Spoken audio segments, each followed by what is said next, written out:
This is Audible. Brilliance Audio. My Dark Fairy Tale by Gianna Darling, performed by C.J. Bloom and Dane Anderson. These violent delights have violent ends. Shakespeare, Romeo and Juliet. Chapter 1. Guinevere. The Tuscan hills rolled in endless golden green waves into the horizon, where the setting sun glowed as orange as an egg yolk, split and spilling tangerine light into the bowls of the valley. There were the sharp tang of cypress and musk of hay on the sticky breeze wafting through the open window of the little Fiat I'd rented for my trip, and the sound of some random Italian pop song playing through the radio. My belly was full of the cacio e pepe pasta I'd devoured in a small corner restaurant in Rome I'd had bookmarked in my browser for years before I'd departed for the apartment I was renting in Florence. But I had a few fresh plums in the cup holders in case I needed a snack. It was the first day of my long-anticipated, desperately needed trip to Italy. And it was paradise. I didn't take a moment for granted, because this trip had been a lifetime in the making. I thought every child grew up idolizing something, a film star, a book series, an older sibling's best friend. It wasn't that strange to obsess over the idea of something until it became a part of you, a dream stitched into your soul, a fantasy carved into your psyche. Mine was the vision of Italy. My father had emigrated before I was born from some small town in the Tuscan hills. He didn't speak about his history or ancestry much at all. No tall tales or shared customs. It was as if he'd stripped himself of all cultural identity the minute he stepped foot on American soil. I often wondered if it was because he had a traumatic past there he didn't want to share, or notions about his native land he didn't want to pass on to his children. Maybe it said strange things about how much I admired and adored him that I wanted to get to the heart of his magic. And my childish mind had latched on to Italy as its source. Maybe it was because I'd spent so much time in the hospital staring at the same walls for hours on hours, wishing for escape, imagining a fantasy world with goblins and unicorns had seemed too intangible for comfort. But a real country across the world, filled with history and cultural richness, was the perfect vehicle for escapism. For whatever reason, I started my Italian trip fund when I was 7 years old. At first, it was selling lemonade at our plastic kids' table on the side of the road at our lake house, but it morphed into making babysitting money and busking during the summers, then working at the local movie theater when I was a teen. I also interned for my dad's wealth management firm during my summer breaks between college semesters at the University of Michigan. But it didn't pay much, and I supplemented with evenings working at Mancini's restaurant. I didn't have time for boyfriends or parties when I was on a mission to spend the entire summer after college graduation in the land of my dreams. My parents didn't know I was going to Italy because I wouldn't have put it past them to lock me in the basement for the duration of the summer. The way John Stone hated his home country was almost biblical.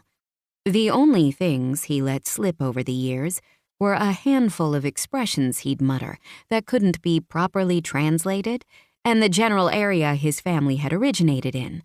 When I expressed interest in anything to do with Italy, he shut me down and told me that we were American and that I should be satisfied with calling such a great country my own. And I was, but whether or not it was because I was a child, his hatred and refusal to indulge my curiosity only stoked the flames of my intrigue even higher. I was desperate to visit his homeland and determined to discover if we had any remaining family there. despite having very little information to begin my search with when I arrived.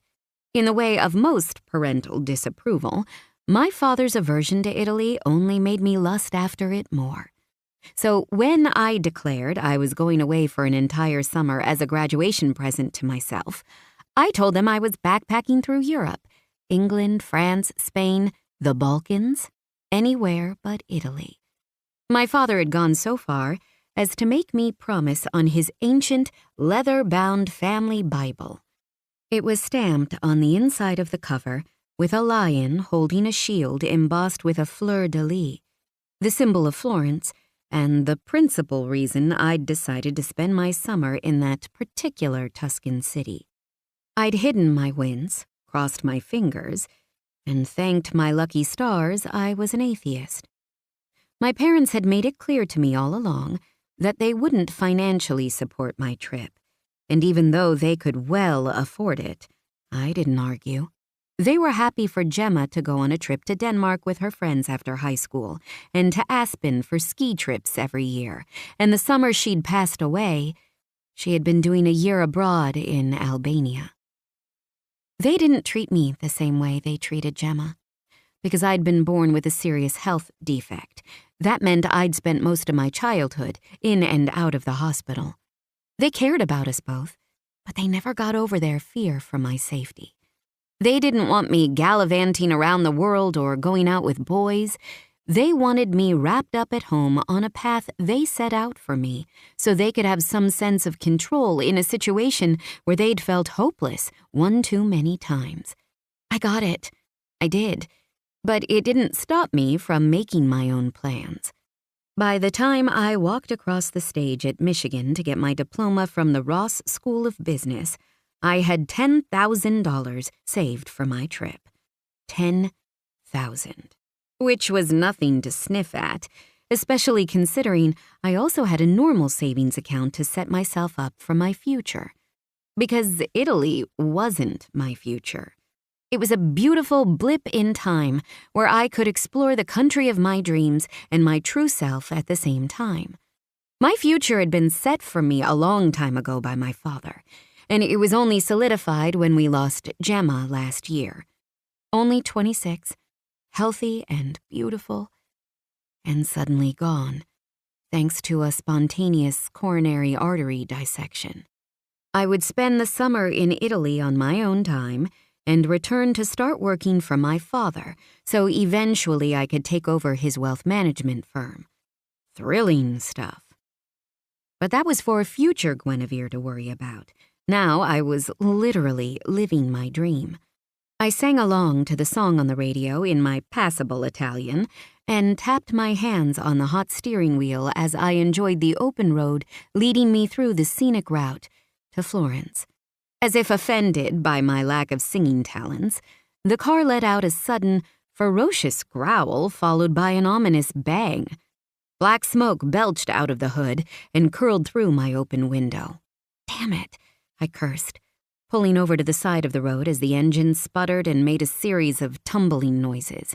The music cut off as soon as I turned off the car, leaving only a quietness that existed in every countryside the world over, crickets, birdsong, and the shush of the breeze through the long grass. No sounds of cars, and no sight of them either. I could see most of the road in either direction, losing sight in sections as the hills dipped and swelled. But there was nothing.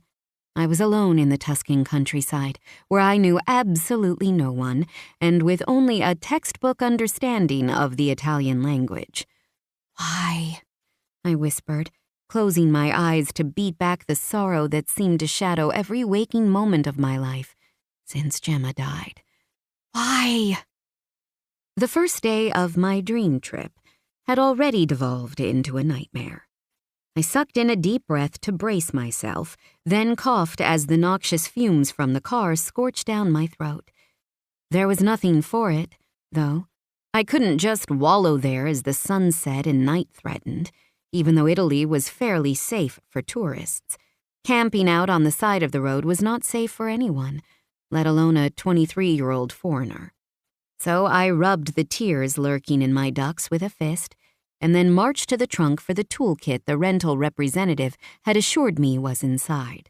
I wasn't sure if there was anything my meager knowledge of cars could do with a smoking Fiat, but my only recourse was to try. 20 minutes later, I threw the oil-coated rag to the asphalt and dropped to the gravel with my sweaty forehead in my hands. My skin was tight across my face, a sure sign I was getting a burn from the hot sun, even though it was dipping low over the horizon and casting long, slightly sinister shadows now.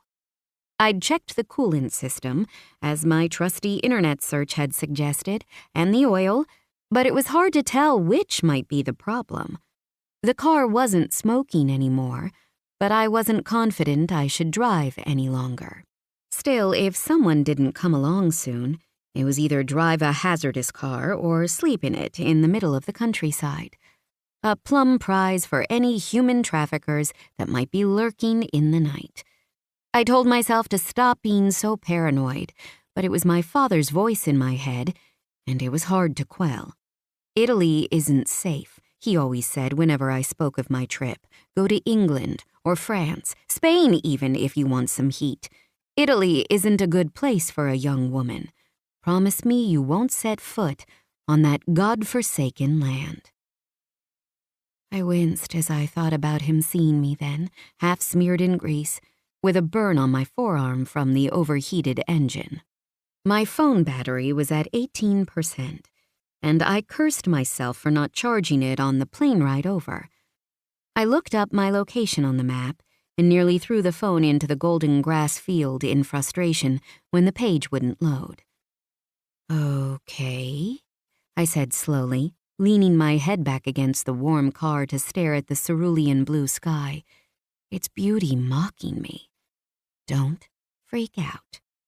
I was beginning to freak out. Of course, I'd just had to take the road through Valdorcia instead of the highway straight through to Florence. Of course, I'd just had to rent the little red Fiat because it was so cute and totally matched my lifelong vision of driving through Italy. Of course, this would happen to me. I tried to manifest, to stay positive, but I'd always been unlucky. My parents and Gemma even called me Jinx, because if something could go wrong for me, it usually did. Gemma said I must have been very, very bad in a past life, so I tried to be good in this one. I volunteered at the suicide helpline, went to church, bought groceries for my elderly neighbor in Ann Arbor, always left change for the homeless, and tried to say only kind things when I said anything at all.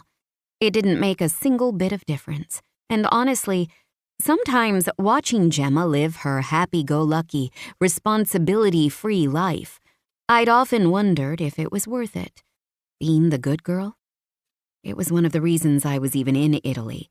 My parents had practically begged me not to go on my trip, still too rattled by Gemma's passing to deal with having me so far from them, especially when I had health concerns of my own. But I felt it was a fitting tribute to Gemma to finally do something I wanted for a change. She had encouraged me for years, but particularly those months she'd been living abroad, to branch out from under my parents' shelter and discover the world for myself. I knew with bone-deep certainty she would approve of my duplicitous holiday. Distantly, a humming vibration sounded. I perked up against the side of the car, cocking my head to strain my ears. Yes, a car. I shot to my feet, slipping slightly in the gravel, and then ran around the car to the roadside. A nondescript blue sedan was descending the hill before this one. Without really thinking through the ramifications, I threw myself into the middle of the road, jumping up and down, waving my arms, and crying out. When the car crested the hill, it slowed instantly. The driver, probably unused to seeing a crazy American in the middle of a country road. "Ciao!" I called, dropping my arms as it crept to a standstill just in front of me. "Parli inglese?" "Do you speak English?" I asked. My Italian was passable, but not when I was in panic mode. I moved closer to the open window and noted that the driver was a middle-aged gentleman with weathered tan skin in working man's clothes.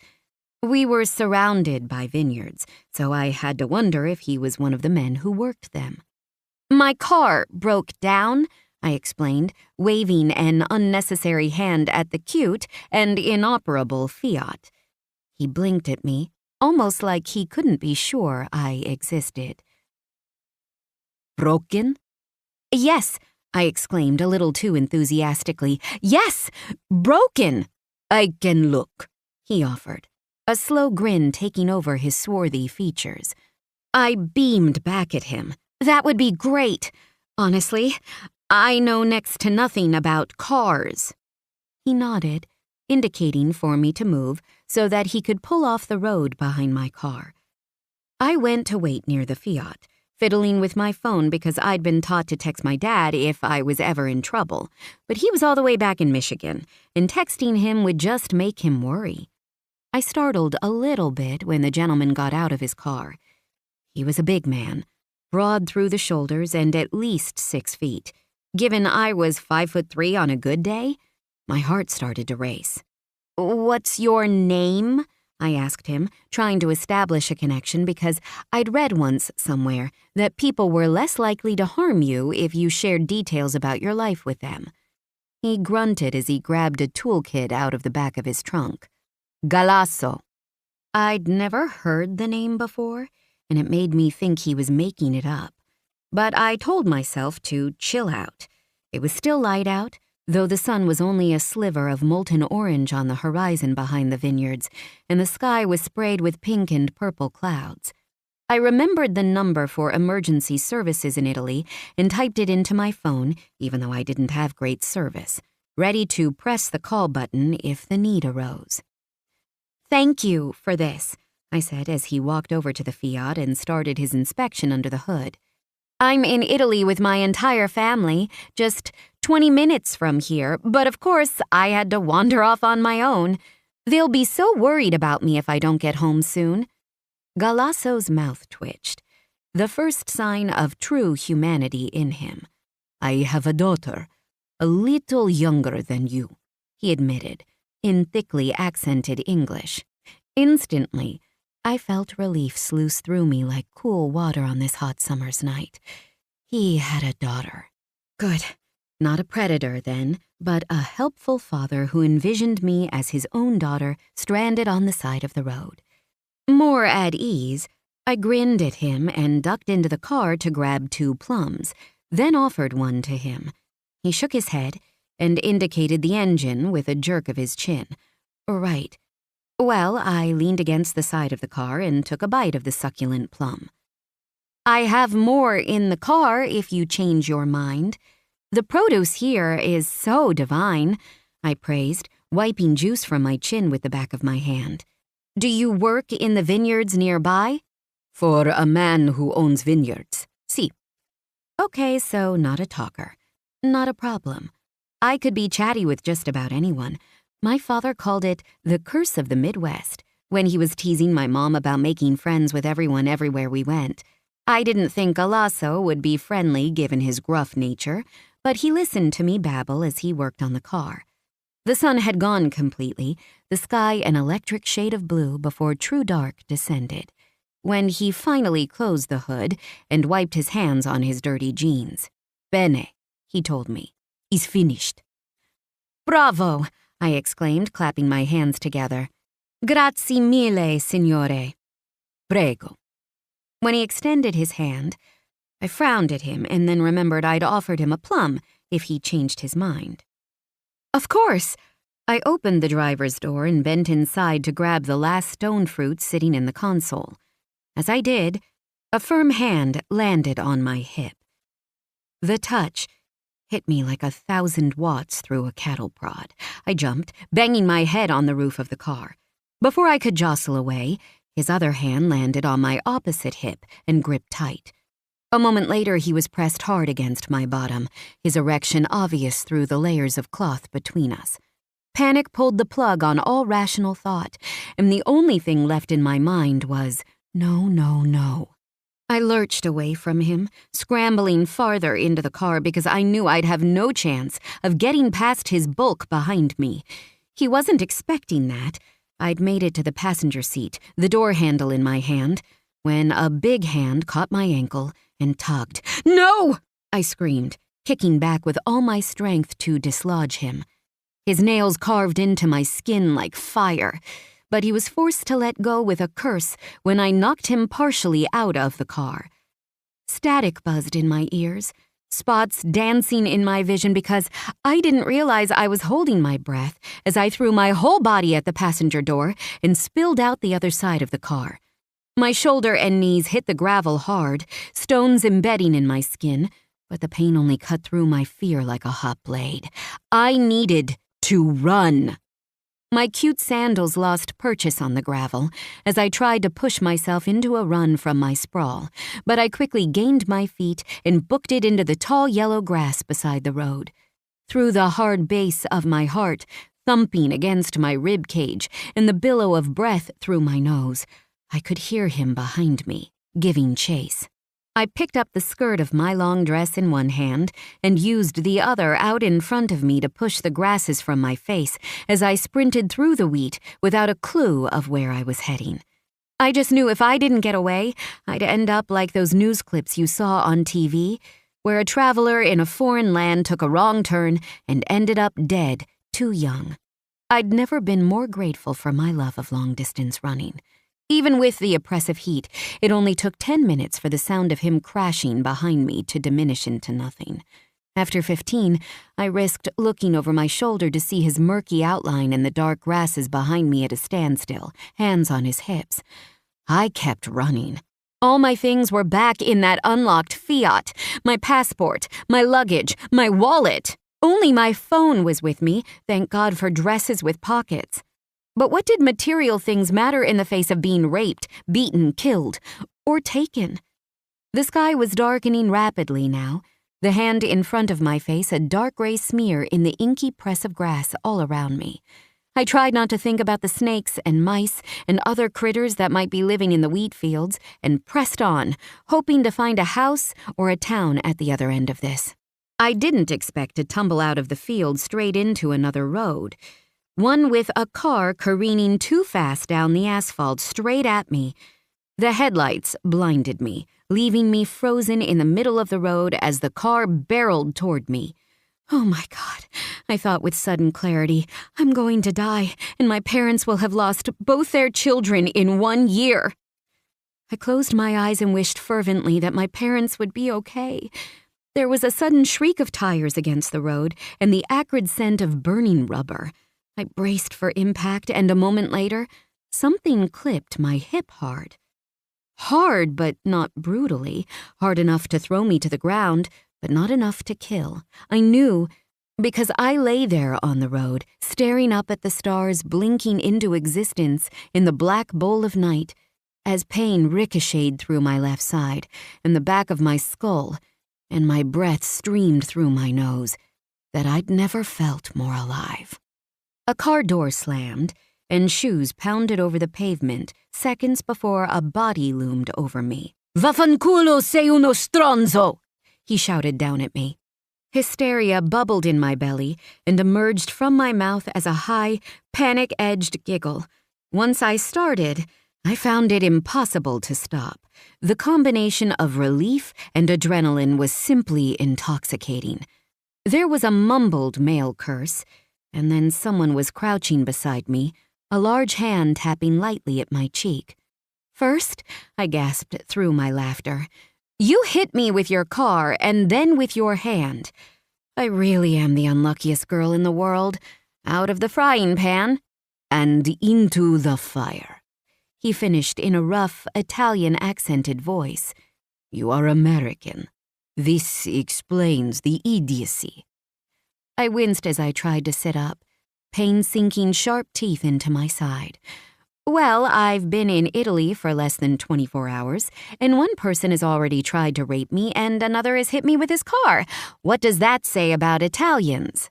He seemed a little shocked by my audacity, but recovered quickly. His face was all in shadow, backlit by the headlights, But he was a large man, and I was suddenly acutely aware of the position I was in, sprawled across the ground. When he reached for me, I flinched, dragging myself back across the pavement. My dress tore with an audible rip, but it was the least of my concerns. "I mean you no harm," he assured me, as if the idea was preposterous. "Beyond having hit you with my car, obviously. Let me help you to your feet." I ignored his hand and awkwardly pushed myself to my feet, swaying a little when I stood up. My head pounded ruthlessly, and my vision grayed out around the edges. A hand on my elbow steadied me as I took a deep breath and closed my eyes to let the dizziness pass. "Tranquilo," he murmured, and even though his voice was still rough, there was a softness to it I knew was meant to soothe me. "Take a moment, idiota. You have just been hit by a car." "Your car," I reminded him, snapping my eyes open to fix him with a glare. In the murky light, I could just make out the shape of his small smile. "See, my car. I have damaged you, and you have damaged her. I am inclined to believe a Ferrari is worth more than an American tourist, but I am feeling gracious tonight. So, why do we not call it even?" I snorted before I could stop myself, my ribs aching a little at the effort. My hand pressed to my side, and I winced. "You most likely have a concussion," he mused blandly. "Maybe bruised ribs and a painful contusion on your hip." "Are you a doctor or something?" There was a light pause that felt almost like I'd pressed on a bruise beneath his skin. "No," he said finally. "I am more prone to hurt than heal, which is why helping you is so oddly out of character." I rolled my eyes, slapping at his hand to release my elbow so I could retrieve the shoe that had been knocked off when I was hit. "You have an even odder definition of helping someone if you think running them down counts." He let me go, but only so he could bend down to pick up my broken sandal. "You mentioned someone tried to hurt you," he said, so darkly a little shiver dragged nails down my spine. "Where did this happen?" "Across the field?" I gestured vaguely to the black abyss beside us. "I left my car, my luggage, my passport, everything."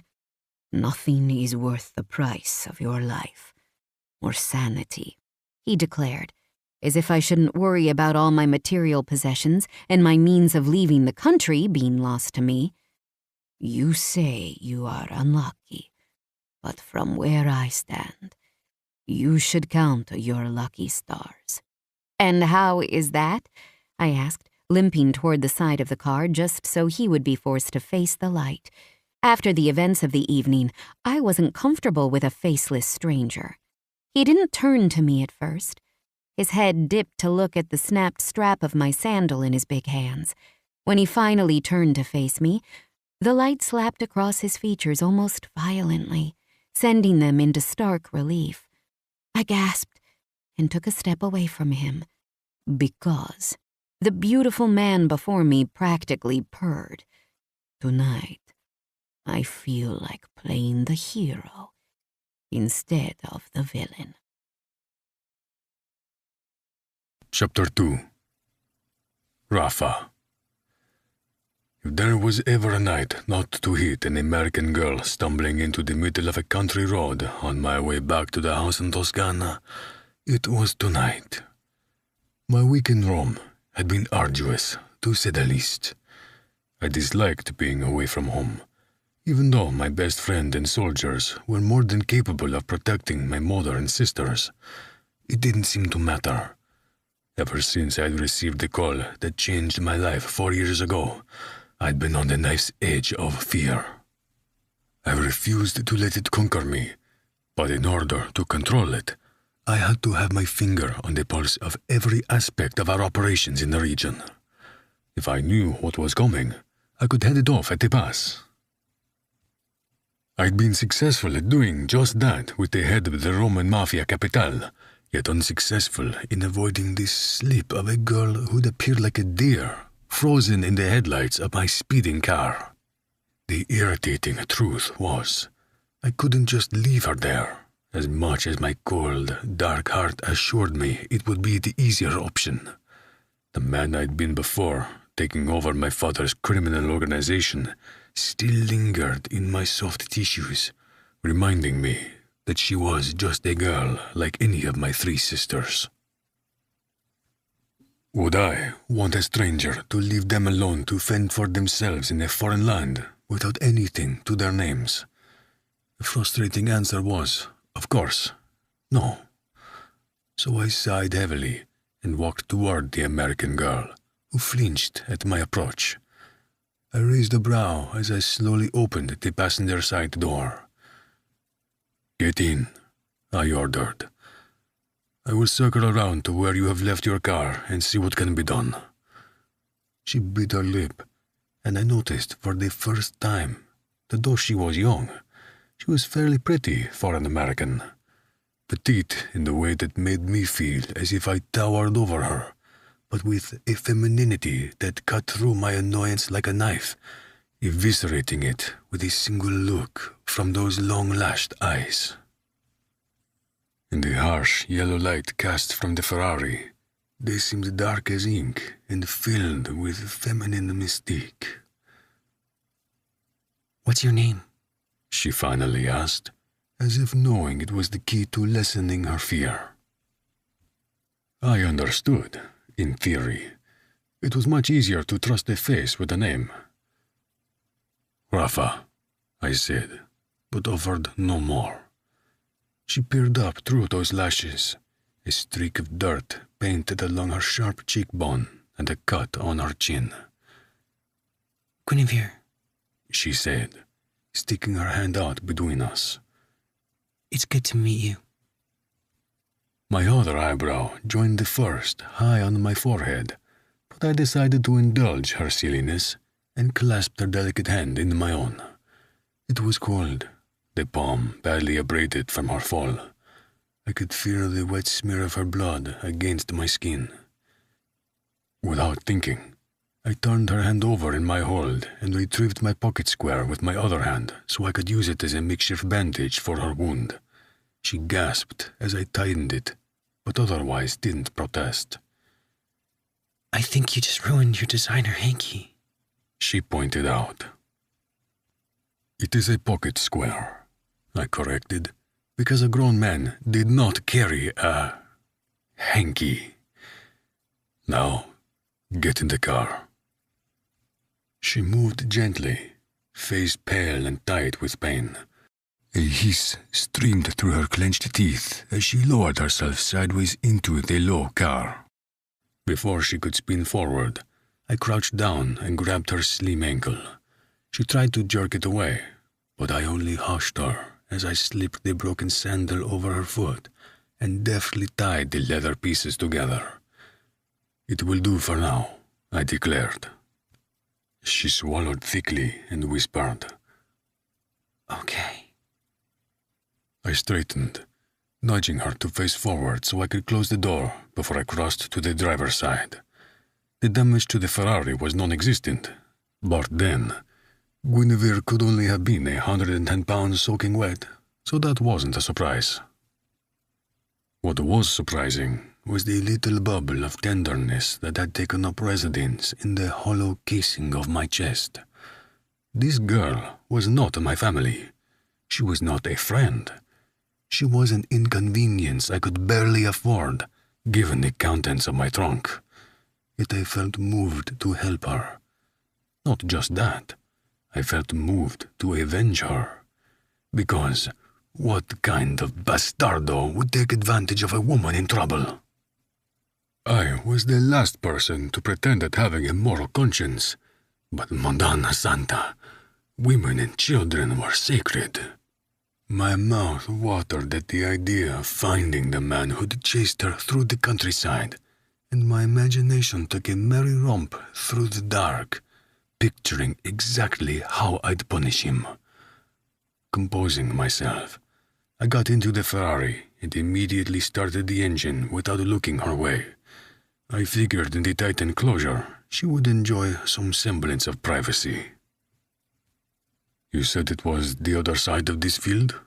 I confirmed, expertly spinning the car back onto the proper side of the road before taking off into the night. Yes. I'm sorry I can't be more helpful. I grew up in this region.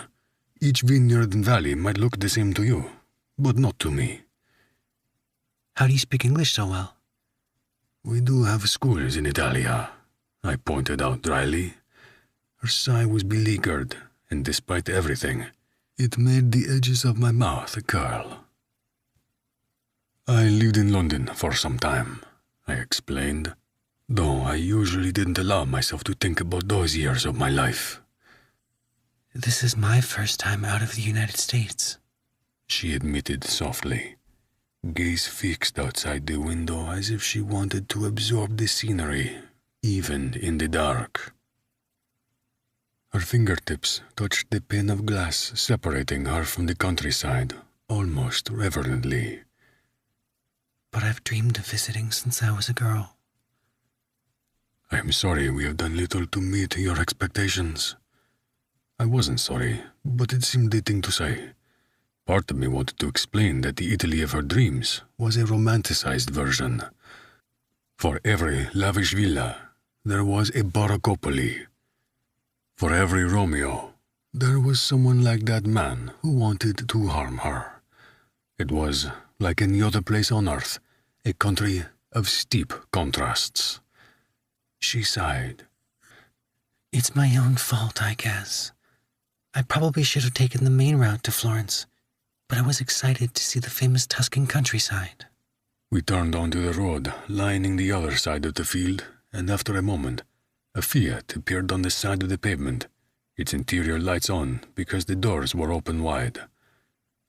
Damn it, she muttered, leaning forward with a wince. I hope the bastard left my passport at least. Did he give you a name? I asked as I pulled onto the shoulder behind the Fiat. Galasso. Her pretty face screwed up with self-loathing. He was a father, so I thought he'd be less likely to hurt me. Even monsters procreate, I quipped drolly, thinking of my own father as I got out of the car. Stay here. I closed the door on her protest and walked around the Fiat, surveying the damage. Galasso had left her purse on the passenger seat, open and empty, and a quick look in the trunk showed he'd taken her suitcase as well. Cazzo! This girl was entirely alone without a penny to her name. What am I going to do? I startled at the quiet voice behind me and glowered as I turned to face Guinevere. Did I not tell you to stay in the car? She ignored me to lean stiffly into the driver's seat beside me. What's the point in even leaving my purse and wallet if he was just going to take everything inside it? I didn't have an answer for her, even though I felt enraged on her behalf. I'd never heard of Galasso, but it shouldn't be hard to find the man. I had contacts throughout the region, and it was a fairly uncommon name. A sniffle drew my attention back to Guinevere, who had one hand braced against the side of the car, eyes squeezed shut and torso swaying. What am I going to do? She whispered before collapsing onto her knees and vomiting into the gravel. Without thinking, I crouched beside her to hold back her hair as she emptied the contents of her stomach. When she was finished, she slumped heavily to the side, and I used my body to prop her up. I'm sorry, she whispered, voice cracking slightly. I'm a mess. I promise I'm not usually a damsel in distress. I can hold my own. If you could just give me a ride to the nearest town, I can file a police report and call my dad to wire me some money to tide me over until I get new credit cards. I just need... She sucked in a huge, wet breath through her mouth to steady herself. I just really need you to drive me to the next town, if that's okay. The man I had spent the last 4 years honing myself into like the sharp edge of a blade shattered into pieces. The contrast of her chin-tipped, trembling lip bravery against the dark, tear-glazed vulnerability was simply impossible to guard against. Some part of me wanted to think she was pathetic, crumpled on the ground beside her own sick, having lost everything because of girlish naivety. But I couldn't force it. I found myself admiring her gumption, moved by her tenacity. I wanted to curl her tight into my side and use my body to shield her from all the horrors of her Italian dream turned nightmare. For the first time in my life, I wanted to be someone's knight in shining armor. No, I found myself saying. My fist was still loosely wrapped in her hair, but she didn't pull away, and I liked the silk texture against my palm. She deflated slightly, and I paused to see if she would finally fall to pieces. Instead, she sucked in another, bracing breath through her teeth and pulled her shoulders back like she was preparing for battle. Something in the fallow soil of my heart germinated and threatened to take root. No, I repeated, softer, my hand sliding from her hair so I could stand and offer her my hand. You will come home with me and stay until you are on your feet again. Capisci? She blinked up at me with those large dark eyes, and for a moment I couldn't push air through my lungs. Are you serious? Deadly, I said with a grin, the edges sharp enough to hurt my cheeks. She didn't seem intimidated by the offer, which made me irrationally furious with her. Where was her sense of self-preservation? If she so much as looked in my trunk, she would know I was not the kind of man anyone should accept help from. I don't think I could impose on you, she said, worrying her lower lip as she took my offered hand and let me lift her from the ground. You seem like a busy man.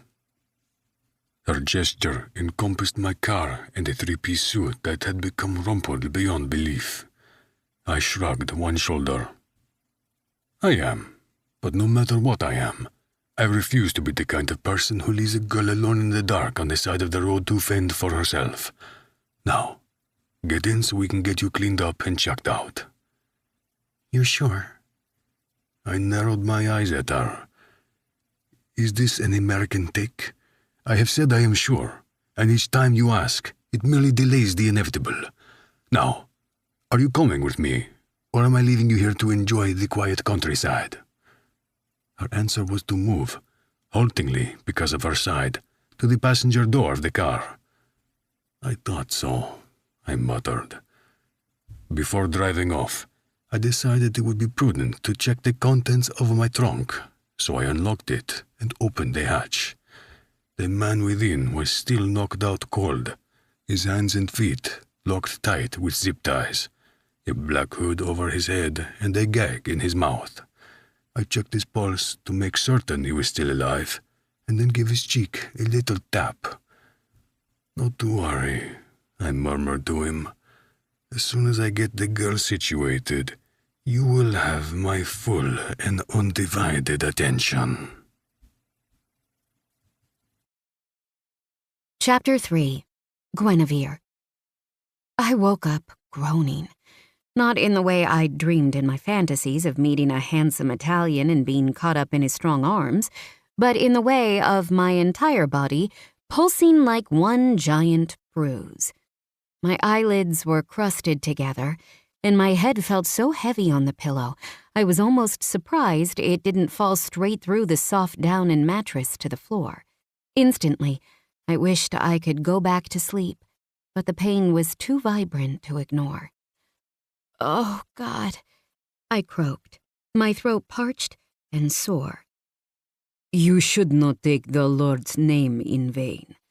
I lifted a weak hand to rub my eyes so I could pry them open to look at the man sitting on the edge of my bed. Or not my bed, his bed. In his house in Florence. It wasn't really a house, though, not like we had in the U.S. Rafa had flippantly called it a palazzo last night, as he led me blurrily through the massive home to a bedroom on the second floor. I was sleeping in a literal palace. My life had become some seriously messed up Italian version of a Grimm's fairy tale since I'd arrived in Rome. I swiveled my gaze over the high ceilings and stone walls, the modern furnishings a stark but attractive contrast to the old architecture. There was an actual marble sculpture in the corner of the room beside open French doors, and a painting I was fairly sure, even with my blurry vision, was a real Botticelli. It was built in the 16th century, but I assure you, we have running water. He drawled in that decadent Italian accent. Even though the effort made me wince, I barely turned my head on the pillow to squint at him in the honeyed light spilling through the sheer curtains. The sight of him in full daylight stole my breath straight from my lungs. He was. I scrambled for words to define him and wished fruitlessly that I had a better grasp of Italian. It seemed the only language romantic enough, beautiful enough, to fulfill any accurate description of him. It wasn't that he himself was soft or romantic. No. His face was all planes and angles, with a hard jut of a square jaw and slightly pronounced chin that made him seem imperious, especially matched to the arrogance of those thick brows, arched over eyes that were brown but pale, light as sunlight caught in maple syrup, clear and completely unmuddied. It felt almost wrong to call eyes like that brown, as mine were. They were piercing, cutting through me as I lay there, like hot knives pinning me to the bed. It should have been terrifying, that level of intense, unwavering attention from a near stranger who was broad enough and tall enough to finish what Galasso had tried to begin the night before. But I felt oddly settled by it. Intensity was exactly what I had been searching for in Michigan, what I'd been yearning for my entire young life. I had a voracious appetite for life that urged me to crack it open with my bare hands and suck out the marrow, messy and violent with satisfaction. It was a kind of savagery I'd always had to temper back home. That was the way my Italian stranger looked at me then, like a meal he was impatient to eat through to the bones. "Oh," I said without thinking, "you're beautiful." His expressive brows slammed down over those clear eyes. "A man is not beautiful." "You are," I insisted. "Not like someone from a Renaissance painting. Like Dante's angels, maybe." "Nothing about me is heavenly," he argued again, crossing his arms defensively, but there was a tiny curl in his mouth that said he was enjoying this, enjoying me. "A fallen angel," I corrected. "Dante's fallen angels are monstrous looking," he retorted. "Your youth is revealing yourself. Have you even read the Divine Comedy?" "Yes," I winced. Could we blame it on the potential concussion? He made a sound like a snort that was only an exhalation of breath through his nose. "In fact, I am certain you have one. The doctor is waiting downstairs to give you an exam. This is why I woke you." I tried to sit up and winced when my entire side crackled with pain. "I don't think I can sit up." "No," he agreed.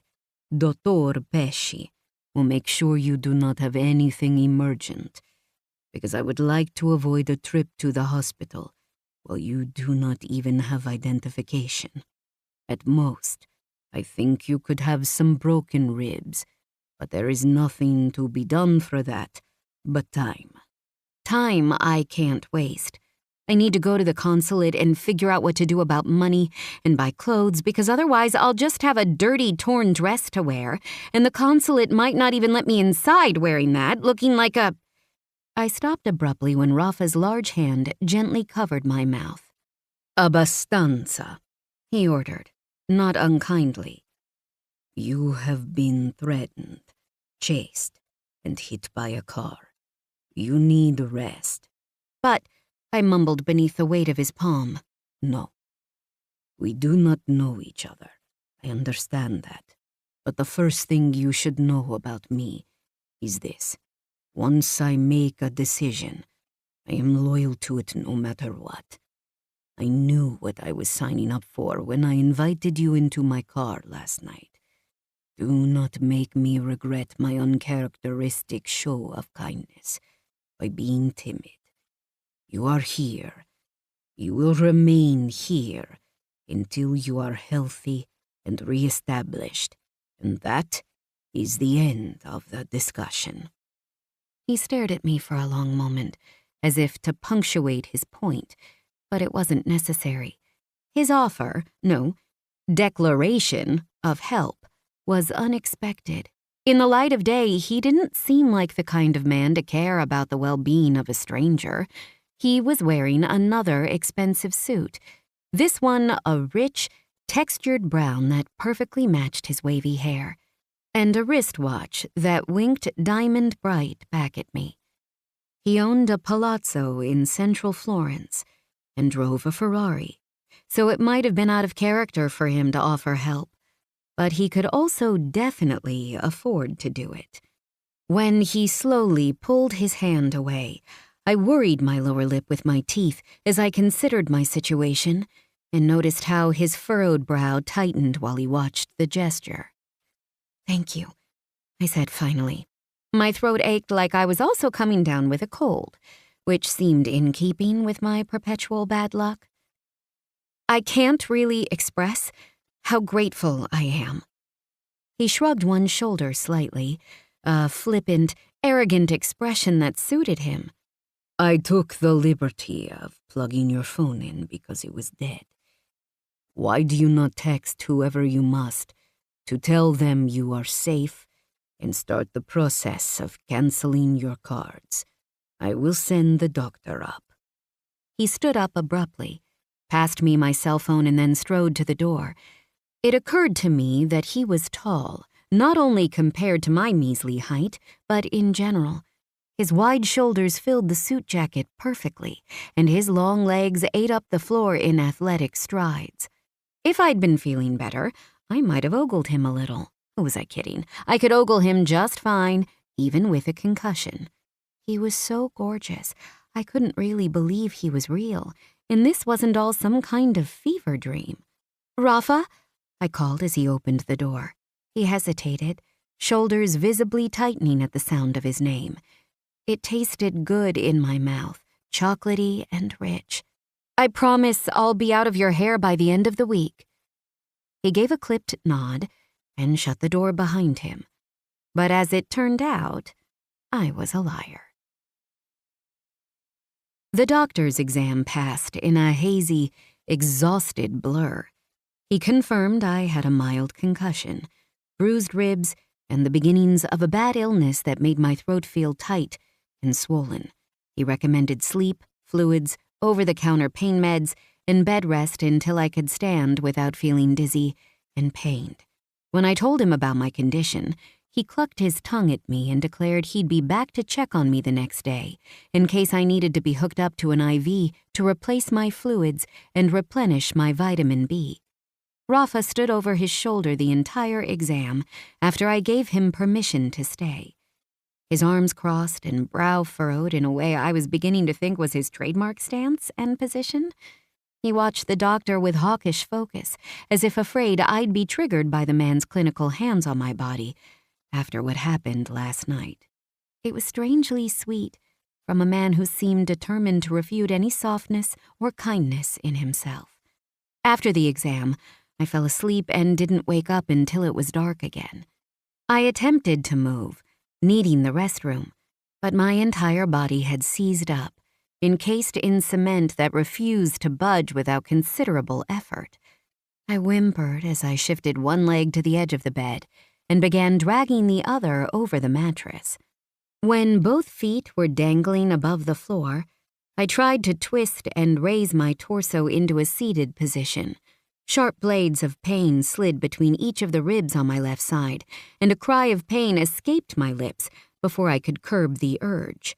Seconds later, there was a knock on my bedroom door, which immediately opened to reveal Rafa in low-slung black pajama pants and an open black robe.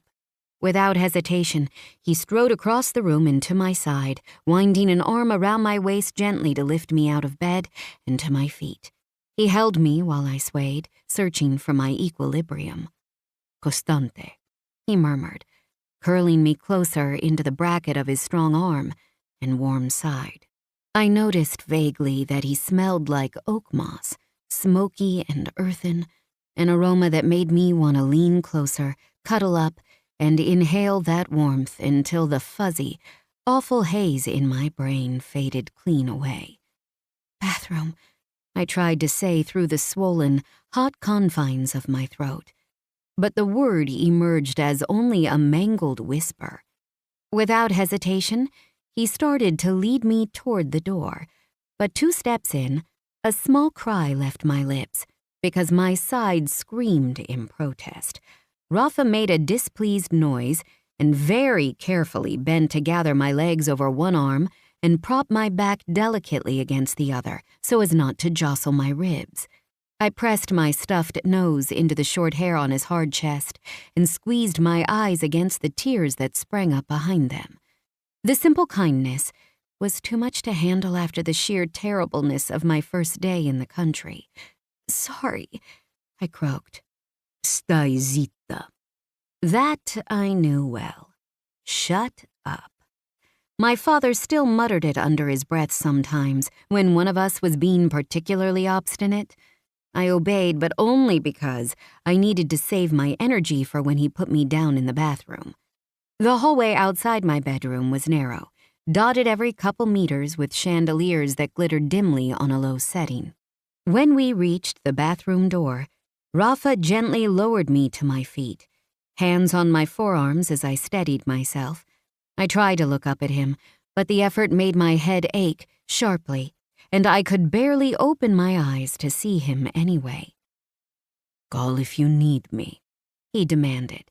I shuffled around without saying anything, because I'd be damned if I asked this gorgeous stranger to help me in the bathroom. As it was, it took me way too long, after closing the door on him, to lower myself to the toilet and do my business.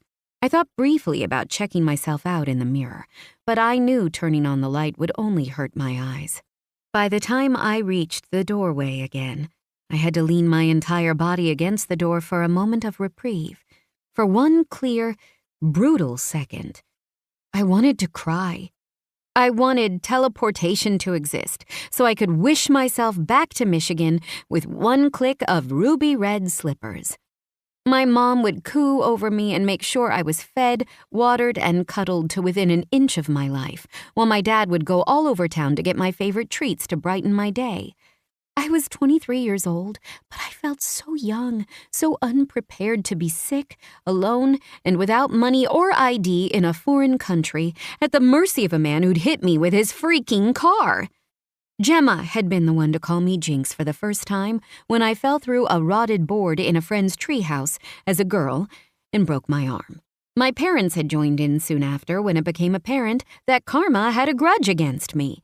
I'd felt lucky recently, though, that I was not the one who died in my 20s like my sister.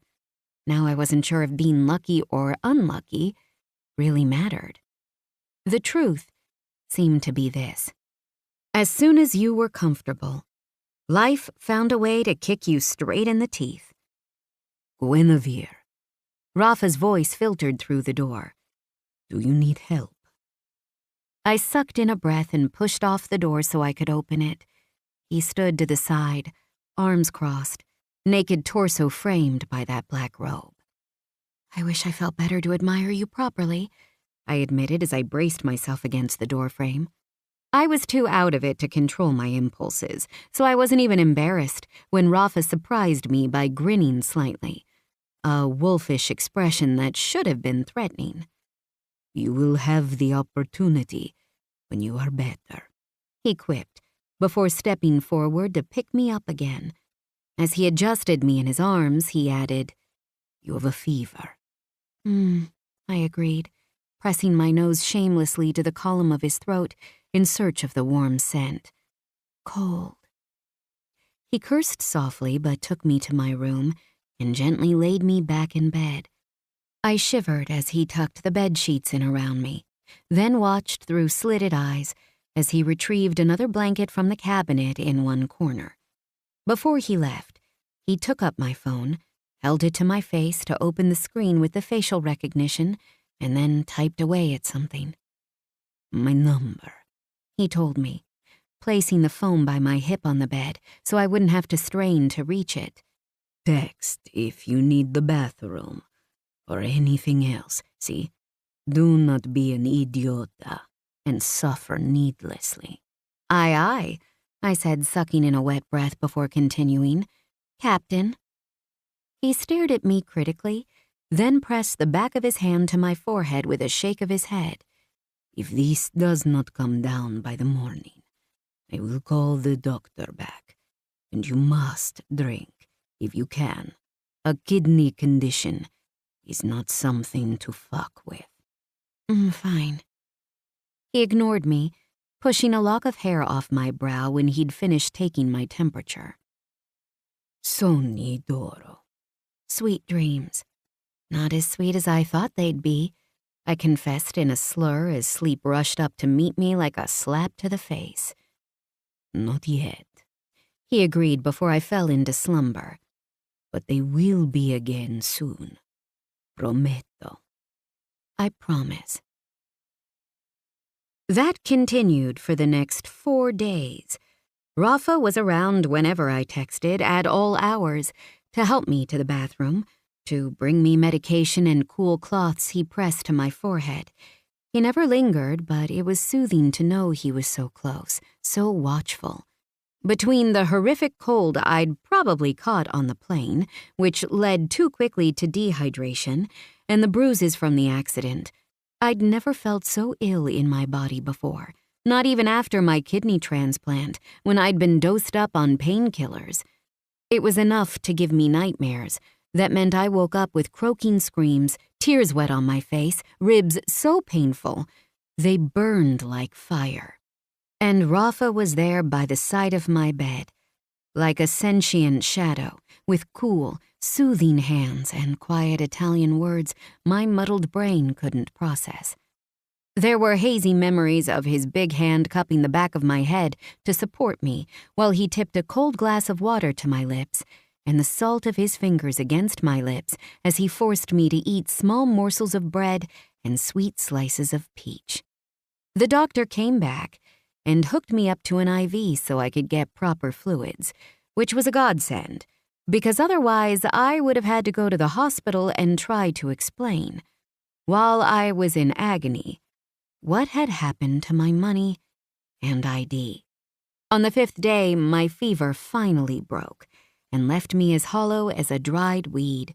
I slept for nearly a full day after that, waking on the 6th day, feeling marginally better than I had in what felt like years. There was a tray beside me on the bed holding sweet Italian cornetti, toast, a pot of hazelnut chocolate spread, and a few ripe Italian plums. I pushed myself into a seated lean with gritted teeth, and even though the pain in my ribs and hip was duller than it had been, on the tray there was a folded piece of note card I picked up with shaky fingers. "Ragazza, eat. You were too skinny before this sickness. Now you make a very pretty skeleton. I will be back in 2 hours. Call if you need me. R.R." "Bossy even in absentia," I murmured, shocked by the rough texture of my voice. Still, I was ravenous because I hadn't eaten more than broth, focaccia, and peaches for days. So I slathered a triangle of toast in chocolate spread and shoved it into my mouth, which was when, of course, the door to the room opened and a stranger appeared. She was a small woman but clearly athletic, muscles evident in her shoulders and arms through her tight black t-shirt and black cargo pants. Though she was pretty, her makeup-free face was severe, her outfit stark and almost military. "Bene, you're up," she declared, moving to the closed curtains to toss them open unceremoniously, yellow light piercing through the room and my eyes. I shielded them in the crook of my arm so I could adjust, and when I opened them again, she was at the side of my bed, staring down at me. "Now I understand," she mused. Understand what?" "Why Rafa picked up a girl on the side of the road," she offered condescendingly, as if it was obvious. I guessed it actually was. "You look like shit," she told me. My hand flew to my hair and I winced at the greasy, ratty mass of it. "You smell, too," she informed me helpfully. "Thanks," I muttered. "I've been sick for days. What's your excuse?" She blinked at me, then threw her head back to laugh from her belly, deep and loud and long. When she recovered, dashing a tear from her eye with the back of her hand, she grinned at me. "See, I understand now. My name is Martina." "Guinevere," I said. "Rafa told me not to bother you," she said, and I got the feeling she didn't often follow orders. "But I had to meet you. Also, I thought you might want a shower." I'd love one, but I wasn't sure I was up to it energetically, which was incredibly sad. "We can leave the door open slightly, and I'll wait in the hall. If you need help, I'll be there in a second," she proposed. I bit my lower lip as I considered her offer. It was just so strange to be relying on strangers when I felt so vulnerable and unwell. But there was nothing for it, and I decided to be grateful instead of suspicious. Most good Midwesterners would have treated me the same in this situation, I was sure. So it shouldn't be weird that Italians might too. "Thank you. I do feel disgusting." Martina nodded emphatically to make it clear that I also looked disgusting. "Finish your food while you tell me about yourself," she suggested. But it was more like an order, and I had to wonder if she was in the military or something. She just had a commanding aura. Like, you'd rather die than disobey her, and if you still managed that somehow, she'd kill you herself. So I grabbed the cornetto and tore off the sugar-sticky end to pop in my mouth. "What do you want to know?" "How old are you?" 23. She seemed to find that amusing. "Oh, yes." "Is 23 an exciting age for some reason?" "Not really." Her grin was sharp and wicked. "If you're curious, Rafa is 34. I hummed non-committally. I hadn't thought about his age or occupation or really any pertinent details about the man who'd become my reluctant rescuer. My injuries and illness had thrown me into a survival state fugue that I was only now emerging from. But I could admit to curiosity, to thinking that an age gap that large was probably too large. I was a naive girl in a foreign land, freshly graduated with my MBA from U of M, and Rafa was a man with a job and a palace. Yeah. Talk about out of my league. He was helping me out because he felt sorry for me, and even though he was gorgeous and gracious enough to be a walking, talking heartthrob, life had taught me better than to hope for the impossible. He's been very nice to me, I admitted. Not everyone would have helped me the way he has. Not even Rafa would have helped someone the way he has helped you. I frowned at her quip. Are you implying he isn't usually a nice person? Aren't you friends? Martina laughed that barrel laugh again. He's my boss, I guess you could say. And he can be kind. He's just not known for it outside his family and small circle of friends. You are the exception, it seems. I thought she meant it as a compliment, but it only planted a small seed of unease in my belly. If Rafa wasn't usually this nice a guy, who was he really? Chapter 4. Rafa. Bruno Cardona hung from his hands in the damp, wine musk-scented cellar of Tenuta Romano like a sprig of drying rosemary in my mother's kitchen. He was currently unconscious, head limp between his shoulders, hair dull with old sweat, and face covered in blood from a gash above his forehead and another through his lower lip. 2 weeks ago, he'd been a trusted soldato in my organization. He had worked down in Naples with the Camorra outfit under Damiano Vitali for years, before coming north to join my ranks, and he'd come highly recommended. He was in possession of a special skill set I needed for my operations up north. Someone with experience in olive oil harvest and fraud, and ties to the Corporazione Mastri Oliari, one of the entities that verified extra virgin olive oils. He had helped my outfit rake in millions of euros over the last 4 years from our agro-mafia pursuits alone. Then, on a Thursday night, when I was waiting for my driver to pick me up in Rome, someone on a Vespa had sped up the street in front of the restaurant I was waiting beside and opened fire on me with a semi-automatic. I ducked behind a Lamborghini almost immediately, but one of the bullets had taken a chunk out of the meat of my bicep. Shouts from inside the restaurant sounded the alarm, and a figlio di puttana took off without getting the job done. The job being my murder. It had been a very long time since someone had tried to take out the capo of the Toscana Camorra. 4 years, in fact, when someone had successfully put a bullet between my father's eyes. It seemed my brief era of peace had ended. Unhappily for Bruno, I had recognized 2 important details about my shooter. He was left-handed, and he was wearing a black jacket with an SSC Napoli football team logo on it. Little things, but didn't they say the devil was in the details? It meant my would-be assassin was from Naples, the heart of Camorra Mafia territory. My territory, if only by proxy. While Damiano ruled Campania, it was my family who reigned supreme in the north. Oh, tourists thought the Mafia only existed in Sicily, maybe in the heart of Naples, but no farther. Even northern Italians loved to bury their heads in the sand, claiming the Comoristi were a disease of the south. We were not. We were everywhere inside the country, with branches extending all over the globe. New York, London, Buenos Aires.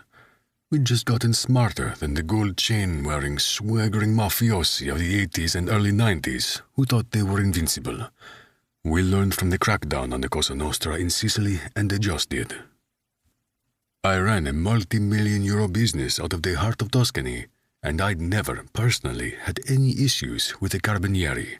It was almost unbelievable what a few well-greased palms would buy you in local politics. We might not have had any trouble with the police, but rival families were another matter entirely. Every criminal syndicate wanted a foothold in Italy's north, with its bustling industries to launder money through, its countless tourists to scam and extort, its thriving ports. But only one could rule, and that man was me. Something I had been certain Bruno understood until I'd seen that SSC Napoli patch and known in my gut it was my rabid fan Soldato, a man who had also known my schedule in Rome. "Wake him up," I ordered Renzo. My cousin stormed forward with a bucket of icy well water and tossed it over Bruno's limply hanging form. He came sputtering to life, thrashing and gasping for breath like a fish out of water. I took a drag of my cigarette, studied the long line of ash at its end, and flicked it to the floor. "Bastardo!" Bruno cursed when he gained his bearings, hurling insults at me as if they were knives. They weren't. They did nothing to hurt me. "Bruno, Bruno," I scolded lightly, strolling forward to the edge of the dirty puddle, pulling beneath his bare feet. "Do not bite the hand that can kill you." "I don't deserve this! I am a good man!" he countered. "A good man for you!" Haven't I made you money? I arched a brow, studied the butt of my cigarette again, and then lashed forward with my free hand to grip Bruno hard by the throat. The tip of the lit tobacco sizzled satisfyingly as I pressed it to his wet cheek. He hollered and jerked, but I had a good grip on him and did not let go. Understand something, I suggested mildly. I may not have wanted to become a made man, but fate saw fit to take that choice from my hands and anoint them in blood instead of ink. I do not fight fate, so here we are, you and me. They call me the gentleman mafioso, but that is misleading, is it not? You know me better than that. I wrenched his head toward me, a scream slipping from his contorted mouth as the pressure seared through his shoulders. You know the secret, I whispered as I flicked the damp butt to the floor and exchanged it for the knife from my belt, pressing the blade into Bruno's anxiously jumping Adam's apple. You know I might not have wanted this life, but I am very, very good at it. I like to get creative, bending the law to my whims. I enjoy looking for new ways to make money. But what I really love... I cut a long, thin slice across his neck just to watch him bleed. Not enough to kill him. Not yet. Just enough for him to come to the inevitable conclusion that if he did not turn on whoever paid him, he would die. In a way that I would find long, slow, and highly enjoyable. I love to kill those who would come after me and mine, and I like to do it in a way that sends a message to everyone else who has ever thought to try. I stepped back, dropping my hold on him abruptly so his body swung on the chains like a macabre church bell, heralding my kind of communion. What do you think, Bruno? Are you ready to talk? Or would you like to be my messenger? In the end, it turned out he was both. How is she? I asked Martina the moment I got through the door of the palazzo later that day. Even in the midst of skinning a man alive, I thought of this small American girl back at my apartment. There was no reason she should have inspired such curiosity in me. She was just a girl, not more than 25, and not at all my type. I liked my women tall and curved, soft edges and round handholds. I liked them mature and independent, almost detached, so they would ask no questions, and I would have to tell no lies. But there was something about Guinevere. Perhaps her helplessness called to my baser self. I didn't think that was it, or all of it, though. I found myself intrigued by her contrasts. She was a silly girl who trusted strangers, but no one who quite literally laughed in the face of danger after being chased by a man and hit by a car. One who teased me, a grown man, a stranger, like she had the right to when grown men who had known me for years would never dare. It was an irreverence, a charming one, like she knew the world had big teeth, but she was going to explore it anyway, armed with a mocking self-deprecation and keen curiosity that made her a glaring beacon for bad men, like me. Because it made me wonder, if she saw my big teeth, would she run away scared, or stare into my eyes and ask me to take a bite? I just helped her into bed after her shower, Martina replied as she sharpened her knife on a whetstone with a repetitive hissing rasp. She finally noticed she was wearing one of your shirts. I gave her a new one that did not smell. I raised an eyebrow at her tone and in question. My friend grinned. She offered to have it professionally dry cleaned. Laughter bubbled inside my throat, but I swallowed it down. Still, Martina saw my amusement, however guarded, and smiled wider. Yes, she's an interesting girl for an American. I inclined my head in agreement, already moving through the living room toward the stairs to check on her. You know, Martina called after me in a bland voice that warned me she did not intend to let this go. there are other options for the girl. You could loan her some money and send her on her way. Suggest a hotel if you feel responsible for her.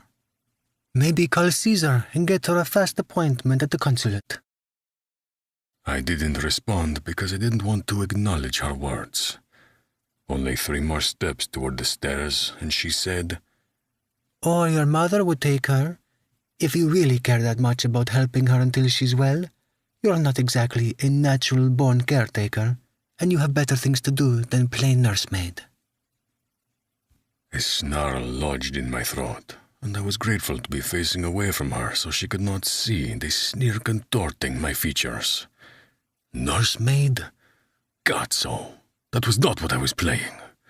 What I could not, would not, tell her that my role was that of the Shining Knight. A role I'd last wanted to play as a boy fighting with sticks and swords against my best friend Leo. A role I had banished from my mind completely since picking up the mantle of my father. The ruler of the underworld did not get to be the good guy in any scenario, I told myself as I laid it to rest.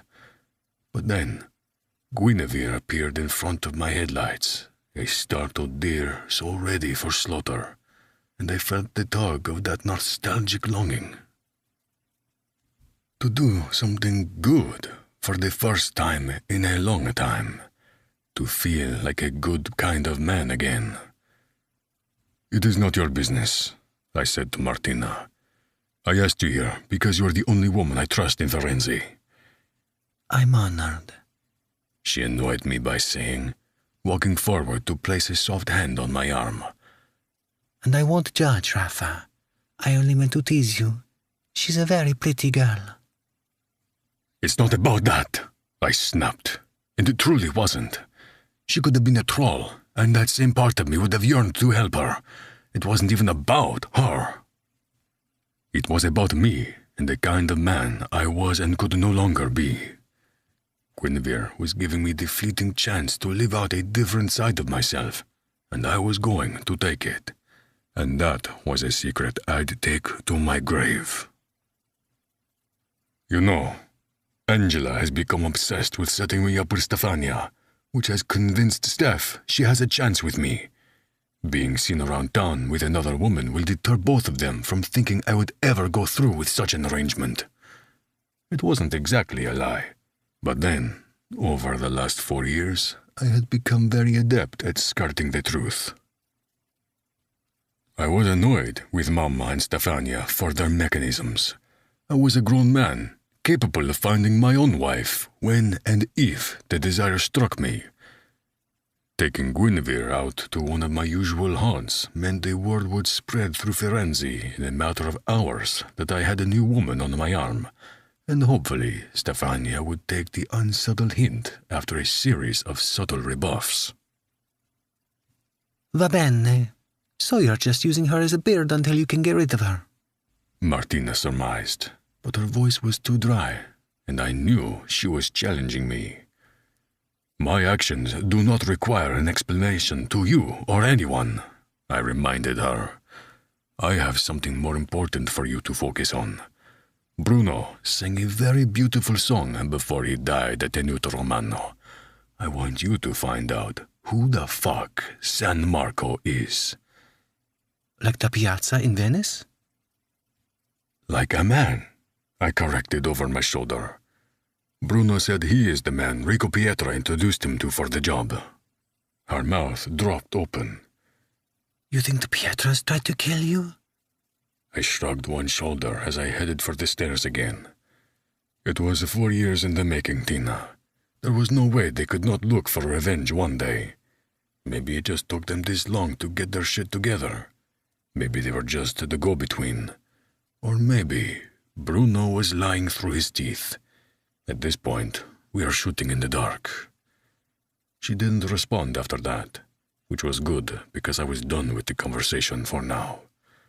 Martina was ex-military and shockingly efficient, but her corruption and decommissioning were rooted in rebelling against authority.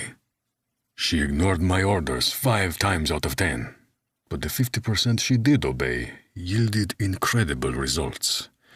Usually, that level of insubordination would have been dealt with swiftly, but Martina had been my boyhood friend, and that was the kind of loyalty you didn't grow out of.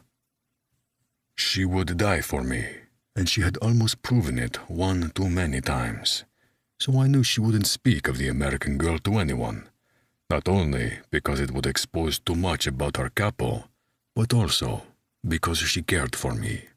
She would help me find the Stronzo with enough awareness of my operation to target Bruno and come after me, because she would want them dead just as much as I did. In the Camorra, trust was measured in blood, and Martina had anointed herself with enough to be in my innermost circle. Upstairs was quiet, as it always was. I rarely spent time in this house because I preferred the estate in the countryside, and my mother and sisters only ventured into town for concerts or shopping trips. It was a luxurious home, to be so infrequently used, but my father had been a frivolous man, and this had been his purchase.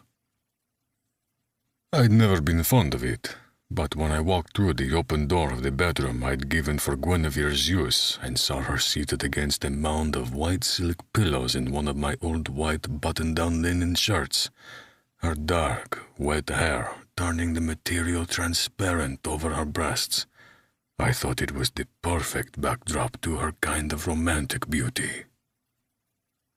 She seemed like something straight out of an Arthurian legend in the 4-poster bed, with the sheer curtains billowing in the warm breeze, flowing in from the pushed-open French doors, like something a man would have to earn the right to win.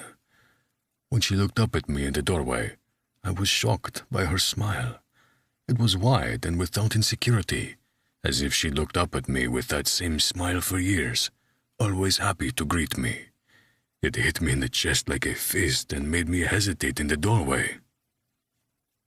"Ciao, Rafa," She greeted me, her voice still strained from her cold, but much better than the painful croak it had been the last few days. "How are you?" I leaned against the door jamb and crossed my arms as I regarded her. I think that is my line. You are the one who has been injured and ill. "I'm a bit better, thank you." You told the doctor that you had a condition. I gestured to the IV that was now unhooked and pushed against the wall. You needed more water than you can drink? She winced as she adjusted herself against the pillows and moved her hair off her chest to rest on the top of the cushion behind her head. It left her breasts shockingly apparent through the wet linen, her nipples hard and pink. I didn't tell her to cover herself, but I tried not to stare too much, lest I give myself away. "I have a genetic disorder," she admitted. "Primary hyperoxaluria type 1. It doesn't usually cause issues if I take care of myself. Basically, my body produces too much of a substance called oxalate that can affect the kidneys, liver, and urinary tract, so I have to manually flush them by drinking copious amounts of water every day, watching my diet, and taking my medicine." She gestured to the side table, where the doctor had left her a series of pill bottles. "I was born with it, but it took them a few years to figure out why I was smaller and sicker than other kids." I frowned. It is dangerous? "Not really. I mean, it can be." She looked into space for a moment. "I was matched with a buddy through the medical center in France, and she passed away after a failed liver transplant when I was 18. But it's not... I mean, I'm healthy right now." Something twisted in my gut and went rancid. It felt a lot like guilt, even though I had nothing to do at all with this girl, even though I wasn't responsible for her illness or her well-being. Your parents let you travel to Italy alone when you are sick? "I am not sick." She insisted. some of that bite she'd exhibited on the roadside coming back. I was born with a genetic disorder. I am not sick, and I am not dying. I am a healthy young woman capable of traveling alone, taking care of herself, and having adventures, despite what my first horrible day here might make you believe. I opened my palms in surrender, trying not to let this smile loose on my face, because I had the feeling it would make her even more indignant, and I was already finding her wildly endearing.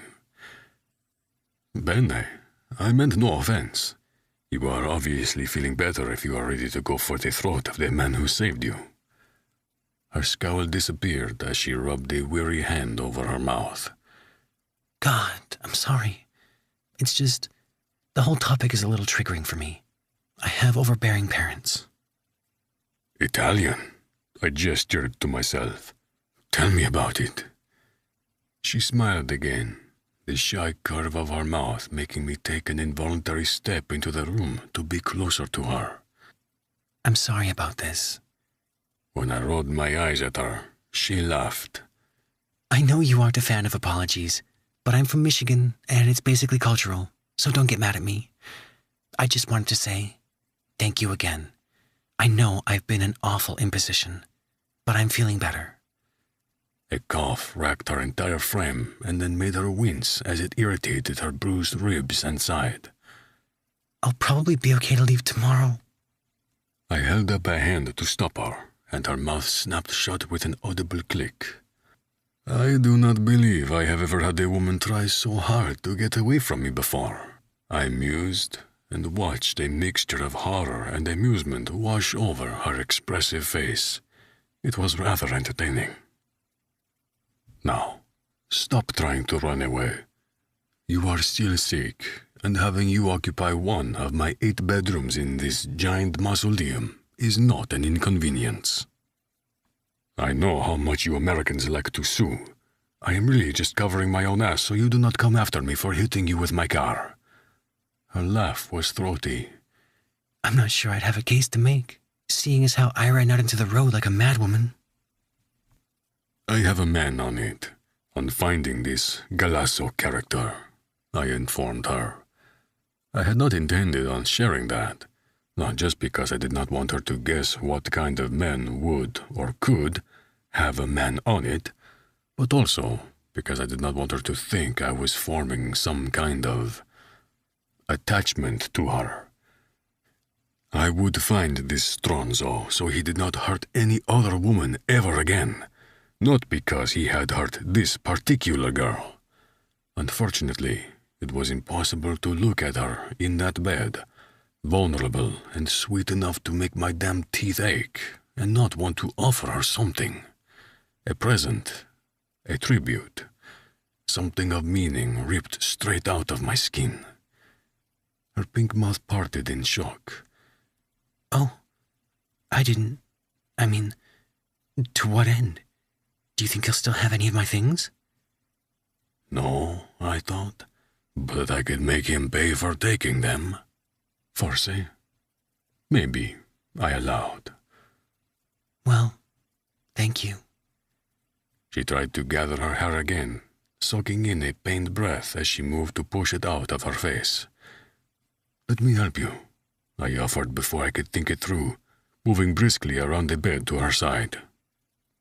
There was a hairbrush on the marble nightstand and one of my sister's hair ties Martina must have found for Guinevere in the bathroom. I pushed aside the mountain of pillows from behind her back so I could balance a knee on the bed behind her. What are you? She started to ask, and then shivered when I gathered her wet hair in one hand and laid it down her back. The tension in her shoulders loosened the moment I passed the brush through the strands, careful of the tangles. The sound of bristles passing through the damp silk and her slightly raspy breath from the lingering cold were the only noises in the entire house. It made the scene oddly intimate, even though I meant for it to be perfunctory. When I started to collect her hair into 3 parts and braid it, she shifted in surprise. You know how to braid? I have 3 older sisters, I divulged in answer. This is the least of the things they taught me." She giggled, an honest-to-God, bright, bubbling giggle that passed through my armor like vapor. "French, Dutch, Crown," I continued, listing the ways my siblings had forced me to plait their hair. My backup profession could have been a hairdresser. She laughed again, softly, because it clearly still hurt her. I'm impressed, even though it feels odd that the only things I know about you are that you own a literal palace, your first name is Rafa, and you're very good at braiding. I slid a lock of rich brown hair through my fingers as I considered that. She knew nothing about me. Nothing. How fucking freeing.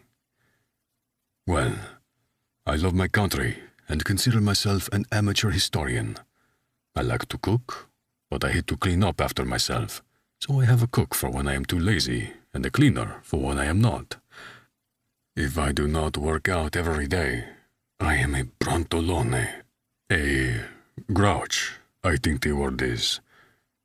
I am allergic to kiwis, and until I met you, I was not very fond of Americans. She shivered as my warm breath wafted over her ear. I pretended not to notice, tying off the braid and then getting off the bed to stand beside it. She lifted a hand gingerly to feel over the braid and offered me that shy, sweet smile like a present she'd wrapped just for me. Grazie mille, Rafa. Prego. Now, you are probably tired. I will leave you. No, I mean, yes, I am tired, but if you wanted to stay, it's kind of boring laying around without anything to do. I'm not allowed screen time, and I'm not allowed to read, so... She shrugged limply. I had work to do, 2 men to find and, hopefully, kill. What I did not have time for was giving to the whims of a girl with wide brown eyes and hair like silk. So why was I crossing the room to the bookshelf near the fireplace and picking up the book I knew I'd find on the second shelf? I lifted the cover to show her as I crossed back to her bedside and pulled up a chair to get comfortable. "The Divine Comedy," I said with a raised brow. "Should we refresh your memory about Dante's Fallen Angels?" I knew I was royally fucked the moment she twisted slightly to pull a pillow behind her back and then faced me with a beaming smile that brought out dimples in both cheeks. "Have pity on me, unto him I cried, whiche'er thou art, or shade, or real man," I began, skipping straight to this line because it occurred to me that it eerily echoed our own meeting, and how Guinevere made me feel. Not like the shade of my father I had postured for half a decade, but like the man I'd once been. It was a dangerous illusion, but one I found myself reluctant to cull, even if it was for my own good, and her own safety. Chapter 5. Guinevere. 8 days after the incident, I finally woke up feeling good again. In fact, I woke up and still felt as if I was dreaming. Light filtered through the sheer curtains and pooled on the white linen bed covers like liquid gold. Rafa had left the doors open slightly, so the faint sounds of city life streamed in. The staccato of Italian conversations and the toy car honk of a Vespa. It was so idyllic. I had to pinch myself to make sure I was truly awake. Stretching the vestiges of sleep from my body, I noted I was still sore and stiff, but not nearly as crippled by the accident as I had been even 2 days ago. My throat was tender like a healing wound, but I didn't feel pain when swallowing anymore, and my thoughts were unmuddied. It was time to get organized and out of Rafa's space. There was accepting kindness from a stranger, and then exploiting that kindness, and I felt dangerously on the verge of the latter. Rafa had fed me and given me shelter, but he had also carried me to the bathroom when I was too sick and in pain to walk, read to me from Dante's Inferno because I couldn't entertain myself with a concussion, and even braided my hair. God, the feeling of his big hands moving gently over my scalp and hair had been the single most romantic and erotic experience in my life, which was depressing, really, but it was one of the many reasons I was on this adventure, to learn about myself in every way, including my sexuality. It embarrassed me a little to be a 23-year-old virgin, but I'd never had time for boys. I was either too sick or working too hard. Now I was free to fall for anyone I wanted. But of course, I had to set my sights on the gorgeous Italian man 11 years my senior and wildly out of my league. I sighed as I slipped out of bed and wiggled my toes in the plush Aubusson carpet. A full-length ornate gold mirror in the corner of the room showed my skinny legs beneath the tails of Rafa's borrowed linen shirt.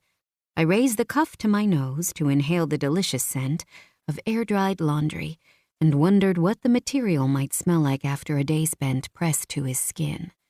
Concentrate, I scolded myself as I headed to the bathroom to take care of my morning business. When I was finished, I tiptoed down the hall to the staircase, spiraling up and down to other floors, straining to hear if anyone was awake and inside. A faint clatter of dishware from the first floor had me moving down the stairs, taking in the interior of the palace properly for the first time. It was magnificent, like something from a Disney movie. There was even an intricate fresco painted on the ceiling of the main floor that extended from a formal living room through a huge dining room and music room. Artwork I recognized from history books and museums lined the walls, along with some marble statues that had to be authentic antiques. Finally, I found the kitchen, and through 2 sets of open doors, a huge terrace where Rafa sat at a ceramic inlaid table, drinking an espresso while he read the local paper. I took a moment to study him in the rich morning sunlight, because it was my first opportunity to really look my fill. And look I did because he was simply too lovely not to admire. Even though I'd mostly seen him in dismantled businessman finery, he was obviously fit, with the kind of quilted muscles that left seams in his skin I wanted to trail with my fingertips. The sun turned his dark brown hair to bronze and caught the pale maple of his eyes so they glowed like a predator's, narrow and intent on something written in the newsprint. Those same big, tanned hands that had braided my hair made my throat dry as I watched them flex, the tendons in his forearms popping as he folded the paper impatiently and dropped it to the table with a dark glare. For one insane moment, I thought getting chased through a wheat field and hit by a car was worth it to see such a man sitting there, as beautiful as any piece of art I'd ever admired before him. "Something unpleasant in the news?" I asked as I moved forward into the doorframe. "How shocking." He looked up at me with surprise, as if he'd known I was there the entire time. The expression on his face was too bland to be called a smile, but there was amusement there. "This is universal, I think," he agreed, gesturing for me to sit across from him. "Help yourself to fruit and bread, but do not eat too much. We have things to do today." "Yeah, I was going to have a bite to eat and then go to the bank. I researched, and there is one in this neighborhood. It was only a 15-minute walk, which I could manage easily even with a stiff hip. I just have to call my parents to ask them to transfer me some money. Then I guess I'll go to the police and file a report. It seems like I'd have to do that in order to get an appointment at the consulate for a new passport." Rafa crossed one ankle over the opposite knee, and I noticed he was wearing leather loafers without socks. The sight of his olive-brown ankles shouldn't have been shocking or sexy, yet it made my pulse pound. I wanted to reach out and touch the knob of bone and the plum-thin skin to see if he'd shiver. No. I blinked away the fantasy heat rushing to my cheeks as I stared up into his implacable gaze. Sorry, what? No, He repeated clearly. I have a better idea. You will finish your breakfast, and then we will go get you some clothes, as tempting as you are in my shirt. I do not think it is appropriate attire for a police station or the consulate. I winced, because somehow I'd forgotten that little detail. Maybe I can borrow a belt? I suggested. Rafa's full mouth twitched. That will do until we get to the stores, maybe. Do not worry about money, Guinevere. You may have noticed, I'm not exactly worried about it myself. I sat back in the wrought iron chair with a slice of melon in my hand and sighed. I just feel like I've taken a lot from you. Is it taken, if I have given it freely? He asked imperiously. He should have been condescending, speaking like that, looking like that, but there was an unmissable warmth I couldn't pinpoint to any one mannerism. It was obvious he liked helping me, that maybe he even liked me. I'll pay you back, I insisted. My father raised me to believe it's vital not to be in debt to anyone. Smart man. He is, I agreed, and I still need to call him. I sent a text saying I was under the weather and they've been checking in on me. I don't want to worry them unnecessarily. They would have been on the first flight out if I'd told them what had happened to me, especially if I'd been forced to admit I was in Italy and not France as I'd told them. It would have meant the end of my trip before it even had a chance to begin, and after everything, my illness, the years of anticipation, the loss of Gemma, I found it was the final straw I couldn't allow myself to lose. You are their child. It is their right to worry. Well, I guess you have a point there. Only I'd never thought of it quite like that. I'd always been vaguely annoyed by, though always accepting of, my parents' concerns and hovering. They'd almost lost me twice to brutal kidney infections when I was a child, and then had to watch as I underwent major surgery for a kidney transplant at 16. Then we'd lost Gemma, and whatever gains they'd made in giving me some autonomy had diminished like smoke in the wind. I'll call them, I told him, feeling properly chastised. He shrugged a shoulder. Do what you want. I was merely telling you the truth from my experience. I do not have children, but you cannot grow up with an Italian mother without hearing how difficult it is to raise and love your children, then let them go off into the world on their own. She is always happier when we are all under one roof, and all of us are grown. I plucked a clementine from the fruit bowl and picked at the peel anxiously. They're going to flip out. His expressive, slashing brows rose. Well, their daughter was almost raped and then hit by a car. Can you blame them? No, but they'll want me to go home immediately. Another flippant shrug as if he didn't see the problem. So? You're a grown woman, are you not? Of course. Then you can do as you wish. He sighed at my flat look and leaned closer so that the sunlight caught both of his eyes and turned them to burnished gold. There is a difference between respect and blind obedience, capisce? You can respect them by telling them the truth about what has happened to you, but you do not owe them submission to their desires.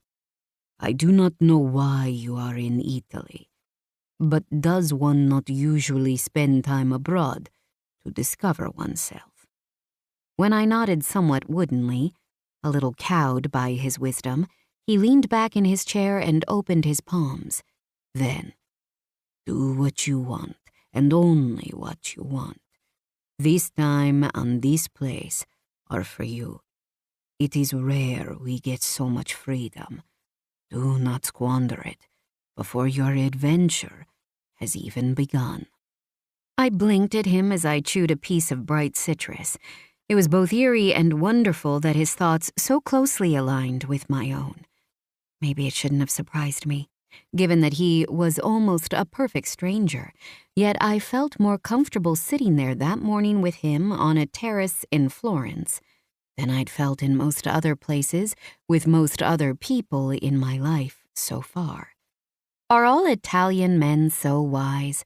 I teased finally. Rafa's slow, curling grin was wicked.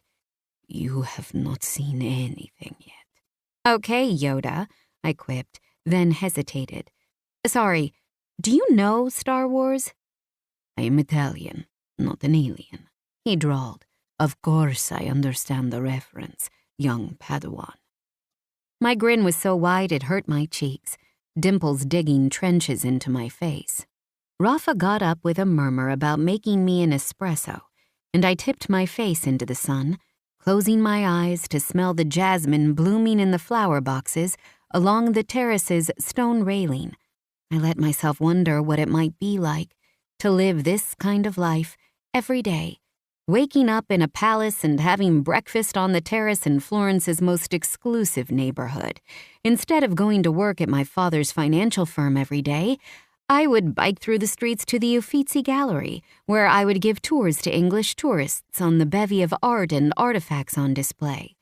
I could come home every night to Rafa, tie discarded, buttons undone to his sternum to reveal the crisp, black chest hair I'd pressed my nose into while I was too delirious with sickness to truly enjoy it. We'd cook dinner and listen to jazz and dance under the moonlight. I snorted at my own silliness, shaking my head to clear it of those childish fantasies. There was an Italian saying my father had told me, "Viver nel mondo della luna," which kind of meant living with your head in the clouds. My entire life, I'd been dreaming of traveling to other places and being a different kind of person. I wasn't going to waste my opportunity now that it was here by fantasizing about something that would never happen. Of course, that was easier said than done when Rafa drove us to Via de Tornabuoni, which I knew from researching Florence inside and out was the most exclusive shopping street in the city. I gawked out the window as we pulled up outside a large boutique and watched a uniformed valet move toward the car. When you said shopping, I was kind of expecting a Forever 21 or something, I murmured as a gorgeous older woman strutted by in a pencil skirt and high heels that should have made it impossible for her to walk at all. Rafa huffed something like a laugh, but otherwise didn't respond, getting out of the car to hand his keys to the eager driver. Before I could pull myself together to leave the car, he was at my door, opening it, and then offering me his hand. I blinked up at him dumbly, because no one had ever opened the door for me, let alone helped me out of my car. My father didn't even do it for my mother because she said it was antiquated, and she knew damn well how to open the door of a car herself. And sure, even recovering as I was, I could have levered myself out of the low Ferrari with minimal effort and much less grace. This was just a much lovelier alternative. I slipped my hand over his calloused palm and allowed his strength to pull me gently out of the car and into his body. The hard length of his chest pressed against my small breasts, and the heat of him seared me through to the bone. My mouth dropped open in an audible gasp as I tipped my head back to look up at him. He was staring down at me almost somberly, those copper eyes tracing my features. I was close enough to notice how square his chin was, the nick of an old scar white against the tanned skin at the corner of his jaw. "Do not be embarrassed when we go in," he ordered. "You are not the kind of woman who should wear cheap American cloth, and I am not the kind of man to buy it for you. We will go inside together, and you will let me buy for you what I want, simply because I want to, and it will bring me joy. You understand?" I pursed my lips and narrowed my eyes at him, You know, you're really bossy, but it's hard to take umbrage at it when you are also being insanely generous. He gave me that one-shouldered shrug, like my concerns were beneath him, and he knew he would get what he wanted in the end. Why was that brand of arrogance so sexy? Without another word, he shifted a hand to my lower back and pressed me forward to walk slightly in front of him toward the store. "Signore," a woman greeted him instantly when we walked in. She smiled beatifically as she moved toward us, hands open in greeting. "It has been too long." Maria Lucia. They exchanged brief kisses on both cheeks before Rafa presented me with a little push to the base of my spine. "This is my friend, Guinevere." "Stone," I replied, offering my hand to Maria Lucia. "Nice to meet you." She blinked at my outstretched hand and then dissolved into a warm smile, grasping me lightly by the shoulders to kiss the air beside both my cheeks. When she spoke, her English was flawless. "Hello, Guinevere Stone. I see you need some clothing." Her gaze trailed over Rafa's shirt, which was belted at my waist with a Gucci scarf and paired with my hastily repaired sandals. A blush warmed my cheeks like a sunburn, but before I could open my mouth to explain, Rafa was taking my hand to lead me to the nearest display. "See, she needs a new wardrobe for summer. Is Maria Teresa working with you today?" When she nodded, he went on. "Good. When you have picked out some outfits, tell her I will pay her extra to go gather shoes and accessories for Guinevere while she wraps everything up here." "Rafa," I started to complain when I lifted the tag on a linen dress and saw it was €1,500. "Please, I can't afford—" He lifted his buzzing cell phone from his pocket and raised a single finger to hush me. "I must take this, Maria Lucia. Please ignore whatever protest Signorina Stone gives you, and if she is reluctant to shop, choose for her. Capisce?" Before either of us could respond, he turned on his heel and strode for the door, answering the phone with a short, sharp "Pronto." I blinked after him, then turned with a little wince to face Maria Lucia again. She was grinning at me conspiratorially. "It is best, I've found, not to argue with Signore Romano." Romano. Well, at least I knew his last name now.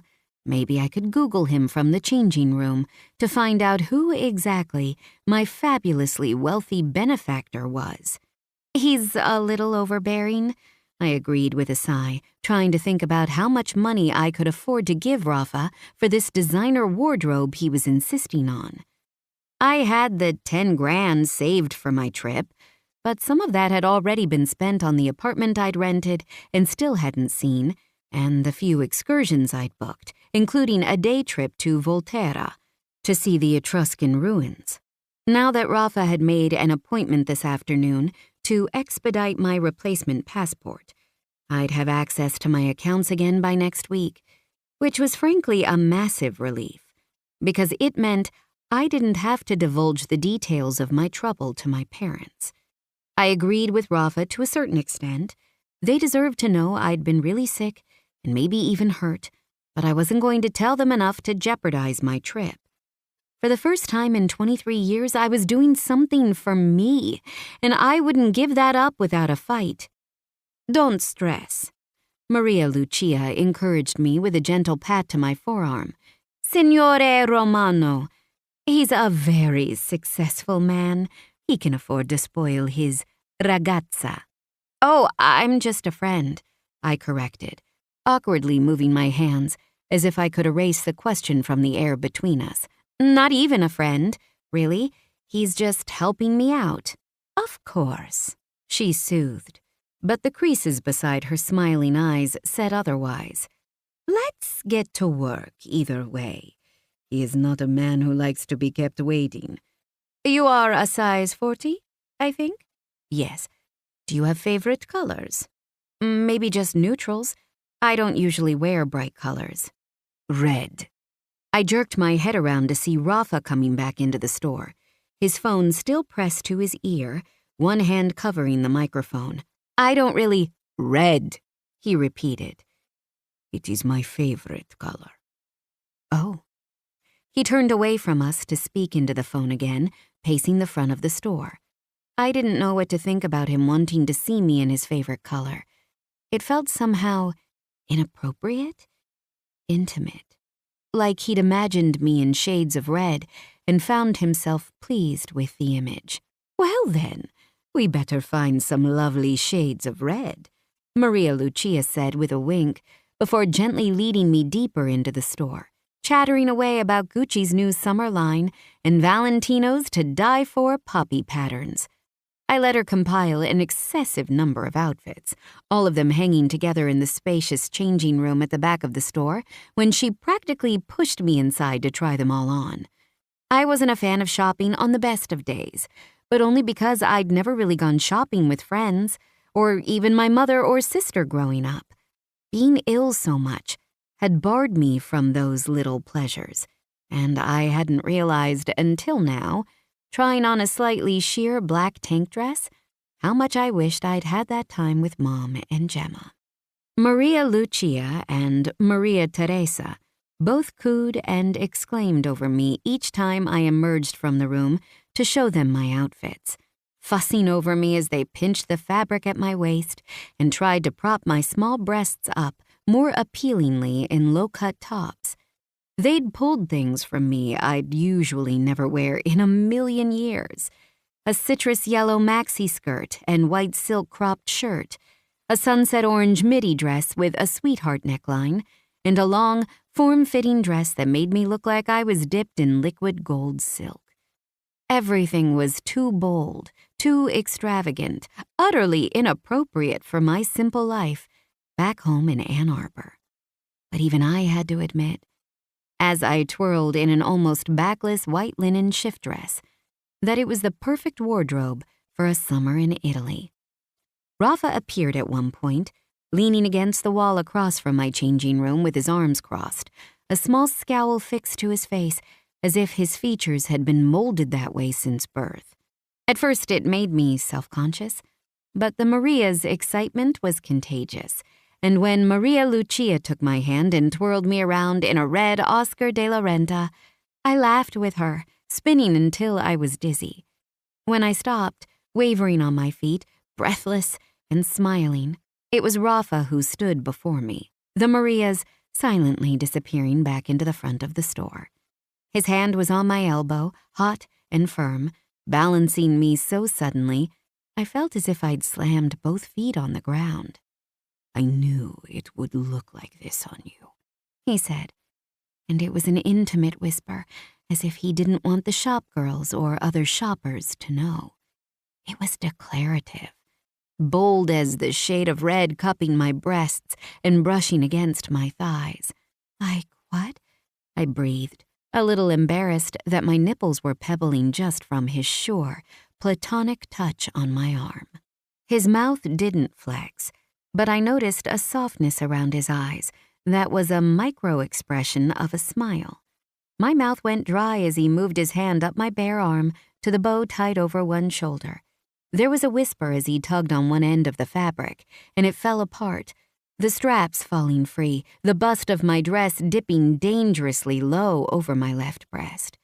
I wanted to say something, but I had no vocabulary for the shame and desire and protestations swirling inside my belly. We were in public. We were strangers.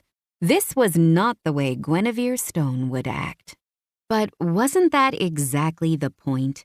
Hadn't I yearned to feel the kind of fire I felt then, standing in a cool designer boutique in the heart of Florence with a man who looked like a real-life Adonis? Didn't I secretly love the way that single brush of his fingers over my skin had raised my inhibitions to ash and resurrected a voracious hunger for him in its wake? A deep, forbidden part of my subconscious longed to shrug the other strap off my shoulder and bare my breasts to his predatory gaze, to cup my flesh in offering, lifting each nipple so he could worship or torture it with his mouth, with the teeth that flashed strong and white when he flashed an infrequent, wicked grin.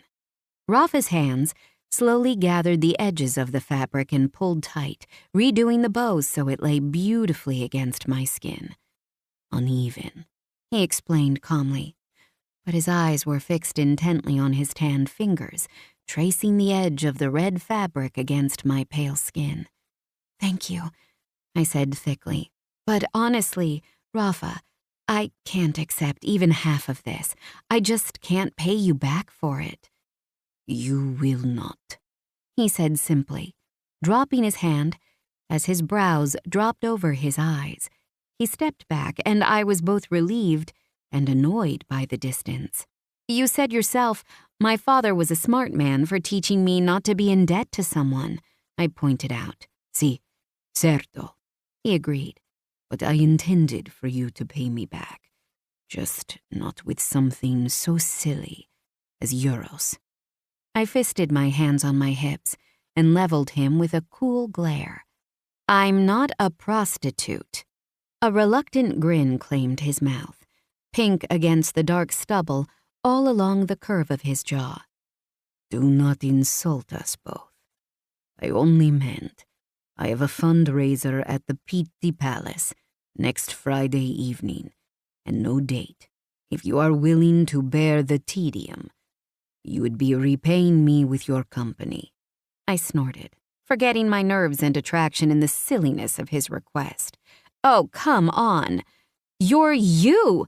I'm sure you could have any girl in Tuscany with one snap of your fingers." Slowly, he raised his hand between us and snapped his fingers. "Oh, look, it is the only girl I want in Tuscany." His deadpan delivery made me laugh, releasing some of the giddy bubbles floating through my belly. "You know, your friend Martina confessed to me you're never this kind to strangers," I said, and told myself I wasn't flirting, but I could practically feel the hearts in my eyes. He leaned a shoulder against the wall beside us and crossed his arms again, muscles bulging beneath the blazer. A lock of wavy dark hair fell over his forehead, and my fingers itched to push it back. "I am not," he agreed easily. I dragged my toe against the plush carpet and looked up at him through my lashes. Why do I seem to be the exception, then? He actually considered the question, rubbing a hand over his lower lip as he studied me. Finally, he reached out and adjusted the bow he'd just retied over my shoulder, observing as my skin broke into goosebumps. "Because the kindness does not stem from the good of my heart," he admitted, voice rough and textured enough to abrade my skin. "The moment I saw you, like a deer trapped in my headlights, I saw you with the eyes of a predator." I swallowed thickly. Predators usually hunt their prey, "Si, but I do not intend to kill you, Cerbiata." His finger traced the strap down to the sweetheart neckline and tracked daringly over the edge of my breast, exposed above the fabric. I watched up close as his eyes went from amber to bronze, dark with hunger. "I only intend to eat you." I tried to swallow and almost choked at the dryness of my throat. "Are you hitting on me?" I asked, just to be sure, because this entire trip was dreamlike in a way I couldn't shake, for good or ill. A tiny smile cut into one edge of his mouth. "How old are you?" 23. "Allora, sì," he said, curling his hand around my throat, using his thumb to tip my chin up.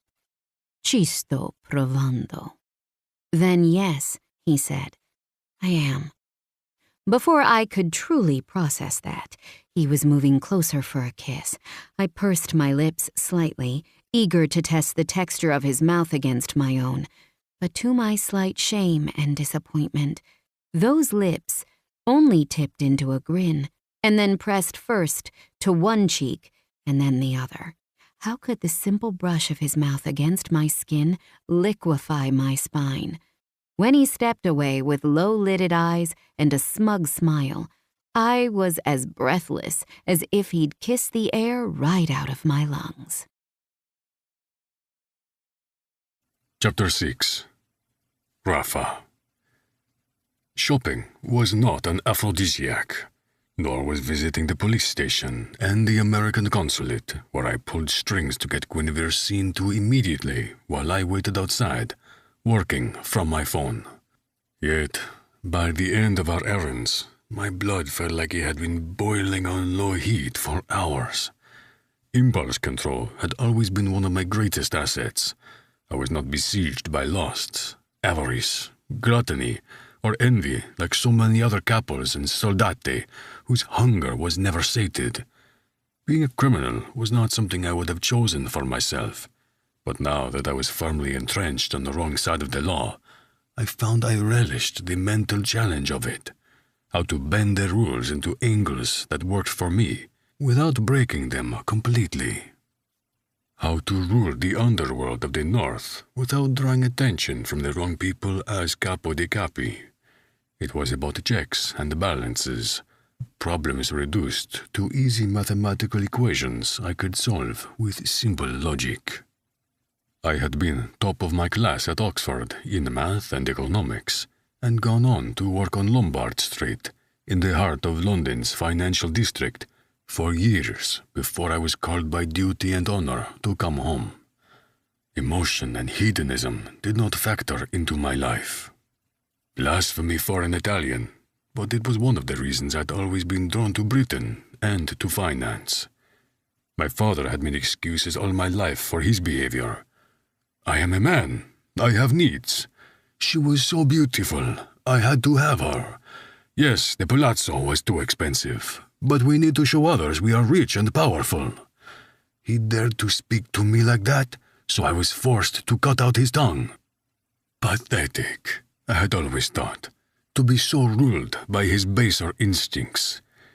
Yet I found myself oddly incapable of refraining from touching Guinevere when she emerged from the changing room, wearing my favorite color, just because I had asked her to.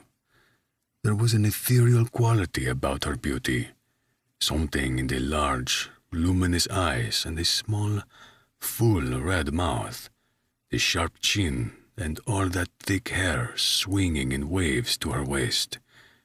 She was delicate, almost dreamy, but also elfin, and everyone knew never to underestimate the dangerous appeal of the Fae. In that dress, the color of freshly oxidized blood, Guinevere would have looked as perfect in a Tuscan field of poppies, twirling like she was doing under Maria Lucia's arm, as she would have spinning to slip a blade neatly between the ribs of some hapless victim. The duality of the fantasy, of her, wrote itself into my bones, soft and sharp, naive and witty, untried but strong. For the first time in a very long time, I gave in to my reckless impulses and undid the bow at her shoulder, just to watch that dress dip dangerously low over one pale breast. I thought of biting that white skin until it was the same color as the fabric, until that sweet mound was ringed in teeth marks.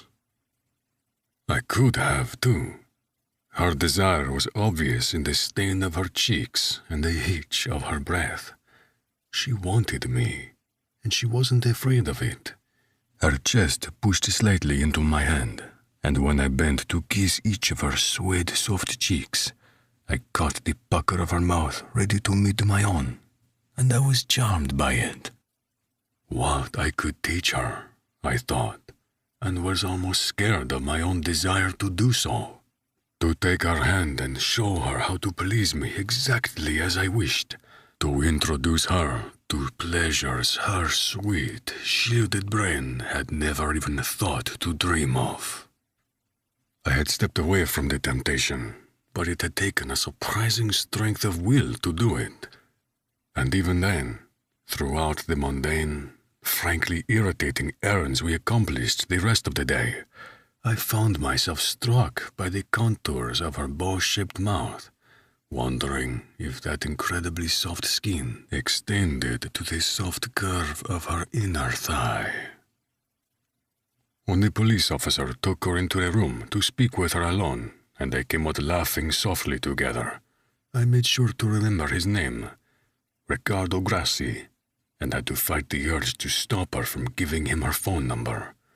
When we went to the consulate, and my friend, Giuseppe Diatti, told me in a congratulatory way that she was very beautiful, I did not fight the urge to tell him to keep his eyes to himself. She seemed to awaken an oddly intoxicating mix of protectiveness and arousal in me that I hadn't felt before in any of my 34 years, despite having countless partners. So it irritated me that Guinevere Stone, this slip of an American girl who looked unfairly like a princess from a medieval Italian romance, could set my regimented life on its head. It had been my intention to take her for dinner at Trattoria Marrone, because I knew she would fucking delight over their Florentine ribollita, but by the time we finished at the consulate, I felt as if I were coming out of my skin with a mixture of desire and irritation. So I set our course for home and turned up the volume on the jazz filtering through the Ferrari. Despite my ignoring her, Guinevere's presence was impossible to overlook. She shone with her own light, even sitting in the tight confines of the sports car. I watched the play of expressions over her face from my peripheral vision as we passed sights she had clearly read about and lusted over for years. The way her fingers touched the window, so reverently, made me wonder how they would touch me. Would that same worshipful light enter her eyes as she slowly undid my zipper, metal tooth by metal tooth? Would that same shocky gasp leave her lips when I took the tip of her small breasts between my lips? Madonna Santa! I cursed under my breath as we finally pulled through the automatic gates to the courtyard of my palazzo on the south bank of the Arno River. If I had to spend one more moment in a confined space with this siren, I was going to lose my infamous cool and do something we'd both regret. Like press her reverently to the window and kiss her until she trembled. Servio will make you whatever you want for dinner, I grunted as I unbuckled and opened the door. I have to work the rest of the evening. Before she could respond, I was levering myself out of the Ferrari and stalking across the pavers to the side entrance. The gym was on this lower level, and without skipping a beat, I tore off my suit jacket, kicked off my loafers, and rolled up my sleeves before stalking over to the punching bag hanging idle in the corner. When I looked up, countless minutes later, sweat was beading in my hairline and dripping from my jaw. Martina stood in the doorway, affecting my normal pose in silent mockery. I blew a lock of wet hair out of my eyes and steadied the bag with my gloved hands so I could start my combinations again. So, She said, when it became clear I would not indulge her. fun day? My answer was a jab-hook-uppercut combination that set the bag vibrating on its chain. I know men don't enjoy shopping much, but I thought you would have at least enjoyed the company. Martina was like that, a bloodhound with the scent of vulnerability in her nose, ceaseless until she hunted it down and pinned it beneath her notice. Her laugh filtered through the quiet room when I did not respond. Are you ready for me to call in your mother? Angela would love to take in a pretty stray. Your sisters would probably throw her a welcome party. The idea of Guinevere meeting my family was almost horrifying. They were not cut from the same cloth, but there was a synchronicity that I inherently knew existed between them. The big, boisterous family obsessed with living in each other's pockets and knowing every single person's business, and a girl who was so clearly a little lost and lonely and entirely too lovely. They would stitch together beautifully. Mama would harness Guinevere's enthusiasm for Italian culture and teach her how to cook every Tuscan dish.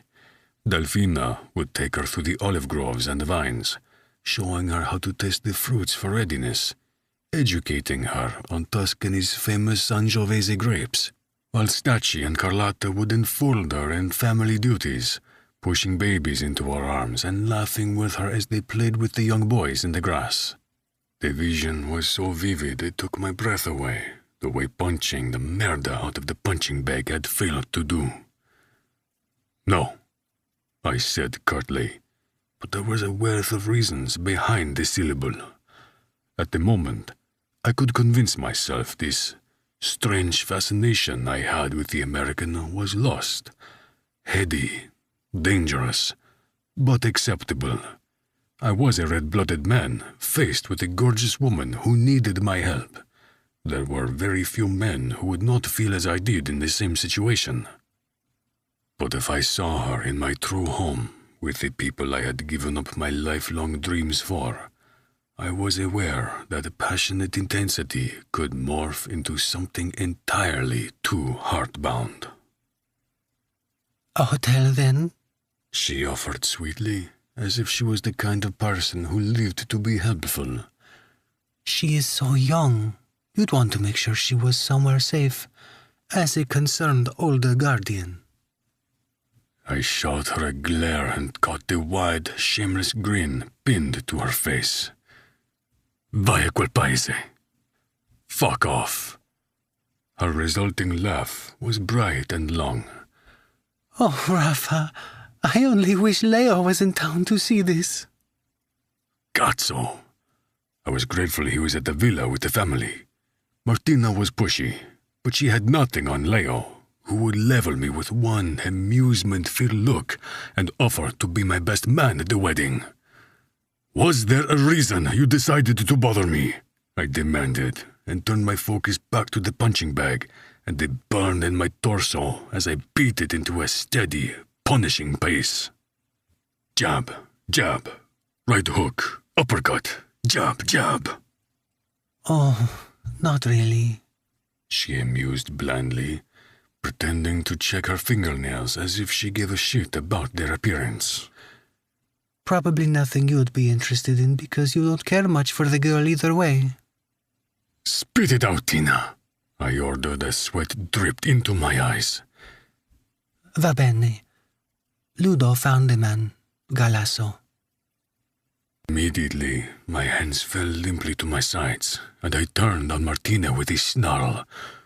"You tell me this now?" She shrugged. I didn't know you'd be so invested.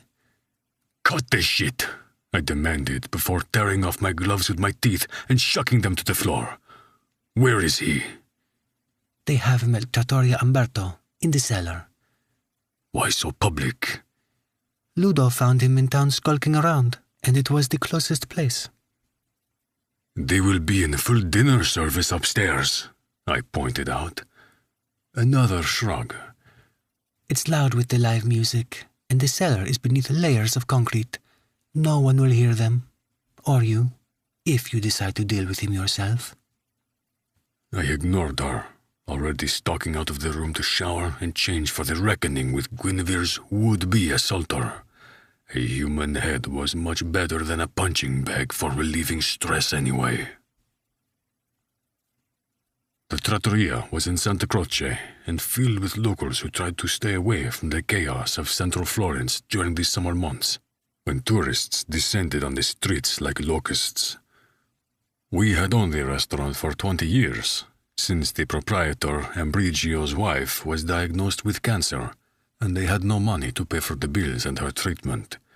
My father had stepped in with an offer of help, plenty of strings attached, and the trattoria had made us a tidy profit from its legal business, as well as hundreds of thousands of euros in laundered money. It was also where I met with the odd local capo to discuss business over Ambrigio's delicious bistecca alla Fiorentina and a bottle of Chianti, or, on occasion, where I doled out punishment to rats and other bottom dwellers who interfered with my business. Obviously, this visit was about the latter. When I descended the steps into my own hellish dominion, Galasso was sitting on a wobbly old wooden table against a rack of wine. Carmine stood behind him with his arms crossed, his whipcord lean frame made threatening by the sheer number of weapons discernible on his person. A gun in his shoulder holster, brass knuckles on one fisted hand, a row of knife handles visible above his waistband. Next to him stood Renzo, his younger brother, who made up for his age by being the biggest man I'd ever known, towering over even me at 6'6", with a neck as thick as a leg of prosciutto. Ludo, the third in my trio of trusted personal soldati, greeted me at the stairs, his heavy brow and slightly undershot jaw giving him a primitive appearance that was inherently threatening. Sometimes people made the mistake of underestimating me because of my good looks, which I always found utterly amusing. If I was attractive, it was because of generations of my mafioso ancestors had been affluent enough to attract beautiful women, despite their own lack of beauty, until the end result was someone like me. Beautiful and dangerous, as so many mythological beings. Galasso muttered something behind the tape over his mouth and tried to stand up as soon as he saw me, but Renzo clamped a hand over his shoulder and forced him back down. I ignored him completely, heading to the wine rack to pick a nice bottle of Brunello di Montalcino to share with my guest. It was the kind of expensive bottle that needed to breathe, so I moved to grab a vintage Murano decanter from a cabinet and transferred the red liquid into the glass with my back to Galasso. He watched me with wide eyes as I slid out the chair from across him and settled comfortably into it before placing the wine between us on the table. I sniffed the cork, then accepted 2 short glasses from my friend, then poured Galasso and myself some of the fine vintage. Sliding the glass across the table with one finger, I nodded slightly at Renzo, who reached forward to tear the tape from Galasso's mouth. Figlia di puttana! He cursed viciously. Watch your mouth, I encouraged him calmly, observing the play of the low cellar light on the garnet red wine. You would not want to ruin our civilized conversation by insulting my mother, would you? He glared at me, chin lifted pugnaciously. What do you want with me, gentiluomo? Ah, so I see I do not have to introduce myself. That makes things easier.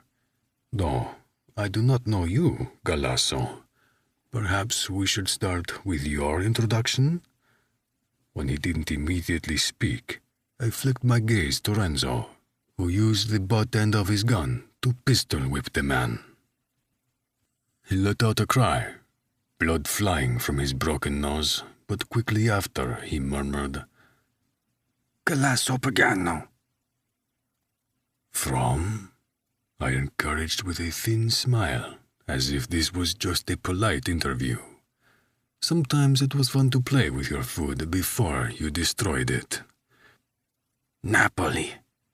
He spat a wad of blood onto the floor beside the table. Originally. Ah, and how long have you been in our lovely Toscana?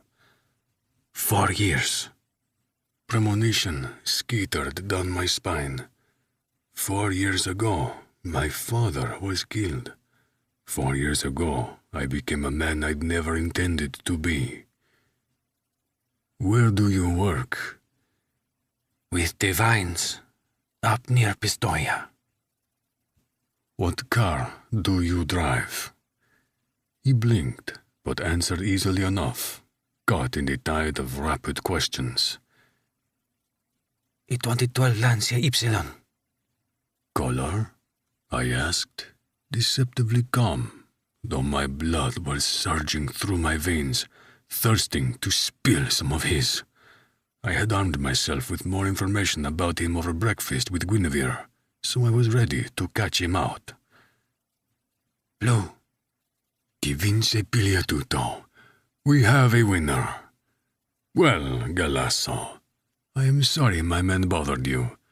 We have had trouble with rats, you see, and you have the distinct look of one." I shrugged and gestured to his broken nose with my glass. "Maybe it is the nose? Either way, please accept my apologies. They acted without thinking, as sometimes soldiers do." Galasso peered at me through his small brown eyes, brow furrowed as he chewed furiously over my words, testing their merit. I merely returned his gaze calmly. Eventually, he sighed, and the tension in his shoulders dissolved a bit. "Thank you. I thought being brought in front of Il Gentiluomo had to be a mistake." Yes. Please, lift your glass and drink with me. It is a very fine vintage befitting an apology." Galasso was clearly not a clever man, because though he had heard of my reputation enough to know what they called me in the underworld, he raised his glass with a barely shaking hand and clinked it against my own. "Salute," we said in unison, and each brought the wine to our mouths. I watched over the rim of the glass as Galasso took a deep draught of the Brunello di Montalcino Red, and then, finding it exemplary, he took another, longer taste. When I lowered my glass without drinking, he did not notice. "It is good, no?" I asked with a bland smile when he downed the wine like a heathen and set the empty glass heavily on the table. "Excellent," he admitted. "We make good wine in Pistoia, but it is mostly Vernaccia. It is nice to have a decent red." "You like wine, then?" What Italian doesn't?" He laughed, and the line of his shoulders loosened completely, his thighs spreading wider beneath the table, getting comfortable. "Of course. Wine, cars, and women." Understanding made his wizened brows lift. "This is why you asked about my car. I admit, it is not a fancy one. I bet you drive something slick, a Lamborghini." "Close." I dipped my head and poured him another glass of wine, watched his thick fingers close around the glass, and imagined them closing around Guinevere's thin ankle. "A Ferrari." "Aha!" he exclaimed, as if he had guessed correctly from the start. "I knew it. I love the Ferrari. What I wouldn't give to drive one someday."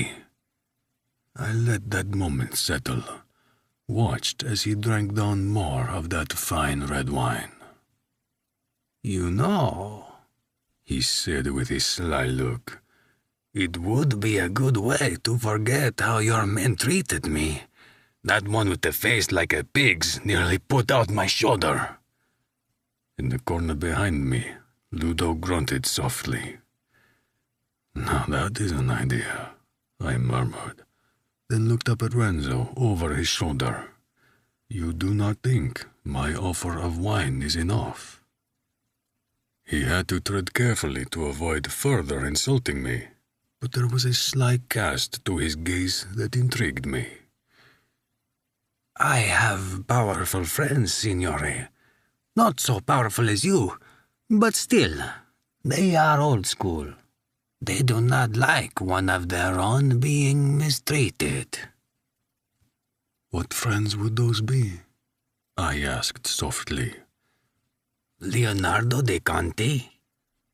I fought the smile that pulled at my mouth, but Carmine had to hide his behind a hand. "Well, we would not want to upset Leonardo di Conti, would we?" I said somberly, even though the man he spoke of had been my lifelong friend, as close to a brother as I had ever had.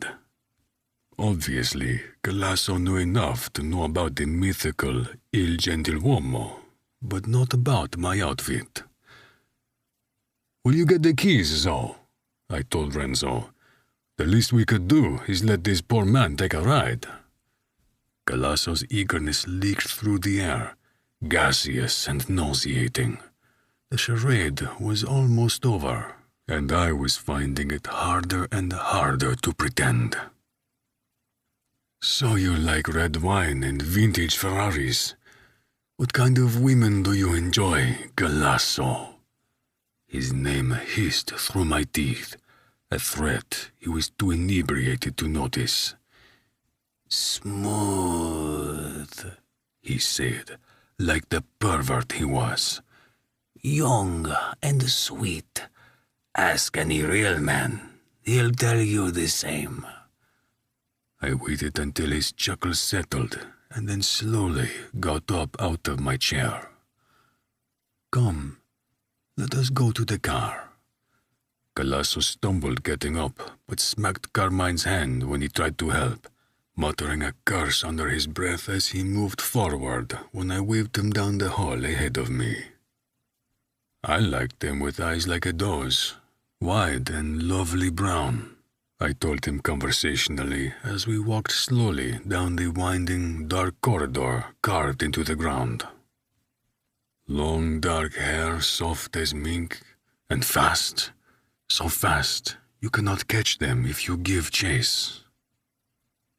In front of me, Galasso missed a step ascending to the next room and stilled, shoulders hunching slightly. Do you know such a girl, Signore Galasso? I asked softly as I stepped too closely behind him, looming over his shorter frame. A cerbiata so enchanting you could not stop yourself from trying to hunt her down. I don't...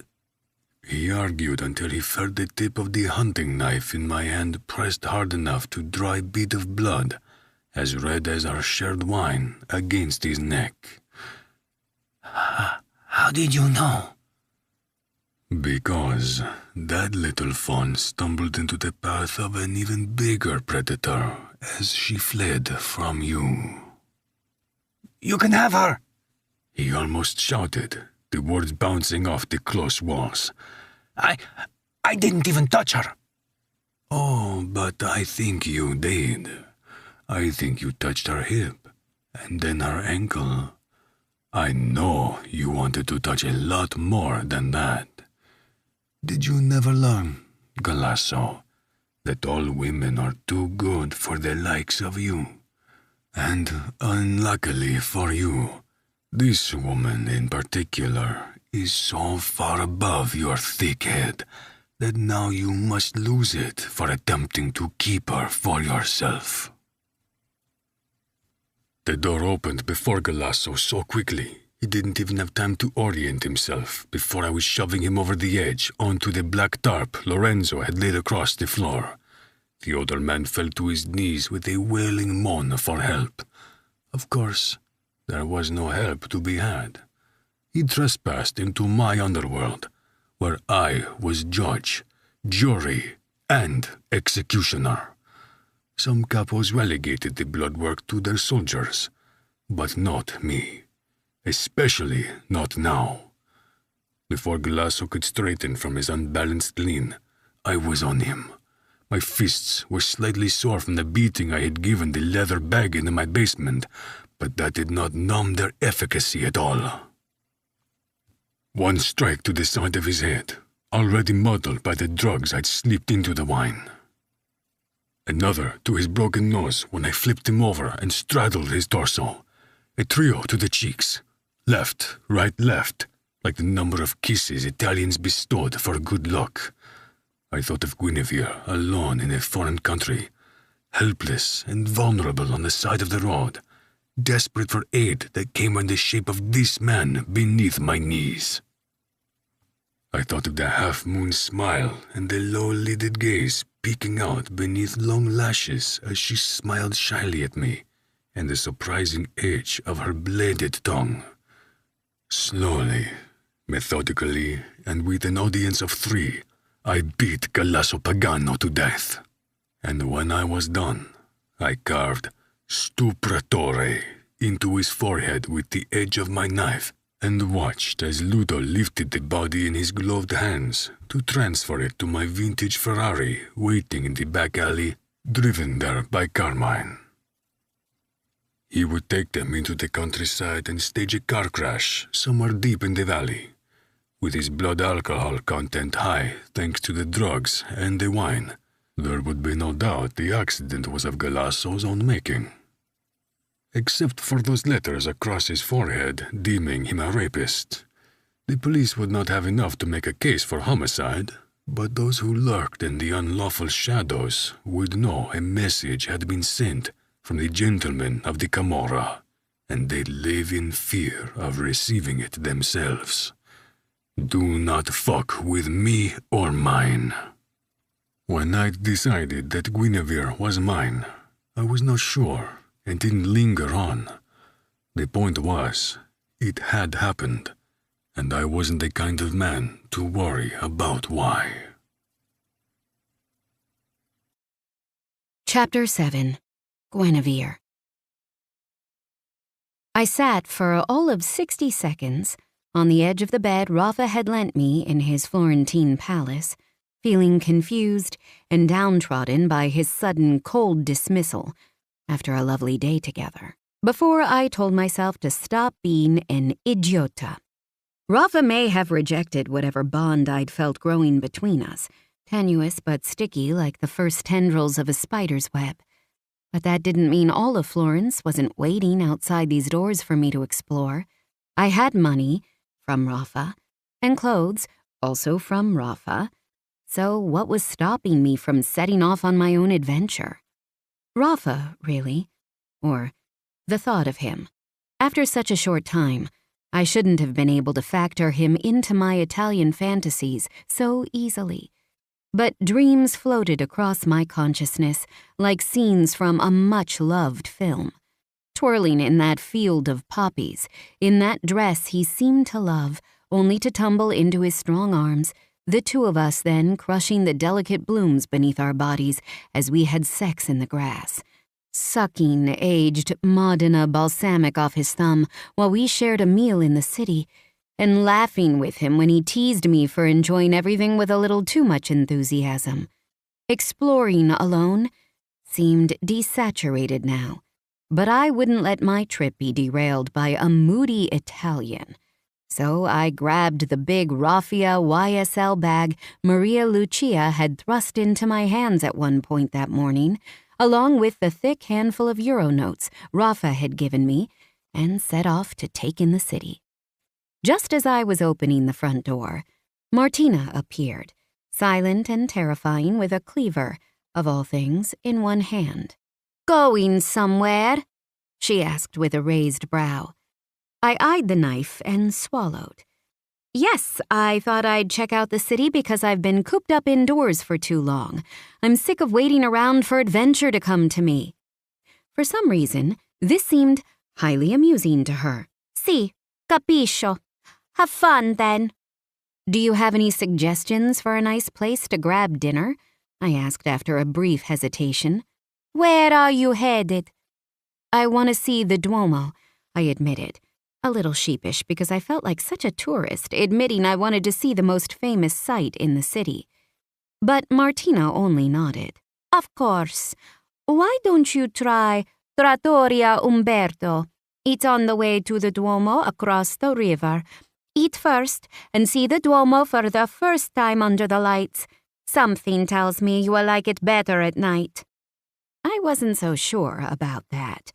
Walking around Florence after dark made me apprehensive after my encounter with Galasso, even though I'd looked up safety in Florence at least a dozen times before I'd left Michigan. It was safe to walk through the center at night, even as a lone woman, as long as I stuck to the main thoroughfares, which would be thick with tourists.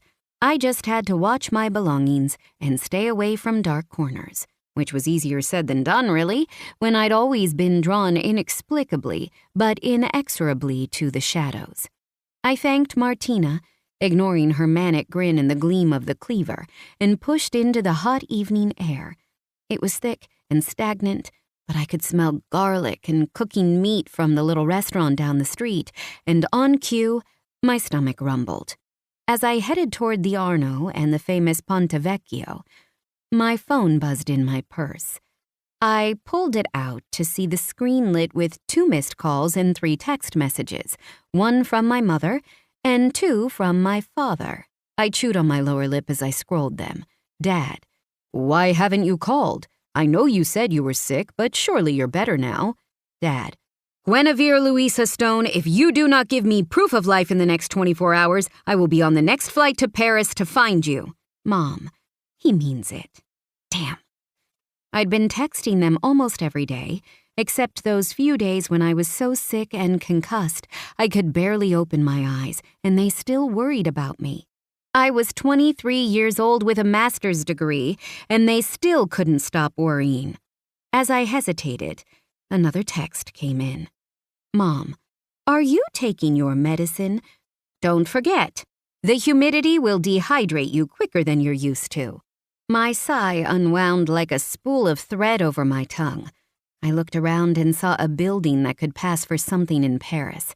It made my chest ache to perpetuate this lie to my parents, the first of my life, but it also felt necessary. A rebellion against a totalitarian parenthood. I smiled into my camera phone and took a photo. Jinx: "I'm alive and well, if a little pale from being stuck inside. Don't worry about me if I don't check in every day. I missed a whole week to sickness. I want to soak it all in." I sent the message and the photo, then resolutely stuffed my phone deep into my purse and quickened my pace as if I could leave the past and my reality back in Michigan in the dust. A moment later, my worries faded to nothing as I took in the bustling, stunning sight of Ponte Vecchio ahead of me. The famous bridge was built up on either side with stores, most of them tourist traps. I knew from my research, but the effect was still unlike anything I'd ever seen. Tourists milled between the narrow bridge walls, looking at overpriced jewelry and licking fast-melting cones of vibrant gelato. A giggle bubbled up in my throat as I took my first steps onto the bridge, and even when a tall man bumped into me, I just beamed up at him in response. It hit me all at once, a week after I'd arrived. I was here. I'd made it. 5 weeks in Italy stretched out before me like a red carpet lined with bright lights. I was so excited it was hard not to get ahead of myself and imagine how I might feel when I returned stateside to my predictable life and boring self after what had already been a fairly life-changing trip. But that was a future me problem. In that moment, I had nothing to worry about but luxuriating in the setting and finding authentic Toscana food to fill my hungry belly. I took some time to look through one of the arches in the middle of the bridge with a fabulous view of the Arno. The sun was a huge golden medallion kissing the edge of the horizon. The river blushed pink from the embrace, and the sky tinged tangerine. I took a photo, but I knew nothing would ever capture this experience for what it was. Total freedom, and the realization of a dream I'd first conceived of in a hospital bed as a child. "I'm here," I whispered, perhaps a little foolishly to the spirit of my sister I imagined I carried with me on my travels. "I made it, Gemma, and I think you'd be proud of me." I let the swell of tourists push me gently forward over the bridge onto the opposite bank, and then turned right instead of heading straight to the Duomo. According to my phone, Trattoria Umberto was a little restaurant with rave reviews off the beaten track, deep in the Santa Croce neighborhood. There were other restaurants I had in the typed itinerary on my phone. I'd lost my physical laminated copy along with my suitcase, but I was trying to be more impulsive and a little less uptight about everything. Control had always been my favorite method to combat the uncertainty of being ill. When your own body acted against you, it was easy to cave into helplessness. And while I wasn't immune from bouts of rage and frustration, being organized and disciplined was its own kind of balm. Besides, I figured a local would know the best places to eat, and I was ready to make a fool of myself over a proper plate of Italian pasta. The restaurant was nothing special from the outside. A wooden overhang with the restaurant name written in golden paint, and 2 small windows filled with hanging legs of prosciutto to either side of the door. There wasn't a line, but when I entered the dark, fairly cool interior, it was packed with diners, most of them speaking fluid, loud Italian. I grinned at the bustle, noting the crooked art and photographs on the walls, the way the building seemed to be a collection of varying rooms at slightly different elevations, the wood dark and the beams exposed. It was gorgeous. A curvy older woman with iron gray hair and sharp creases beside her mouth bustled up to me and asked me something in rapid-fire Italian. "A little slower?" I asked in my own timid Italian. Her smile softened a bit, but she didn't switch to English, which I was grateful for. "Table for one? We only have space in the back." "Yes, please."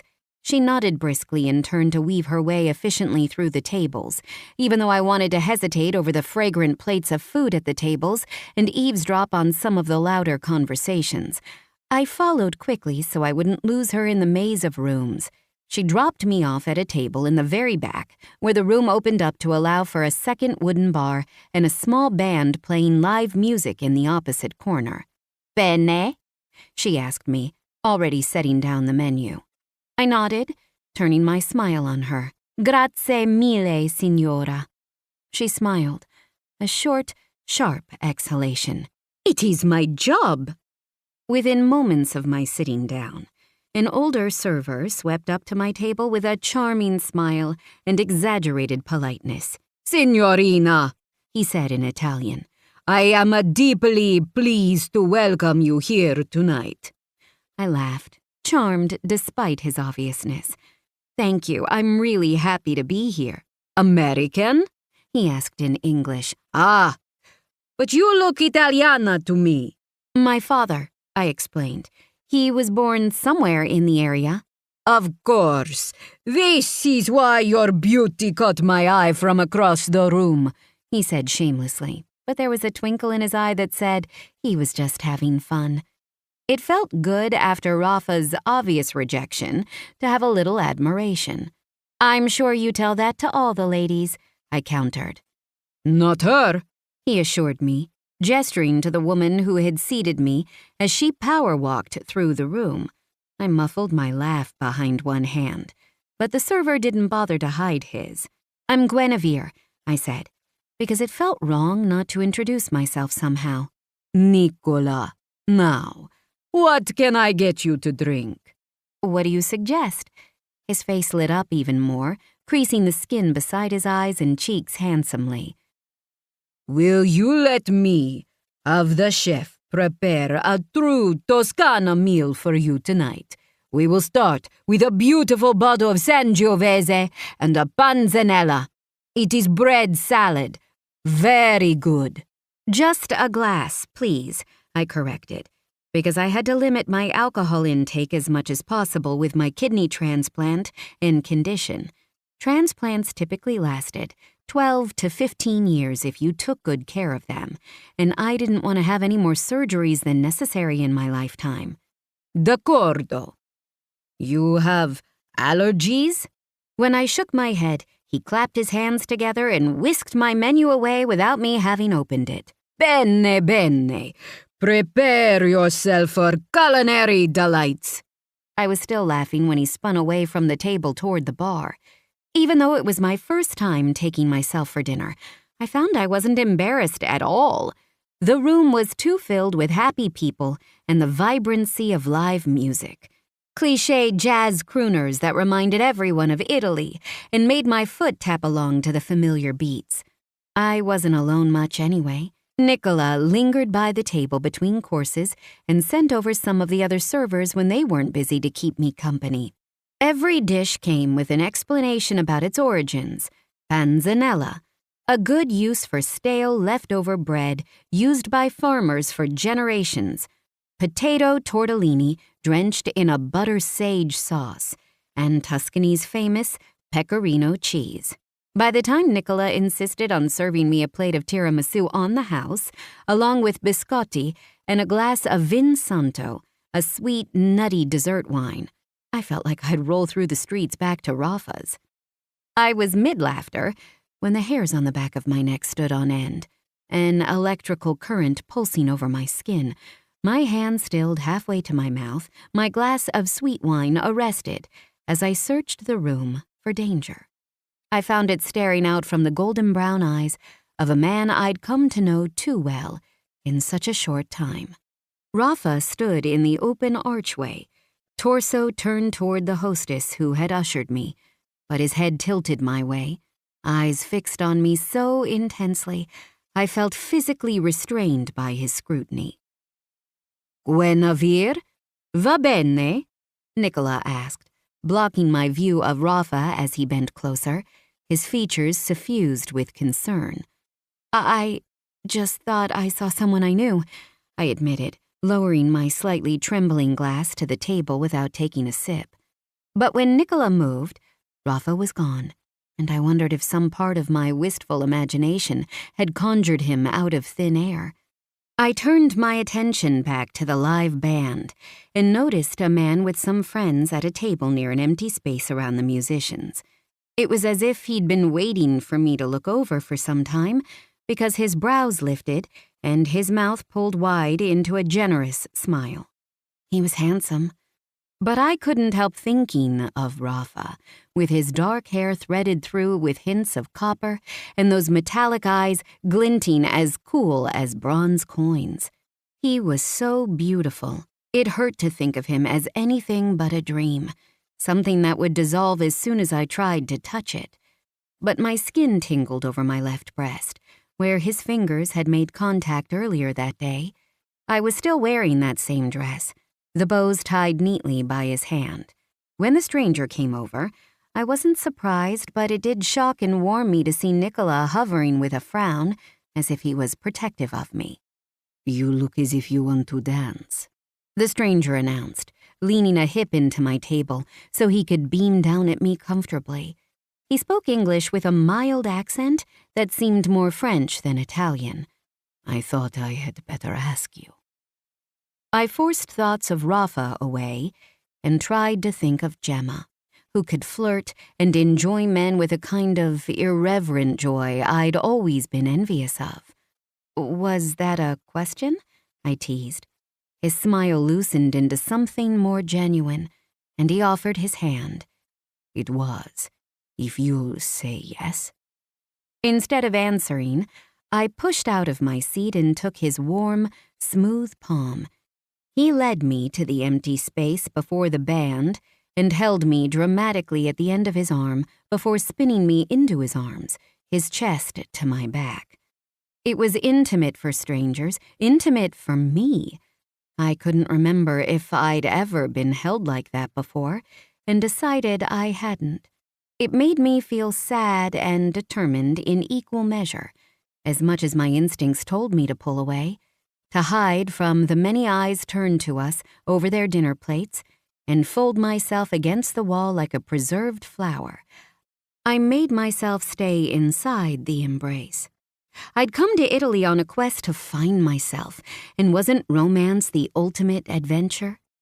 I thought about offering him my name, but I liked the mystery of a dance with a stranger, of being nameless and mysterious, how I'd always imagined Italian women to be, instead of the plain and straightforward American I was. Before I could even swing my hips with his in time with the music, the warm bracket of his body disappeared from behind me, and my arms were left wrapped around my torso, hugging my body as if in consolation. I stood there for one interminable moment, alone on the dance floor in front of an entire restaurant of people, frozen in humiliation. Just as I turned to see what had happened to my dance partner, he pressed against my back, his arms sliding around my waist to pin me even more aggressively to his front. When I wiggled, trying to find some space, a familiar whisper wafted hot across my neck, breaking my flesh into goosebumps. "Placati, cerbiata. It is only the man you wish to dance with, from the very start." A shiver sluiced down my body like a bucket of cool water dropped over my head. "Rafa," I breathed, even though I meant it to be an accusation. "What are you doing?" "It should be obvious," he drawled, spinning me away and then pulling me gently, inexorably against his body, so we were sewn tight from chest to thighs. He was so much taller than me, even in my heeled sandals, that I had to tip my head back and expose my neck to look into his coolly amused gaze. "We are dancing." "Why?" I demanded, ignoring the way his eyes dipped down to the line of my throat and darkened noticeably. "A few hours ago, you couldn't get away from me fast enough." "A few hours ago, I did not think you were foolish enough to entice a room of Florentine men to seduce you." "Don't be ridiculous," I snapped, trying to pull away from the artful way his body led mine in an easy series of steps around the small dance floor.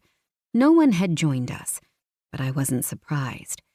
The way Rafa held me was deeply possessive, his large palm pressed to the bottom curve of my spine, his bigger body curled over mine as if he could shield me from view, as if this dance was private and not an exhibition. If he could not make them cease to exist, he would pretend anyway. "Men have been circling you like carrion all night." In the low golden lights of the restaurant, Rafa seemed like a bronze statue come to life. His dark edges softened and blurred, his skin a warm olive. "Are you saying I'm dead meat?" I demanded, trying to pull away using all my force. I only succeeded in tripping slightly, but Rafa dipped me seamlessly, as if it was intended, and rolled me up and across into his opposite arm before carrying on. "I am saying you could be if you bat those obscenely beautiful lashes at the wrong man. You are not in America anymore, little fawn. You must pay attention to your surroundings." "The most dangerous man in this room seems to be the one forcing me to dance against my will," I countered. "Like my little Bambolina." "His little doll." "I am not a fawn or a doll," I said between my teeth, tossing my heavy hair over my shoulder as sweat started to bead down my back from the closeness of our bodies. "I have teeth."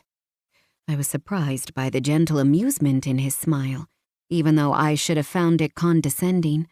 The hand clasping mine placed it on his chest so his fingers were free to glide up my bare arm, tease my shoulder, and slide up my neck until his thumb trailed over my mouth.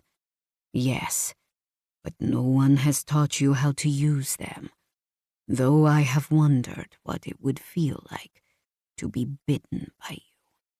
His thumb dipped between my lips to test the edge of my front teeth and then retreated before I could remember myself.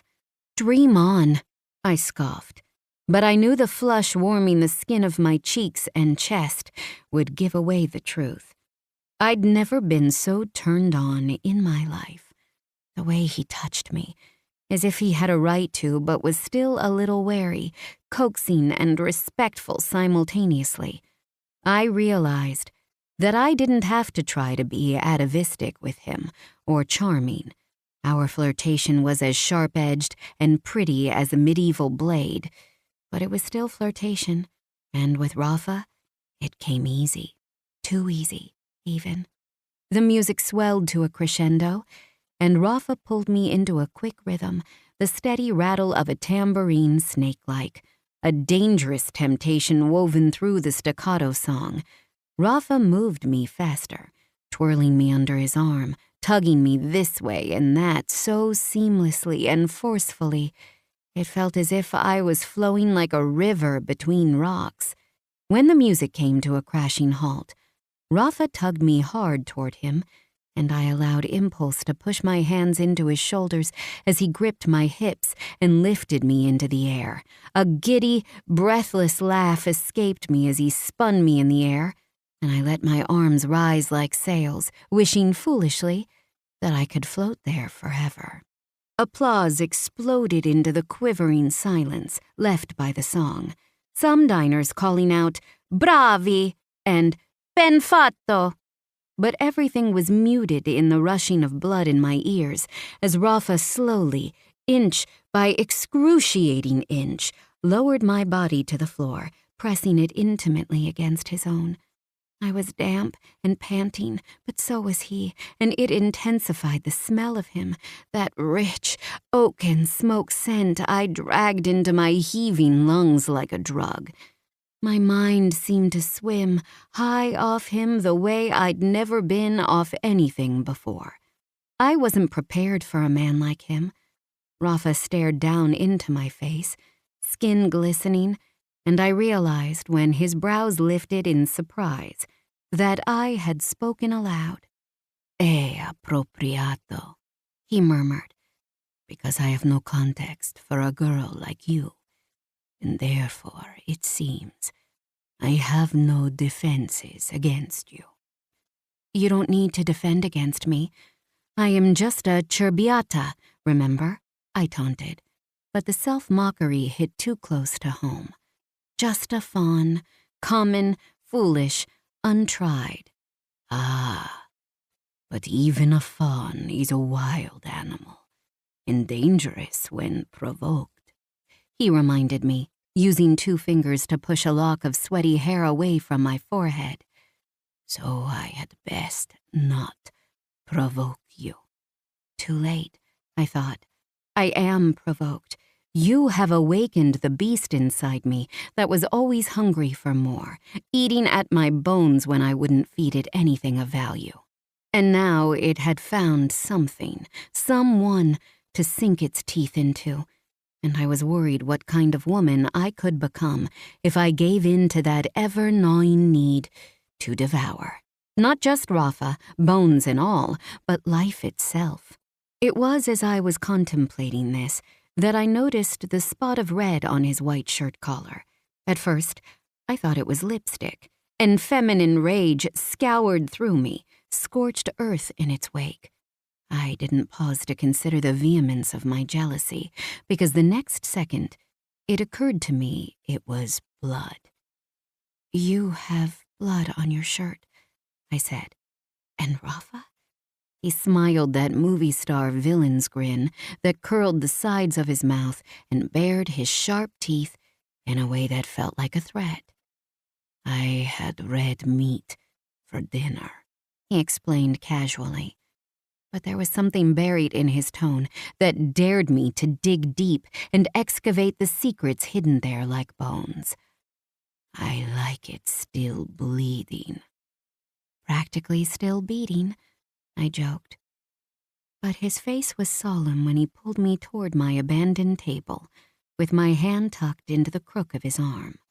"No," he said. "Very, very dead." Chapter 8. Rafa. "Haven't seen you let go like that in a while, boss," Ludo mentioned the next morning as I was sitting on the terrace, eating the breakfast Servio had laid out for me. It was early, the sun still a pale, unsaturated yellow leaking through the streets of Florence, highlighting the locals who populated San Nicolo and guarded it zealously from the tourists across the Arno. I watched a teenaged couple press into each other in an empty doorway, kissing like fools and dressed in disarray as if they were both making their way home after a night of shared debauchery. I had not even kissed her, yet I felt the way I did the morning after a night of particularly feral fucking, energized and exhausted all at once. I had not slept more than a handful of hours after we returned home from the restaurant. Murder and dancing with a shockingly erotic sleep of a girl were a potent cocktail that left me buzzing inside my skin, as if it were too tight to contain my insides. I lay awake for hours, imagining all the ways I wanted to have Guinevere's stone, and for all the reasons I shouldn't. The former far outweighed the latter. Because the only reason I could cling to was that having a holiday romance with a well-known mafioso was dangerous, even if she did not know I was Nella Mafia. But looking into those wide eyes as rich as the earth after fresh rain, I saw too much trust and innocent curiosity to let the ruinous longings in my chest taint such a thing of beauty. That asshole deserved it, I told Ludo finally with a shrug, as if I hadn't been filled with rage as I beat into Galasso's ugly mug, leaving it irrevocably uglier than I had found it. You know I don't care about the why of things, Ludo admitted. But what did the poor bastard do? I cracked the top of a soft-boiled egg with one strike of my spoon. He tried to take a woman against her will. The sound Ludo made was lupine, a snarled kind of whine like he was both distressed and enraged by the idea. This was why he, Renzo, Martina, and Carmine were my closest soldati. They had a moral compass. It just didn't point to the usual true north. We had internalized rules, a code adopted from the Camorra, but skewed by our judgments. No harming women or children, no stealing from the old. These two tenets alone were almost unheard of in our world. The 'Ndrangheta were infamous for abusing their women, but it happened across every clan, and the Mafia made tens of millions of euros every year off scamming the elderly. We stuck to what I was comfortable with: agro-mafia business, money laundering, and transportation of every kind of illegal good. These activities were relatively easy to hide or fob off as someone else's error if we were ever caught, though that had only happened once, in the beginning, when one of our shipments was seized by the Pietra clan on the coast of Pisa. Barrels of cocaine in shipping crates of textiles imported from the United States. We had blamed it on a scapegoat in the Pietra clan itself, and never smuggled goods in that way again. We had moved on to small electric submarines that came into port at night nearly undetected. This was the modern mafia. We avoided warfare in the streets and bragging, obvious symbols of our trade, such as the color red or gaudy gold jewelry, and lived instead like quiet, officious white-collar gentlemen. We rarely met in large groups and communicated through codes that were rewritten every year to keep the Transione Investigativa Antimafia, TIA, from deciphering our inner workings if they were ever successful at hacking our systems. So it was not a surprise that Luda took umbrage at Galasso without having to understand the reason I'd wanted to kill him. That was the kind of trust and loyalty you could not buy with money. Its only currency was blood. And once, as a boy, I had saved Ludo from a group of teenage thugs much older than us, who decided to attack him for being ungainly and slow-thinking. They did not realize, as I had from the start, that a slow processor did not equal stupidity. Ludo was worth more than 15 other capos from my territory. I would have beat his face in with a hammer, Ludo told me earnestly, if I had known. I waved away the sentiment. I know, fratello, but this was for me to do. Because of the girl? He asked, and when I raised my brows at him as I sipped from my double espresso, he grinned lopsidedly. Renzo and Carmine watched you in the restaurant. They said you put on quite a show. They said she was pretty, like something in one of your expensive paintings. I would not mention that I had already searched local auction houses to see if there were any worthwhile paintings of Guinevere's namesake for sale. It was disgustingly sentimental, but I knew I had to have one for the day when she would leave. If I could not have her, the house could benefit from a symbol of her beauty and innocence. She is captivating, I admitted, staring into the dark coffee, the same luxurious shade as her eyes and all that heavy hair. She makes me curious. About her? Yes, I mused, almost to myself. And about me. Buongiorno.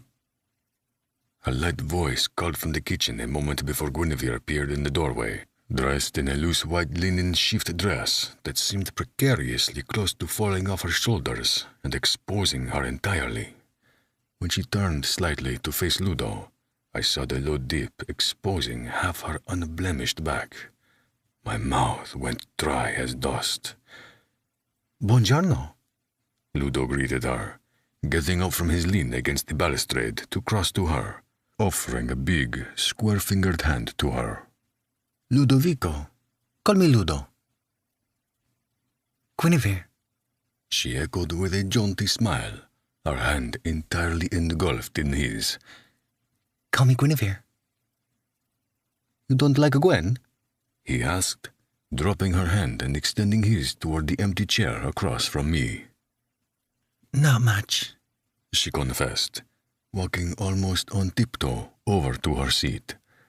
I had noticed she had a way of doing that and wondered if she had been a ballerina or if it was simply to add some height to her short frame. My parents always corrected anyone who called me that growing up, and my full name kind of stuck. What about Vera? I asked casually as I plucked a ripe plum from the fruit bowl and cut it neatly into segments with a sharp knife. She watched me intently, tracing the line of the blade as her tongue traced her lips, as if she was seduced by it. No one has ever called me that, she admitted, sitting on her knees on the chair cushion so she could lean across the table to grab the freshly squeezed orange juice. Is it a popular name in Italy? No, I mused. It is mostly used as a word. It means true. I thought it was fitting. She paused, arm extended, heavy pitcher wobbling slightly in her grip as she stared at me for a weighted moment. When she moved again, she poured the juice so quickly it splashed over her fingers, and I had the frustrating joy of watching her lick them clean. I'll allow it then, she decided with an impish grin. I inclined my head, but it only made her laugh. You would have continued to call me that anyway, wouldn't you? It was my turn to grin, a curl lifting one side of my mouth. She clucked her tongue, but when I handed her the bowl, she accepted the fruit I'd cut up for her. I kept one piece for myself, but she leaned across the table to take a swipe for it, so I held it between two fingers for her to take. I pulled it back when she tried to grab it with her fingers and lifted a brow in silent command. She rolled her eyes, but there was a tiny grin tucked into the edge of her mouth when she leaned forward on her knees to grasp it between her teeth. Her lips closed over my thumb, plush and damp. I wanted to see them wrapped around so much more than just my fingers. This is how they eat fruit in America? Ludo asked in his usual monotone way that made it difficult for strangers to understand his sense of humor. But Guinevere laughed lightly and sank back on her heels, happily munching on the fruit from the bowl. Sometimes, between friends. Is that what we are now? I asked, thinking about the fact I had never danced with a friend the way I had danced with her last night. I think people who dance together so well must be friends, she quipped, looking at me with an air of deliberation. What kind of dance was that, by the way? It seemed traditional somehow. It was, a bit. Not the way we danced it, but the song. It is the Tarantella Napoletana from Campania, where my family is originally from. I ignored Ludo's eyes on me, hoping he would leave it alone, but of course he felt compelled to add, It is a courtship dance. I scoffed lightly as I took the last sip of my coffee, but Guinevere's smile was radiant as she looked into her bowl of fruit. Why was her shyness so beguiling? Was it that every emotion seemed purer because I knew it had to fight through her natural reserve to shine through? That it felt hard-won when so much in my life had come easy? Stefania won't like it, Carmine said as he swept onto the terrace in a three-piece brown suit with his hair carefully slicked back from his forehead, emphasizing his widow's peak. He grabbed an apricot from the bowl on the table without even looking at Guinevere and hopped up to sit on the stone balustrade. She'll have heard of the American now and already be plotting. Do not be dramatic, Carm, I ordered. I know you like life to mirror those absurd dramas you watch on daytime television, but this is not that.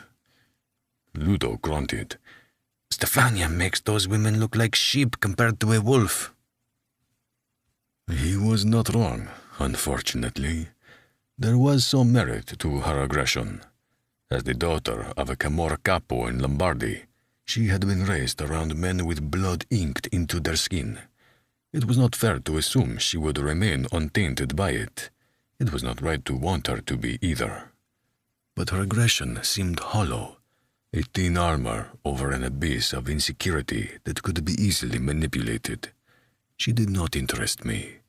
Across from me, Guinevere had lost her smile and was staring into her empty bowl of fruit as if searching for answers. I would like to go check into my apartment today, she said abruptly. I emailed Signora Verga that I was ill, but I'm better now, and it's time I got things in order. Order? Carmine laughed. Aren't you on vacation?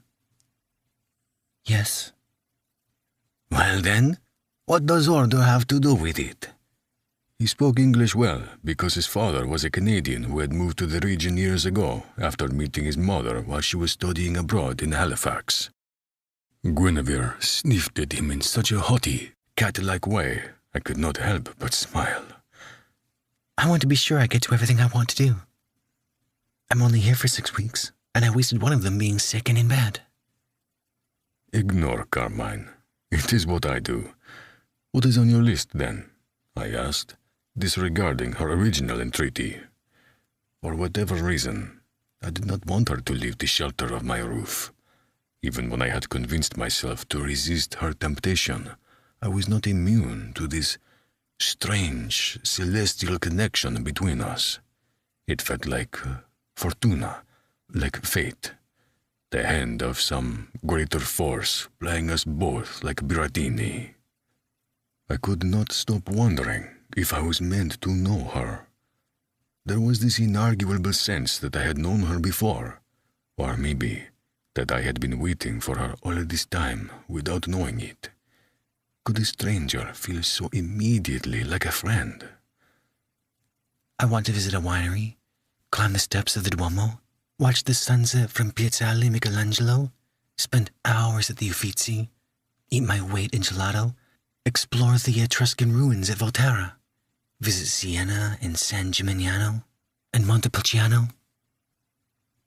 Bene, bene, basta, Carmine said, laughing as he held up his hands in surrender. You have a lot to see and do. I agree.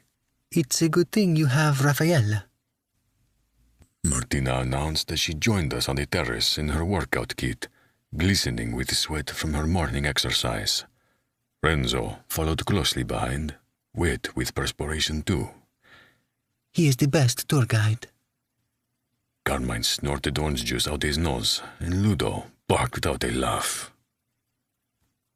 I hate to ferry out-of-towners around, I admitted to Guinevere, who focused on smearing a gob of Nutella on top of a cream-filled Ringo cookie.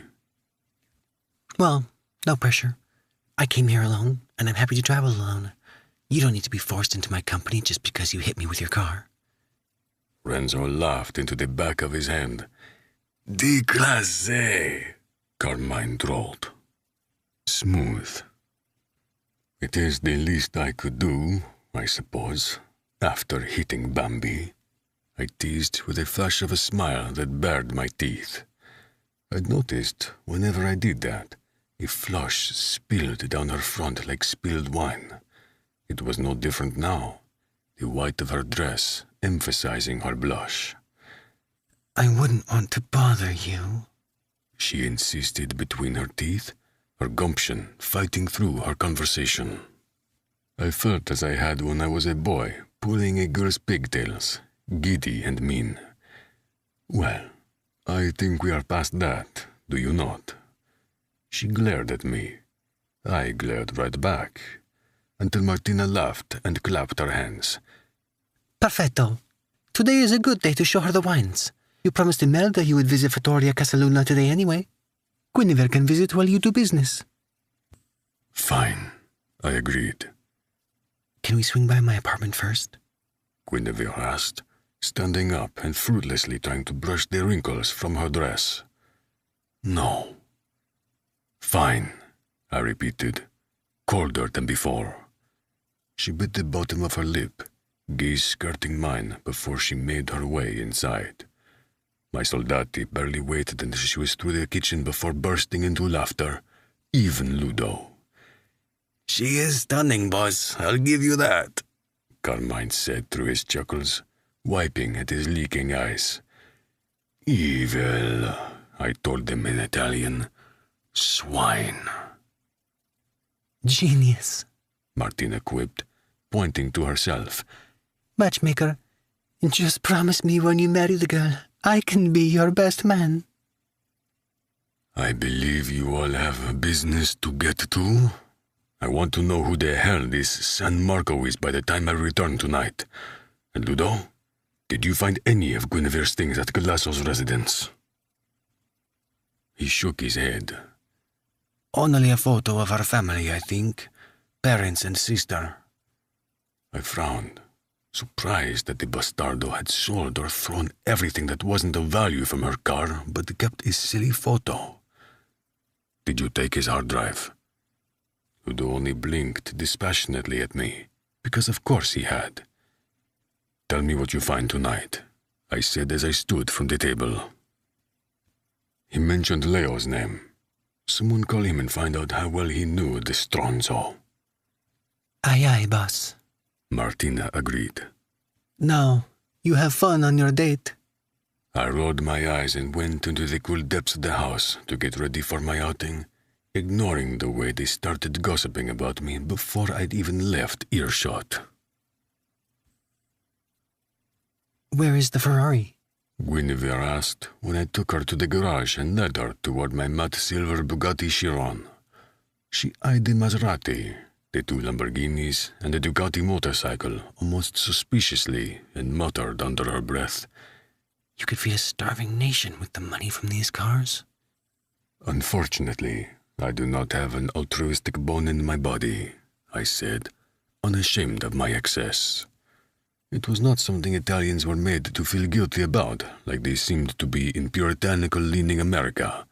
I worked hard for my fortune and ill-gotten gains. Why should I feel embarrassed about it? You helped me, she reminded me as we got into the leather-scented interior. In the deep bucket seat, her dress rode up to scandalous heights, revealing that while she was short, she had long legs for her proportions. I wanted to suck bruises into the tender, pale skin of her inner thighs, like stepping stones leading toward her sweet figa. Exception, not rule, I said as the car rumbled to life and I pulled briskly out of the garage and through the open gate into gentle mid-morning traffic, as you seem to be for all my rules. Is that a compliment or a complaint? Both, I decided, sliding a look at her to see the way she bit the edge of her smile. So the Ferrari, what happened to it? She asked again, much to my annoyance. If you will remember that night last week when you hip-checked it. She rolled her eyes so exaggeratedly I worried they would get stuck that way. Har. Was the damage really so bad? I mean, I did have a mild concussion, but I remember it looking fine, and we drove it yesterday. Fine is not perfect. And it's perfect or nothing for Raffaele Romano? She asked, pronouncing my name like a local. It shouldn't have been so attractive, the sound of my name in her mouth, but she rolled her R's as if tasting fine wine, savoring the taste of each syllable, You say that like it's a bad thing." She shrugged in my periphery as I followed the direction system to the address she'd given me across the Arno for her rented apartment. "You must find yourself disappointed a lot," she said, her gaze pressed to the side of my face, the way her fingers were the other day to the glass separating her from Florence's wonders, as if my secrets were just under the skin. My definition of perfect is different from yours, perhaps. To me, it does not mean flawless. It means enticing, so vibrant you cannot help but find it beautiful, flaws and all. "And what would you consider a flaw?" I hummed over that for a moment, because too many came to mind, but I did not think she would enjoy my flippancy. Stupidity, willful ignorance, a lack of loyalty to family and friends. She flinched as if I had hit her, turning toward the window so I only caught a fleeting glimpse of the self-recrimination on her face. Uncharacteristically, I did not know what to say. I had not been deliberately insulting, as I sometimes meant to be when we bantered, and I was strangely unsettled that my words had hurt her. The tension in the car mounted as I maneuvered us silently through the traffic to the other side of the city. Chi sta bene da solo, sta bene con tutti, I said finally, pushing the words out into the dense quiet between us. Have you heard of this saying? "No," she said softly without looking at me. It means something like, if you feel good about yourself, you will feel good about everyone, and they will feel the same way about you in return. When she didn't feel my pause, I sighed. I didn't intend to insult you, Guinevere, and I am sorry that I did nonetheless. I am sorrier, though, that you are so ready to believe I would, that I should even. "You were the one who called me an idiota," she pointed out with a sharp look from the corner of her eye. I wanted to smile at her show of teeth, but refrained. That was before I knew you. Now I do not think you are stupid, or willfully ignorant, or disloyal. Naive, certainly. New to Italian culture, clearly. But I cannot think poorly of you in any sense, Cerbiata. And I have only known you for a week. I shudder to think how grand my impression of you will become if I know you any longer. She bit her lip to downplay her grin, but there was a noticeable shift in her energy, like sunshine slicing through a dense cloud. "That was probably, in a very roundabout sort of way, the sweetest thing anyone has ever said about me," she confessed. You should find better company then, I said mildly as we waited for the crowds of tourists to cross the street a block away from our destination. "Sweet," she echoed softly, turning her pleased expression to the window. Of course, no one in my life had ever called me sweet, not even my mother or sisters, who adored me. Even as a boy, I had been calculating and brutally honest. I could remember making Delfina cry on her first day of high school because I told her that her perm made her look like Valeria Golino's ugly sister. Guinevere was the type of person to look for the good in everything, even made men with very bad intentions. It didn't make her stupid exactly, but it did make her easy prey to dangerous men and poor decision-making. This was especially evident when I pulled in front of the apartment building where she had rented a flat for her 6-week summer vacation and found a group of 3 men dealing drugs just to the left of the doorway. It wasn't surprising, though there weren't any seriously unsafe areas in Florence proper. The street behind Fortezza de Basso was an open secret with locals who wanted to buy anything, from pharmaceuticals to hardcore street drugs. "Hey, people my age," Guinevere said happily, perking up from her lean against the window. "That's nice to know." If you like drugs, perhaps, I drawled, twisting to raise my eyebrow at her. You do not look like the average user, but maybe I was mistaken. Her mouth dropped into a comical little O of shock. They're dealing drugs. She whispered the last word, as if she could get in trouble just for speaking it. I was torn between hilarity and rage. Guinevere, please tell me you are not raised in a convent. Her frown was fierce, and she crossed her arms, unconsciously mimicking my own pose. No, I grew up in a college town, so I'm aware that people do drugs. I've never seen a drug deal before. Montana Santa. She was so young and unblemished. So what did it say about me that I wanted to dirty her up with sin? Did you research this neighborhood before you booked the flat? The knot between her brows tightened. Yes, Rafa. I'm not an idiot. As you yourself just announced, this area is safe. Says who? The internet. I read like 40 forums and blogs from locals. She retorted. Well, one of them should have mentioned this has become a popular spot for drug deals, I snapped. With your self-proclaimed bad luck, how long do you think it will take for you to be in the wrong place at the wrong time? She rolled her eyes dramatically. This is Florence. Compared to most other cities in the country, it really has a low crime rate. And don't even get me started on comparing it to big cities back home in the States. You're being silly. Silly, I echoed. Si, She said with a sharp nod. Shoko. She ridicules me in my own tongue, I murmured, once again shocked by her gumption. You know, most women would thank me for looking out for them. Maybe you should spend the day with them instead. She smiled sweetly, tossed her hair over her shoulder, and got out of the car. It gave me time to lock down my grin before I followed suit and joined her at the door to the flats. I can meet Senora Verga without your help, She groused. I ignored her, but when the buzz sounded and the door unlocked, I did not immediately follow her into the building.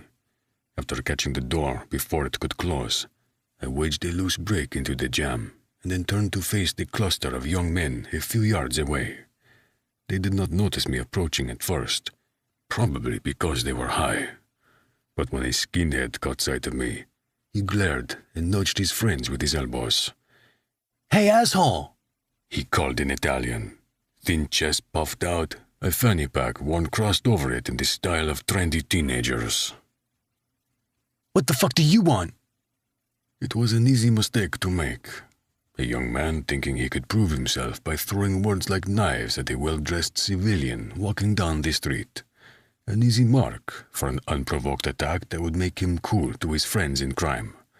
Only, I wasn't a civilian. I was a comorista, a capo di capi of my territory. I had the satisfaction of watching his bravado crack down the middle when I continued my quick, strong strides toward him.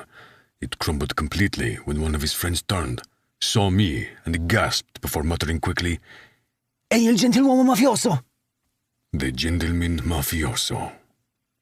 Such a stupid nickname, but one of my best friends had given to me the first time I killed a man in cold blood. It was my 18th birthday, and my father told me if I wanted to be allowed to leave the country for college, I had to prove my loyalty to the family. And nella mafia, the only way to prove anything was to write it in blood.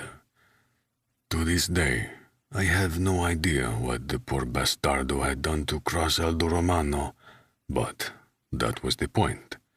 A loyal member of the Camorra followed orders without needing context.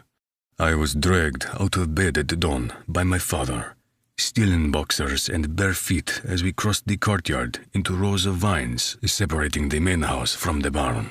A man was waiting within, tied to a chair, wearing a stained, ruined suit that had once been worth a lot of money. My father's consigliere, Tonio, was there, and, shockingly, my best friend Leo. It was Leo, stone-faced, who handed me the gun. "Kill him," my father had ordered as he sat in a wooden chair at the table near the back wall, set with a mocha espresso maker and a hand-painted ceramic cup and saucer. He proceeded to pour himself an espresso and ignore us entirely, looking over documents someone had left for him to peruse.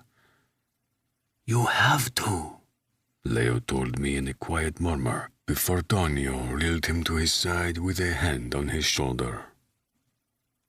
Please.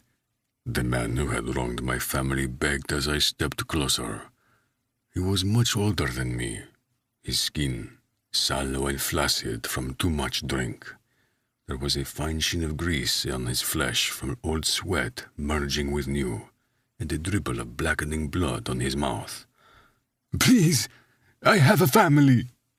I could still remember the weight of the gun in my hand, how warm it was from Leo's grip before mine. I'd been taught to shoot almost as soon as I could walk, so it felt natural in my hand, the way a glove might feel to a sportsman. Except this was the only sport I'd ever been trained at. Before I killed him, I took the tie from around his neck. I loosened the knot and stuffed the Gucci silk inside his mouth so he'd stop bleeding. It meant nothing to me because it meant nothing to Aldo and Tonio. He thought I had the power to change his fate when I was already struggling to swim upstream against my own. I took 2 steps back and shot him through the forehead, right between the eyes.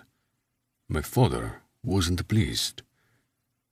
"Too easy," he muttered in disgust as he narrowed his eyes at me. "What kind of message is this going to send our enemies?" To appease him, because I wanted to go back to the big house for breakfast with my mother and sisters, I yanked the hunting knife from Zio Tonio's belt and carved the message into the dead man's forehead. Traditore. Traitor. When Tonio, Leo, and I carefully staged his body back in his apartment, I took care to clean him up and set him perfectly behind his desk. Aside from the lurid red gouge marks on his forehead, he could have been sleeping. Some reporter called the killing almost gentlemanly for a mafia hit. Unfortunately, the moniker stuck. "Good," I told the thugs as they tensed for flight, sensing a bigger predator in their midst. "You know who I am, so you will understand how serious I am when I say, if any of you so much as look at the small brunette who just entered Senora Verga's apartments, I will skin you alive and then play mix and match with your flesh until you are each dressed in another man's face. Do you understand me?"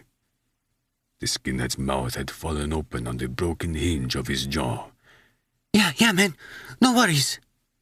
Do you need us to, look out for her? An acne-faced boy worked up the nerve to ask me. I considered it for a moment and shrugged. If you want to, it would not go unforgotten. Though I was one fucking mishap away from telling Guinevere she was spending the next 5 weeks under my roof. The kids stammered their agreement and skittered away with one wave of my hand. I shook my head as I made my way back to Verga's building and pushed through the door. Kids like that were usually prime pickings for soldati, but not in my outfit. We played sharp and smart, which meant teenage wannabe badasses were exempt from our ranks. I let Damiano pick them up in Naples and put them through the ringer before I ever thought about accepting them into the fold. The Romano family had more college graduates than the prep school. It was the key to our success and our subtlety. The soft lilt of Guinevere's American accent reached me in the foyer, and I followed it up 2 flights of stairs to the open doorway of an apartment. The entire thing was visible from my position in the frame. A small kitchenette with a half-fridge to the right, a tiny table for 2, a lumpy blue love seat and ancient television with rabbit ear antennae to the left, and a double bed with a brass headboard at the back of the room beside a hand-painted chest of drawers. The postage stamp size, along with the lingering scent of heavy Middle Eastern spices from the shawarma place down the street, lent it a distinctly unappealing air. Guinevere, though, seemed to think it was fabulous. It's fabulous, she crowed. clapping her hands together as she stood in the middle of the room with a bright smile, as if Signora Verga had shown her the wonders of Michelangelo's David. I can't believe I get to live here. Signora Verga smiled at her widely, caught up in Guinevere's enthusiasm as it spilled out of her like sunlight. Si, I see. Very lucky. You'll be happy here. I will. Guinevere agreed, touching the windowsill gently, giving it a caress, as if it were sentient. Thank you for renting it to me. I'm so sorry I wasn't able to get here sooner. No, you explain, Signora Verga said, waving off the apology.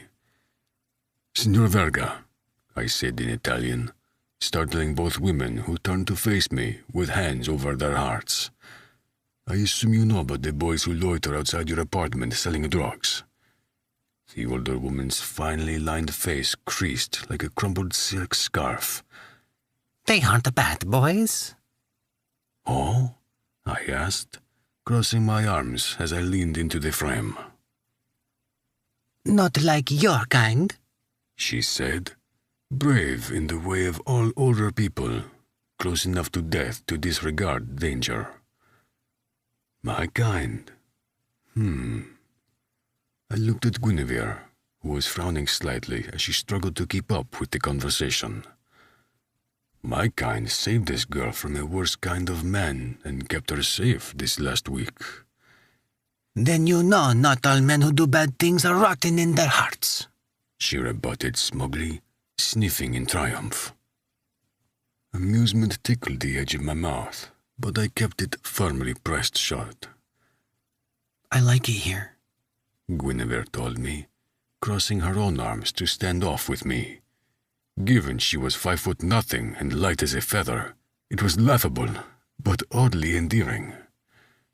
I searched for ages until I found somewhere this cute that I could afford in the center of Florence. I leaned forward to inspect the lock on the door, lifting the latch and then dropping it to hear the squeal of the rusted hinge. Without saying a word, I looked back at her with a raised brow. Her arms tightened protectively over her chest. If Signora Verga is safe here, I'm sure I will be too. Signora Verga isn't an exquisitely beautiful young woman with more courage than sense, I drawled. Rafa, she gasped. Don't be rude. I almost laughed at her outrage when I had just given her one of the nicest compliments to ever leave my lips. She had all the indignation of a wet cat, and I found myself ridiculously attracted to that stubborn nobility. It's true, Signora Verga allowed, with a dirty look my way that shifted to a sweet smile for Guinevere. I am old now, not young and pretty like I once was. I turned my snort of disbelief into a short cough, but Guinevere saw through my ruse and leveled me with a glare. You're lovely, she declared. And so is this apartment. I can't wait to settle in. Something strange happened in my gut. Hooks ripping up the lining of my stomach as if something was being forcibly dislodged.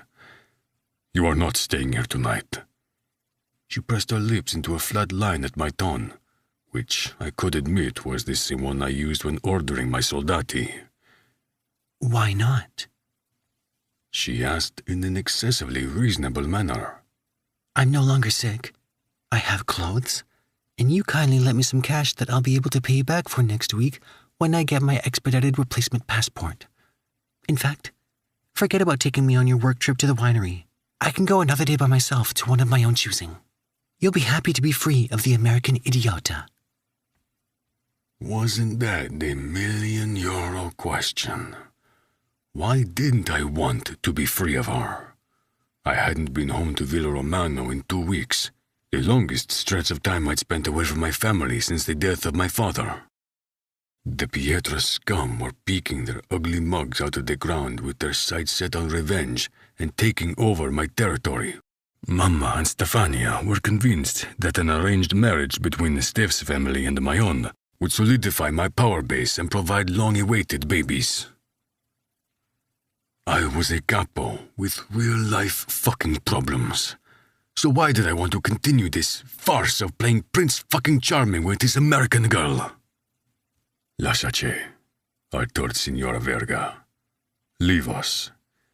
She sniffed at me again, shot a look at Guinevere like she was tossing her a lifeline, and then shuffled out of the apartment in her slippers. I didn't close the door behind me, but I didn't need to. Instead, I held Guinevere's long-lashed brown eyes and stalked slowly toward her. She held her ground, tipping her chin up when I loomed over her so she could maintain eye contact. She opened her mouth, no doubt to use her sharp little teeth to take a bite out of my bossy ass, but I silenced her by pressing my index finger to her mouth. I have gone to great lengths to take care of you, Cerbiata, I murmured, moving my hand from her closed mouth to trace the line of her cheekbone up into the loose hair over her ear. She shivered slightly when I hooked the lock with my finger and pressed it behind the delicate shell. I find myself invested in your well-being now. Financially? She quipped, but the word was too breathless to be punchy. I have invested more money in many more things, and they could go bankrupt tomorrow without me giving a single fuck, I admitted. A rich man? Yes, and oftentimes a bored man. I'm not a toy, you know. She rolled onto her tiptoes, but she was still so short she had no hope of intimidating me. I'm not some bambolina you can just dress up and play with. I smirked a little, because it was cute she was so excited to spit my words from last night on the dance floor back at me. No, I murmured, sliding my entire palm under the heavy mane of hair against her neck, my thumb placed intimately over the thrum of her pulse. You would not like to be my doll sometime? Dressed in red, all this hair spread out on my pillow, your thighs spread for the weight of me between them. You did not enjoy being pressed against me while I led you through a dance that made your nipples bead behind the fabric of that pretty dress. An almost violent shiver rattled her slim shoulders, but she set her teeth against the physical mark of her desire. I told you, I'm not a prostitute. Did I say you were? You implied it by saying you've invested in me, and now you want a return. I do not know the kind of men you have in America, but in Italy, a man is honest about his attraction. I find you incantevole. Do you know what that means, Guinevere? No. She whispered as my thumb stroked gently back and forth over her thudding pulse point. It means beguiling, enchanting, and for a man like me, that is dangerous. I cannot afford distractions, but here I am, in this ugly apartment, feeling unsettled, because you are suggesting I will not see you again when all I want is more of you. In the biblical sense? She asked, a little lost and entirely aroused. I didn't leash the grin that spread warm and dark across my face. Si, certo. One day. But until that day, I want to see you in a field of poppies as red as that dress. I want to take you to dinner at my favorite trattoria, because I can imagine the face you will make when you try true bistecca alla Fiorentina.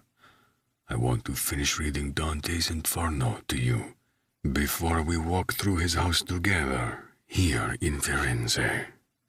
I want to witness you falling in love with my country, because I think you could make this bored man fall in love with it again too.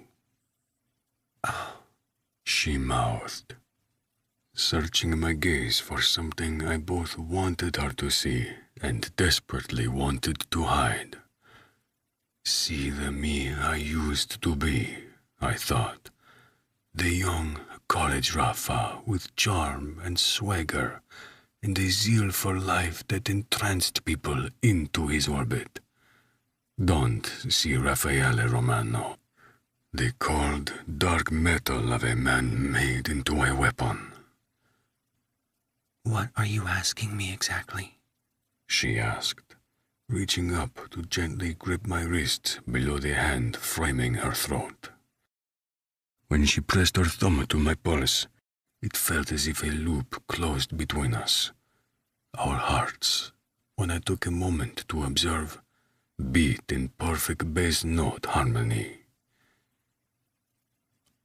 I want to know you, I admitted, even though it felt like a confession, and I had stopped going to church for those such a long time ago, I could not remember. Will you let me? Will I get to know you too? She asked, and if I had thought she was clever before, I knew it for certain then. Because it was not a given, this knowing would go both ways. In fact, it absolutely would not. But I'd avoided indulging in anything for so long, the temptation to do so now was physically overpowering. It burned in my gut and quaked in my bones. It echoed in the beat of my blood knocking against Guinevere's thumb. Do something for yourself. Take something for your own. Know her, and let someone, just one person, know you too. See, I whispered as I pushed her hair behind her back, leaving her neck warm from my grip, but bare for my lips as I sealed my promise with a kiss. You will. Chapter 9. Guinevere. I practically vibrated in my seat the entire way to the Chianti region, where Rafa's business associate, Imelda, had one of the country's best wineries. It was impossible to sit still when I felt carbonated with giddiness and anticipation. Rafa wanted to know me. Why was that so much more alluring than simply saying he liked me? Liking seemed so juvenile and inconsequential next to knowing. One was surface shallow, and the other bone deep. I was tempted to lie supine before him and hand him a scalpel, dare him to do his worst, because I had the sense that in allowing someone like Rafa to know me, I would inevitably learn more about myself. It was probably a good idea to play it cool, act like I wasn't about to burst out of my skin with eagerness to really start this thing between us, strike against it, against him, until all that delicious friction lit into flame. But even though I was trying to be a different version of myself, bolder, braver, fearless, I was still me, so I couldn't curb my enthusiasm and decided not to try. Even after a week and a half, Rafa had to know I had an overzealous hunger in the pit of my gut that demanded more now that I'd started to feed it. Who were all the people on the terrace today? I thought it would be rude to ask in front of them, but it was strange to have them just walk out like they lived there. Wait, I paused. Do they live there? God, am I that unobservant that I just haven't noticed before now? Calmati, Vera, he said on a small huff of laughter. They do not live with me, though they each have rooms if they ever want to spend the night. They work for me. You could say they are my executives. I considered the motley crew gathered around the breakfast table. Ludovico was a big, quiet man with a crudely carved face and ears that stuck out too far. I'd found myself liking him right away, though. There was something in his manner that said he was the type of man to trap a spider under a glass and transfer it outside rather than kill it, a form of innate kindness that showed through his dark eyes. Carmine I did not enjoy after my first impression, even though I thought our differences might have been cultural. It was rude not to introduce himself, and then to mock me when I was just a stranger to him. Martina had told me he was harmless when she'd dropped by my room after the meal to chat, but she had also said that about Renzo, who was the largest man I'd ever seen, quilted in such dense muscle, I wondered how many hours a day he spent in the gym.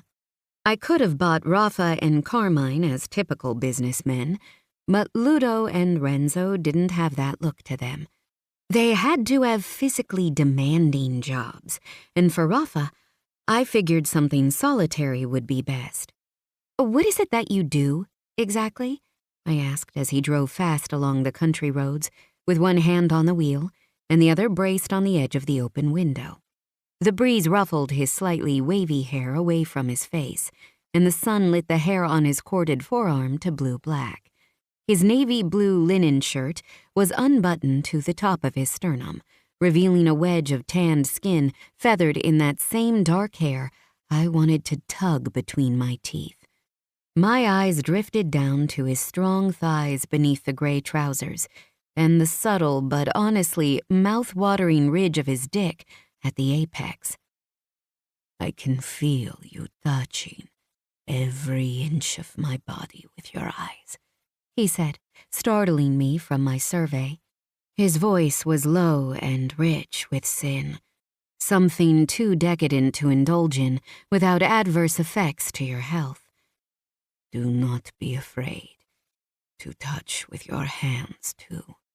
I laughed, but it was a little shrill. "You are imagining things in your old age," says the woman who is so attracted to this old man that she is squeezing her thighs together to quell her ache for me. I gasped, but it wasn't indignant the way I thought it should have been. It was soft, an exclamation like I'd heard actresses make in love scenes on screen. "Si, cerbiata mia, I told you I am attracted to you. I told you I want to know you.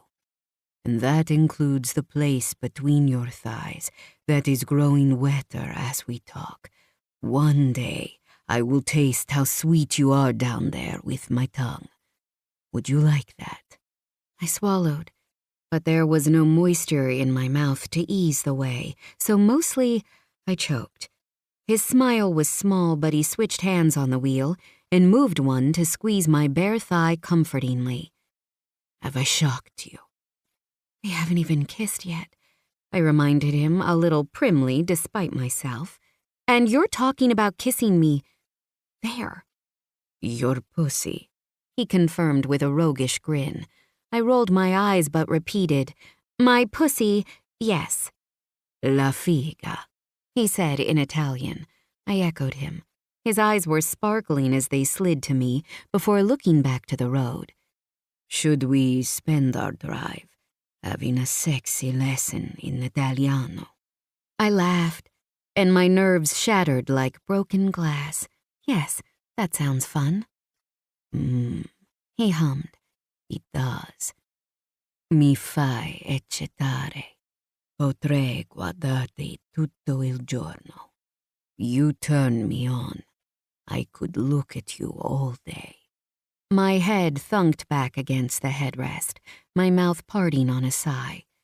"Repita after me, Guinevere," he demanded, and that cold edge made me hotter than his compliment. "Mi fai eccitare. Potrei guardarti tutto il giorno. Grazie tante," he teased, thanking me for my compliment. "Very good." I squirmed, but didn't stop his hand as it traced languid designs on the skin of my thigh, moving slowly higher and higher up under the fabric of my dress. Scommetto che hai una bella albicocca, he said, so husky it was almost a growl. I bet you have a pretty pussy. Albicocca, I repeated, more than a little breathless. Apricot? La figa is the most popular, but the pussy can be as sweet as albicocca or fragola, as lovely as a farfalla or passarina. Fig, apricot, strawberry, butterfly, or sparrow. Everything is so beautiful in Italian. Pussy and cunt sounds so much coarser, I admitted, gripping his wrist, not to stop him, but to ground myself in the moment as his fingertips brushed the tender skin beside my groin. See, something so sweet and juicy and pretty pink must be spoken of like poetry, he agreed, but his eyes were dark as they left the road to watch his fingers ruck my skirt up to my hips. The pale blue of my panties was exposed to the heat of his gaze, and every molecule in my body seemed to buzz with its own electrical current. We still hadn't even kissed. Why did that make this sensual Italian lesson so much more erotic? Che bella, he said, and he didn't have to translate for me. What beauty. I blushed so deeply. I worried the color would be tattooed on my skin. There was a squirmy sensation in my gut that was an intoxicating mix of arousal, daring, and lingering shame. A small noise like a whine leaked from my throat as I struggled to voice any of my desires. Slide your hips down for me, he murmured. I obeyed without thinking, settling deeper into the seat so I could spread my legs wider. This was the kind of encounter I'd dreamed of late at night in my bed back home in Michigan, when the winters seemed as endless as my loneliness. Warm summer air and the heavy weight of a man's hand on my skin. I sucked in a deep breath when Rafa brushed his thumb down the center of my fabric-covered groin, pressing into the damp spot at the apex. When he pulled away, I almost protested, but my words died on my tongue when he pressed the tip of his damp thumb into his mouth and sucked it clean. Hai un buon sapore come immaginavo, he said. You taste as good as I imagined. Like apricots? I teased, surprised by the confidence I felt, half lying in my seat with my wet underwear exposed and my taste on Rafa's lips. Like a sin, he corrected. It is addictive. There was a brief pause that felt like a prelude to something dangerous. I held my breath. Tell me, Vera, have you ever tasted yourself? He asked, finally, in a low purr. No, I said on an exhale of shocked laughter. He groaned then, lowering his hand to adjust the huge ridge in his trousers to lie down one thigh. You are killing me. How? I licked my dry lips, wishing we were somewhere he could turn the full weight of his attention on me in my curious, aching yearning. Imagining all the things I could teach you, the ways I could corrupt that pure mind of yours.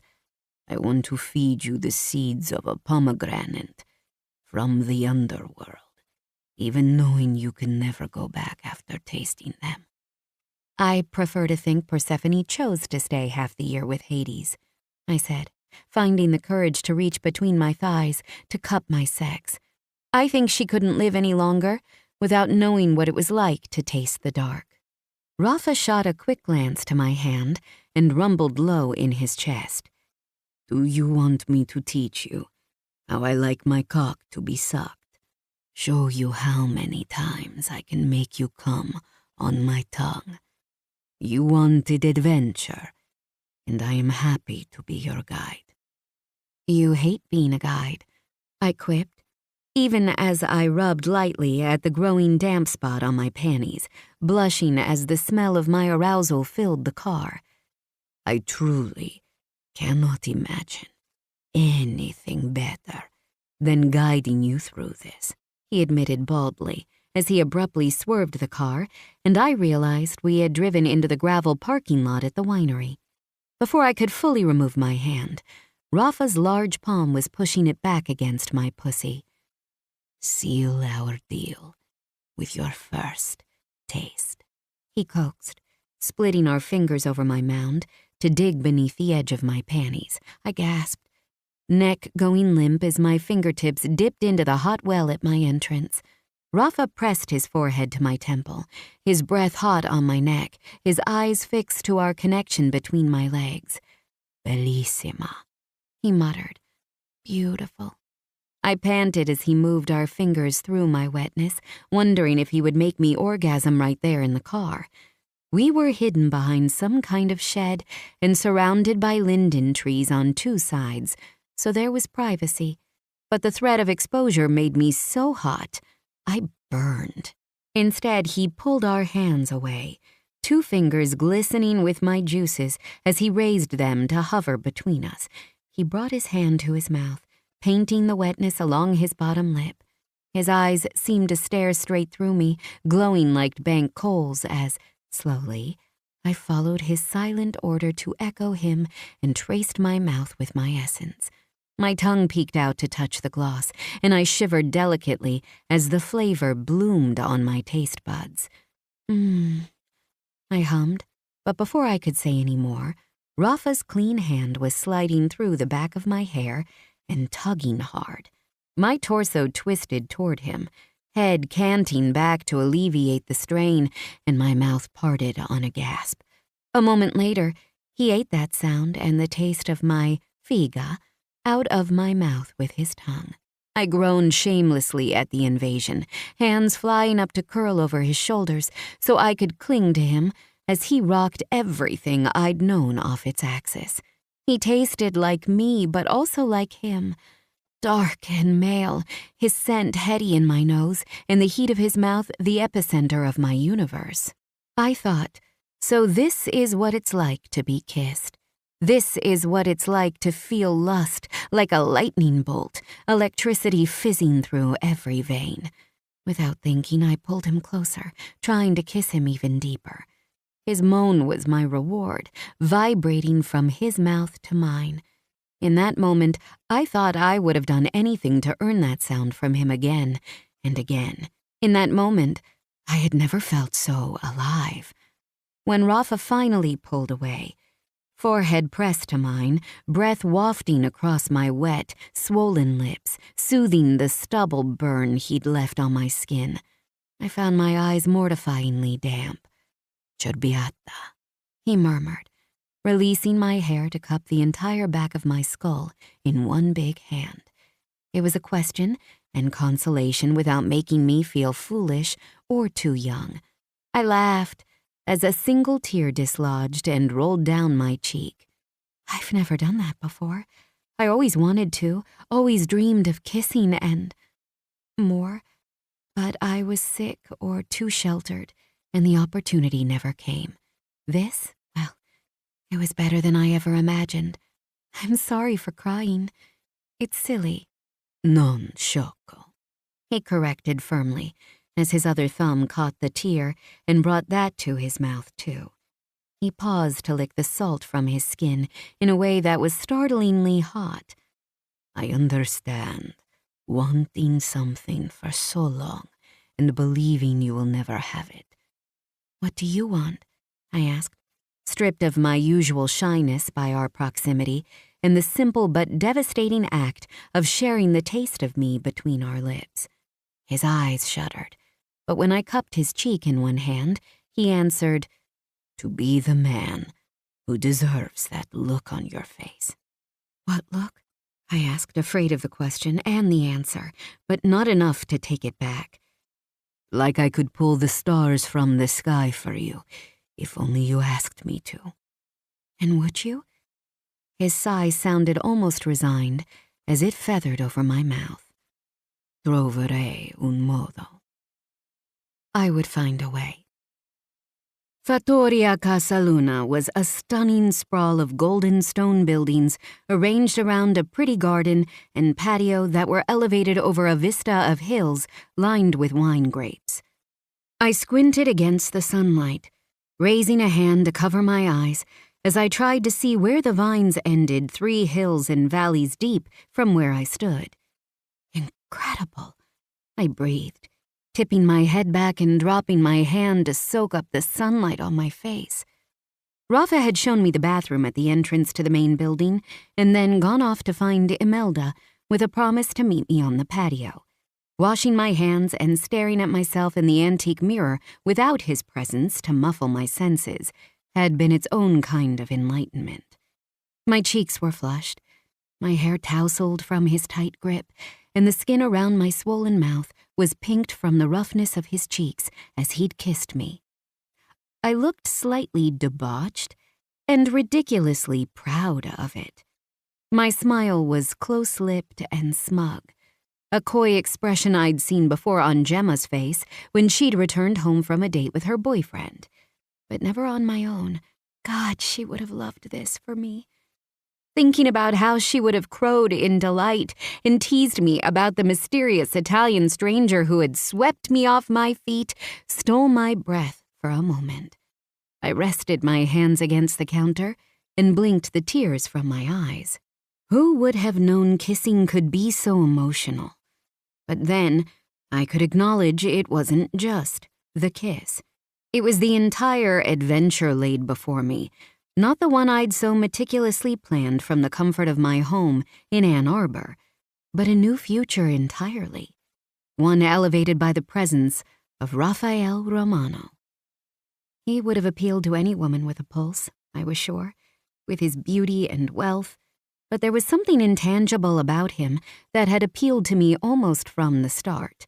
A mirror image of the tension I felt inside myself, maybe, between who we were and who we wanted to be. I didn't know why Rafa struggled with it, or how it manifested itself, but the divide was subtly clear. He was kind with me, thoughtful and tender, which seemed uncharacteristic given his gruff, exacting manner. Martina had said how he related to me was unusual, and Rafa himself had said I was the exception to every one of his rules. Maybe that should have been a red flag, but I couldn't deny it made me feel special, secure even. If he had never experienced the kind of chemistry we had together, I could rely on it to feel just as real to him as it did to me. Still, the idea of embarking on a true holiday romance was so surreal. I giggled to myself in the bathroom. Guinevere Stone, American virgin, licking the taste of herself out of someone else's mouth. No one back home would believe it.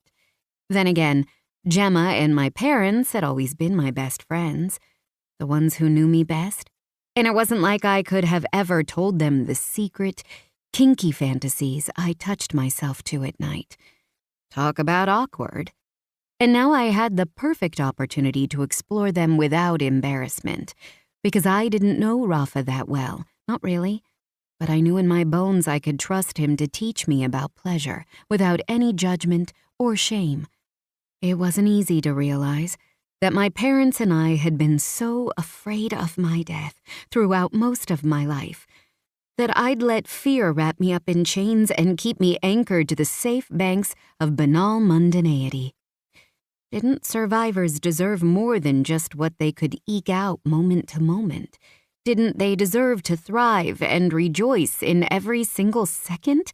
Suck the marrow from the bone, juices dripping down the chin, gluttony not a sin but a privilege after the barren, hungry times of survival. I would always have to mind my health. It was as much a fact of life as taking my next breath. But it did not mean I couldn't take chances and indulge when opportunities were worthy. I'd first started to feel this when Gemma died. Healthy, robust Gemma, who was beautiful and young and at the beginning of her whole life. How could she be gone between 1 minute and the next when there was no indication she had ever been ill? The randomness of it had not just shaken my reality, it had cracked it. And from that crack had grown an abyss I was finally able to crawl out of. and here I was free to live my life for myself as I hadn't been able to do the last 23 years. What was I going to do? Before I could think about it too long, I ducked into a stall and pulled off my damp silk thong, one of many that the Marias had picked out for me at the boutique, and that I never would have bought for myself. I rolled the material into a ball and put it in my purse, feeling the heat in my cheeks as I thought about slipping it into Rafa's pocket at some point. The look on his face when he realized I was naked beneath the shift? I'd seen how he looked at me when I came out in the dress that morning, and I knew he wouldn't try very hard to resist. I smiled as I thought about it, opening my palms to get the sun on as much of my skin as I could. The scent of gardenia, freesia, and honeysuckle from the garden was undercut by the woody notes of herbs. Minutes later, Rafa was still nowhere to be found, so I decided to walk the grounds myself. The patio edged a fragrant garden filled with the faint hum of fat bumblebees hovering between stalks of lavender and white-faced gardenias. I followed the flagstone path through the maze of plants toward the sound of trickling water and found a fountain with a small cupid spitting water from its pursed mouth. I trailed my fingertips in the cool water for a brief reprieve from the July heat, feeling so at peace. It was hard to believe my surroundings were real. The sound of harsh yelling reminded me they were. I straightened, hesitating before following the sound of the angry voice towards some kind of industrial warehouse to the left of the main wine-tasting building. The voice grew clear, shouting in a way that conveyed anger, but also a contrary desire to be quiet. I hovered behind a line of cypress trees, separating most of the garden from the behind-the-scenes setting of the vineyard, peeking between the gap. "Calmati." Rafa's voice found me before my eyes found him. He was facing away from me and toward the man who had been yelling. "Que caso fai?" "Do you want the entire staff to hear you, Wyatt?" The man in question switched to British-accented English, but his posture remained on guard, a finger raised like a weapon at Rafa. "This is not how we do business, Romano." Rafa cocked his head. "This is how we do business in Italia. This is how I expect things to go. Capisci? I command and you obey. There is no other option." "There is always another option," Wyatt retorted, but his anger had transformed into something closer to agitation and a healthy dose of fear. "You do not want another option," Rafa murmured so quietly I almost couldn't hear him. I gasped when he uncoiled like a snake, striking out to grab Wyatt by his shirt front to push him up against the stone wall. If I had stumbled upon them just then, I might have thought they were lovers by how closely they stood. But I knew, after Galasso, that closeness could be used for intimidation too. I couldn't hear what he said then, catching only the low timbre of his voice like a bass note to the cicadas' song as they nested above me. It should have been alarming to see him so cold, so absolute in his totalitarianism. He was obviously not a businessman afraid to get his hands dirty by confronting his misbehaving staff. My father would have forbidden me to see him anymore after a scene like this, always wary of men's anger. But it was yet another thing I had no true experience with that I found curiously arousing. The cold snap of his voice like a whip, the power of his body unleashing quick and lethal. It spoke of a masculinity and rare power that I hadn't seen in any of my university classmates back home. A kind of virility, like he could take care of himself and me if he was called on to do so. It made me feel safe and just slightly afraid of what that voice could make me do if that tone was leveled in my direction. Guinevere. My head snapped to my left, where Rafa was standing at the entrance to the path with his arms crossed, muscles coiled like rope beneath his skin, visible under the thin knit of his shirt, staring at me like I was a naughty child. "Were you eavesdropping, Cerbiata?" he asked me. I pursed my lips. Is it eavesdropping if there is yelling? I could hardly not listen. "Faccia tosta," he said with a click of his tongue. "Come here." What does that mean? "Cheeky. Now, come here." I paused a moment, only because it was part of the game I was coming to understand we both like to play. It made me feel bold even when I acquiesced to him. I walked on my toes until I was a foot away from him, grinning slyly. Are your ears still ringing, old man? You need me closer to hear what I have to say? "I need you closer," he said with a mock snarl, lashing out the way he had done to the Brit, but only to reel me in with an arm around my waist, so I was pressed belly to belly with him. "So I can kiss you." If I don't kiss you back, will you be angry with me like you were with that man? I tested, not because I was afraid of him, but because I wasn't. I knew what his answer would be. He would have dropped me off at a hospital or a police station after hitting me with his car if there hadn't been something about me that spoke to him in a different language than he was used to. Rafa sensed my playfulness, eyes flashing as they caught the sunlight before dipping down so he could tip my chin and bite at it. "Angry? No. You would have to do much worse to win my temper." I made a noise in my throat that sounded to both of us like disappointment.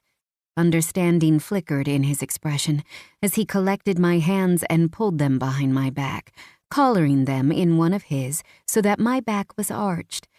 My balance was entirely dependent on him anchoring my front and providing a counterweight at my wrists. It was erotic, a makeshift bondage. My lids felt heavy, and my heart thrummed too quick in my chest, heating my blood to a low simmer. "You do not want my rage, Piccola, but you want something like it?" he asked, low, speaking the words directly into my ear before nipping my lobe with his teeth. "Do not worry. I will teach you the words in my language, for what makes your blood hum. The cordo." How can you know the words I need when I can't even speak them? I asked, bitterness on my tongue. My naivety felt more constricting than his hand around my wrists. "I will know," he promised, running the bridge of his nose down my chin and along my jaw until his mouth hovered over mine. "As I know now that you want me to kiss you the way I might bite into a plum, all tongue and teeth, devouring." Instead of replying with words, I leveraged his hold on my hands to tip my face forward to claim his lips for myself. His chuckle tickled my mouth a moment before he slanted his head and did as he promised, devoured. None of the gentle exploration from the Bugatti, only an attack of ownership, tongue behind my teeth, plundering, seeking new corners, yet undiscovered. I surrendered myself to the kiss, to his hold, and felt like I existed only in the frame of his body, pinned against his mouth. There was a freedom in it that soared through me along with pleasure. When he'd finally had his fill, he broke away to look down into my face, studying me to catalog the effect he'd had on me. "Wow," I said, a little shell-shocked. I was rewarded with a full smile, completely unguarded, almost as if I'd surprised him into an honest expression. "Che bello," he agreed. "Now, as much as I wish I could kiss you in this garden for the rest of the day, I think you mentioned wanting to see how a vineyard works." I laughed, and it came from my belly. I did. His smile had narrowed, softened, but it was still there, and when he pulled me toward the main building again, he did it, holding my hand. Chapter 10. Rafa. How do you shield yourself from sunlight? Even when you wear a hat, glasses, sunscreen, you can still feel its warmth beneath your clothes. Taste its humidity on your tongue. See the bright cast of its light through your lenses. How do you defend yourself against the kind of sunlight that leaked from Guinevere Stone's every pore? I realized it would be difficult when she smiled at me in that red dress. Knew it was dangerous exposure when I danced with her at the trattoria. Surrendered to it completely when she parted her slim thighs, trusting me to teach her to know a completely new part of herself without any hesitation, as if I deserved that faith.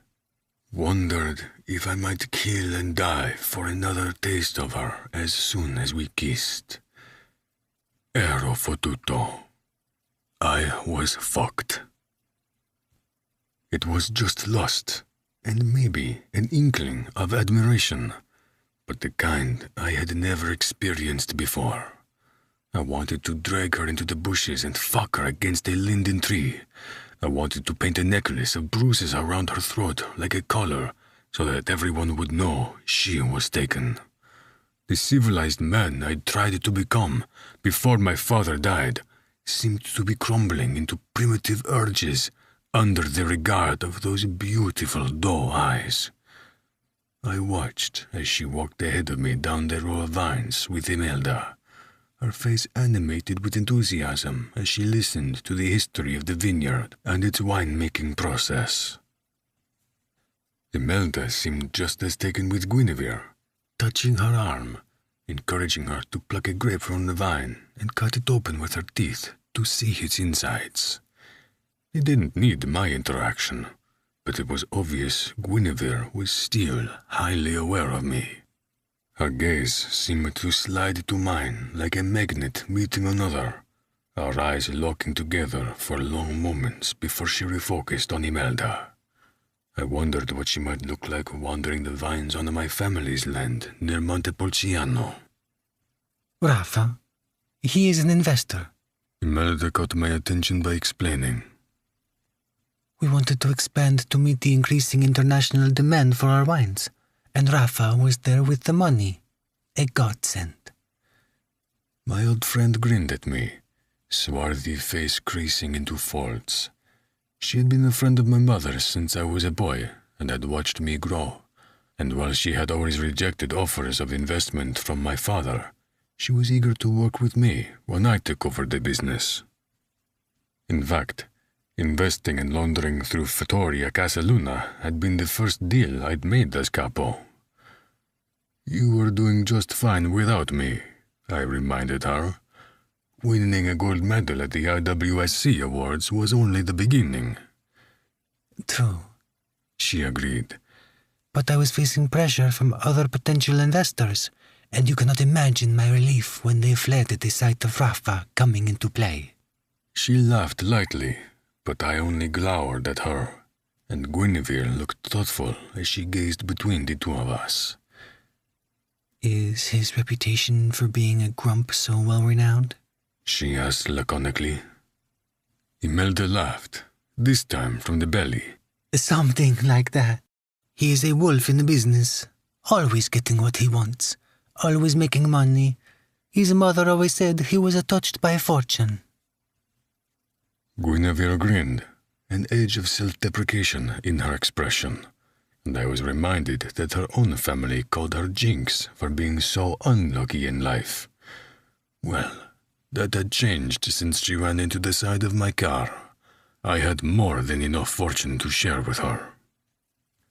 Perhaps that is why I am so impatient with the product that has been misplaced this month, I suggested smoothly, the very casualness of my tone relaying to Imelda that I was not impressed with her new manager, Wyatt.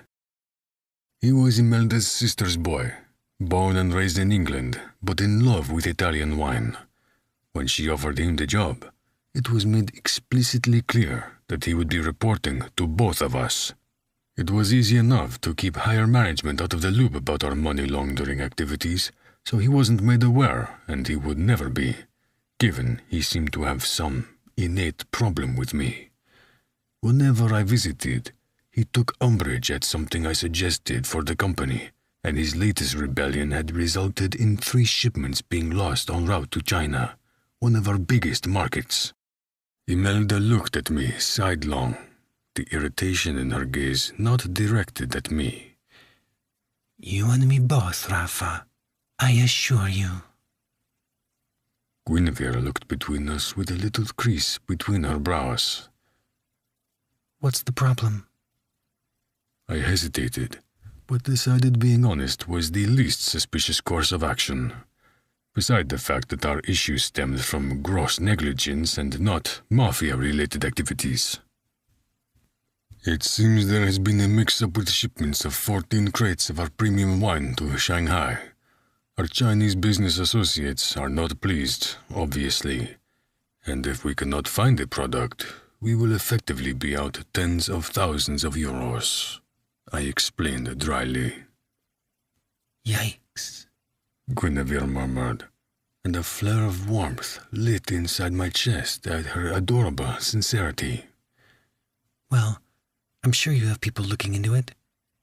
But I have an MBA with a concentration in finance, and I have kind of a knack for pattern recognition, if you want me to take a peek at the manifests. I blinked at her, surprised by her audacity, but also unwittingly entranced by it. This young woman really thought she could make a difference in a mess Imelda's very expensive accountants and managers could not put to rights. Something perverse in me liked the idea of testing her. If she failed, as I believed she would, the exercise would still give her insight into my work in a way that wouldn't lead to uncomfortable questions, and it would give me some peace in my own mind. That she was just a girl, however beguiling, and nothing to be over-concerned about. If she succeeded, well, it would be impossible not to admire her even more than I already did, which would be alarming, but it would also solve this multi-thousand-euro issue.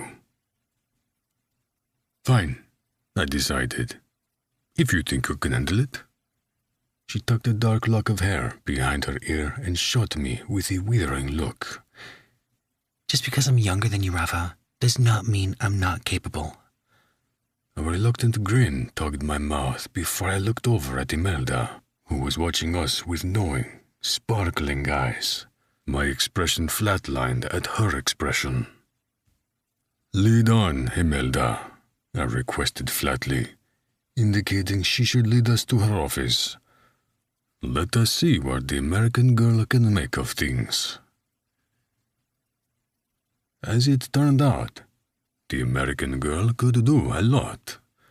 I left her with Imelda's shipping manager and accountant, confident that she would be preoccupied while I dealt with the rest of my business at the estate, but I was not expecting to return over an hour later to any kind of breakthrough, let alone a complete rundown of the issue. They're trying to commit fraud, Guinevere told me, her face lit with the kind of enthusiasm I'd previously only seen targeted at Italian cultural phenomena in history. Erasmo and I noticed that they had been disputing shipments for the last 6 months. Product allegedly arriving broken, bottles were corked, and a crate here or there had gone missing.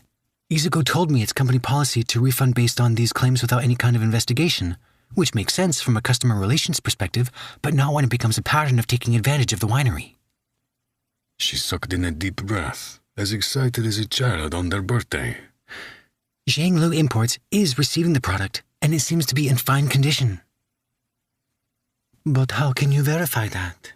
Imelda asked, rounding her desk to see what Guinevere, Izuko, and Erasmo had spread out across the table and 3 different computer screens. I followed, hands behind my back, expression blank as I processed this new information.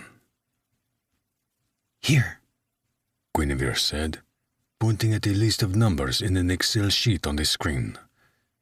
When we noticed the claims, I looked through the financial logs between your 2 companies. If they were experiencing that many issues with the winery, it would stand to reason they wouldn't make more purchases from you. But their imports have increased during that term. So I thought, why? And then she did something I do not understand. Erasmo, who was in his late 70s, admitted with a wince.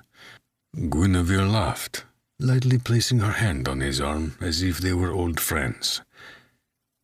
It's something we do at my father's firm to assess financial risk when investing in a company.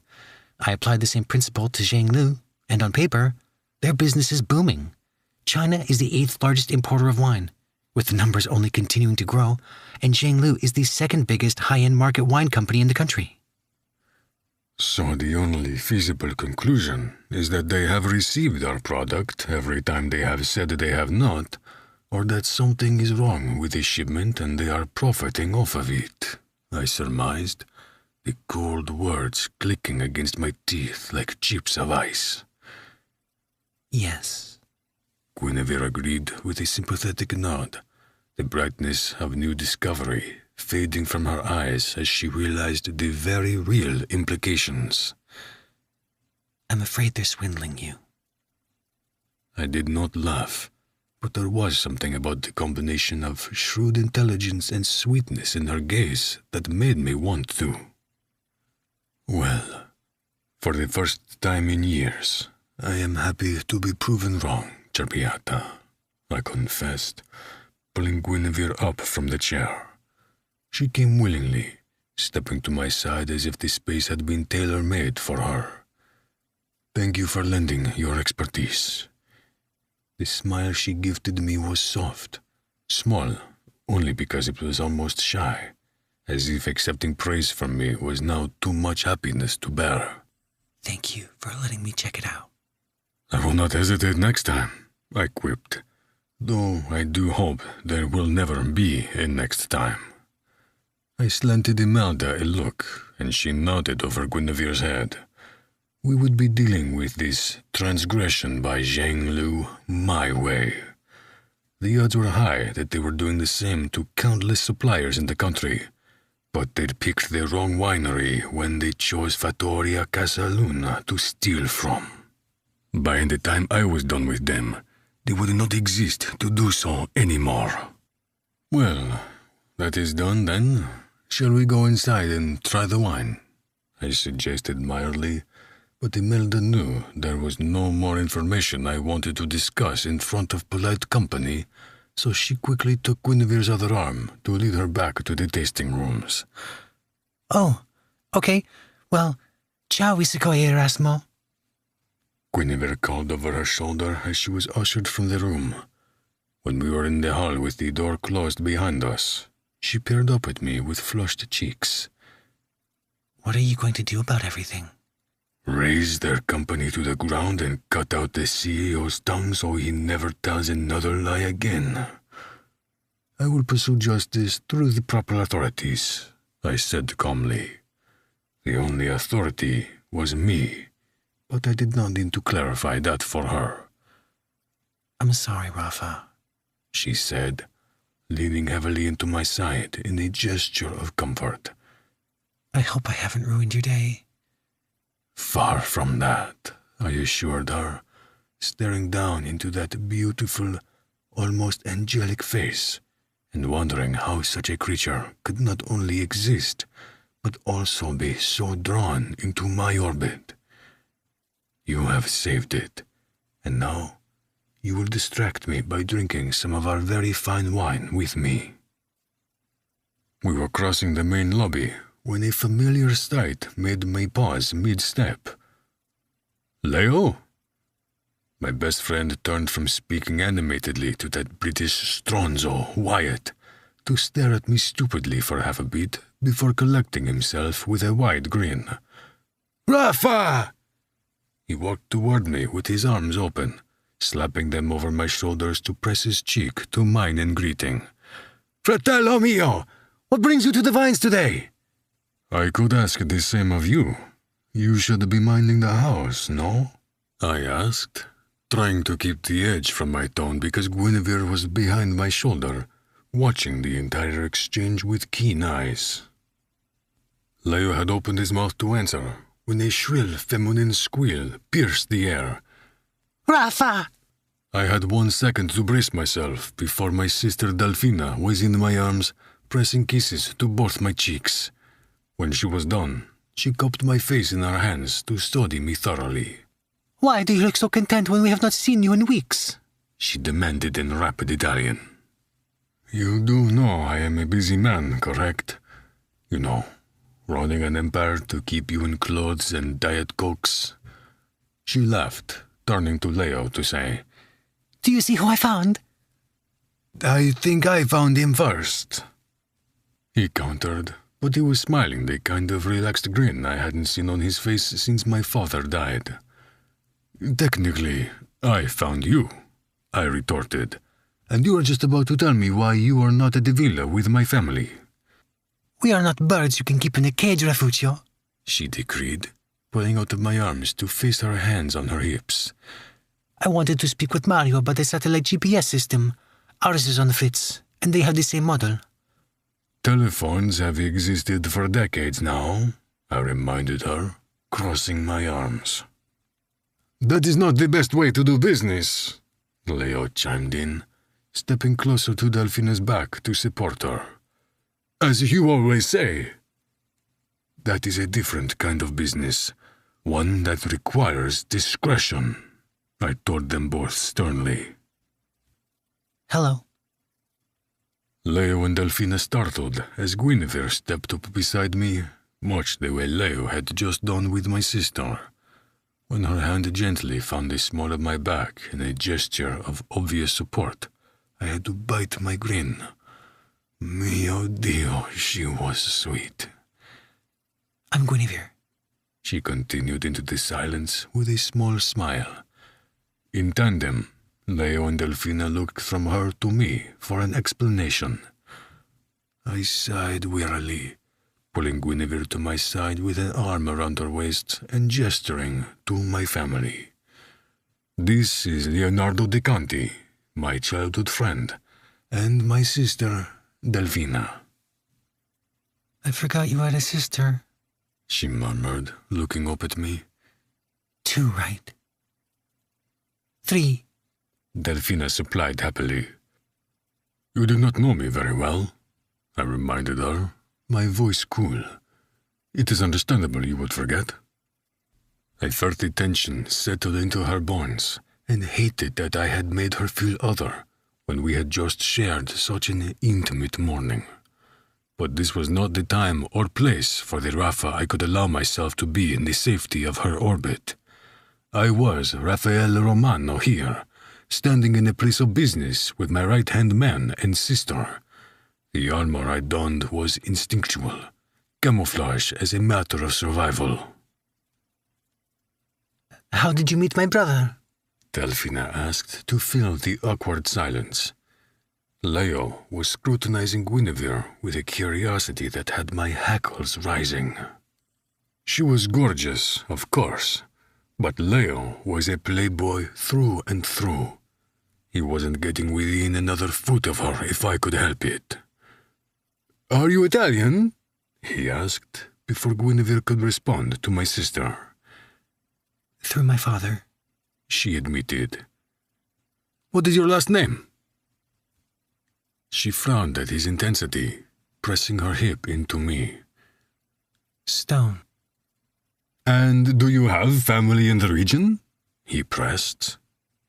Basta, Leo, I ordered, because he was interrogating her without cause. We met, if you must know, Delphi, when I hit her with my car. Delphina blinked and then burst into laughter. You're kidding. Guinevere lifted the hem of her short dress higher on one side to show the lingering yellow bruise on her hip. No, we literally collided. So you did not know who Rafa was before you ran into him? Leo asked, his tone uncharacteristically hard. He was one of the most ruthless bastards I knew, but his public persona was almost debonair, flirtatious with women and chummy with men. Leo! Delphina and I both scolded at the same time. Guinevere offered him her own cool smile, an expression I found wildly attractive. I am an American traveling from the Midwest. I'm more likely to know U of M college football stats than I am to know about some random Italian businessman. Not so random, Leo countered. One of the richest men in the country. Leo, basta, I told him. Enough. I'm just making conversation with your friend, Leo protested with a plastic smile. What did you say you do when you aren't traveling? Or are you old enough to work? A growl worked itself out of my throat, and I dropped my arm around Guinevere to step in front of her, blocking his view. I said enough. Speak like that to her again, and you will not like the person I become. To defend her against me? He asked in Italian, eyes blown wide with shock. I'm your brother. That does not mean you can speak to her like she is an enemy. I hit her with my car after she was nearly sexually assaulted on the side of the road. She is more Bambi than Hunter. Let her be, and leave her to me. Leave her to you, he echoed, trying to process my words. Who is this girl, Raphael? No one to you, I declared. But someone to me, I didn't say. We stared at each other for a long moment, two predators snarling over prey, but finally Leo looked away with a grimace.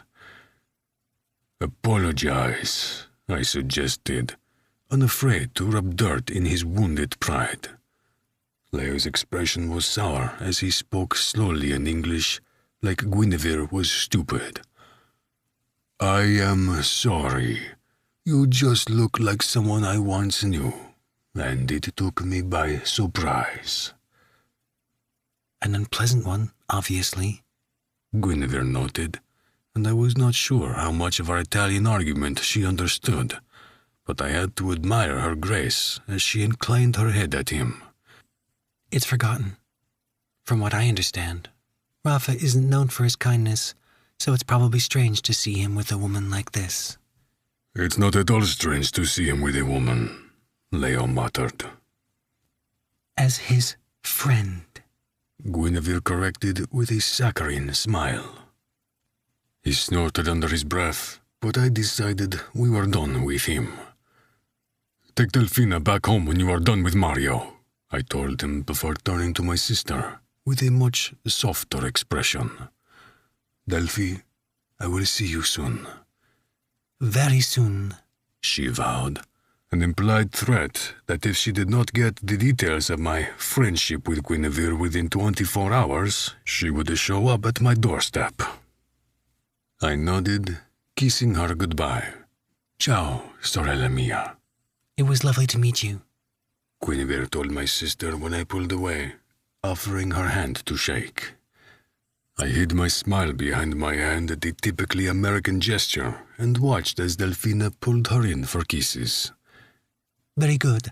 I am sure we will see you again, she promised before turning to follow after Leo, who was already stalking through the lobby away from us. I was certain she would not, if I had anything to do with it. These words colliding only strengthened my conviction that they could not coexist.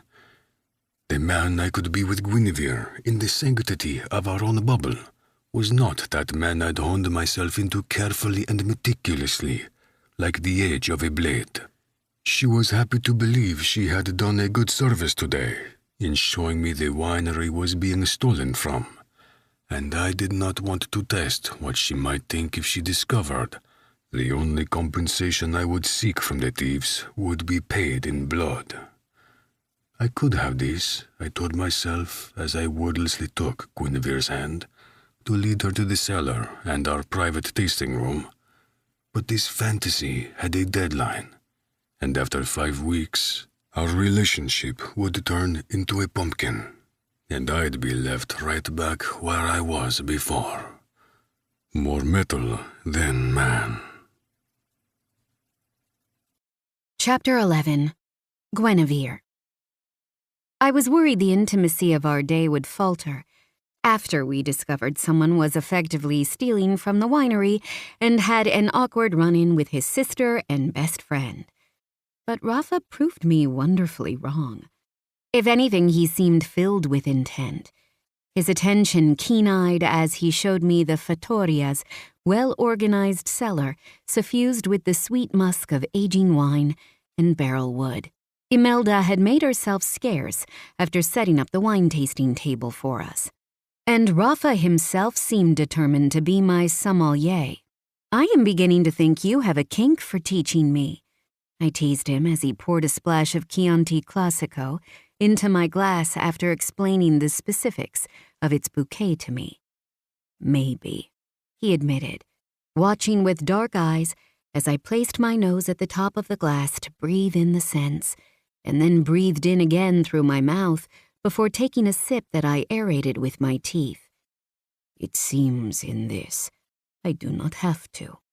I laughed and admitted, my father is Italian, remember? He taught my sister and me about wine well before we could drink it. Gemma had loved the science of viticulture and was studying to be a sommelier herself. One of the reasons she had decided to live abroad in Albania for a year was to study in one of the oldest wine-making regions in the world. It made me feel close to her, tasting wine in an Italian cellar, knowing she would have loved it like I did.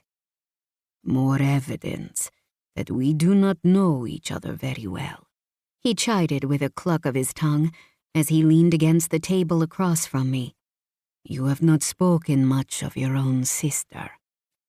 She died, I confessed softly, staring into the garnet liquid so he wouldn't see the agony in my face. Last year? It was a really rare form of heart attack. She was living abroad when it happened, and we just weren't expecting it. Of the two of us, it always seemed more likely I would be the one to die young because of my illness. Mi dispiace, he said softly, reaching across the table to draw 2 fingers down the back of my hand. I lost my father 4 years ago, and it still feels fresh. You were close? My curiosity sprang like water from a tapped well. Rafa had shared so little about himself, in contrast to how comfortable I felt in his company. I was eager to know more, especially after his best friend had been rude to me, and Martina had seemed shocked he would have played the White Knight for anyone. In some ways, he mused. In others, we were at odds. It is often the way with parents, I think. I winced a little, hiding my reaction behind the glass as I raised it to take another sip.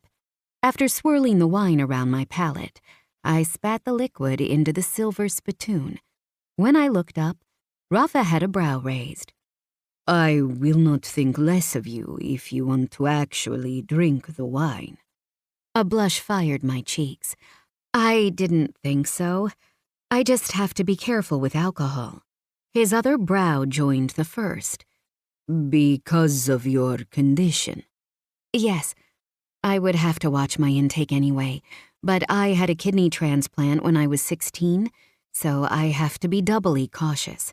I hesitated. My sister was the donor. He made a noise in the back of his throat that was somehow sympathetic, without being coddling. It is not such a bad thing. As much as most Italians are loath to admit it, alcohol is not exactly a health food. I laughed, shocked that he continually found ways to put me at ease. That's true. But you enjoy it. He nodded at my glass. I know Chianti is made specifically to pair with food, but it's lovely.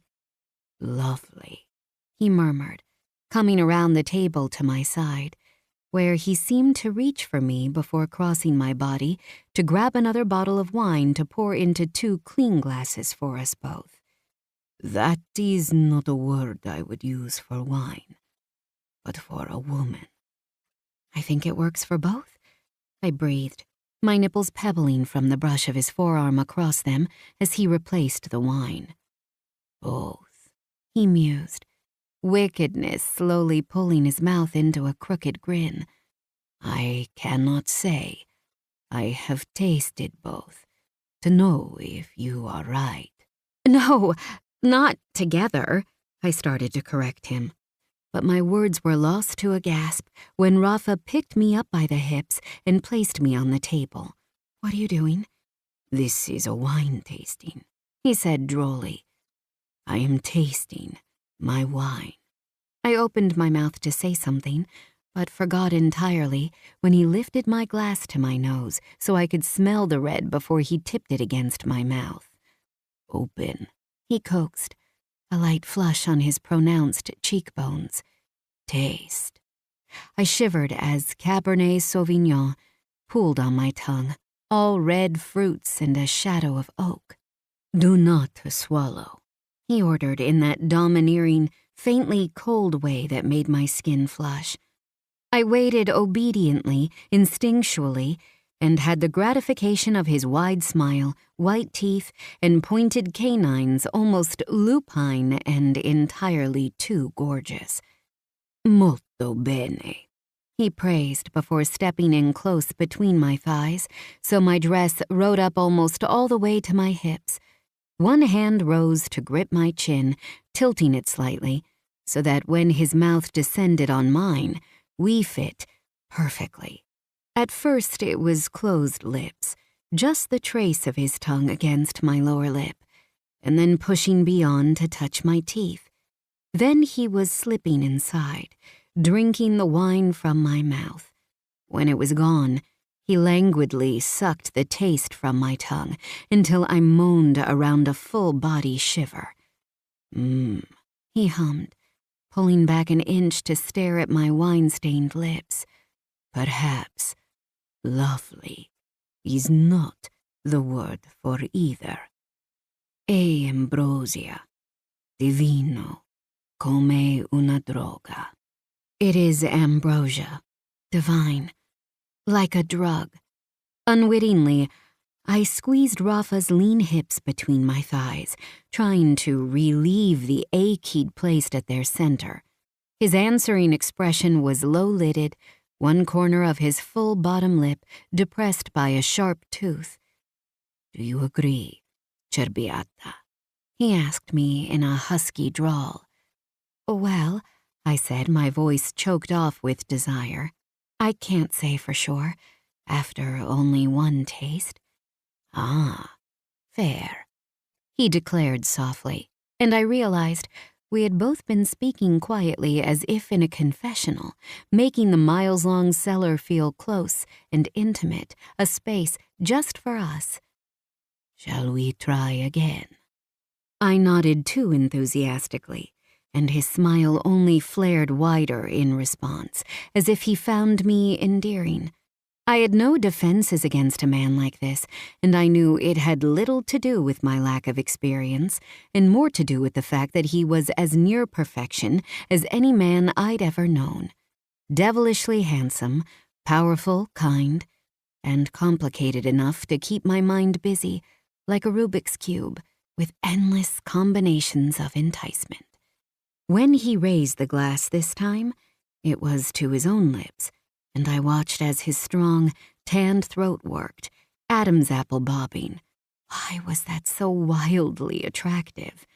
After taking his own sip, he sank a hand into the back of my hair to cup my skull and tilt me back slightly so my weight rested in his hand.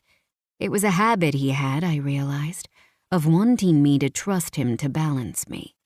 When his lips sealed over mine, slowly releasing the rich wine into my mouth, I drank it down greedily so I could taste the remnants on his tongue and teeth. A dribble of wine leaked down my chin, but Rafa's tongue was there before I could do anything, tracing the spill up my neck, jaw and chin, and back behind my teeth. I was so wet that a draft of the cool cellar air teased my bared pussy like a feather. It made me realize Rafa still didn't know I'd taken off my underwear. He kissed the edge of the smile I hadn't realized I'd been wearing. Well, Divino, I said back at him, feeling emboldened by the press of the thick erection I felt against my thigh. Almost as delicious as me. I was close enough to see the way his sunlit whiskey irises thinned to frame blown-wide pupils, black holes of desire I wanted to throw myself into. "Not quite," he protested, "but we just began our experiment." He trailed off to grab the bottle of wine, foregoing the glass entirely to hover it over my chest. "Rafa," I warned, "this dress cost you hundreds of euros." He shrugged, gaze intent on my breasts. "I have wondered all day if I could see your nipples through this dress if it was wet, and I intend to find out." I didn't have a good argument for that, and my wetness was seeping down my pussy to the fabric beneath my bottom, so I figured the dress was beyond redemption already. In response, I leaned back on my hands to expose my chest entirely, hair shifting down my back, breasts raised. His gaze flickered up to mine, warm with pride. "Do you know how delicious it is to watch you be brave and bold like this? It makes me want to worship you on my knees." My mouth went bone dry at the thought of his dark head feasting between my thighs, big hands pinning me open for his hungry mouth. Cool wine broke my flesh into goosebumps as Rafa splashed some at the base of my neck to watch it pool against my collarbones and trickle down my skin into the white linen, saturating it until the fabric was a wet pink press against my breasts. "Que bella," he murmured almost to himself before ducking his head to sip the wine from my neck, licking down my chest until he hit fabric, and then blowing cool air on my wet-wrapped breasts. My nipples furled so tightly, they ached. Rafa made an appreciative noise in the back of his throat, and then thumbed one peak, tweaking it in a way that felt like pure electricity. His mouth followed, a welcome heat after the cold, and the pain, his tongue curling around my nipple and his mouth pulling hard. The suction and abrasion of the rough linen made my pleasure arch down my belly to my shamelessly wet sex. "Ambrosia," he said, against the curve of my breast before sinking his teeth into the roundness to test its bounce. I cried out, one hand clutching his thick, lush hair to keep him pinned to my chest. He cooed something soothing before going to work on my right nipple, giving it the same treatment. When he was done, the fabric over my peaks was paler pink than the surrounding linen, almost sucked clean by his mouth. His lips were swollen and vividly red against the black stubble lining his jaw, but it was his eyes. Dark, dangerous, and glinting like a predator's in the night that made me physically tremble with want. I wanted him to devour me, bones and all. There was no fear or shyness, no trace of a virgin's mindset. The hunger that had lain dormant in my gut for so long was fully roused and ravenous. "Rafa," I told him, breathless, chest heaving, "I think you should know. I'm not wearing anything under this dress." The growl that rumbled through his chest was the sexiest thing I had ever heard. He tugged me closer to the edge of the table and dropped to his knees, unthinking of the hard ceramic tile. He didn't even wince, though, the full weight of his focus between my thighs as he pushed them open with his palms and stared at my bare figa. I could feel my blush in my scalp and my toes, but the embarrassment only amplified my desire, compressing it from burning cold to something clear and diamond bright. "How do I say, 'lick me'?" I asked him, playing into his teacher kink. He bit sharply at the soft flesh of my inner thigh to watch me squirm before lifting his black eyes to mine. "Leccami la figa." "Leccami la figa, prego, signore," I said. "Lick my pussy, please, sir." "Such a good girl," he praised, and his approbation was headier than any amount of fine Italian wine. "And me the wine." I did so without hesitation and watched with my lip between my teeth as he poured some at the crease of each thigh. After placing the bottle on the floor out of the way, he refocused his attention on my pussy, and it felt like a physical touch, like a promise. Suddenly, his tongue was on me, lapping up the alcohol from my thin-skinned groin without really touching my core. I thanked Gemma for gifting me sessions of laser hair removal for my 18th birthday, because the feel of his tongue against my bare skin was so exquisite. I had to curl my hands around the edge of the table to resist pushing his head closer to the leaking center of me.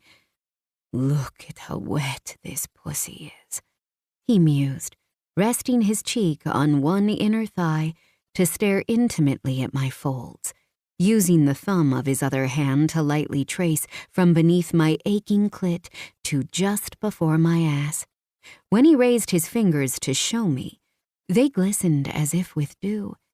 I started panting when he slid them into his mouth and sucked them, cheeks hollowing. "Come una droga," he repeated, this time about my taste. Like a drug. Without hesitation, he wrapped his arms under my thighs, lifting me to his mouth, his hands pinning my hips still so he could attack me with his lips, teeth, and tongue. I shouted, head dropping back between my shoulders as if my spine had been cut like a thread. Sensation exploded so sharply through my entire body, emanating from his magical mouth, that I felt like I would come out of my skin. His tongue found my clit, testing it with slow, languid strokes before increasing the pressure, wrapping his lips around it, and pulling. Under any other circumstances, I might have been embarrassed by how quickly I came, hips juddering uselessly under his strong hands, pussy spasming like an open and closed fist around an ache even the pleasure couldn't quench. But the entire day had been a prelude to this, a slow burn seduction of my body and mind that left me as wanton and ready as a seasoned courtesan in the historical romance novels I loved so much. This was so much better than anything I had ever read about it. Rafa licked me through the climax, moving away from my throbbing, sensitive clit to tongue at my entrance. The sound of his mouth licking up my cum was shameless and unbearably hot. My hands wove into his hair and pulled tight. "Voglio di più," I told him in Italian, because it seemed like the only language that could hold all this desire without breaking under the weight.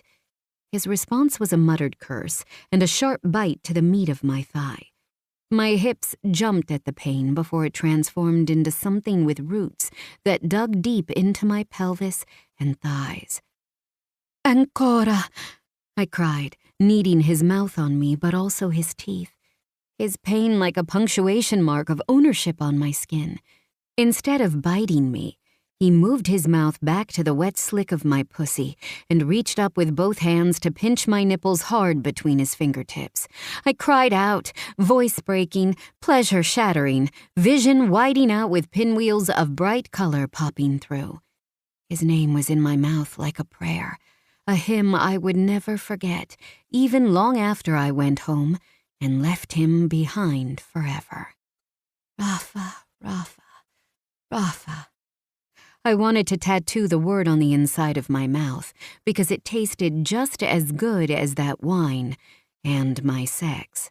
My arms collapsed, dropping me to my elbows on the table, my bare feet, sandals long dropped to the floor, pressed to his broad shoulders.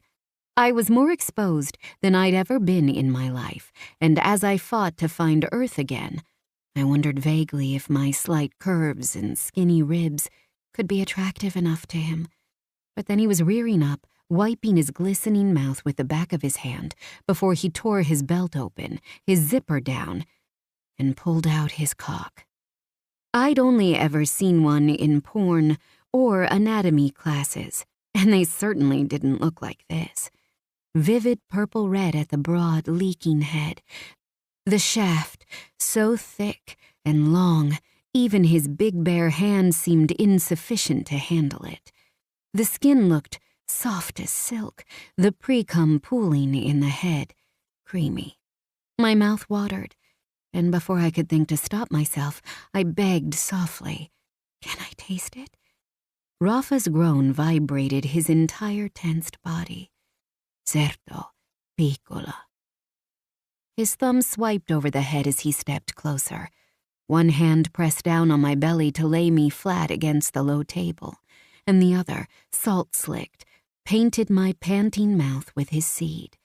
My tongue darted out instantly, tapping the sharply saline, faintly bitter taste of him. He was watching me with burning eyes, one hand fisted at the base of that big dick like a vice, pre-cum leaking down onto my thigh as he loomed over me. "Come una droga," I told him honestly. I licked my mouth clean, already thinking about drinking straight from the source. "Sei un sogno erotico," he rasped. "You are already covered in wine, but I want to make you filthy with cum." It was an expression of desire and a question. His entire body was coiled tight enough to snap, the muscles in his exposed abdomen and forearms corded, tendons and veins popped. If I told him no, I thought he wouldn't. If I told him he was scaring me, that this was too much, he would put that painfully hard erection in the cage of his zipper and belt and walk away. It made something real, something that had lain in the center of my chest since he'd taken care of me through my sickness and concussion, germinate and take tentative root. I reached for him, wrapping my fingers in his shirt to tug him down so he had to brace a hand on the table, his hair falling from his forehead into his eyes, tangling with his long lashes. "Come for me," I said as I pulled the front of my dress down, the loose straps sliding down my shoulders so most of my breasts were exposed. "Vieni per me. Vieni su di me. Come for me. Come on me." Rafa loosed an animalistic rumble as he started to jack off his dick over my torso, his eyes pinned to my face as if the sight of me, Guinevere Stone, was enough to make him climax. Not my body even, just my eyes, locked to his blown black gaze as he furiously striped his cock and then came a minute later with a muted roar. His eyes squeezed shut, his full, kissed pink mouth falling open as he came, all over my skin. I could have climaxed again from the sight of him and the feel of his hot seed marking my flesh like a brand. I'd never felt so connected to anyone in my life, and for the first time in a long time, I was grateful for my virginity, so I could have this first experience with him.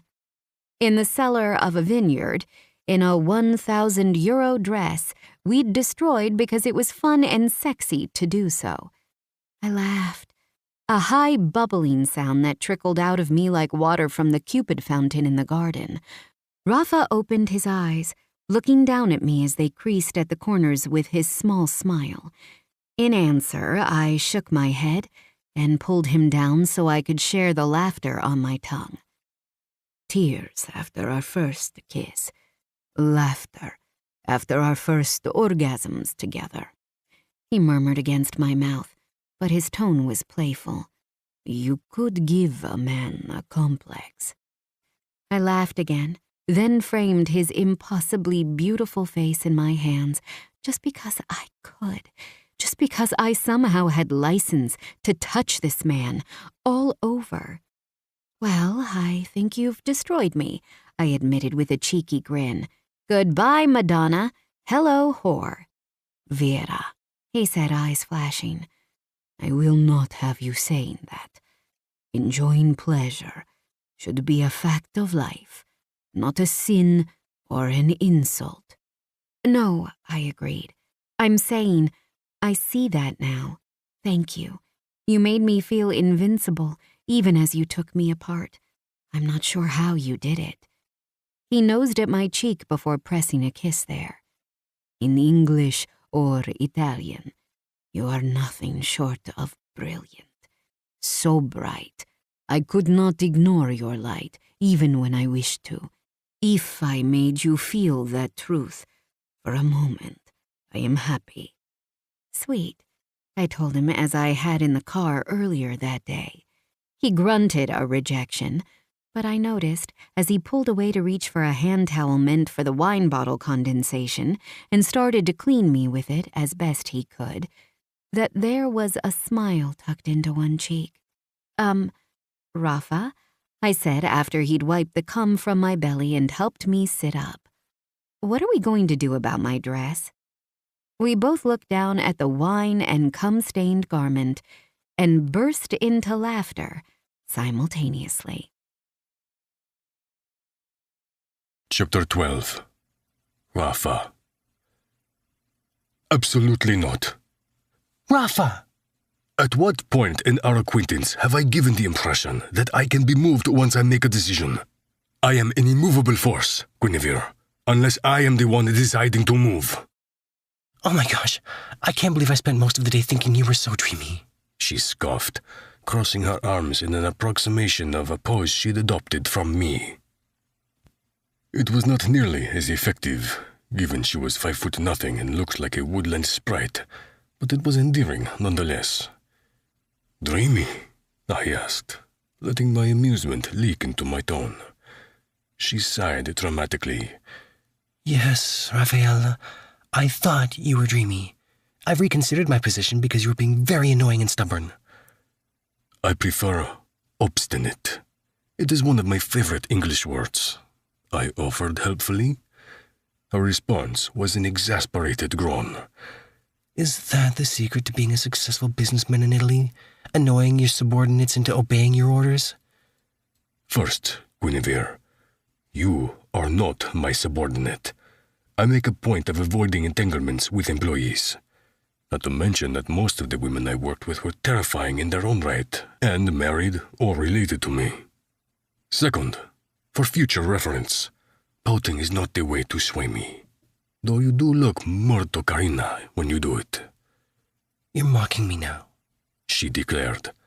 Wow, and I thought I was supposed to be the younger one here. Trust me, you are. There was a moment of quivering silence before we both laughed. I hadn't felt so at ease and happy in years, but the reason for my contentment was something I was going to worry about now. I was still riding the high of making Guinevere come on my tongue twice, and the sight of her pinned beneath me, asking me to paint her in my cum. Even though we were arguing, the atmosphere in the car was warm and intimate, our own little universe traveling 70 miles per hour under a clear summer sky. There was something about being with her that insulated me from the normal demands of reality, something stronger than a bubble, something with resiliency, because it made both of us feel safe to let our guards down. A snow globe of some idyllic fantasy world I never wanted to leave. Our silence was undercut by the humming purr of the Bugatti as I drove us to the dark streets of Toscana after dinner at Fattoria Casaluna. Imelda had asked no questions when I texted her to bring me a spare change of a women's clothes, and she had even managed to keep a straight face when Guinevere emerged from the cellar wearing an oversized green t-shirt with the logo of the vineyard embossed on it in gold and a long, tan linen skirt that had to roll 3 times at the waist so she did not trip over it. Imelda was a good friend. The winery was closed to tourists on Sundays, so she had invited us to have dinner together with her husband, Mario, on the patio. The chef was almost as good as Servio, and I had the good fortune to watch Guinevere try boar sauce for the first time. The way she smiled around her fork and hummed a random tune that spoke to her simple joy in the food. It was a good day. Maybe the best I'd had since I was too young a boy to know the evils of my world, playing games like bocce, mora, and mosca cieca with my sisters in the olive grove beside the barn.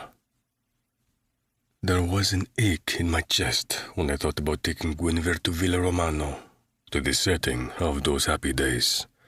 how she might bring them back to life for me after my father had tainted that place for most of my adulthood. Can I please explain why I think it's important that I go back to the apartment behind Fortezza da Basso? Guinevere asked softly, turning in the seat to face me. Her hands were twisted loosely in her lap, but her thumb roped back and forth over the opposite knuckles, almost frenetically, like she was nervous. I dipped my chin for her to go on. I don't really know how to say this without making a mess of it, but I'm going to try because it's worth it. I mean, this... She gestured between us. ...is worth it. I know we've only known each other for like 10 days, and I know I have to leave in just over a month. I know I'm probably going to sound crazy and scare you away, but you told me the name Vera suited me because I'm honest and true, right? So I'm just going to say it. She dragged in a deep breath, held it for a second, and then let it rush between her lips. I've never known anyone like you before, and I really don't think I ever will again. You say you aren't sweet or kind, but in the last 10 days you show me more kindness and generosity than anyone ever has. Today was one of the best days I've ever had. I wish I could keep it perfectly preserved between the pages of a book, forever, and pull it out when I'm old and gray and boring again, but I know I'll never forget a moment of it. She inhaled sharply, and I took a moment to glance at her, even though I knew it would be hard to pull my gaze away from the sincerity in those thick, lashed eyes. All this is to say, you are important to me. So, even though this is inevitably a fling, I want to do it right. I want you to know that I'm spending time with you because I like the man I am getting to know, and not because I like the fact that you buy me Dolce & Gabbana, or you live in an actual palace. And I want the independence I was seeking in coming here. Living with you and relying on you, while it's been a godsend, just doesn't feel right in the long term. I want to stand on my own 2 feet so I can meet you halfway. Does that make any sense? I blinked as the last words of her sank beneath my armor and took root somewhere so deep inside me I wasn't sure I'd ever be able to dig them out. You know, I do not believe I have ever heard you say so much at once, I mused, and then Mock winced when she hit me on the shoulder. But her laughter was my reward. She had been so brave, my fawn, standing on those shaking legs but unwilling to back away. She knew what she wanted, and she wasn't afraid to stand up for herself. It was such a compelling combination, that tangle of innocence wrapped around a curious mind and a steel spine. More intoxicating than any of the wine we drank that day or any woman I'd ever wanted in all my 34 years. You are such a jerk, she said, but there was a soft smile on her face, and she reached over to squeeze my thigh as if she couldn't help it. You make a good argument, I said, tone somber, because she deserved that. I am older, wealthier, and a local here. The power skews in my favor, and I would never want you to feel... I made a face, as if you do not have a choice in this. For the record, I don't feel that way. At all. Remember earlier when I said you were dreamy? I chuckled. Distintamente. Still, I hear you. And even though I do not like the idea of you sleeping across the street from a drug deal, I am not in charge of you, and I respect your decision to stay there. I hesitated before adding, for now. Her only response was a light laugh as she relaxed back into the seat, curling up her legs to hug them to her chest as she tilted her head to look out the window at the watercolor blur of the landscape passing by. Grazie, Rafa. You do not have to thank me, I said. Just call me if you hear or see anything that is not right. Prometti? I do not think I would sleep knowing she was alone in that place, and decided that one of my soldati could be spared to keep surveillance on her. at least for the first few nights, to make sure it was safe enough. Prometo. She swore. Minutes later, she was asleep against the passenger door.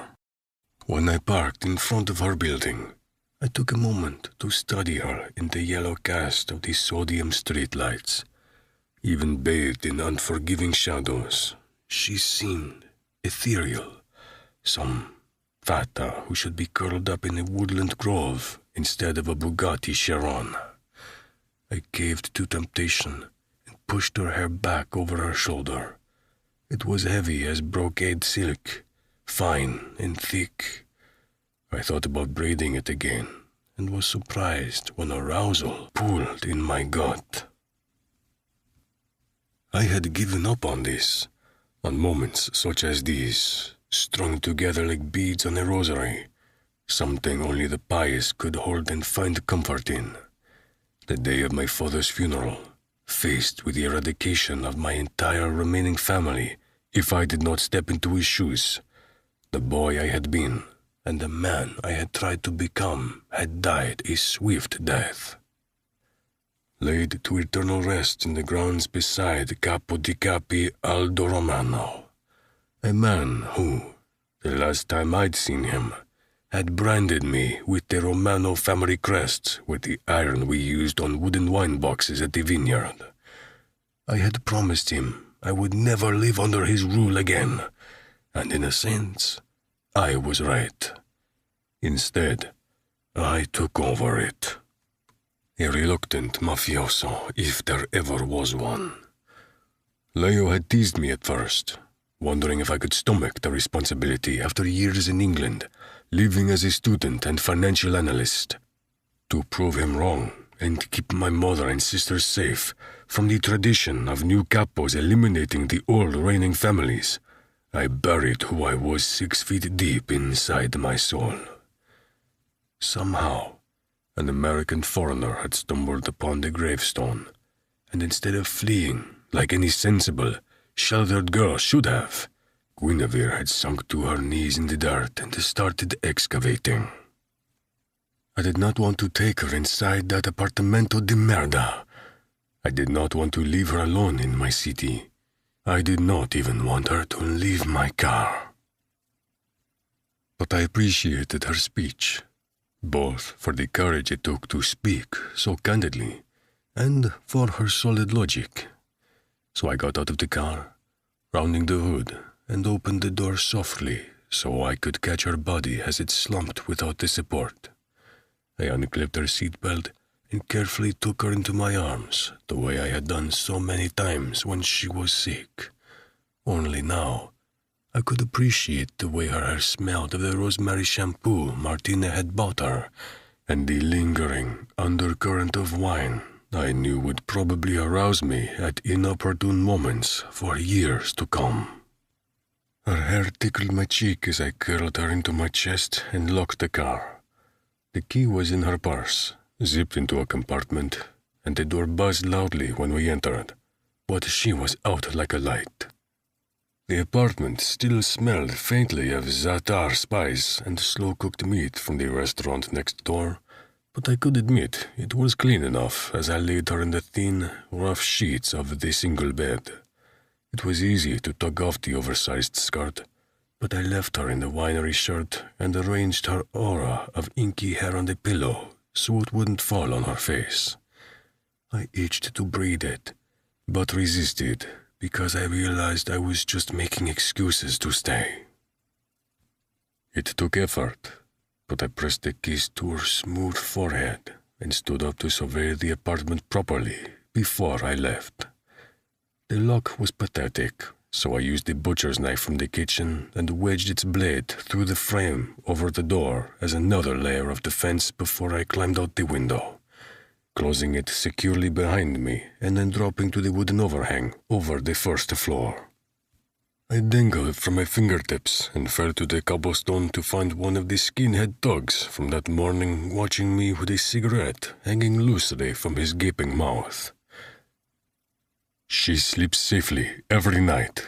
I'll give you 100 euros a day," I told him, smoothing my shirt as I moved to the Bugatti. If she has even one bad encounter, I will gut you and feed your innards to the rest of your crew. Chapter 13. Rafa. I did not see Guinevere for 4 days. It was unacceptable, but seemingly unavoidable. I had neglected business for too long to take care of her when she was sick, and both my desk and my inbox were stuffed with items that needed immediate attention. After my weekly security brief with Ludo, I was even more on edge. When I had taken over the outfit, I had moved our focus from trafficking mostly drugs to prioritizing imitation products. The counterfeit trade was a wildly lucrative market with huge audiences in Asia, Europe, and America, and none of the other clans had monopolized it yet, so it was rife for the dominating. In the last 4 years, we had made over 250 million euros from that part of our portfolio alone. It seemed everyone wanted knockoff designer handbags and garments. Since we'd opened 5 factories run by Clan Riva and Clan Boretti in Lombardy, our profit margins had doubled.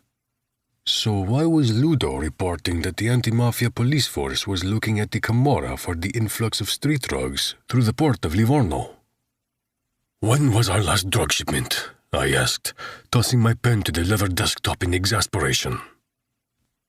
Carmen and Renzo were both in attendance too, the former seated beside Ludo across from me, and the latter standing by the window with his arms crossed. Over a month ago. We were finishing out our agreement with the Albanians. We are scheduled for one last delivery in 2 weeks, but with the DIA looking into us, it's a risk, Carmine admitted. Porca puttana, I cursed, driving both hands through my hair. How the fuck did this happen? The Albanians? Renzo suggested. I know Carmine said they didn't seem aggrieved about finding someone new to work with, but they're fucking crazy. They could have turned Rat out of bitterness. No, Carmine argued. Yeah, they're nuts, but they've got their own sense of honor. Same as us. Ratting on a former business partner is just not their style. Are you only saying that because you're sleeping with Rita Hoja? His older brother asked with raised brows. Fuck you, Carmine snapped. But before they could get into it, I raised a hand for silence and waited until I received it. Not the Albanians, I mused, chewing over my thoughts. But who are they working with now that we have cut ties? When no one answered, I sighed. Fine. Ludo, find out who they have moved on to. I do not like any of this. Why have we had relative peace for years, and now we have police interest in Livorno, which will fuck up our counterfeit production and transportation, an assassination attempt on me in Roma, and what? I look at my tablet. 3 cyber attacks on 3 separate holdings. Whoever our enemy is, he knows too goddamn much about our business. A traitor, Ludo said boldly. The silence seemed to echo around those words. I flashed back to first carving that word into the forehead of one of my father's enemies, and wondered if I would be forced to do the same again. Signore Romano? My housekeeper, Signora Angelucci, knocked on the door. Signora Imelda Sabatini is here. Let her in, I ordered. Imelda appeared in the doorway, looking unusually haggard. Her salt and pepper hair collected into a haphazard bun, and her mouth, pulled taut and pale like stretched taffy. What has happened? I asked, moving to take her arm and help her to the empty chair between Ludo and Carmine. She sat and let out a shaky sigh. Mario caught someone in the laboratory last night. He will be okay, but they hit him over the head with a gun. Why am I finding out about this now? I demanded. Be calm, Rafa. It has happened before that someone comes sniffing around to learn our secrets. You do not become one of the top wineries in this country without inviting espionage. Yes, but this is a pattern, I muttered as I shared a quick glance with my soldati. These are obviously not isolated incidents. They are coming at us from all sides, trying to sense where we are weakest. I checked the brief Ludo had emailed me again, and noted that in the last month, 10 of our top-grossing vineyards had been victims of either attempted cyber-attacking or on-site breaking and entering.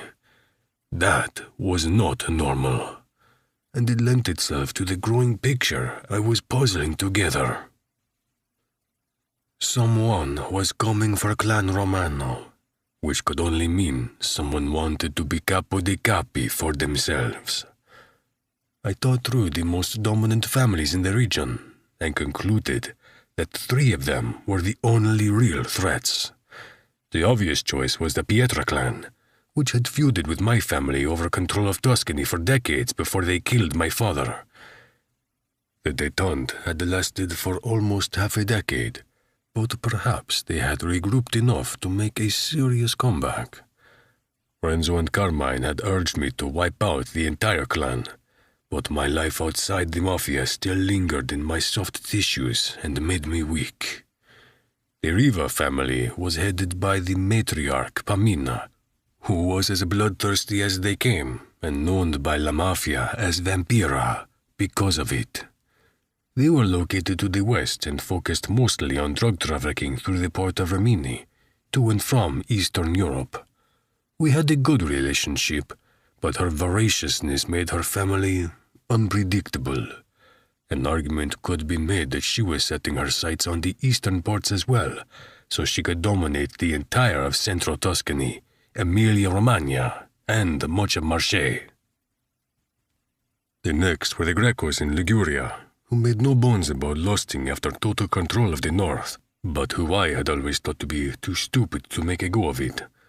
Still, idiocy wasn't really the deterrent it should have been, and they were ridiculous enough to think they could take over now that Aldo Romano was dead. The question was, why hadn't they tried before now? I'd been in power for 4 years, and while I'd faced assassination and coup attempts in the beginning, they had ceased after 4 or 5 prudent and public messages had been sent to our enemies, written in corpses. It seemed so random that they should come for me now. Imelda was bright enough to see my mind working and suggested, The Clan Romano of today is not what it was under your father. It's taken you time, but you have changed the outfit fundamentally, Rafa. You must see others could be threatened by that. Success is success. People will be threatened by it no matter how it happens or who it happens to. It was disgusting, but a truth I'd faced countless times.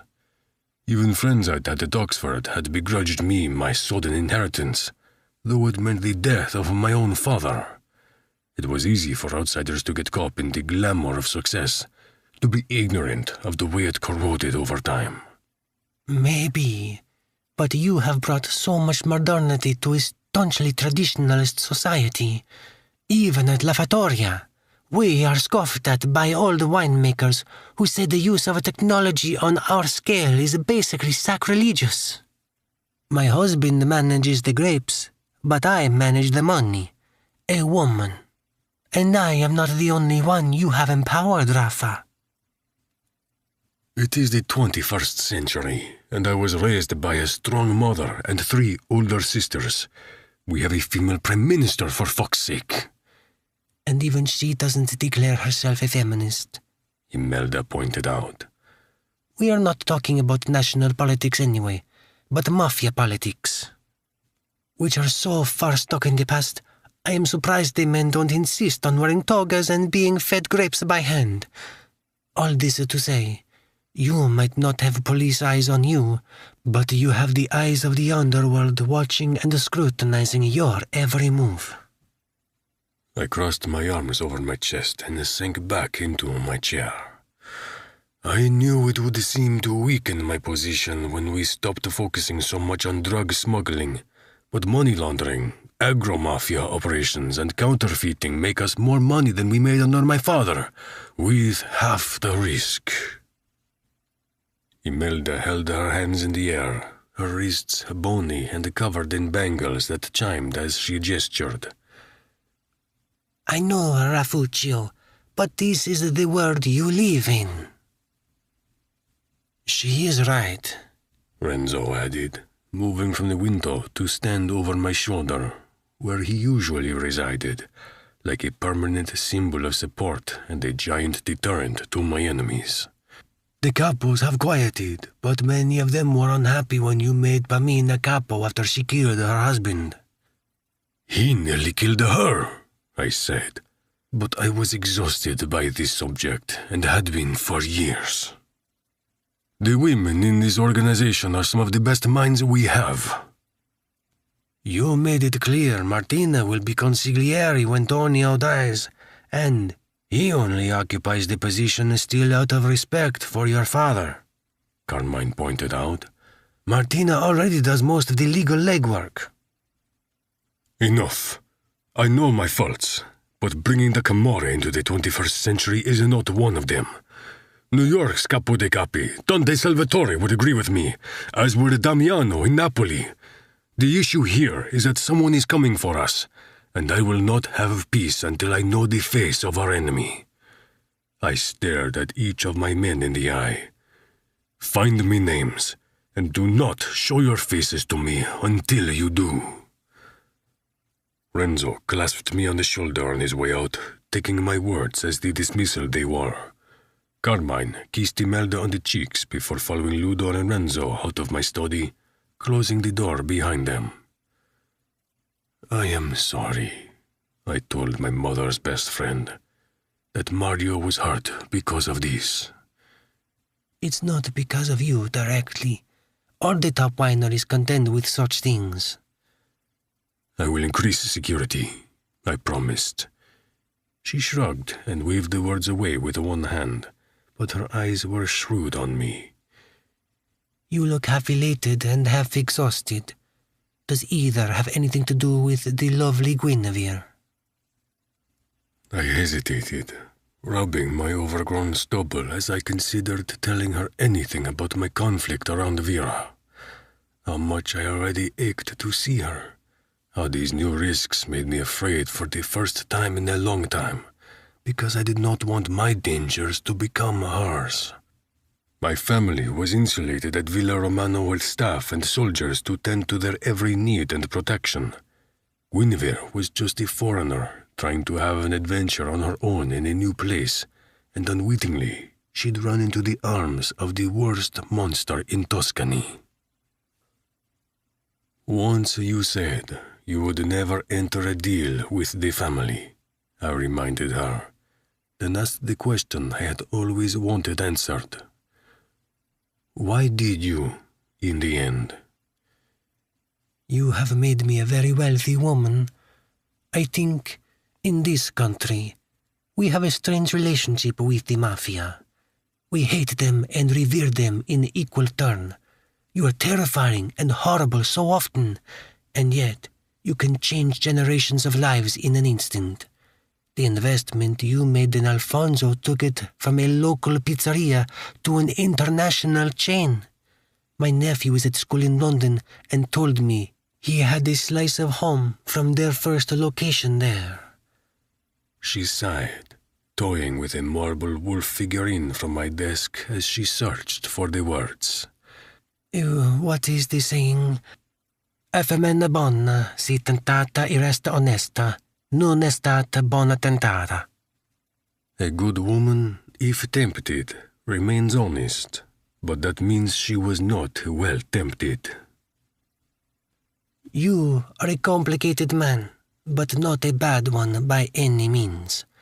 Your father delighted in his cruelty when it was necessary, and I believe you see the mafia as a game, one of life and death, but with calculation and an eye to the stakes. If you can manipulate a situation to suit your needs without death, you will do anything in your power to make it happen. I suppose I wanted to indulge my greediness and avoid my fear of death. She ended with a joke, but I was not in a laughing mood hearing those words. I had always struggled with my definition of good and bad, righteous and evil, and how these words could be applied to me. I had killed, stolen, and lied, and would continue to do so for the rest of my life with little compunction. But there was a soft spot in my heart I couldn't seem to harden, no matter how much I tried. I was not empathetic, exactly, but I could be moved by beauty in all its forms and sought valiantly to preserve it. I had purchased the crumbling church in a town next to Villa Romano simply because it had once been beautiful, and I wanted it restored instead of demolished for housing. I had helped to fund the continued excavation of the gladiator training grounds outside the Colosseum in Roma, even going so far as to buy a block of buildings in order to demolish them for the sake of discovering and preserving our history. I had killed Martina's husband because he was eroding her day by day in front of my very eyes, and I could take it no longer. And I had allowed Pamina to become capo of her territory after killing her own husband for the same kind of abuse. I had helped Guinevere because I could not resist such a beautiful woman, lost and alone with the odds stacked against her. Not much of a moral code, one founded on keeping beauty intact instead of one of honor or justice, but it was the only one I had. I wanted a good life for my family long after I am dead, Imelda added, peering at me with cunning grey eyes, the same color as the marble wolf. Isn't that why you are where you sit today, capo de capi of everything you swore you'd never touch? It is easy to have good intentions when the stakes are low, I conceded. There is nothing I would not do for my mother and sisters, for my chosen family in the Camorra. Yes, She agreed. This is our way, I think. Family before all else. It is not something foreigners understand well. That was true, but I considered Guinevere and wondered if there was another exception there. The dead sister who had given her kidney, the mother and father she lied to in order to give them peace of mind so she could have some freedom. The futures she was intent on following because it was what they wanted for her, even if she did not want it for herself. You care for her, Imelda said, a note of awe in her words. Frustration wrapped in a firm hand around my throat and squeezed. She is interesting. Interesting and lovely. I chuckled, because that word would never be free of the memory of Guinevere's wine-soaked skin and breathy, surprised moans of pleasure. Yes, lovely. You deserve such loveliness. I know you do not agree, but it is true. Everyone needs happiness, Rafa, and if you are worried that you are too much the villain to deserve it, consider that unhappiness will only drive you further into the dark. I know that is not the kind of man you wish to be in 30 years, the kind of a man your father was. She got up and came around my desk to press her cheeks to each of mine. Chi non risica, non rosica. He who does not risk does not get the rose. It was an Italian proverb my mother had used my entire life, so it was fitting that her best friend would use it now to taunt me to take a chance on Guinevere. There is no future if I tell her, and there is no future if I do not, I admitted as she pulled away. She is going back to America in a month. Imelda shrugged one shoulder and walked toward the door, stopping only to throw back. Is she? Chapter 14. Guinevere. I spent the rest of the week at the apartment and threw myself back into my original plan for my vacation, as if I was not missing Rafa nearly every moment I wasn't with him. Even though I had almost nothing to go on, I endeavored to find records of my father and his relatives in the area. I knew his given birth name, Mariano Giovanni, even though he had changed it to John when he moved to America, and I remembered that he once mentioned going to the Uffizi on a school trip from his village, so I knew he had been raised in the countryside close to Florence. I did as much research as I could on online genealogy sites, but there was absolutely nothing linking John Stone to anyone in the country. So I went in person to the State Archives office, and then, when that failed, I met with a priest at the Basilica di Santa Croce to ask about getting access to church records, which I had read were much more thorough. Though he was kinder than the official at the State Archives, the priest informed me that unless I had a last name, there was almost no way he could help me. Mariano and Giovanni were both incredibly popular names, especially for the generation of men born during my father's time. A dead end. One that didn't surprise me but still hurt somewhere deep inside, where the longing to truly belong to this magical culture and country throbbed like a beacon. Still, I found other ways to absorb and assimilate. I took a week-long language class that I almost forgot I'd signed up to take, each session 4 hours in the morning and afternoon. It was an immersion class, and I left every day feeling as if my brain was stuffed with Italian cotton, verbs and conjugations coming out my ears. I had a mind for math and patterns, and I made the entire undertaking easier by breaking down conjugations into simple formulas and tessellations. All that work was worth it, because when I met Rafa for dinner after class on Tuesday, and again on Thursday, he was shocked by my progress, and insisted we spend both meals speaking in Italiano. Outside of our 2 dinners, we only found time to take a joint run through the city to the top of the Piazzale Michelangelo to watch the sunset. We were both sweating profusely in the thick July heat, my fancy running clothes so saturated from my running the hilly steps that I might have been embarrassed if Rafa hadn't led me to the stone railing overlooking the city center and wrapped his arms around my waist. He pressed his nose into the hair behind my ear and licked a stripe up my salty neck. "Divino," he murmured, and just like that, I felt somehow radiant. It was a kind of magic that he had to make me feel like he only saw the best version of me, even when I was at my worst. There had been live music in the piazza, and artists splashing colors across canvas to replicate the famous view as the sun broke open on the rooftops and spilled rose gold light through the streets. It was magnificent. I saw the real David today, I told him as we stood looking out over the Arno and the glowing red rooftops. "And what did you think of Michelangelo's most famous creation?" he asked, even though he seemed more preoccupied with nibbling on my ear.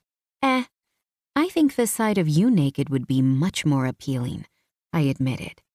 He laughed softly right into my ear, and it was the loveliest thing I had ever heard.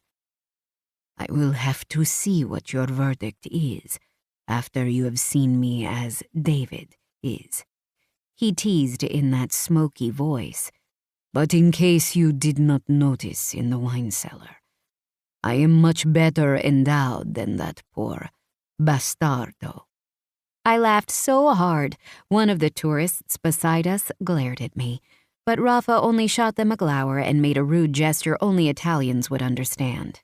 I had planned to go back to his palazzo for dinner, but he got a phone call on our run back into town and reluctantly asked me for a rain check.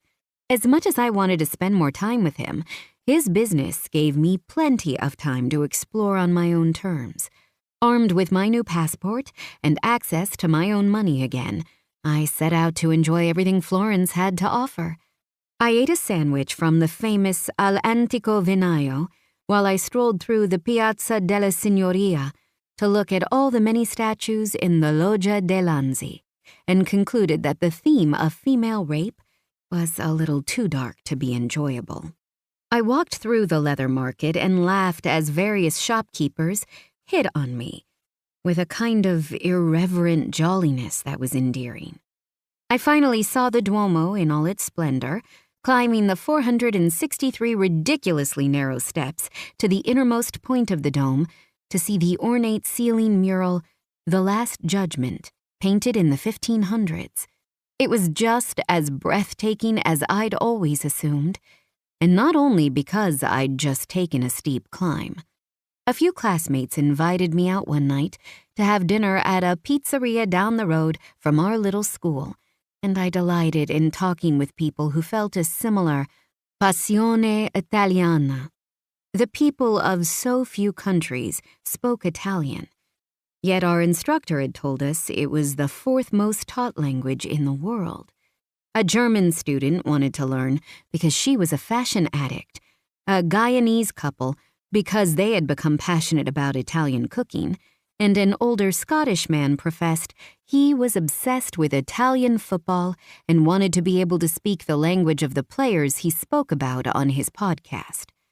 I truly believed that the ability to speak other languages was an unattainable superpower. The first time I had an entire conversation with a shopkeeper in Italian without them switching over to English, I bought myself a gelato in triumph. The only blight on my week, other than not seeing Rafa daily, was the fact that my father was entirely too nosy about my experience and upset about my lack of communication. "How is France?" he asked me Friday afternoon over the phone. "You should video call us in front of the Eiffel Tower one day. Your mother would love that." "I'm trying to save on data," I explained, but there was an ever-growing knot of toxicity in my gut each time I lied to him. "But how are you and Mom doing? Enough about me and my adventures." "Enough about them? You've barely told us anything." I could hear the frustration in his voice and the underlying edge of worry. I knew it was hard for them to give me this space, that they had tried to discourage me in every way they knew how. No financial support, emotional manipulation, incentivizing a summer off in Michigan by promising to rent a cabin on Gun Lake. But I knew it all came from love and loss. They had come close to losing me so many times when we were struggling to figure out my diagnoses, and when my left kidney started failing, only to lose their other daughter when I was finally in a stable place. It was the kind of thing that changed a person fundamentally, and the tectonic plates in the foundation of our family had been shifted uneasily ever since. "I told you I've made friends with people in my language class," I repeated, keeping my calm, even though I wanted to end the conversation and go back to my fantasy life. "About Greta and Fergus and Bibi and her husband Ramesh, I told you that I love the food and the history, and I've already been to all the museums. What else do you want to know, Dad?" He made a frustrated sound before silence fell, as heavy and smothering as a thick blanket. "I miss you and Mom," I told him honestly, letting the emotion that had simmered on low in my belly all day long surge painfully to the surface. "I miss you both so much that I try not to think about it because it makes me want to cry." His breath whooshed out in stark relief. "We miss you, Jinx. I'm having trouble sleeping, wondering what could happen to you over there." "I'm in France, not Syria. I got really sick from the plane, but I'm fine, Dad. Truly, I am happier than I've been in—" I couldn't say my entire life, because it felt mean somehow, so instead I said, "a long time. I feel like I was always meant to do this." I knew I was, meant to be in this country, in this city. It filled something that had been vacant in my chest since childhood, a sense of belonging amid the summer-toned buildings with streets named romantic things like Via del Inferno, and the wine windows where you could pass money through a small slot and receive a glass of wine to drink while you strolled. It was vibrant and loud and filled with so much history and culture. I could live there forever and never know it all.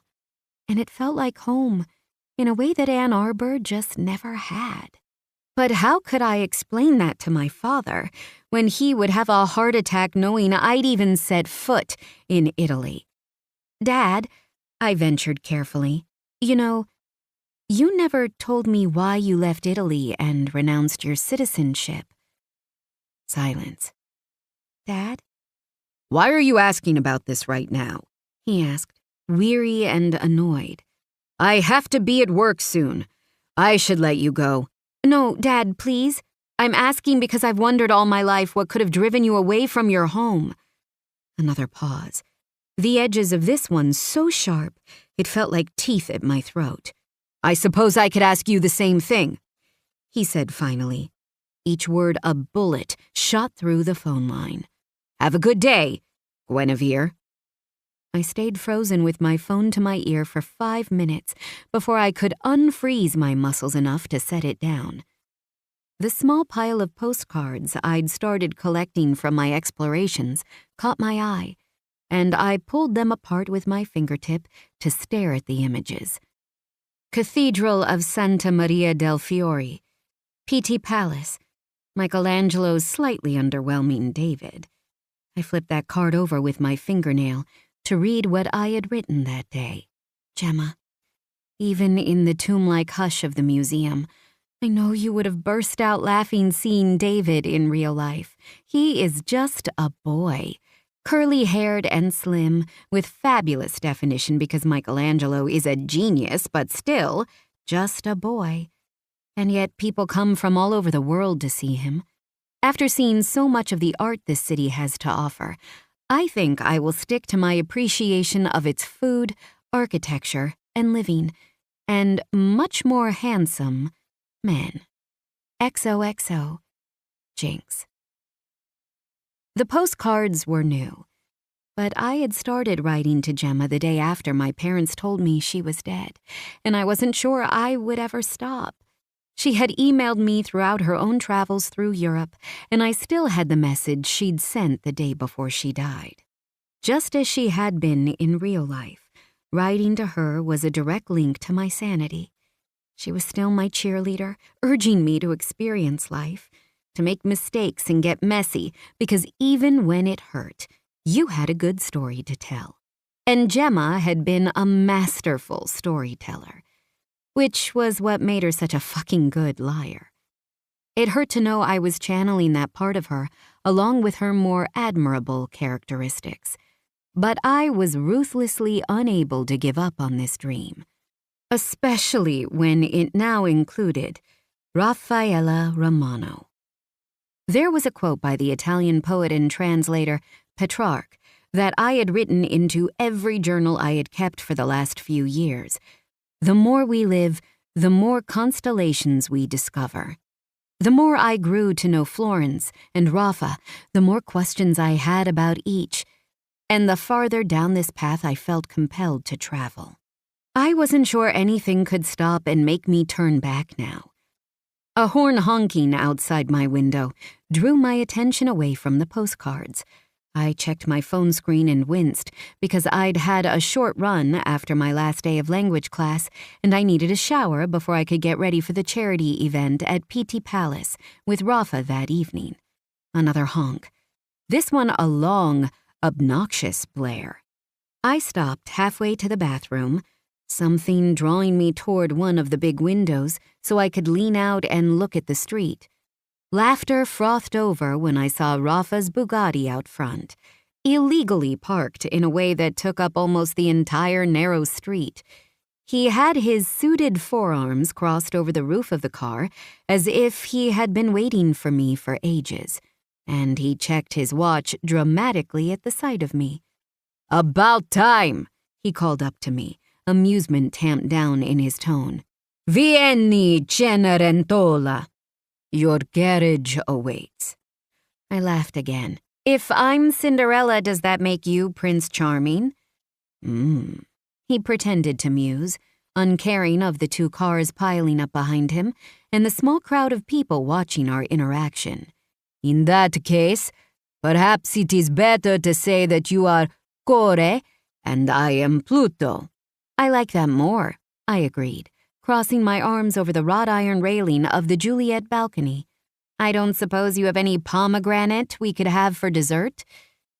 His grin creased the tanned skin beside his eyes and mouth, those uncharacteristically sharp canines flashing in the sunlight, his hair as darkly bronze as that of a sculpture of the god of the underworld excavated from the past. He was the most beautiful thing I'd ever seen, and I was currently living in the most beautiful place in the world, so that was saying a lot. "I think something could be arranged," he said. "Now, come. We do not have much time before we have to arrive." "Clearly, I am not ready," I told him, gesturing to my damp tank top and running shorts. Carmine had shown up with most of my things the day after I'd moved into the apartment, though I noticed not everything had made its way from Rafa's house. It was hard not to hope that it was because he still expected me to spend a lot more time there. "No, but you cannot prepare properly here. Just take your phone and come, Cerbiata." "Bossy," I called as I turned into the room to grab my things. "I am a god," he retorted, making me snort. When I met him at the car, there was a backup 5 cars deep behind him, and someone at the end of the line was yelling obscenities at him in Italian. "Let's go," I said, opening the door to slip inside. But Rafa was suddenly there, pressing me into the door so that it closed again. He spun me by the hip to face him, and then slid one hand under my hair to cup the back of my skull, and the other to lift my leg up around his hip. Again, I was balanced only by his grace, wrapped like a vine around him. I didn't complain even though we were in public, watched by those drug-dealing teens who had actually been quite sweet to me, and yelled at by angry drivers. It all faded away the moment his hands were on me. All I could see were those pale brown eyes, luminous as sunlight trapped in amber. "Is that how you are going to greet your consort, Kore?" he asked me, the words winding around me, another form of bondage. Kore was a virgin maiden stolen from a field of flowers by Pluto, I reminded him. "If you want me to greet you like that, I think a slap might be more appropriate." His chuckle was all smoke. "Proserpina, then. How would she greet her husband?" I tipped my chin up just as he curled over me, shielding me from the crowd. "Like this," I whispered, before closing my lips over his and sliding my tongue into his mouth. He tasted like dark chocolate, rich and slightly bitter. I hummed at the flavor and plastered myself even closer to him until I was trying to climb him like a tree. Finally, he broke away with something that was half chuckle, half moan. "That is exactly how I expect to be greeted from now on, capisci?" "Pidocchio!" someone yelled from right behind us. "Che cazzo fai?" "Scumbag, what the fuck are you doing?" I jumped, but Rafa was already turning, pressing me back into the car like a human shield. I peeked around his shoulder to see a balding, middle-aged man with hairy knuckles gesture rudely at us. Seemingly unperturbed, Rafa crossed his arms over his chest and coolly asked, "Ma perché non ti fai I cazzi tui?" "Why don't you mind your own business?" "Jesus, Rafa, let's just go," I hissed, tugging on the back of his expensive blazer. He did not move, not even when the angry man stormed right up to him and drilled a finger into his chest. "Faccia de merda, vaffanculo!" he shouted, spittle flying as he glared up at the much taller man. "C'è una signora presente," Rafa told him calmly, but I could see that somehow he'd grabbed the man's finger and had twisted it nearly back to his wrist. "Bada come parli." "There is a woman present. Watch your mouth." "Rafa, it's fine," I insisted, but broke off when the man spat, Chi? Quella puttana! La pagherò 5 euro! Who? That whore? I'll give you 5 euros for her. I closed my eyes for a second. Oh no. I opened them again when Rafa abruptly moved off my body. He had the other man by the throat of his shirt, pushing him a few feet to press against the wall surrounding the Fortezza de Basso. I could see the corner of his mouth moving even though he spoke too quietly for me to hear. Before I could blink, his hand was in the man's pocket, wrenching out a wallet and then a card from within it. He shook it gently in the man's purpling face and then pocketed it himself. He stepped back and I heard him say, "Capisci, Enrico?" The man, presumably Enrico, nodded, the color draining from his face as he stared unblinking up at Rafa.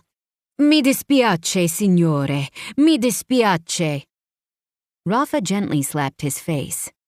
"Ricorda solo quello che ho detto." Just remember what I said. He turned on his heel, waved at the few locals gawking at him, and then whistled as he walked back toward the car. When he caught my eye over the hood, he inclined his head. "Should we go, then?" I nodded, struck dumb by the display, and slid bonelessly into the interior. It was only when we were well on our way to Rafa's palazzo that I found the words to say, "Well, that was intense." Rafa's mouth was flat, and his hands were white-knuckled on the wheel. He didn't respond. "Do you usually deal with conflict like that?" I teased, but the joke fell to the floor of the car in the heavy air. His fingers squeaked as he curled them tighter around the leather. He flinched, just slightly, when I gently placed my hand on his tensed thigh. "Rafa," I murmured, "are you okay?" "What he said to you was not right," he said through gritted teeth, eyes flashing to mine just long enough for me to see the anger still burning there. "No," I agreed, "but I am not a whore, and him saying the words didn't make me believe them." He made a noise of frustration in his throat.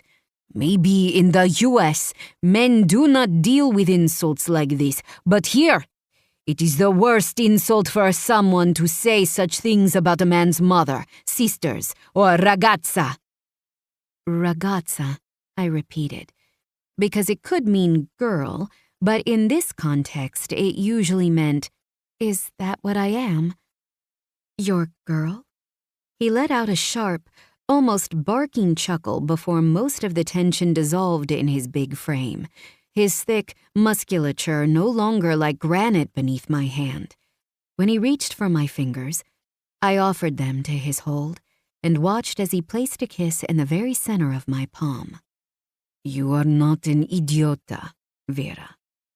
Do you think I buy new wardrobes and carry sick women to the bathroom if I do not want them to be my girl? If a part of me had not already considered you mine?" I smiled, because the compliment was so him, condescending to start, with the sweetest finish tinged in primal possession. It was an addictive cocktail I wanted to drink until the end of time. "I like the sound of being yours," I told him boldly, running my thumb over his bottom lip, loving the contrast of the silk against his stubble, almost a short beard now. "But for the record, I do not need you to protect my honor."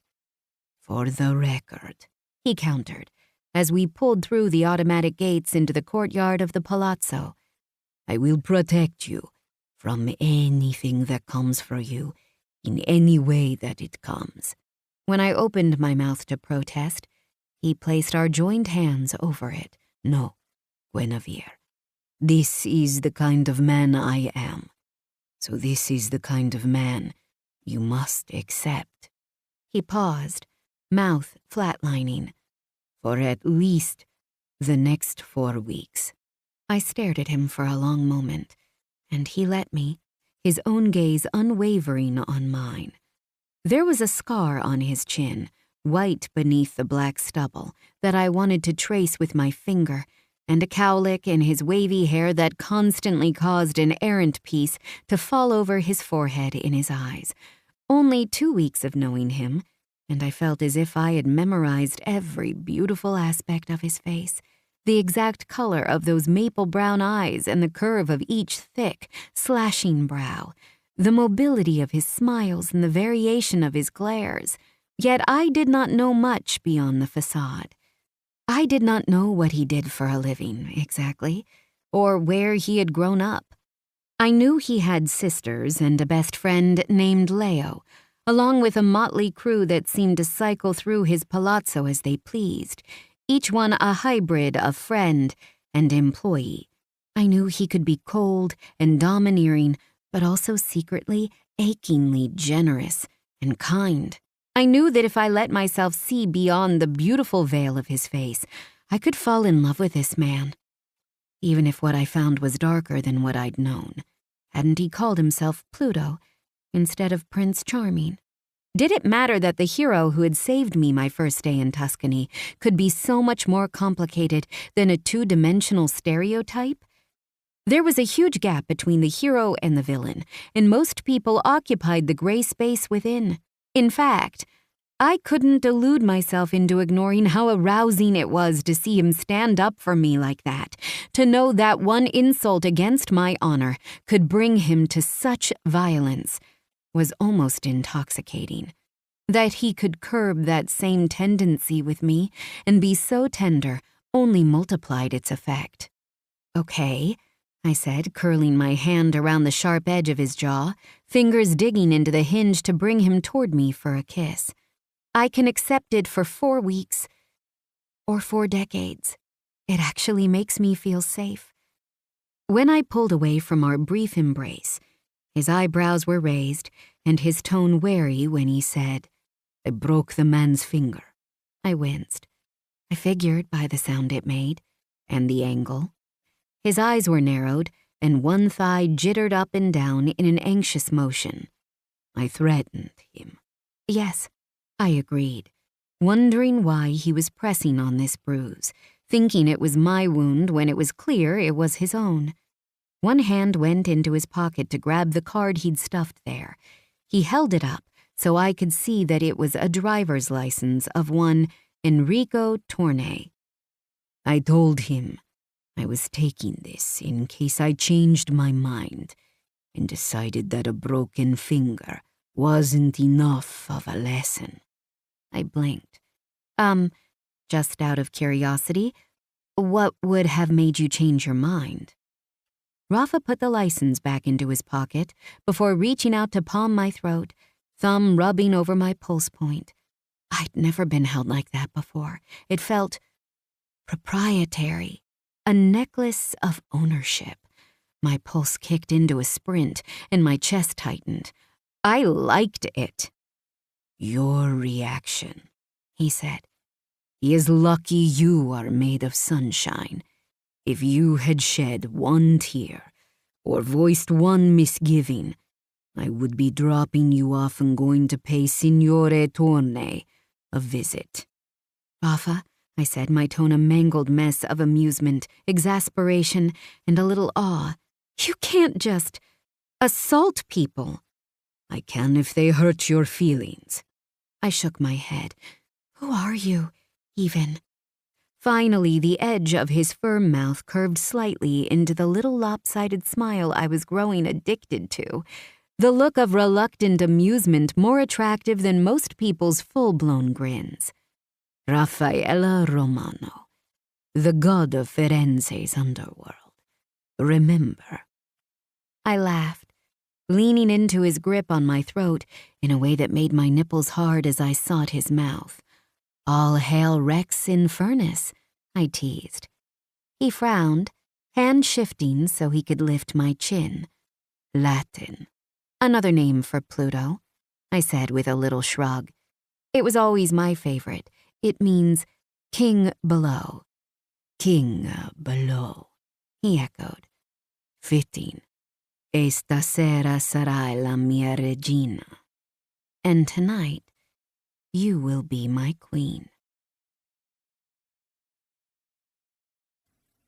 Chapter 15. Rafa. "Stop pacing," Martinez said through her laughter, A woman cannot be rushed. I checked my Rolex again as I turned on my heel and walked back along the path I had been tracing for the last 15 minutes. There was being fashionably late, and then there was being late. But that wasn't the entire reason I was anxious. Guinevere's reaction to my aggression that afternoon had both eased and excited something inside me. I had acted instinctively, as I would have if he had insulted Mama, or my sisters, or Martina. No one insulted the women in my life and remained unscathed. Apparently, Guinevere was now among their ranks, and, truthfully, it was hard not to question if I would go to the same lengths for her that I had and would go to for my family after knowing her for all of 2 weeks. It was so unlike me, and so wildly stupid that I could not quite digest it. But I knew it was the truth, especially in the car after she'd questioned me. When she had blinked those luminous dark eyes, filled with their usual curiosity, but also a notable degree of acceptance and even a little arousal. When she had taken my face in her hand and kissed me in a way that felt like a stamp of approval. Okay, She had said. I can accept it for 4 weeks or 4 decades. I rubbed a hand over my eyes as a fantasy of those 4 decades unfurled like cinema roll behind my lids. Enough. It was wanting to indulge in this affair, to enjoy Guinevere while I had her, and quite another to dream of any future. She was as bright and hopeful as a shooting star across my dark galaxy, and I had to remember that. Fleeting, but lovely to behold. "The dress fit?" I asked Martina, even though I had asked her twice already. That was the other reason I was pacing. I could not wait to see Guinevere in that dress. It was one she had seen in the window of a boutique we'd passed on our run to Piazzale Michelangelo the other night. Mid-stride, she had halted and turned to the window, as if drawn by gravity. I had stopped immediately and then followed behind her silently, as she crossed to the display and raised her fingers the way she had in the car our first day out in Florence. There was reverence in her face as she stared at the gown, and when she finally realized I was beside her, she startled as if awaking from a dream. Sorry, she murmured, that gorgeous flush spilling from her cheeks to her chest. I've never seen something like this before. "A dress?" I asked with an arched brow to tease her gently. A little shoulder shrug any Italian would be proud of. It looks like art. I sent a soldier out to buy it the next day. It fits. A voice said, slicing my thoughts to ribbons. And it's gorgeous. I followed the sound up the grand staircase leading from the second floor to the marble-floored foyer. And there she was. Italian writers had coined the term sbigottimento, which referred to a phenomenon that had no direct English equivalent, but meant the profound and arresting feeling of being confronted with the object of your desire. It was almost sickening in its extreme. I lost my breath to it, heart knocking too hard at my breastbone, as if it was fighting to escape my chest and go to her. Guinevere. Gliding down the stairs toward me in a diaphanous dress of sheer layers, hand-painted with vague impressions of flowers and light pastels. It made her look like a nymph shrouded in fog, picking up petals as she walked through dew in some blooming spring pasture. Or that thick, dark hair had been loosely curled, some caught up in the back of her skull where I liked to cup my hand. I imagined the end of the night when I could take out the clip and watch the heavy fall of mink around her bare shoulders. Proserpina, indeed. Without my consent, my hand had found its way to my chest, where I was pressing it as if I could force my heart back inside the cage of my ribs. Too fanciful for a capo, too dangerous for a man in my position. And yet, there I stood, struck by Il Colpo di Fulmine. A lightning bolt of passion so acute it felt like it could be love. You haven't said a word. Guinevere noted as she took the last step and floated toward me, made taller with her heels, but still so much shorter than me I had to bend my head to maintain eye contact. Don't tell me you hate it. I hate myself for agreeing to take you as my date, I admitted caustically, because I will be the one having to fight off a room of admirers. Her laugh was delighted, the antidote to the angst burning like acid in my gut. We must stand as a united front, then, because you look absolutely... She drifted off as her gaze dipped to my polished dress shoes and rose up the length of my black Dolce & Gabbana suit. Her fingers ran lightly up the velvet lapels to the open throat of my black dress shirt. I swallowed against the press of her touch and watched the way her mouth fell open on a single sigh. Stunning. I grasped her fingers and brought them to my mouth. Thank you. But it does not hurt my pride to know that I pale in comparison to you. You are lucky. Otherwise, I would be angry we are late. He has a thing about time. Martina inserted helpfully from her seat on the antique velvet sofa. You get used to it. I leveled her with a cool look that ordered her to be quiet. She mocked, zipping her lips and then throwing away the key like the insolent soldato she was. I have a present for you, I told Guinevere, reaching into my pocket for the gift I'd found in a small shop in Santa Croce the other day on my walk home from meeting with my man at the local bank. Rafa, no. She was suddenly fierce, pushing back my hand into my pocket. Equals, remember? I'm not here for gifts and palaces. I stared at her implacably, waiting for her to take her hands from mine. I'm here for the sex, she declared loud enough for Martina to snort Peroni through her nose. If you must know. I pursed my lips to hide my smile and merely raised my brows until she sighed and let go. Only then did I lift my closed fist between us. This is a gift I bought for €15 in a local shop, I told her dryly. But it is something I thought would be fitting for a girl whose nickname in America is Jinx. I turned my fist over and opened my palm to reveal the red coral pendant attached to a gold chain. This is a cornicello. In the south, where my father was from, it is a good luck charm. There are many stories about how people came to wear them that date back to the Neolithic period, but my favorite is that it was first derived from a crescent moon, for the goddess of the moon.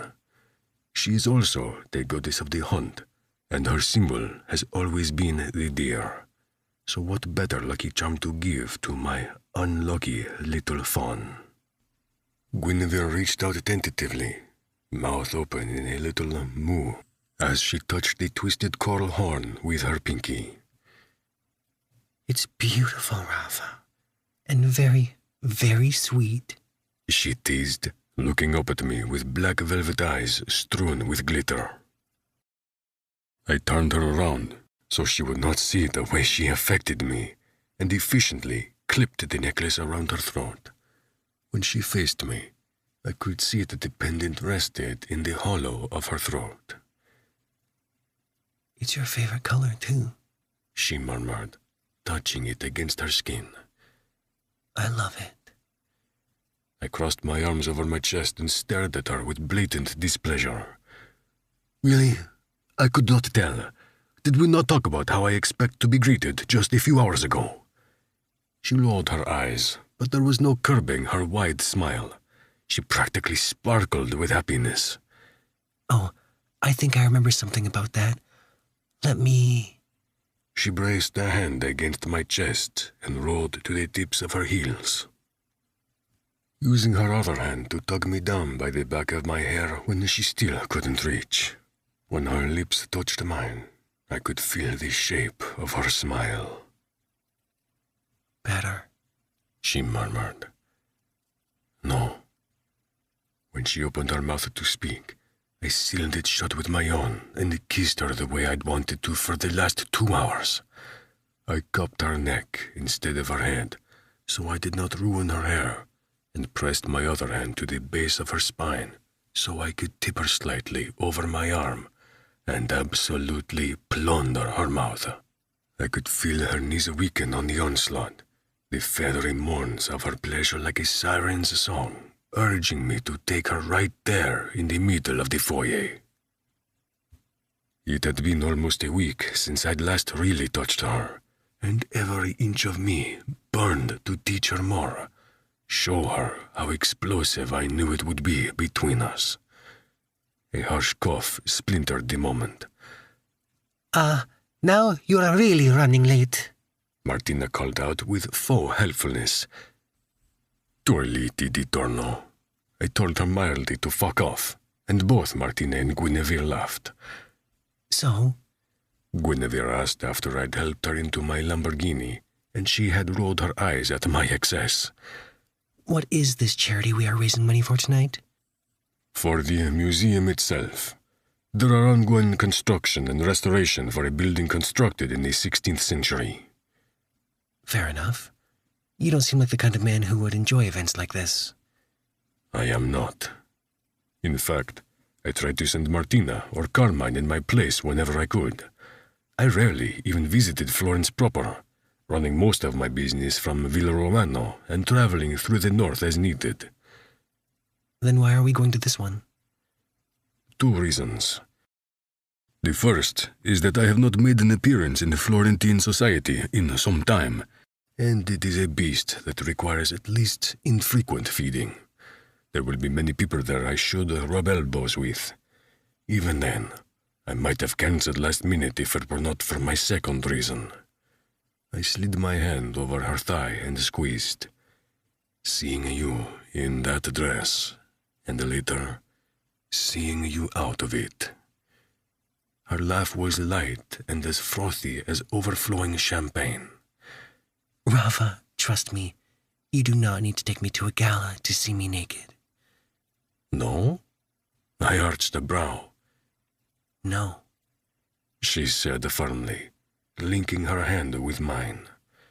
Honestly, I think if you snapped your fingers and looked at me in that way you do sometimes, like I am prettier than Botticelli's Venus, I would do almost anything you asked.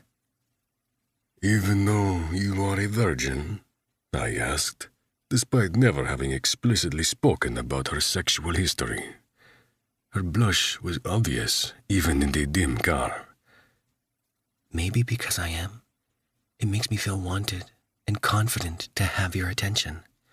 To earn your praise like I did in the car on the way to the vineyard the other day. I've always been very goal-oriented. I laughed, startled by her endearing honesty, although I should have been used to it. Well, I am happy to oblige. Tonight, you will come back to the palazzo with me. Yes, she agreed. But I'm afraid I don't have any pajamas at your place. Cazzo. Her coquettishness was making me hard just as we pulled up to the valet drop-off for the gala. I put the car in neutral as we waited in line for the valet and slid my hand under her hair to pull her closer. You can sleep in my com, I offered graciously, and then ate the little gasp straight off her tongue. I had not worried about how Guinevere would act under my arm, despite knowing the event brought the creme of Florentine society out of their villas, palaces, and penthouses in enough finery to feed a third-world nation for years. Still, she surprised me, as she always seems to be able to do. Though it was obvious she had never walked a red carpet, She was elegance personified on my arm, as I led her to the photography points and smiled for the cameras. It was a short carpet with few paparazzi, mostly for local news outlets, but she was still blinking owlishly and adorably by the time we entered the palace. Her Italian was much better than I had given her credit for, and a week of immersive language classes had only honed it further. When we engaged in conversation with the mayor and his wife, she was able to understand the flow of conversation and respond charmingly, if a bit slow in kind.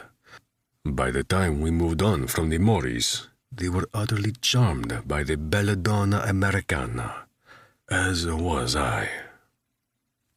The entire central piazza of the palace had been transformed into an extravagant outdoor ballroom, complete with a tiled dance floor overseen by a 16-piece orchestra. They had transported some of the more recognizable statues from the galleries into the courtyard, so I had the pleasure of teasing my date about her resemblance to a marble nymph with flowers in her hair.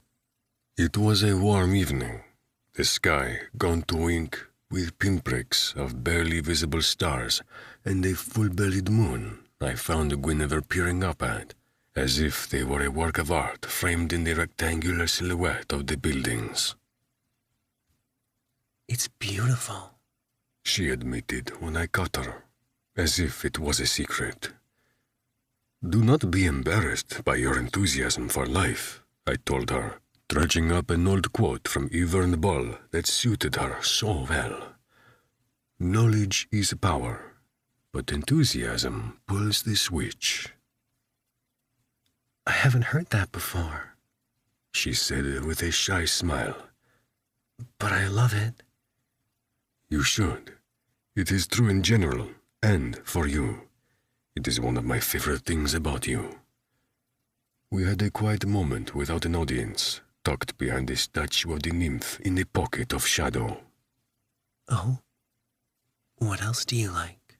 She asked coyly, leaning back against the pillar and touching the low neckline of her dress. My mouth watered. I stepped forward, curving around her to shield her from view as I moved her hair off one shoulder and placed a kiss there. It would be more sensible to ask what I do not like about you, Cerbiata, I murmured against her throat, touching my tongue to her pulse point to feel it pound. To tell you everything I admire would take too long. Flatterer, she teased, but clutched me closer and arched into my mouth. Signore Romano, I should have known I would find you in some dark corner feeding on a woman. The Neapolitan dialect made me tense even before the words landed. I turned to face the unwelcome intruder, keeping Guinevere at my back. Sansone Pucci stood before me with a grim smile. Usually, people in dark corners do not like to be disturbed, I pointed out to him coolly. The last time Ludo reported to me, Sansone had been in the south, wrapping up a drug seizure off the coast of Calabria. And suddenly, he was here in my city. I find things are always best brought into the light, he countered with that smug superiority I had sensed in him from afar. We have not officially met, but I had to introduce myself to the famous Raffaele Romano, Sansone Pucci. I inclined my head but said nothing, as he clearly already knew my name and was trying to set into motion a game of cat and mouse. He would come to understand that I was neither.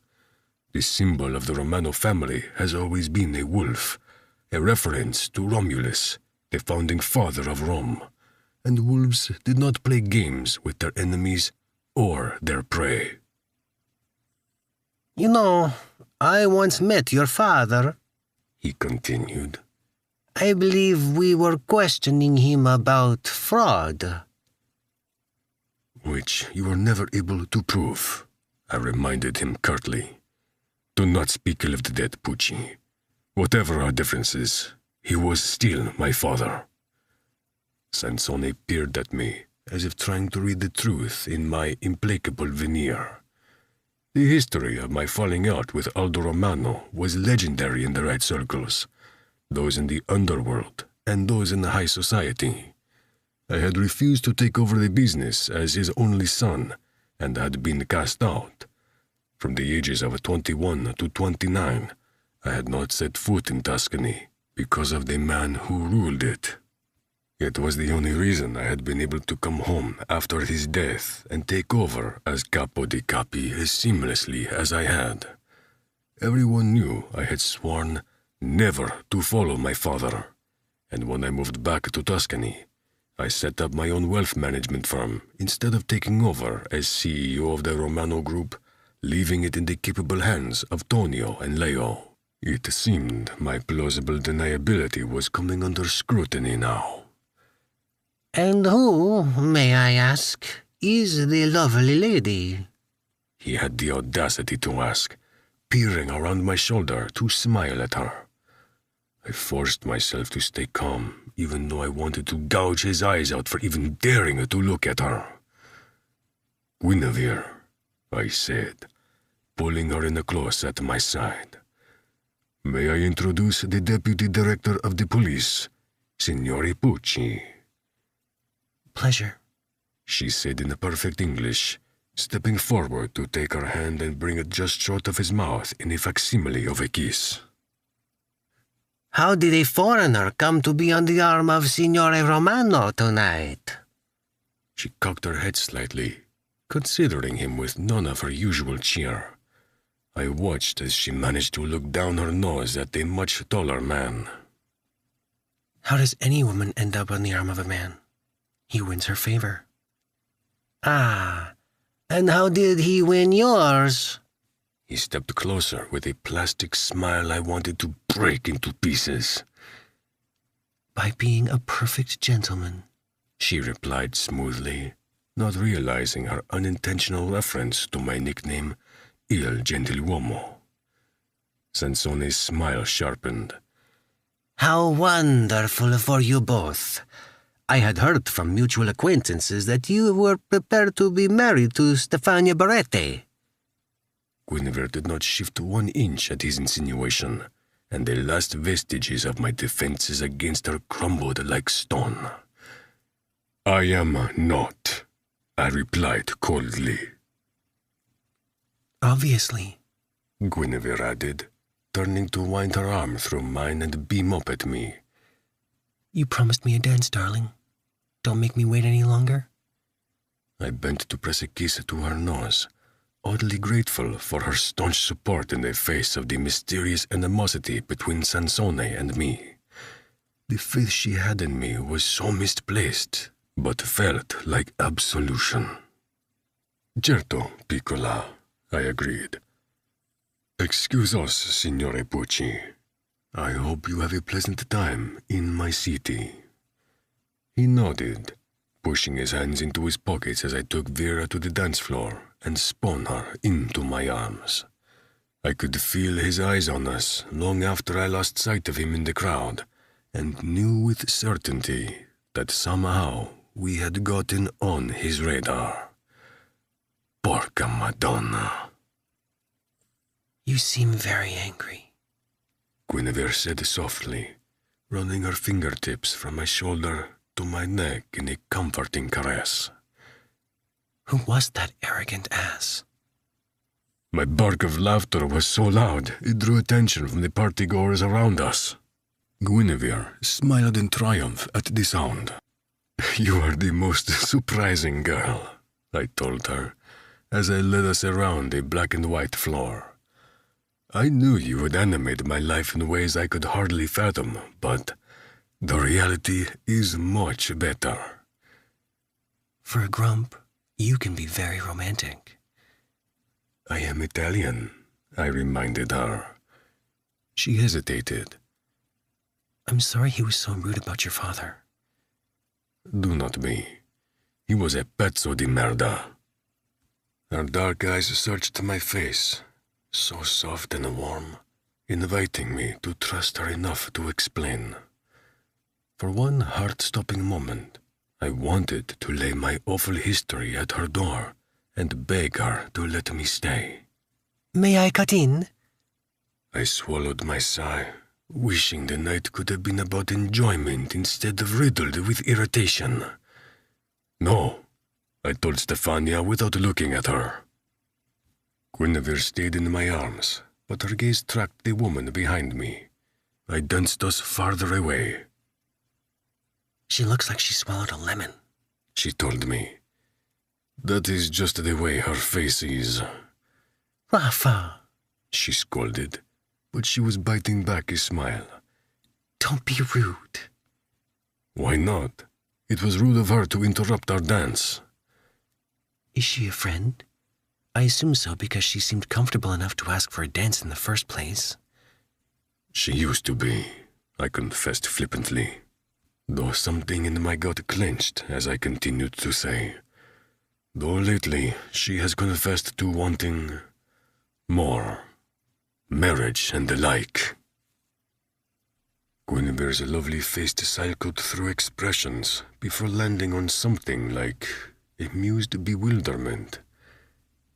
Can I ask, why does she seem to think you want to marry her? I enjoyed the way she framed the question, because it spoke of her resolve to believe that I had never intended to, and never meant to give Stefania that idea. There was no insecurity in her tone or judgment, just that brand of Guinevere Stone curiosity. Our families run in the same circles, and my mother has always thought Stefania would make a good wife for a man in my position. She comes from a good family with wealth and connections. I shrugged. And she's beautiful. I shrugged again. There is beauty in everyone. It does not mean you are attracted to everyone. So you have never...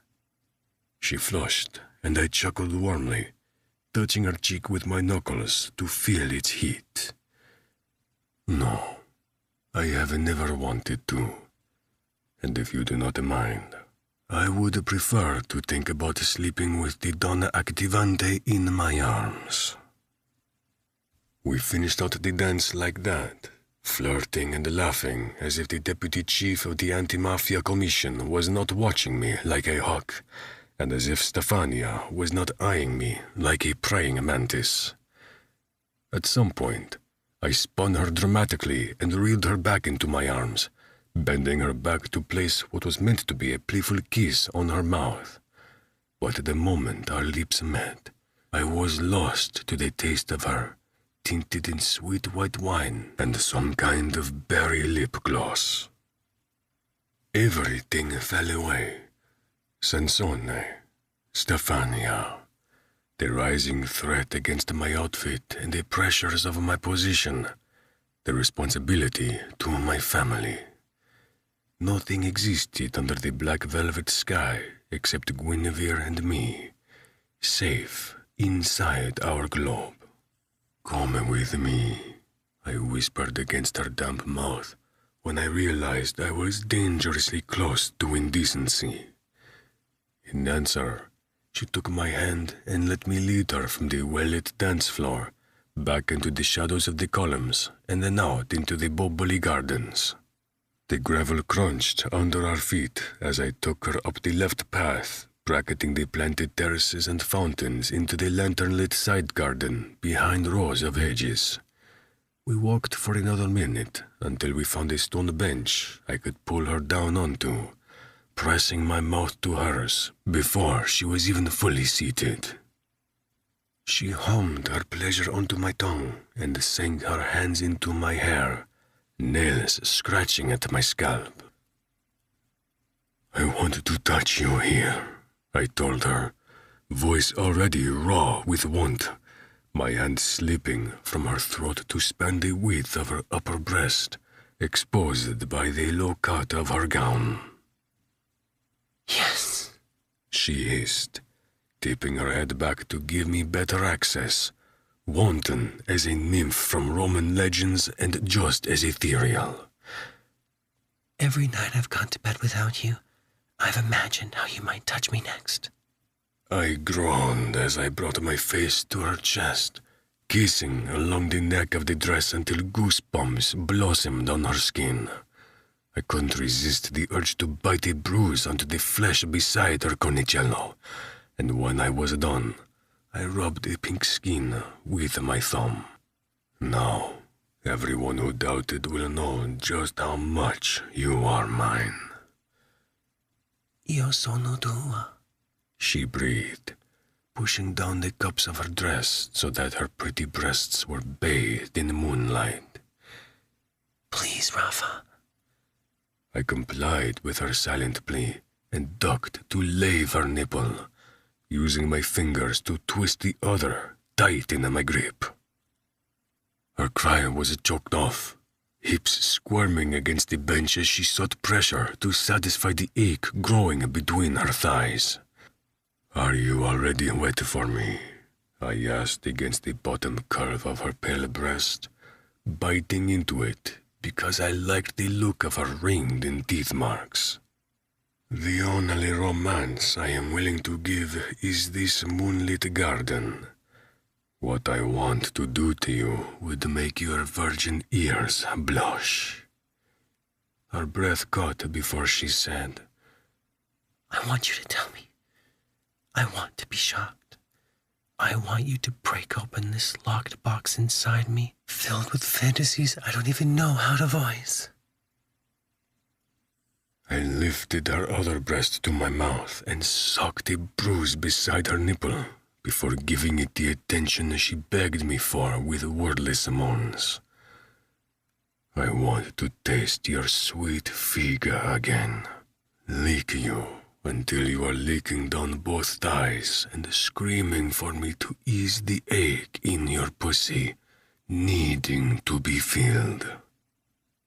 I raised my fingers to her mouth and rubbed my thumb over her bottom lip so it fell open at my touch, and then slowly slid one finger, then two, then three, over her tongue as I spoke.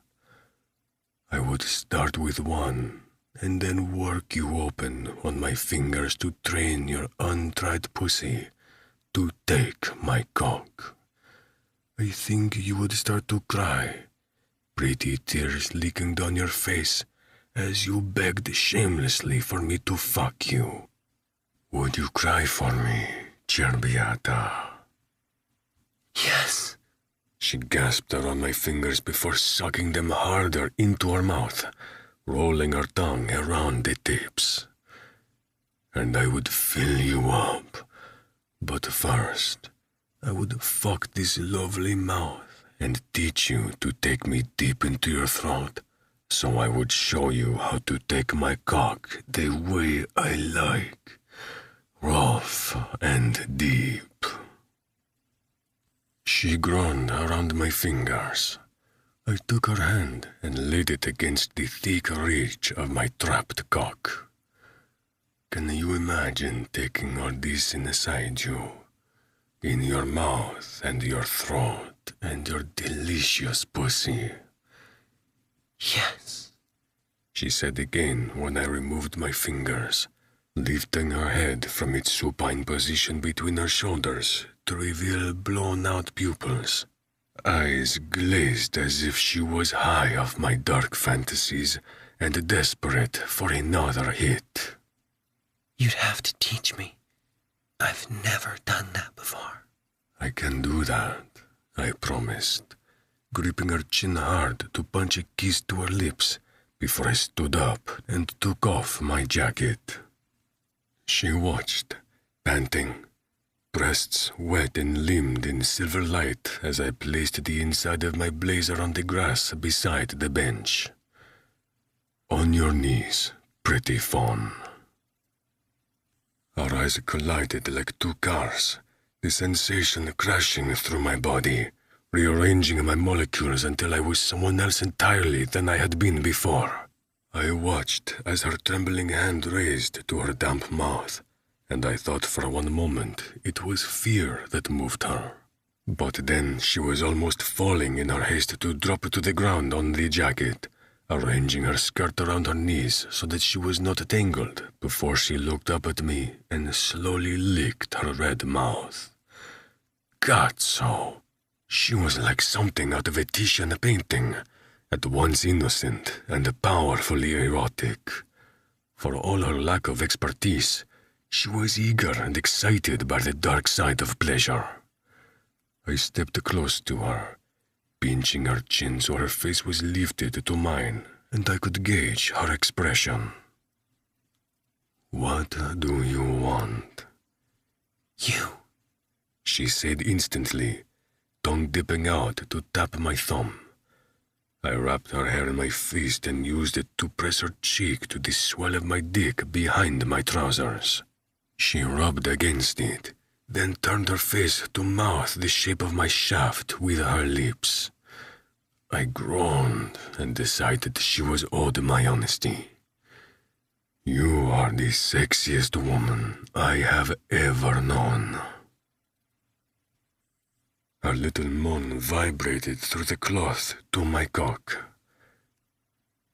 "Take it out," I told her, because I wanted to watch the excited flutter of her hands at my fly as she unzipped it and pulled me out through the gap in my boxer briefs so quickly that the shaft slapped across her cheek, smearing pre-cum there.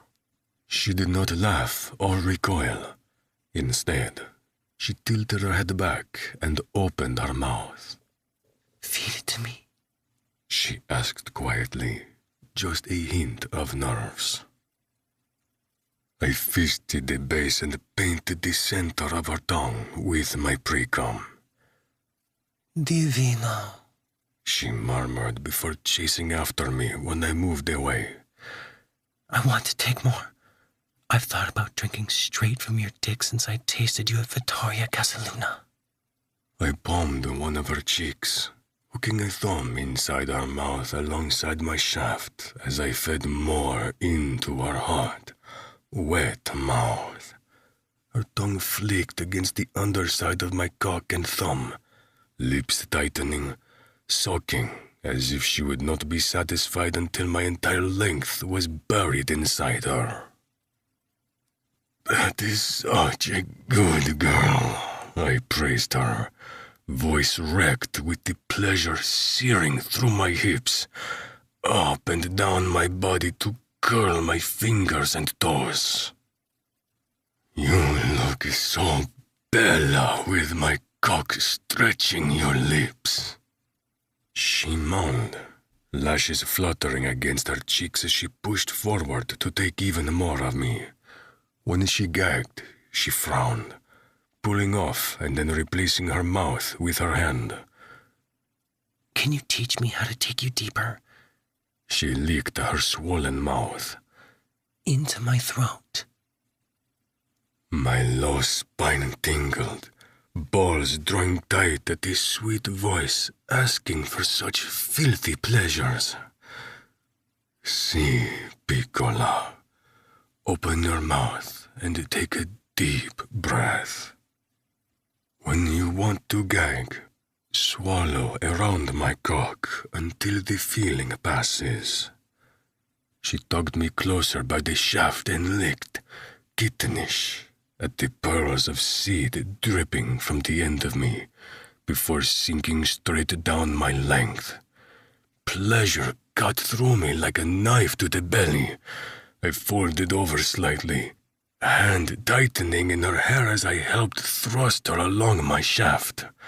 The feel of her swallowing around me, the sight of saliva pooling at the edge of her mouth and sliding down her chin, and the way her eyes flickered up to look at me, wet with effort from taking me so deep, had me on the edge faster than ever before.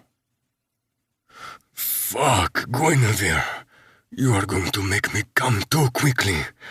"Yes," I hissed as she swallowed again and the last of my shaft was wedged down her throat.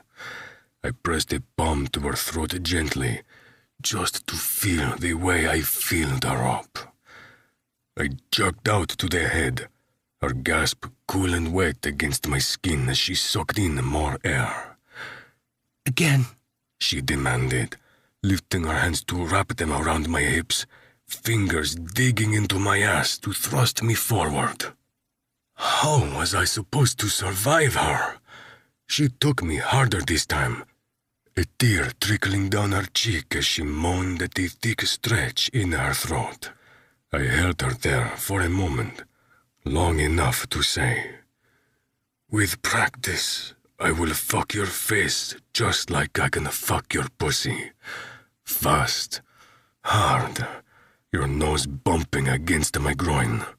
I will come straight down your throat like that." I released her, but she only took a quick breath before diving back down, hungry for me in a way I had never imagined. She continued, soaking wetly, uncaring of the mess I was making of her, just desperate to make me come. "Please," she said finally.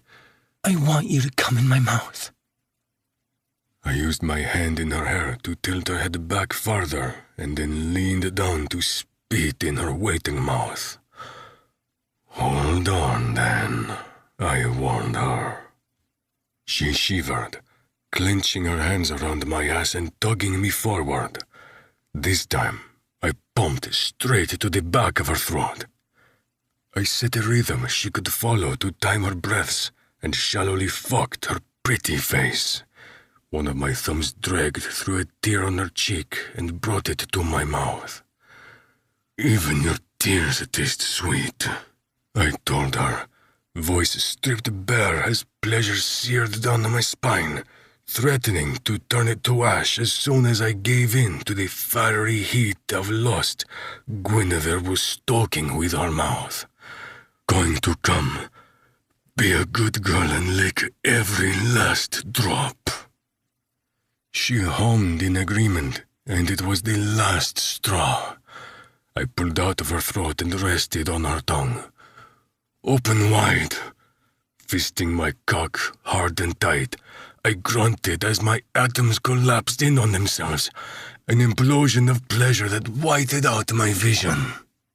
I opened my eyes to watch cum stripe her tongue before she sealed her lips over the sensitive head of my cock and suckled out every last ounce of seed. "Madonna Santa!" I cursed, loosening my hold on her hair and stroking it instead. She pressed her cheek to my trouser-covered thigh and planted a dainty kiss on my wet, spent cock. "I loved that," she admitted, her voice roughened by the face fucking and all the sweeter for it. "Clearly, I did as well," I mused dryly before sinking to my knees in front of her. "Are you a soaked mess beneath these skirts?" She bit her lip but nodded as she raised her eyes to mine. "Yes." "Do you need my help to come?" "Please." I stroked her cheek and lifted her skirt with my other hand until I found the bare skin of her thigh, tracing it up to her sex. She was drenched straight through the silk of her panties, thighs damp with it. "What a dirty, filthy, beautiful girl you are," I told her proudly, kissing her. "Now, do you want to ride my hand?" She gripped my wrist to keep my hand against her pussy and rose to her knees, spreading them slightly to give me better access. I slipped 2 fingers beneath the edge of her silk band and groaned at the sleek, hot feel of her cunt against me. "Così perfetta," I told her as I lightly pinched her clit, and she gasped sharply, dropping her forehead to my chest in surrender to the pleasure. "How quickly can I make this pretty cunt come for me?" She panted as I sank 2 fingers inside her, using the heel of my hand to press against her swollen clit. "Ride them," I said in that cold voice I'd grown to know she loved. Slowly, her hips started dancing, rocking back and forth as she fucked herself on my fingers. After a moment, she whimpered, hands clutching at my hair. "Not enough," I crooned. "Do you need more?" I want you, she said, words almost slurred with pleasure. As much as I would have loved to fuck her in the grass, there was no way I was going to take her virginity in the Boboli Gardens. Instead, I pressed another finger and then another inside her so she could feel the stretch and ache. That was when she came to life. She tossed her head back, nipples still lifted out of her dress and pebbled in the cool night air as she rocked her hips against me. Her eyes were closed, face tipped up to the moon, and I knew I had never seen anything so beautiful. "Vieni per me, cerbiata," I ordered, bending to fix my teeth to her neck in a sharp bite. She shuddered against my thrusting fingers, grinding into the heel of my palm as she cried out. Her hand clutched so hard in my shirt she popped a button, but I barely noticed, transfixed by the noises she made as she wrung every last drop of her climax against me. "Bellissima," I told her, pressing a soft kiss to her throat before running my nose to her jaw and kissing that too. "How are you feeling?" She sighed and laughed at once, opening lazy lids to grin tipsily at me. One of the best moments of my life, I think. "Bene, then we agree," I said, kissing the little moo of shock on her mouth before carefully moving my hand from under her skirt. "Now all I want is you in my bed." Chapter 16. Rafa. We collected ourselves as best we could, using my silk pocket square to clean up her smeared lipstick and beneath her skirts, but there was no doubt we would leave the party immediately. The idea of being inside a crowd with her now seemed abrasive, the bond between us too open and raw to handle scrutiny or company. My mistake came when Guinevere excused herself to the bathroom as we moved through the courtyard, and I did not accompany her. I was caught up in conversation with one of Florence's most well-renowned historians, excited about the prospect of her return so I could introduce them, because I knew how much she thirsted for Italian antiquity when I heard the choked-off cry. I knew it was her immediately, the hairs on the back of my neck standing on end, my heart in my throat. My head snapped up from where I had bent it to speak to the older man, and I surveyed the crowded courtyard, searching for the woodland creature in the dewdrop dress. I found Stefania instead by the bar, lip pulled back over her teeth. "Scusi," I said to the gentleman and cut through the bodies between us like a knife through butter.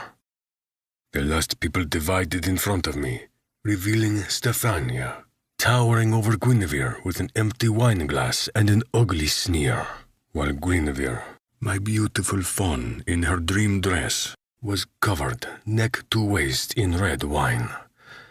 Anger possessed me like a demon, immediate, irrevocable.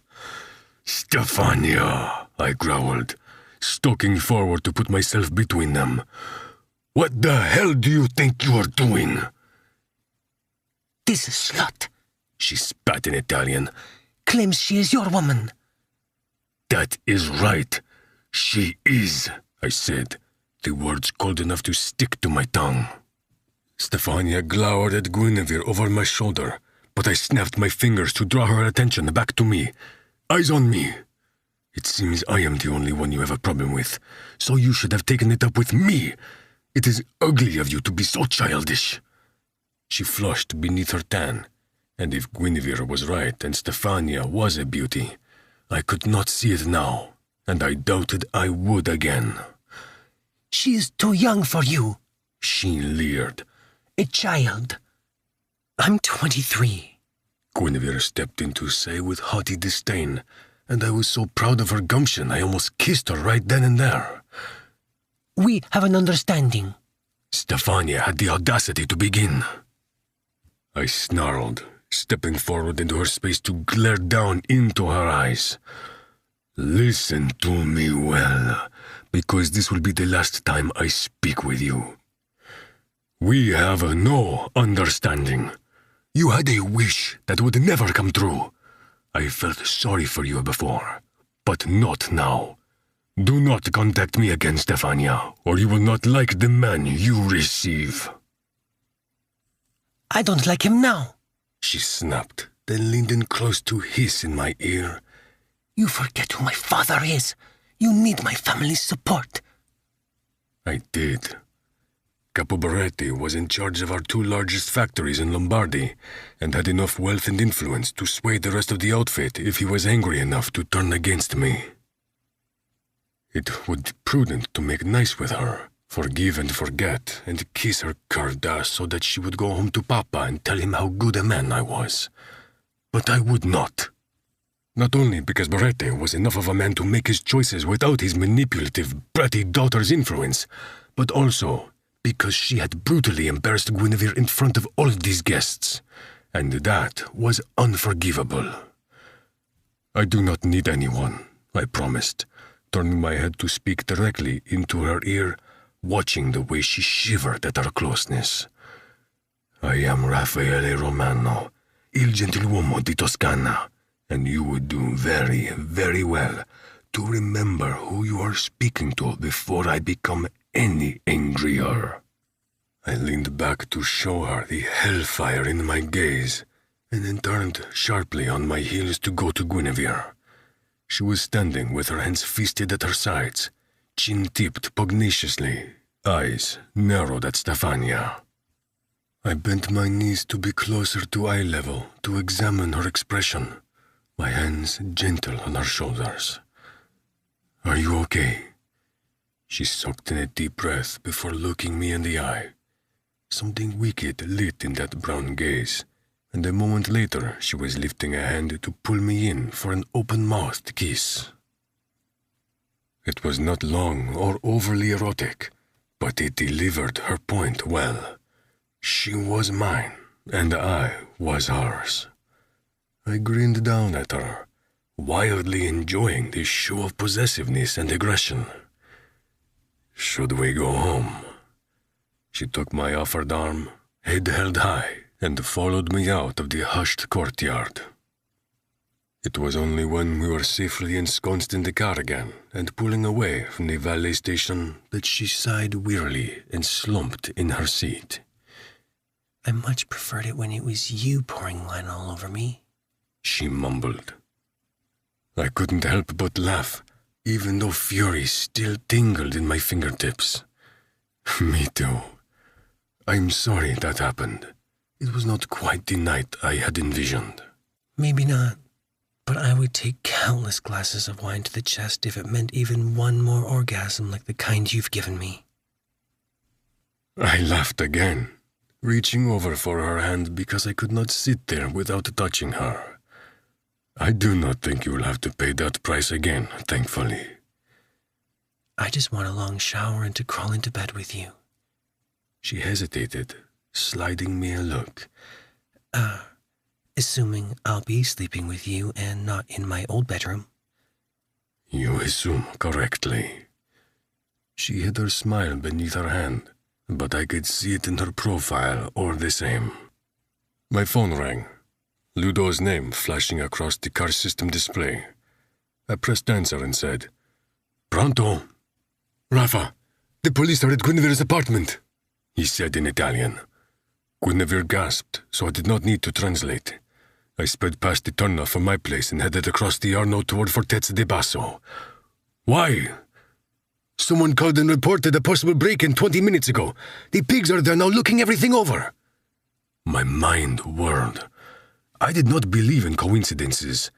What was the likelihood that I would show up at the function with Guinevere, and hours later someone had broken into her apartment? Find out what happened exactly, I ordered. We are on our way now. Martina is 2 minutes out. She will meet you there. I cursed after hanging up, my thoughts so preoccupied I almost snarled when Guinevere reached out to touch my arm. I really can't afford to lose all my possessions twice in one trip. She tried to joke, the concern on her face for me when she had been the one broken into. Are you okay?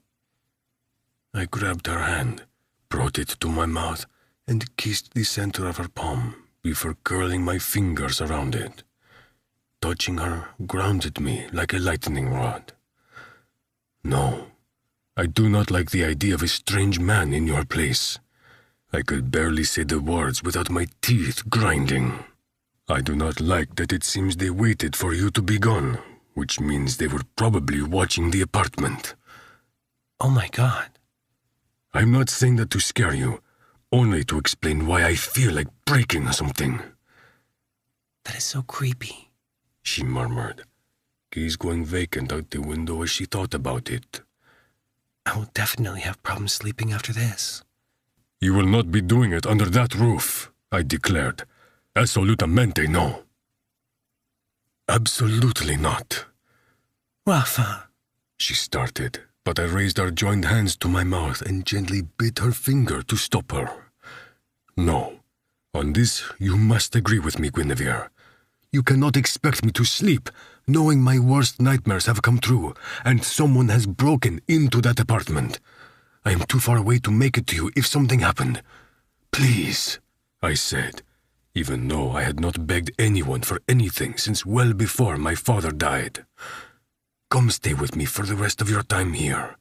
Even without this danger, I would want you under my roof. She was silent for long enough that I dragged my gaze from the rod to see she was chewing her lower lip. I don't want to be a burden, she said finally. My laugh was a short, sharp exclamation. Guinevere, I dream of you nightly. It will not be a hardship to wake up and realize reality is far better than the dream. We drove onto a street to see blue police cars blocking the entrance to the apartment. I pulled up behind one and got out, ignoring the way one cop yelled that I could not park there. Take this, I said, taking off my jacket to help Guinevere into it. If she held it closed over her breasts, it would hide the worst of the wine stain. Thank you, she said, surprising me by taking my hand as we moved forward. I should have let go, but I did not want to. Martina was waiting by the front door with a strained look on her face. If Guinevere was shocked to see her in a designer suit and high heels when she had only seen her in workout gear, she did not blink an eye. This Martina was my lawyer, the future consigliere of the Northern Camorra. What is it? I asked. Deputy Chief of the DIA, Sonsone Pucci, is upstairs with the police, she explained. He arrived just after me, still in his party clothes. Merda, I muttered, running a hand through my hair. Okay, thank you for the heads up. She nodded, then turned to Guinevere. How are you faring? I've had an eventful day, and all I want to do is sleep, she admitted. Martina's gaze dipped to the blazer and the stained dress beneath. I bet. Okay, let's get this sorted so we can all go home. We followed her up the stairs, past a few police officers and a noticeably dressed Signora Verga, who started weeping again when Guinevere lifted a hand at her in greeting. The door to the apartment was smashed at the handle, huge splinters of wood in the door and the frame like bared teeth. Guinevere's hand tightened in mine, so I tugged her closer. Inside, the apartment had been ransacked. Absolutely nothing was left unturned. The drawers were ripped out, clothes on the floor and tossed over the unmade bed, the mattress sitting at an odd angle to show they had searched beneath it. Guinevere let out a choked noise, her joined hands moving to her mouth to cover the way it dropped open in shock. Rage burned through me. I wanted to let go of her hand, banish her to the car, and tear into the policeman about what the fuck had happened.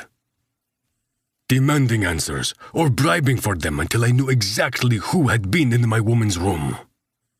But she was there by my side, leaning into it like she needed me to balance her, and I could do nothing but calm down enough to see her needs before my own. I released a careful breath through my teeth and went straight to Pucci. Ah, Signore Romano, we meet again so soon. He greeted me jovially as I approached, gesturing with one hand for the forensic tech to leave. Non dirmi cazzate, I warned. Cut the bullshit. What happened here? His mouth turned down at the corners as if he was hurt by my tone, but he knew well enough to not play anymore. Signora Verga called because she heard the crash of the door. The other tenant on this floor and the other two were out for the night, and Verga did not feel safe exploring the noise herself. By the time the first police arrived on scene, the invader was gone. He ignored my growl of frustration, but accepted a sealed plastic bag from a tech and handed it to me. Do you recognize this? It was a small, carved wooden statue of a lion with wings, like the emblem for Venice. Only inside the mouth of this figurine was a wolf pup, limp with death. I looked up at Martina before handing it over, acid churning up in my throat. The man who had organized my assassination attempt had called himself San Marco, like the famous piazza in Venice, and now, this. The symbol for Florence was a lion too, but wingless, and my family had used the symbol of the wolf long before we'd come up north. The threat was as clear as if they had left a severed head on our desk. This unknown threat, linked to the Northeast, was officially coming for us, and they would not stop until they owned what the Romanos had for decades, the Camorra's seat in the north. Fortunately, Signora Verga had arrived, and Guinevere's attention was captured by consoling the older woman, so I could speak without worrying if she would understand me. "Is anything missing?" I asked. No, they only left destruction and this symbol. Pucci stepped closer, lowering his voice, his eyes on Guinevere over my shoulder. You clearly know what it means. A muscle in my jaw popped as I ground my teeth. "No, it feels like a child's game," I said finally, letting my posture loosen. "There is a group of teenage wannabe thugs that loiters out front. You should check in with them." Yes, it could have been some initiation, Martina added with a wolfish grin. Kids these days. Pucci blinked blandly at us both before huffing. I could help if you were honest with me. I blinked blandly right back at him. He sighed. Listen, I don't know if you've truly given up the ways of your father, or if you're much cleverer than people have given your playboy stereotype credit for, but whatever this is reeks of gang activity. You wouldn't want your sweet young American girl getting hurt because of the mistakes of your father, would you? Martina's subtle hand on my arm was the only thing grounding me. I breathed in through my nose and fixed my coldest smile between my cheeks. "If you mean to worry about me with mentions of my father, you are missing the mark, Pucci. When he died, I did not shed one tear. Everything about him was rotten through to the core, and if this is tied to him, I expect the police to do their job and discover that for themselves before they bring whoever did this to justice." I don't suppose you would tell me the truth if I asked if your family still had any business interests in Livorno? I do not know the specifics of the Romano group, not to mention, again, that we are here for a very specific reason about which you are not being helpful at all. Perhaps I should call the mayor. I was just with him an hour ago, and complain to him about the efficacy of the DIA. The ground between us seemed to shake with thunder, the air static with impending lightning. One strike and it would be over, but both of us held precariously still, unwilling to concede victory to the other. Does she know the truth? Pucci asked softly, still trying to lure me into striking him so he would have a reason to cuff me. She knows the truth about me, I said, and it felt honest because it was mostly true. Guinevere might be missing huge chapters of my life's work, but she understood the underlying principles and themes of my identity better than people closer to me who had known me my entire life. She could see the duality in me and accepted it. I just had to believe that she wouldn't care how deep that darkness went if she ever had occasion to find out. This is a simple breaking and entering case. Martinez stepped forward to draw his attention, squeezing my arm in a silent gesture to take Guinevere out of there. Why don't we focus on that instead of a ghost story, I left the deputy chief in Martinez's capable hands and went to Guinevere, who was talking with a local officer and Signora Verga. Her expression was one of relief when I slid an arm around her waist and accepted her weight against my side. She gestured limply at the cop. Apparently, I can't take any of my things yet because it's a crime scene, but he said that nothing was taken. She snorted. Probably because I had nothing of value to take. Though some of the purses and shoes you bought me could have been sold secondhand for a decent amount of money. I rubbed her frown away with my thumb. Anyway, I gave my brief statement about being at the party, and they said they would contact me. Can we go home now? I fought a smile because it was inappropriate given the circumstances, but the sound of home in her mouth was almost as pretty as her moans in the Boboli gardens. Instead, I kissed her temple. Certo. Andiamo, Cerbiata. Before we cleared the door, I turned to look back at Verga, whose small eyes were wet and red. It went against my usual character to offer aid, but British Rafa would not have thought twice about helping. Guinevere is breaking her lease. I will pay the rest of the month and have someone here on Monday to install a better security system for the foyer. Signora Verga gaped at me, but when Guinevere giggled softly, the sound stirred her enough that she waved her handkerchief at me in thanks before pressing it to her leaking eyes. That was very nice of you, Guinevere murmured as she pressed more and more of her weight into me while we walked down the stairs and out to the car. Sweet, some might say. Quiet, you. You are obviously in shock, I mocked, flicking her lightly on the nose before helping her into the car. I thought she had fallen asleep on the way to my house when she suddenly murmured, Just my luck. Someone breaking into my place. Much more my speed than literally running into my Italian dream man. When I looked over at her at the next red light, she was asleep, mouth open and soft with sleep. I carried her inside when we arrived, hushing Renzo when he greeted us so that I could get her situated in my bedroom. She was limp as a doll and heavy while I took off her ruined dress and settled her under the covers. I leaned over to kiss her forehead and murmured my truth into her ear so that it might affect her dreams. I never expected to run into my dream American girl. Now that I have, I am not sure I will be able to let you go. Chapter 17. Rafa. Everyone gathered in the study while Guinevere slept.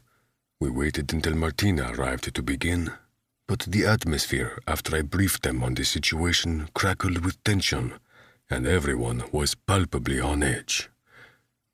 I need to know why this happened, I began slowly, so the anger bubbling lava hot in my gut would not spill onto the people who did not deserve it? Did Pucci overstep and send someone to break into our place to find something on me, even knowing it would not be admissible in court? Did this San Marco lion bullshit enemy decide to threaten Guinevere to get to me? Or was this truly a random break-in, and the timing is insanely coincidental? The Grecos have ties to Venice, Carmine admitted, shifting forward in his chair to run a weary hand over his face. Angela Greco was married off to the Tancredi family there, and her mother was originally from Murano. Fuck, Renzo and I said simultaneously. Ludo, have you found out who the Albanians are using in Livorno now? My bet is on the Grecos or Pietras, because they both have access to the coast around the area. I flipped the stone wolf figurine into my hand as I spoke, unable to get the image of the wooden lion with the wolf pup in its mouth out of my head. Seeing it induced a vivid nightmare of Guinevere, just as limp and cold in the arms of my enemies. Why did that image tear through me? Not with a clean slice, but a great sondering, as if I were being ripped in two. I had known her for 3 weeks. 3 weeks! But what weight did time hold over the human heart? Because despite having spent the last years believing I had become a machine, more metal than bone, I felt alive and completely defenseless sitting in that chair, knowing that my actions could bear consequences for this woman. This woman I wanted to shield at any cost and keep at my side for, well, for much longer than the 3 weeks we had left together. I have the shipping manifest for the port authority, Ludo explained, interrupting my thoughts. But there are thousands of them. I would have asked some of our men to help look through the figures, but we do not know who we can trust when there is obviously a traitor in our depths, I concluded. Fine. We do not leave this room until we find evidence of whoever is working with the Albanians. Unless... Carmine? He shook his head with a wince. Drita got me fucking Regina again. Let's just say we are not on good terms. I doubt she would tell me anything other than a creative way to cut off my own balls. Renzo snorted, but then he had always found his brother's womanizing ridiculous. Then we look, I declared wearily, thinking of Guinevere alone in my bed. I refuse to believe these incidents are not tied together. Pucci fucked up tonight, asking if the family had ties to Livorno. It proves that someone turned them on to us, and that party clearly has ties to the region. I pulled out my phone to update Leo and frowned when I saw a new text from him. Leo. Sorry about being rude to your friend. Bad day, but it isn't an excuse. How long is she in town for? It had been sent a few hours ago, when I was still at the Pitti Palace, but as I stared at the screen, another text came in. Leo. Did she mention if she had a sister at all? Rafa. Why the fuck are you so interested in Guinevere? He responded immediately. Leo. She reminds me of a girl I used to know. She wasn't good news. Bad memories. I'll stop. Instead of responding, I put the phone down on the table, irritated with his bad opinion of Guinevere when he did not even know her. Okay, email sent, Ludo announced a second before everyone's devices pinged with the new message. Good.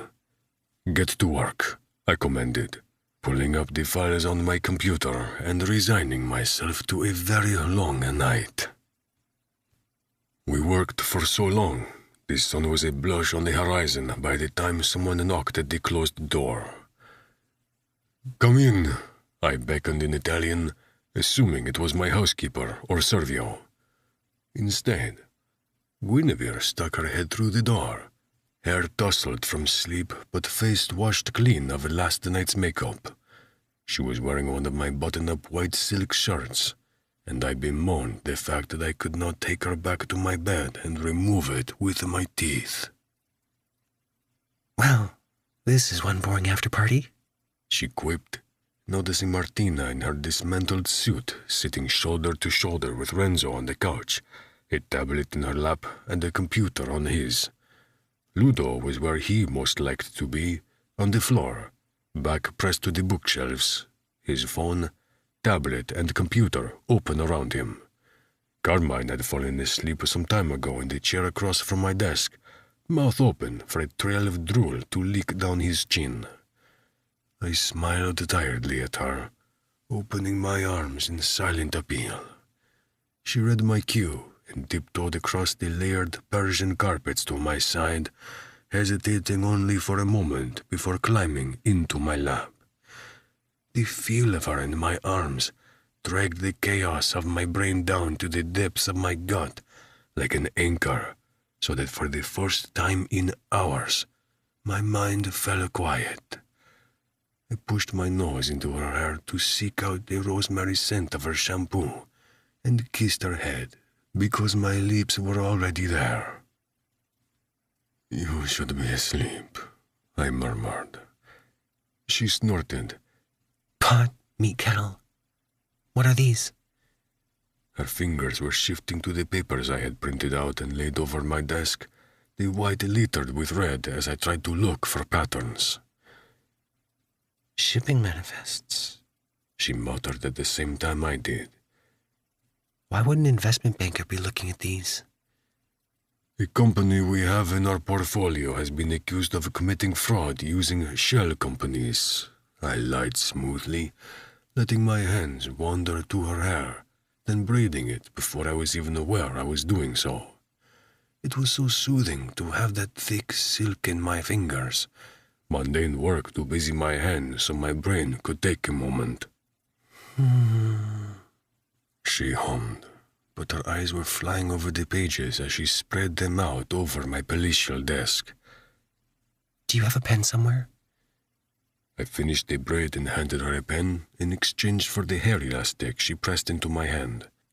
She returned to her task, and I leaned back in the leather chair to watch mildly as she scoured the figures. It would do no harm for her to see the details when she had no clue what we were looking at them for, or how we planned to use the information. In fact, if I had been thinking clearly, I might have asked for her to take a look. She had proven herself more than capable at Fattoria Casaluna with the Zheng Lu imports debacle. Guilt screeched across my bones like nails over a chalkboard. Thanks to Guinevere's aid, the CEO was currently food for the fishes at the bottom of the Shanghai harbor, and the entire company had been dissolved after the COO admitted to fraud, after I had sent men to politely suggest prison was a better sentence to serve than an eternal sleep. It was not right to involve my innocent American girl in my underworld, however tempting it might have been to utilize her smarts and take comfort from her company in the shadows. This was why I was a reluctant mafioso, because the king below did not deserve a woman wreathed in sunlight and daydreams. She was too good for this world, and her association with me was enough to taint her without my exposing her to the violence, retribution, and lies of La Mafia. "What did you say you studied in university?" Renzo was asking when I clued back into the conversation around me. "I have my MBA with a concentration in finance," she mumbled around the lid of the pen, shifting papers and circling names without any obvious reason. "I'm good with numbers and finding patterns." "You do not need to help us. It is late, and you had an eventful night.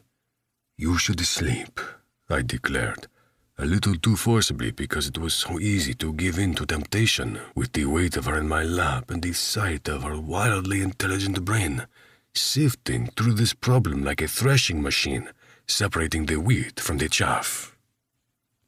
She paused, looking over her shoulder at me for a moment before taking the pen lid out of her mouth and sticking it on the end of her pinky, as if she was afraid to lose it.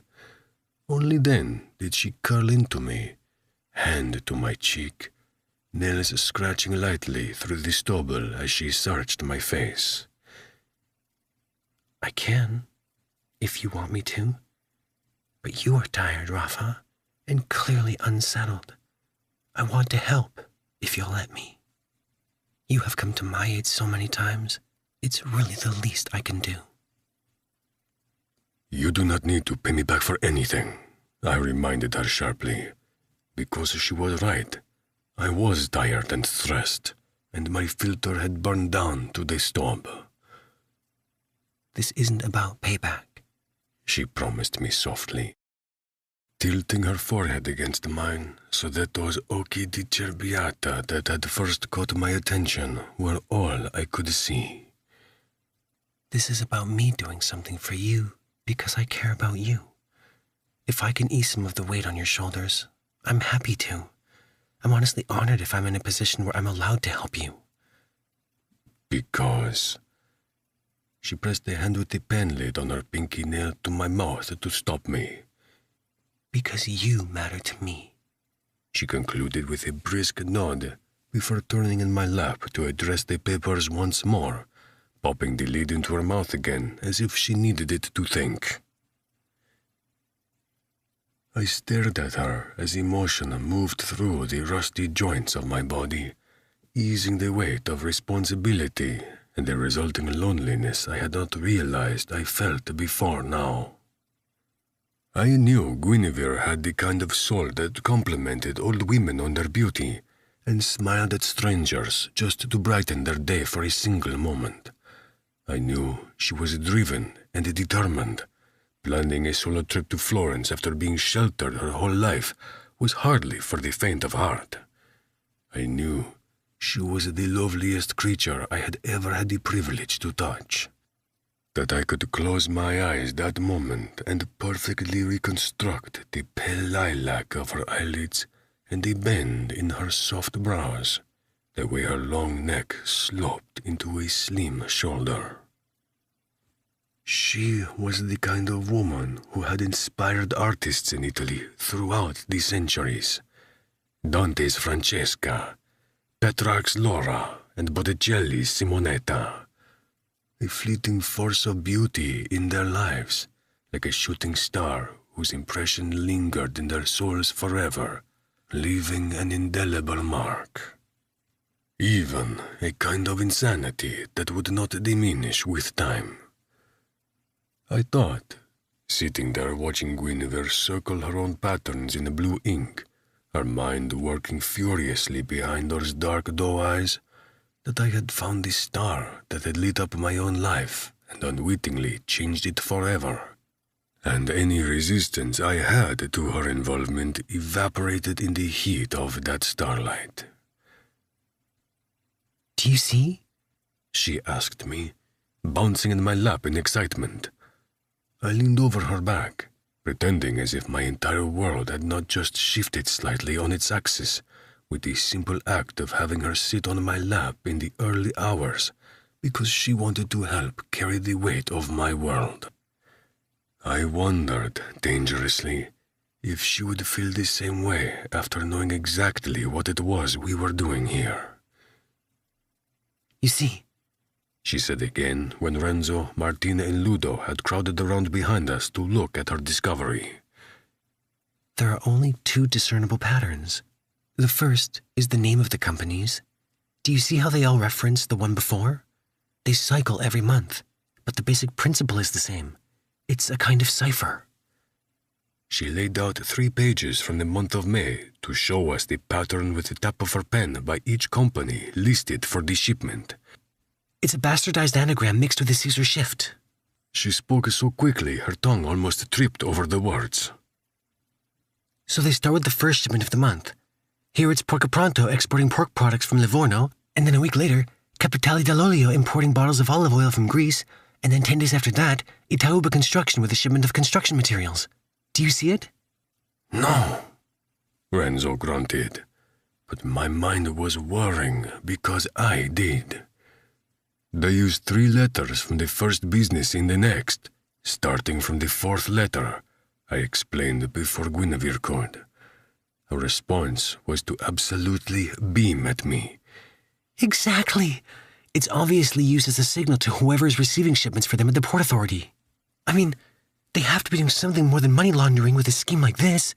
It's fairly brilliant, even, but I would have to see how far back it goes because these are only for May and June. So obviously the Albanians had set up shop with new contacts when we'd first told them we were breaking our contract in April, and then implemented a new process with whoever was bringing in their drugs. It wasn't as sophisticated as our scheme, which relied heavily on submarines and technology to cover our tracks and to limit human error at the Port Authority, but it was still clever. And my girl was shrewd as hell for figuring it out with just a glance at the papers on my desk at 6 in the morning. I can find the urgent company much better now, Ludo muttered, already moving to grab his computer, then resting it on one forearm as he typed with the other hand on his way back to my desk. It will take time, but they've given many more data points that can be traced to them. Excelente, I told him, but I was staring at Guinevere, honestly, a bit in awe of her. Ottimo lavoro, Renzo bestowed on her, lifting a big hand to clamp it over her shoulder, then giving her a little shake the way he would have done to Martina or Carmine. Guinevere basked in the praise, her smile almost dopey. Thanks, Renz. I lifted my brows at the nickname, but my taciturn right hand only lifted his chin at her and went back to the sofa to continue his work with our new information. I knew I wasn't the only one with the beauty and the brains in this place, Martina complimented her, pressing her cheek to Guinevere's in a rare gesture of intimacy. This is a big deal for us. My fawn lifted and dropped her shoulder as if she wasn't sure what to do with the kind words from my crew. Our eyes dipped to mine when Martina moved back to the couch. Carmine, still out cold in his chair, snored on. Magnifico, I told her when there was just the 2 of us behind the desk, palming her entire face in my hands. Absolutely magnificent. Her flush was the prettiest swipe of vermilion along her cheekbones. It wasn't anything. It was everything, I corrected, then said, softer. That is twice now you have come to my financial aid. Even if you had not found anything, it means everything to me that you wanted to help. Her bashfulness melted away, leaving behind an expression of mingled wonder and tenderness that made the spot behind my sternum ache. I thought perhaps it was because each time she did something to move me, her name was carved into the walls of my chest. I may not be strong enough to break a man's finger when he insults you, or wealthy enough to fill your closet if you lose all your clothes, but I can protect you in the ways I know how. I fingered the cornicello around her neck and wondered aloud. Have you heard of the saying, Sfortunato al gioco, fortunato in amore? She shook her head. It means unlucky at cards, lucky in love. You cannot have good fortune in all things, and so you have to choose. Or maybe fate chooses for you. Either way, perhaps you have spent your life until now saving up all your good fortune for a truly worthy love story. I looked up into her eyes to find them dark as lake water at night, the impact of my words rippling across their surface. We were suspended in the moment, but under the silence I could see that we were breathing in tandem, and I knew without checking that our hearts would be beating the same notes. Maybe. She whispered, the word almost sick sounding with hope. Boss, I found something. Ludo called out from the floor. I nodded, drawing my thumb along Guinevere's suede soft cheek. It bears repeating. Thank you. No thanks necessary, she mumbled, getting off my lap as Ludo came around the table with his computer once more. I'll leave you to sort out the rest, but have any of you eaten? Are you offering to cook? Martina asked, perking up. Because Servio won't be in to start breakfast for another 2 hours, and I am starved. Coffee, Renzo added. I'll see what I can do, Guinevere said, winking at me over her shoulder as she rounded the desk. She hesitated beside Carmine, peering at me with mischief in her eyes. When I nodded, she dropped the pen lid that had found a place on her pinky again, straight into Carmine's open maw. He woke up sputtering, everyone enjoying a good laugh after a long night. Guinevere left bouncing on her tiptoes, grinning ear to ear. There were still too many unanswered mysteries, but 30 minutes later, one thing had become clear. The Grecos had taken over operations for the Albanians, and a handful of the shell companies had linked back to some of the higher-ups in their organization. What are we going to do? Martina asked as the scent of frying pork filtered through the room. I leaned back in my chair, staring into the distance, trying to sort through the threads of information we had and plait them into something we could use to bind the Grecos to the stake and burn them for their betrayal. Carmine, I said slowly, do you think Drita would forgive you if you took her some choice information? Like perhaps that the Grecos have informed about their previous transactions with us to the DIA. Understanding and a dark glee suffused his handsome face. I think she could be persuaded. Right. Then we contact the Albanians and offer the information without a price. They won't want to lose their ties to Italian trading ports, so we suggest we will step in again. If they are hesitant, point out that one of our men deciphered their code in under 5 minutes. Not one of my men, my woman. But still, merda, she was phenomenal. I thought we wanted to phase out the drug trafficking, Martina reminded me. We shifted a lot of those old resources into the wind business. Green tech was a new and burgeoning industry in Italy and across Europe that we had jumped into on the ground floor. We had earmarked €500,000 to bribe local officials to get permits for even more wind farms this year, after grossing over €30 million off them last year. The lack of government regulations and increasing need for green energy made it a perfect business for the family. And it was considerably less harmful than the drug industry. But this could not be helped if we wanted to get the DIA off our backs. We outsource it, I explained. Pull Clan Borte in to take over the operations. Get them set up with the mini-submarines in Genoa with Gerlando. He still runs the X-ray machines at the port? Perfect. We connect them. Then the Albanians owe us a favor. The Grecos are fucked, and we tossed Borte a bone after I publicly set down his daughter last night in front of half of Florence. 3 birds, 1 stone. Stealing the Albanians' business back from the Grecos isn't enough of a punishment for those motherfuckers, Ludo grunted. Which was true. We could, Renzo started. No, we are not killing any of them. I shot my bloodthirsty enforcer a look. We are trying to get off police radar, not invite further scrutiny. It's not like the gentleman not to send a message, Martina mused, staring at me shrewdly. Do you have another idea? The Grecos had tried to undercut my authority by planting an earworm with the DIA that I had secretly taken over my father's illegal enterprise and was smuggling drugs into Livorno. It was only fair to turn that police attention back on them. "Cold Rita," I told Carmine, grinning like the cat who ate the canary. "Set a meet and explain things to her.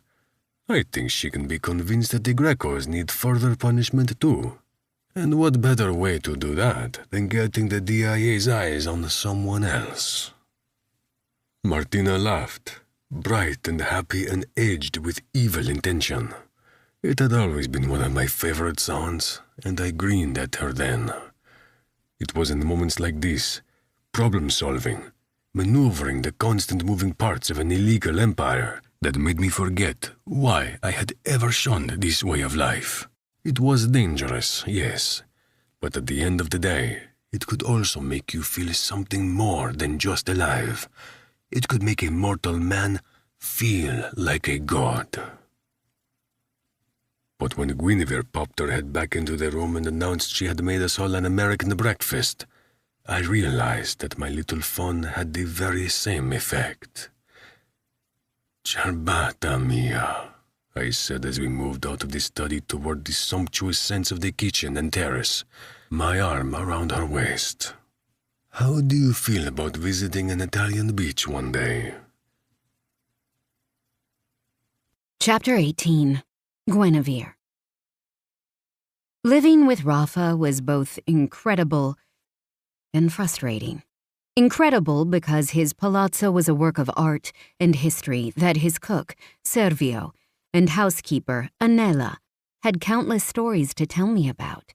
It had originally been constructed in the 16th century by Gerardo Silvani for one of the wealthiest merchants in the city, and later sold to a local eccentric art lover who had commissioned Il Garofalo to paint on the ceiling in the living room a mural depicting a woodland setting besieged with wild animals and a naked nymph hiding in the greenery. The goddess Diana painted beside a huge buck in the foreground. It made me wonder if Rafa had drawn inspiration from my nickname from the otherworldly imagery. So living in a breathing testament to Florentine history was amazing daily, as was getting to know the motley crew Rafa seemed to have at his beck and call. Despite my negative first impression of him, Carmine proved to be almost ridiculously charming and an incredible storyteller. He regaled me with stories about his youth trailing after Rafa, his older brother Renzo, and Leo in the Tuscan countryside, the games they would play and the trouble they got into.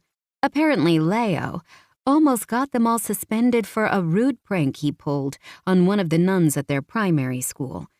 He was just as chatty as I could be, and I found myself seeking him out whenever the villa was too quiet and Rafa was busy with work. I already knew I liked Martina, though her ruthless teasing never failed to make me blush.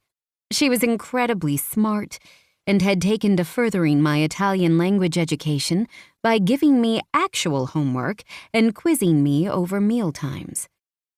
"If you want to be with a Romano, you must speak Italian," she had explained seriously. "I leave in 3 weeks," I'd reminded her, but she had only sniffed and continued with our lessons. I was grateful. It made it easier to speak to Ludo, who did not speak English as well as the others, but whom I liked the best. He was quiet and unassuming, not particularly handsome, but with a set of the sweetest brown eyes I'd ever seen. When Rafa was too busy to go on my runs with me, Ludo would come.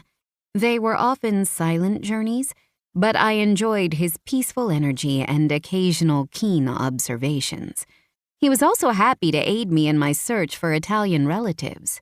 I figured if anyone could find information on my family tree in Tuscany, it was the man who ran investigations for Rafa's investment firm.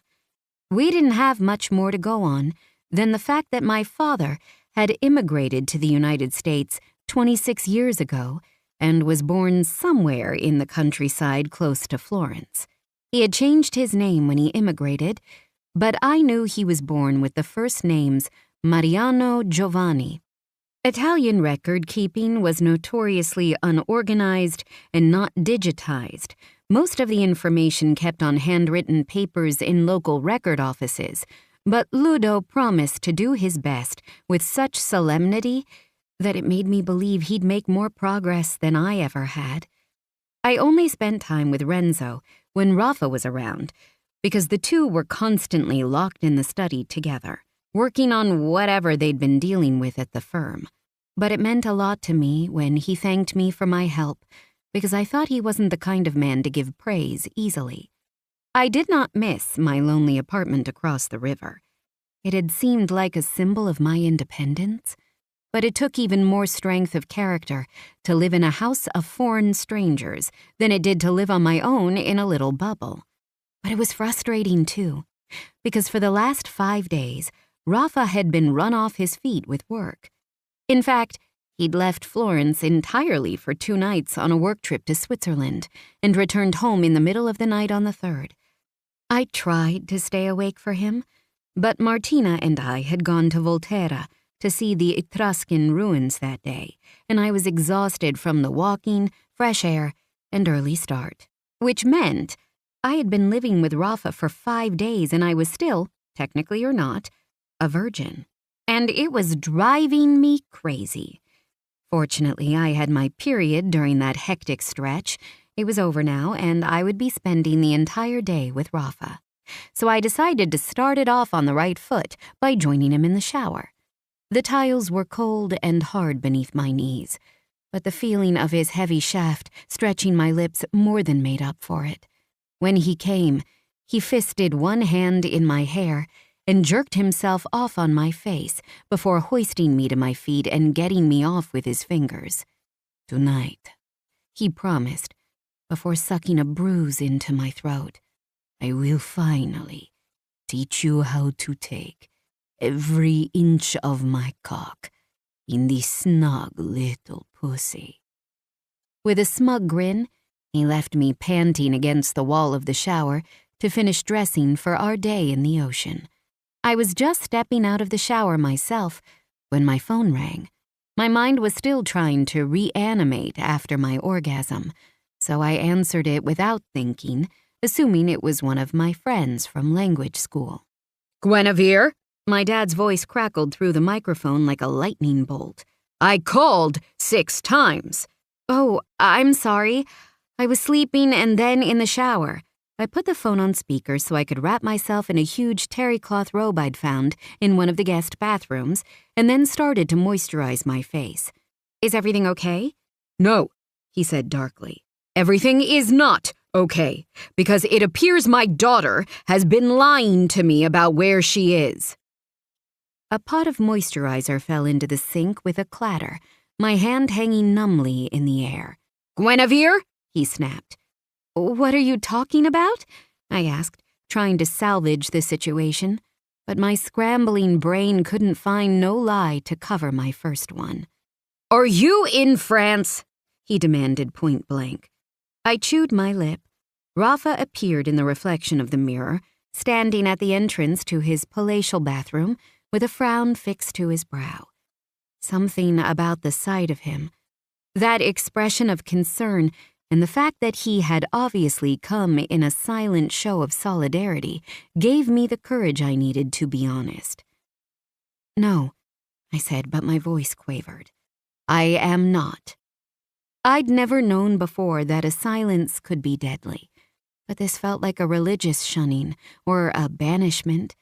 This felt like the end of a relationship I'd never thought could end.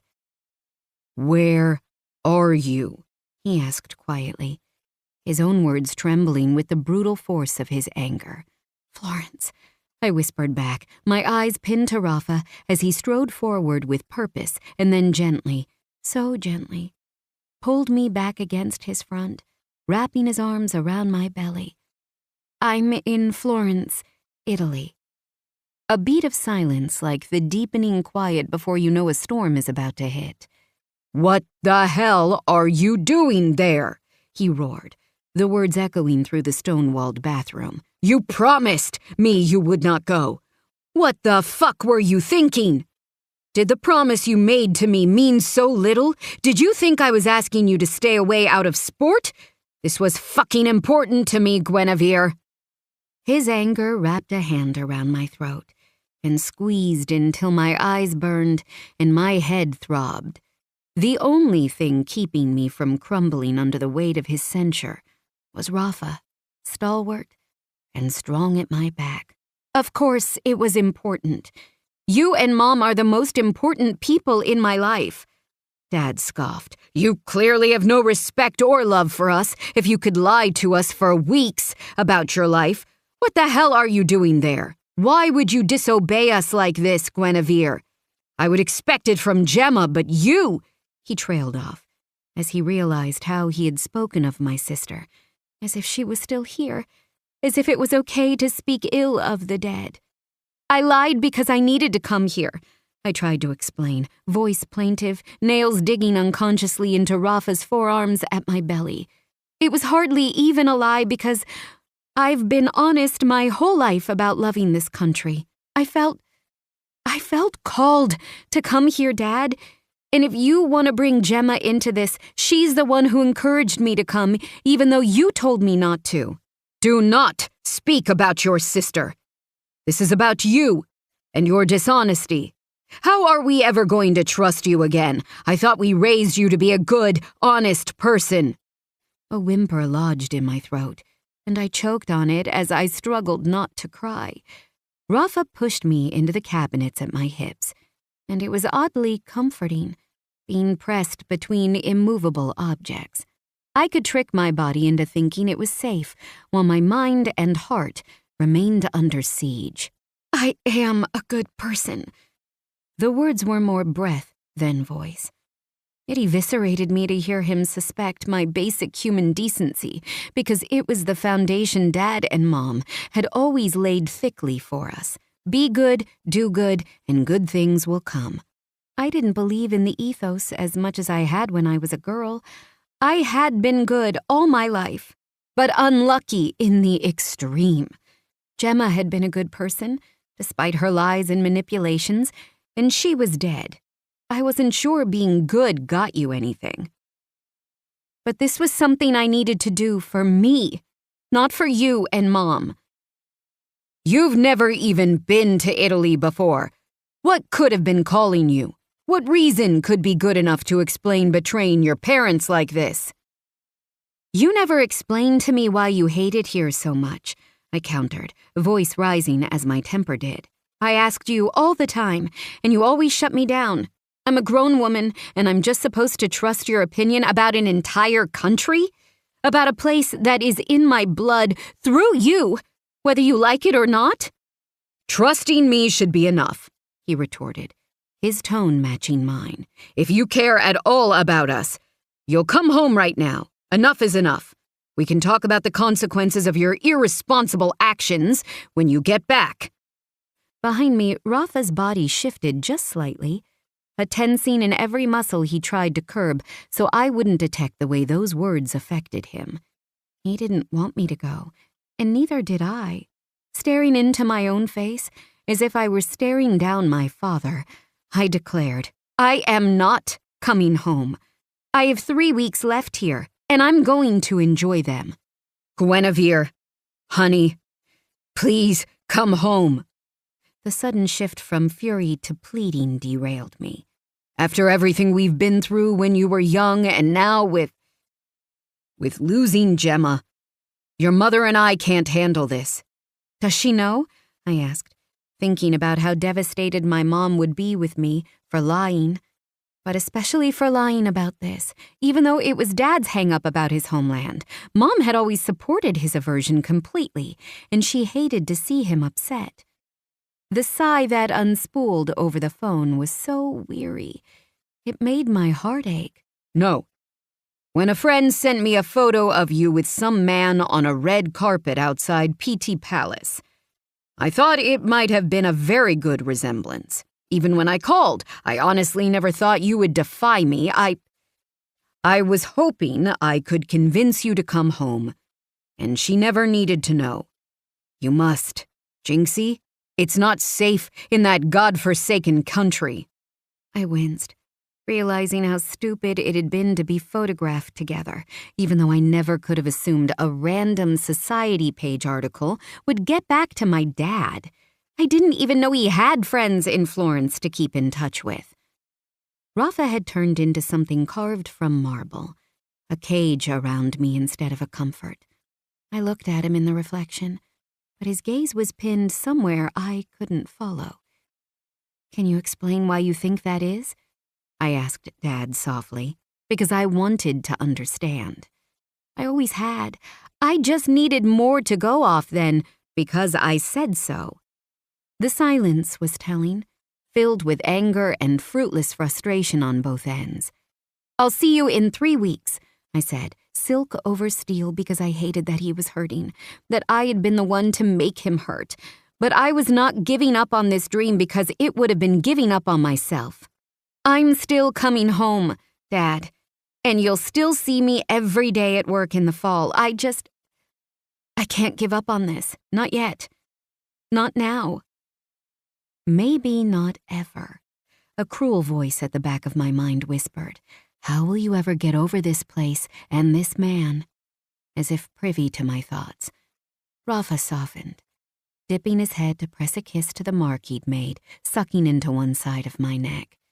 "Guinevere, if you stay, there won't be a job waiting for you when you come home, because we will not have a relationship," he threatened. My heart, so full of new experiences and new people, withered in my chest. "Fine," I whispered as tears finally fell down my cheeks. "If that's the way it has to be, I'll live with the consequences of my actions. What I can't live with is giving up on what I want just to keep you happy." Silence met me on the other end because he'd hung up. I squeezed my eyes shut at the burn of hot tears springing from the backs of my eyes and let the waves of sorrow take me under, somewhere dark and deep and lonely. Distantly, I was aware of Rafa gently pulling the phone out of my grip and lifting me into his arms as he took us from the bathroom into the bedroom and sat carefully on the bed, arranging me in his lap with his back against the headboard. I was crying hard, but silently, soaking Rafa's bare chest and the hem of the fresh pair of shorts he'd put on. He didn't seem to care. He held me in his arms as I cried until there was no water or salt left for my body to produce, and my head throbbed like an open wound. One of his hands was in my hair, stroking it back from my wet face, and the other was rubbing soothing circles into my thigh. "I am sorry it came to this," he said finally, when my sniffles had subsided and I lay there in recovery. "It is the worst kind of grief, when we cut the final strings of filial responsibility to our parents in order to carve out our autonomy, our own futures separate from their vision." There was silence, but I could almost hear the words unspoken in his mouth. "I'm very proud of you for standing up for yourself," he admitted into the top of my hair. "And I do not mean that to be condescending. You are one of the bravest people I have ever known." He chuckled softly. "You throw yourself into life and adventure with such a pure enthusiasm and confidence. It inspires me to seek the pleasure in life as well." I tipped my chin up to peer at his face, my fingers trailing the furred line of his jaw because they could. "And what brings a man like you pleasure?" "You," he said simply, "in all your iterations, a goddess on my arm at a party, charming everyone we meet, a genius perched in my lap at my desk, finding something my men, Martina, and I could not find for hours. A little fawn, stranded on the side of the road, looking at me with much too trusting eyes. I like them all." "You make me sound so much better than I am." I rubbed my salt-encrusted cheek against his chest hair and listened to the steady thud of his heart. He snorted. "Oh, I like the girl who curls up on my chest in her sleep and leaves a little puddle of drool, and the girl who leaves her clothes on the floor, and the one who teases me when I have never enjoyed being teased very much. You must remember my definition of perfect, Vera." I did remember. It wasn't something I was likely to forget, because I wanted to make it my definition too. It means something so captivating that you can't help but find it beautiful, flaws and all. "Molto bene." He praised. "Exactly." "And you feel that way about me?" I asked, just to clarify, even knowing I lied to my parents about where I was, that I can be that selfish and reckless and stubborn as a mule. "Especially knowing all that. How boring you would be without those wicked little habits and flaws." I had never considered it like that before, but he did have a point. I did always find heroes a little dull. Rafa laughed from his belly, the sound vibrating through his skin into mine. "And who are your favorite villains?" I think I would call them anti-heroes over villains. They occupy that murky zone between good and bad that most of us battle to stay out of at all costs. Achilles with his unforgiving pride and rage that ultimately led to his unavoidable death. He is flawed and wrong more often than he's right, but we still talk about him as a hero. Scarlett O'Hara in Gone with the Wind is one of the most obviously manipulative women in literature, and I cry every time Rhett leaves her without a moment's hesitation. "Frankly, my dear, I don't give a damn." Rafa surprised me by quoting those cruel parting words. When I laughed, he shrugged a shoulder. "My sisters love any movie, in any language, that will make them cry." I think it's easier to empathize with people who aren't all good, I realized. It's even easier to love them. We can't relate to perfect heroes because none of us are as good as we want to be. "Ben detto," he agreed. But there was a knot in his brow I had to reach up to erase with my thumb. I wish I was a better person, I confessed with a sigh as I snuggled closer against his chest. But I also want to be happy, and those two things always seem to be at odds. Rafa didn't smile at my joke. Instead, he seemed almost upset about it. His voice, when he spoke, was dry with self-mockery. "Ah, that is the difference between you and me, Guinevere. Sometimes I feel like I should wish the same, but at the end of the day, I know I am not capable of being better, and I am happy with where I am." It was my turn to frown. Are you? Because even though you keep implying you're a bad guy, you've played the hero very well for me. "I'm a very good actor," he said, deadpan, and I laughed as I was sure he meant me to. Even after a brutal fight with my dad, this man could make me smile. Chapter 19. Guinevere. "Have you ever driven a Ferrari?" I blinked at Rafa as we emerged from the side entrance of the palazzo into the courtyard, where a gleaming, vintage red Ferrari convertible was waiting for us. Behind me, Martina was laughing, and Carmine was muttering about never being allowed to drive Rafa's cars because he'd crashed one when he was 14. Are you serious? I asked. My mouth dropped open at the prospect. My dad loved cars in the kind of obsessive way only an Italian immigrant to the United States would love cars. His garage was his haven, filled with paraphernalia from all the top Italian car companies and even a select few American ones. We weren't wealthy like Rafa. I wasn't sure many people were, but John Stone was proud of his collection. But he would have sold his soul to clap his eyes on the Ferrari Nart Spider Rafa was offering to let me drive.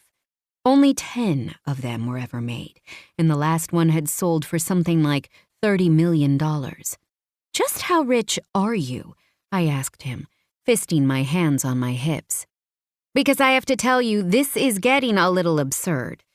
Even Ludo laughed at that, and Renzo bumped my shoulder companionably as they moved past me to the more sensible SUV waiting at the gates. "Do you want to drive it or not?" Rafa asked with that haughty raised brow, arms crossed so all those muscles bulged in his white linen shirt. I knew now how he kept so fit, a gym in the basement of the palace that included an actual fighting ring. "Yes, please." I practically skipped to his side by the car and opened my palm for the keys. Speed limits in Italy are just suggestions, right? He gripped my wrist and used it to pull me forward so I fell into his chest. "Watch yourself, Cerbiata. You would not want to hurt another one of my cars." Well, you have to admit, the first time kind of worked out for me. I flashed him a cheeky grin and rose to my tiptoes to kiss the corner of his jaw. "Here," he said, reaching into his pocket to produce a silk Dolce & Gabbana scarf. "This will save your hair from becoming Medusa snakes." I laughed but turned obediently and lifted my hair off my shoulders so he could tie the scarf around my head. "Do I look like Sophia Loren?" I flirted, batting my lashes dramatically. "No," he said, too quiet for a joke. "You look like you, which I much prefer." €100 she crashes, Carmine said just loudly enough for me to hear from where he was glaring at me beside the other car. "No way a little thing like her can handle a car like that." I stiffened a bit, always self-conscious about my slightness because my lack of musculature and height were a consequence of my medical condition. When I was growing up, some of the kids in my class had called me Sticks until Gemma gave one of them a black eye.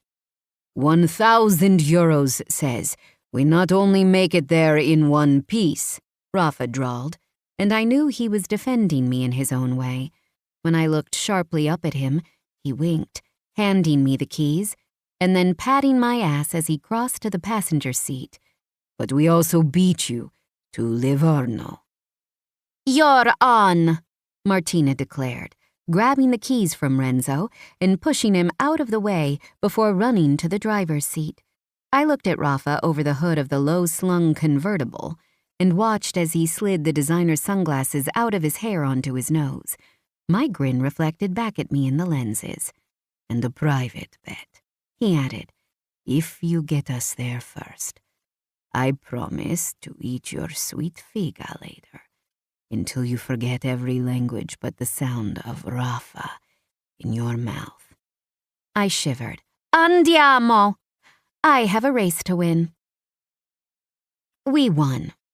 Rafa didn't even seem surprised by the way I handled the car on the busy highway out of Florence toward the coast, and he only whistled through his teeth when I had fun taking the curving side roads on the way to the marina just outside Livorno. When I told him my father had taught me how to drive in a Maserati, he just laughed at me, grabbed my hand, and kissed my palm.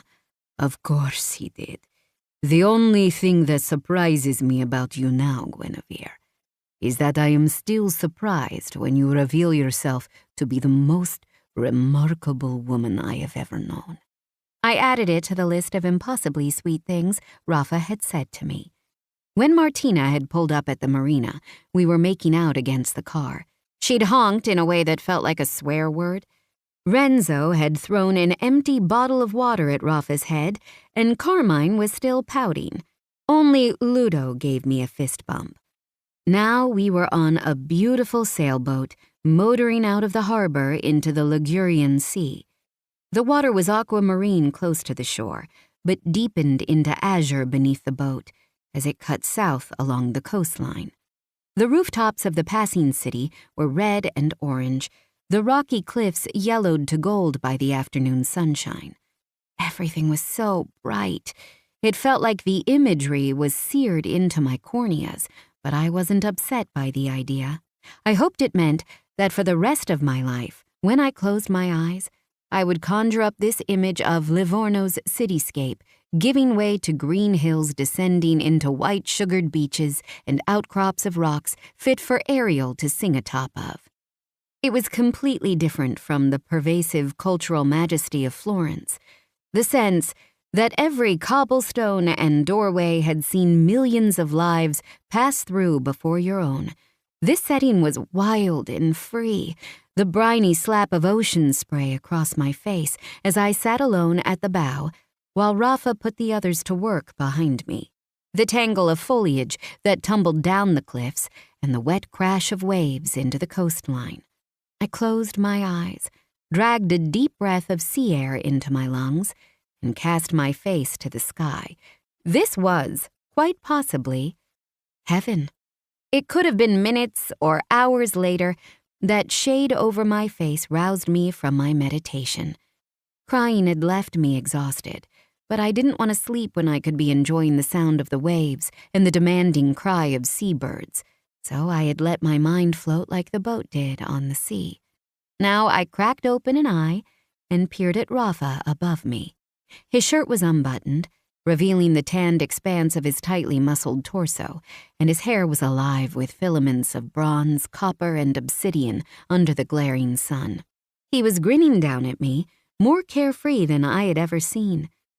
"The sea suits you," I told him. "You look like a modern-day pirate."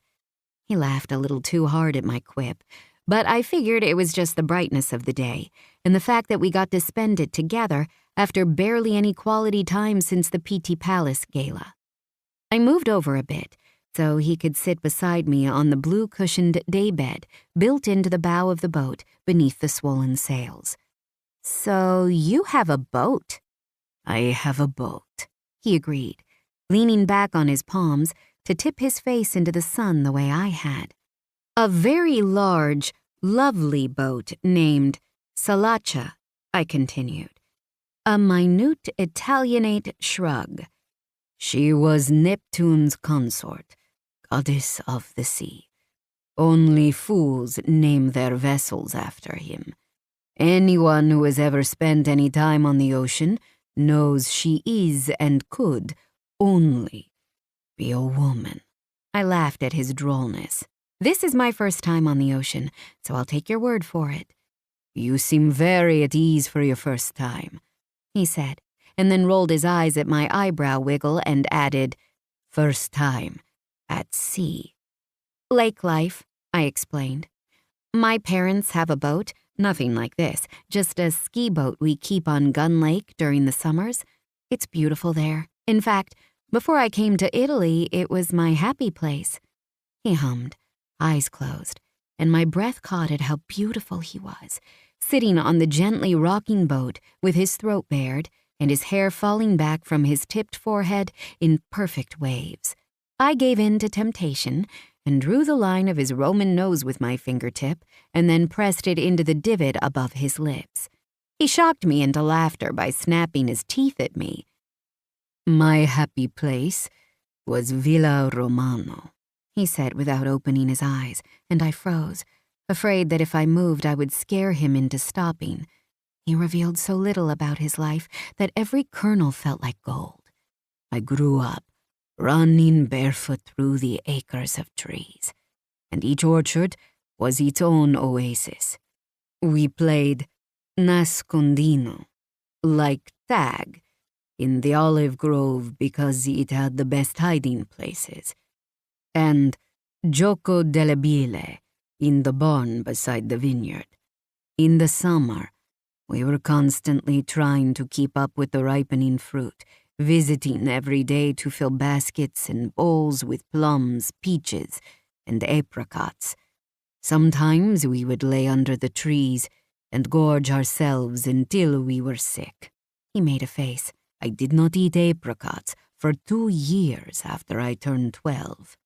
My laugh was soft because I didn't want him to stop talking. "My mother was the ultimate host, and we always had people over for every meal.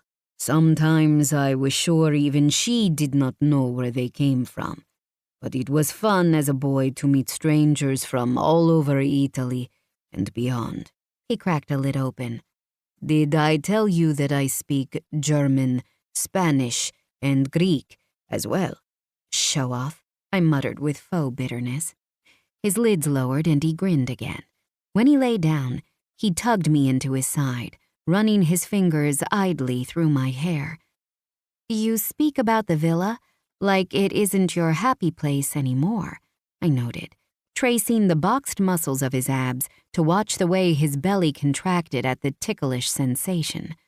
There was such a long pause, I thought he wouldn't go on, but then, I did not have a father like you do, who cared about my health and safety. If I was not his puppet, I could not be his son. I winced, both because the sentiment was horrible and because it underscored the fact that my dad, while controlling and specifically insensible about Italy, had only ever wanted me to be happy and healthy. What happened? I asked, because there was more story there, buried in the bitter dregs of his tone. Rafa sighed, eyes popping open to stare into the vast, cloudless sky above us. I did much as you did with your father. Only I did it a lot less politely. You told him to fuck off, I guessed. His smile was broken at the ends. Yes, I had a full ride to Oxford to study business. It was my dream to go there, and I could not give it up, even when I tried. I was cut off from the family, not allowed contact with my sisters or my mother, with no access to my inheritance. He shrugged, but it was not something he could play off. I moved to wet, dreary England and pursued what made me happy at the cost of everything I had ever known. There were parallels there to my own situation that astonished me, but also made me feel petty. My parents had refused to pay for my trip, which had seemed unfair when they had paid for all of Gemma's. But the privilege of growing up as I did, with enough money and more than enough love, was glaringly obvious.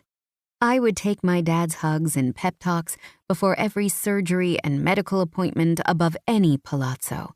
My mother's homemade pasties and summer cherry pies, eaten with forks straight from the plate on the back deck of our lake house, above any Ferrari or designer dress. It made me ache for Rafa.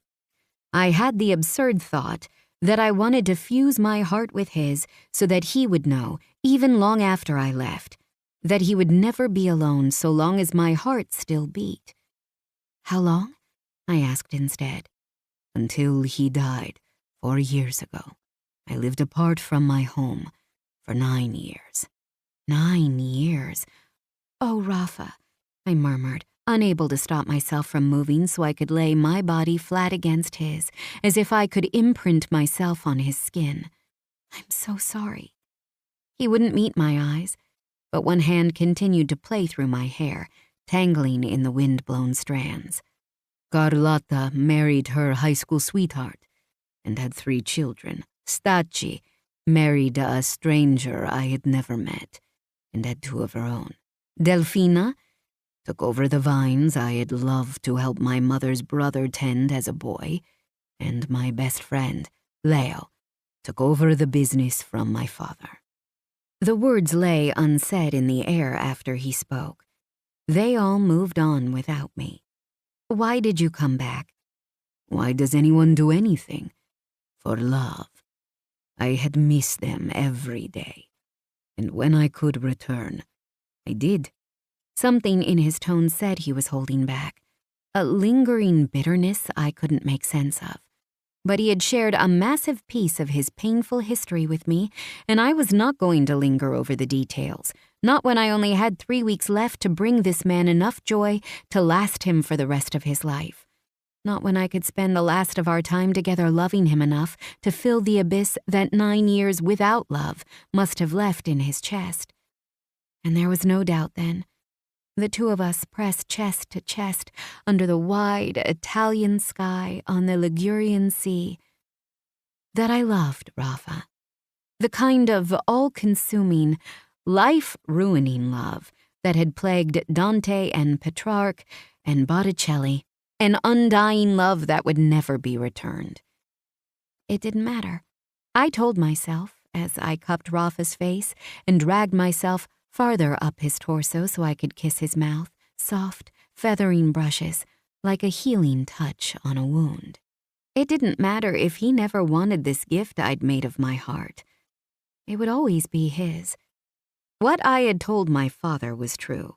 I felt called to Italy. And I had since I was a girl lying awake and terrified in the hospital, pretending not to hear my parents weep. And now I knew what had been calling my name, him.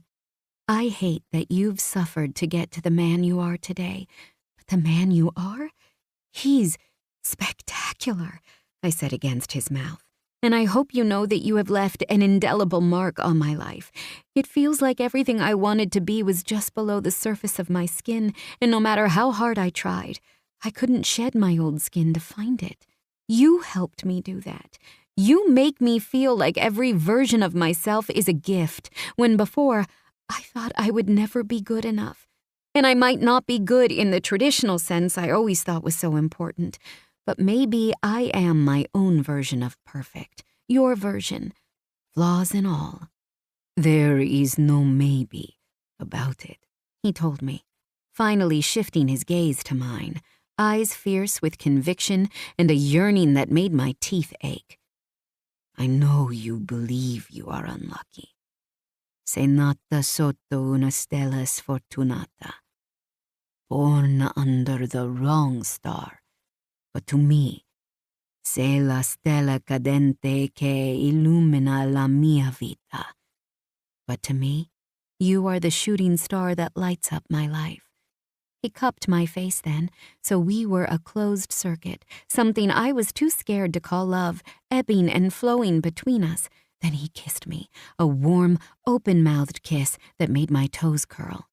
And I wondered clearly for the first time if this moment and this man were enough to make me give up everything I had ever known. We spent the day anchored off the shore of a public beach with no land access, a tiny strip of U-shaped sand surrounded by craggy rocks on either side of the cove so that the water within was as clear and steady as lake water without wind. I had a diving competition with Martina and, of all people, Renzo, who actually ended up being voted the winner by the others through their sheer incredulity that he could make his enormous body slip beneath the water with hardly a splash. Carmine produced a packet of Italian playing cards that went to 40 instead of 52 and taught me the rules of tresette, which was a surprisingly complicated game played in partners. Luckily, Rafa was mine, and he was a shark, because I definitely needed more practice. I got the start of a sunburn across my nose, and Rafa insisted on lathering me in sun cream, even though I'd already reapplied. We had lunch together at the back of the boat, and Rafa handed me a liter jug of filtered water instead of a glass of wine, which oddly made me want to cry. Because he was taking care of me in a way that did not seem overbearing or make me feel like a child, just giving me silent, observant care, like bringing my meds to me from my bag in the cabin after the meal. Yes, I loved him. It pulsed in my chest like a lighthouse beacon. By the time the sun set over the cerulean waters, we were all pleasantly sun-drunk and sleepy. Martina was napping with her head in Renzo's lap, while he read a German spy thriller, and Ludo and Carmine were bickering softly over another card game. Take a swim with me, Rafa murmured into my ear. I was lying between his legs at the bow, listening to his sweetly accented English as he read from Dante's Inferno. We were almost at the end, and I hoped we would finish Purgatorio before I had to leave. I was sleepy, muscles lax from hours in the salt waters, but I was not in a mood to resist anything Rafa wanted, so I stood up and took his hand when he offered it. We stood at the side of the boat, and he grinned. Insieme. Together? I nodded, and in tandem, we arched over the lines and plunged into the cold sea. When I broke the surface, Rafa was already cutting through the water with clean, powerful strokes, aimed toward a smooth configuration of rocks on the outer ridge of the cove. I swam in his wake, thinking I would follow him, like Eurydice, blindfolded and trusting through the underworld. He was standing on the rocks, dripping water out of his hair when I arrived, and he offered his hand to me, I laughed when he tugged me too hard, pulling me tight against his chest. "From this angle, they can't see us," he whispered in my ear before nipping it. I tilted my head and found he was right. Though I could see the boat slowly turning with the tide on its anchor chain, a huge outcropping of white gold rock meant if we lowered ourselves to the sun-warmed rock below, we would not be seen. "Why, Rafa, what are you thinking?" I teased, linking my arms around his neck. "I am thinking I cannot wait until tonight." He kissed me as soon as the words were out of his mouth, lifting me into his arms with his hands on my ass, pressing me to his groin, where I could already feel the hardening line of his dick. I groaned into his mouth and slid my hands into the wet strands of his hair, holding on as he kneeled on the rock and laid me gently against it. "You taste like salt and sunshine," he muttered against my mouth between succulent kisses. "Divino." I moaned when those talented lips trailed down my neck, pausing to kiss my cornicello before nipping each peak of my breasts through my wet bikini. "You look like something from another time, or another realm," he said, as he nosed the fabric aside and sucked my nipple into his hot mouth, shocking after the temperature of the sea. "A woodland nymph, a Renaissance princess, one of Salacha's oceanids. Sometimes I cannot believe you are real until I touch you like this." The scrape of his stubble against my delicate skin lit fires in each breast that merged and raced toward my groin.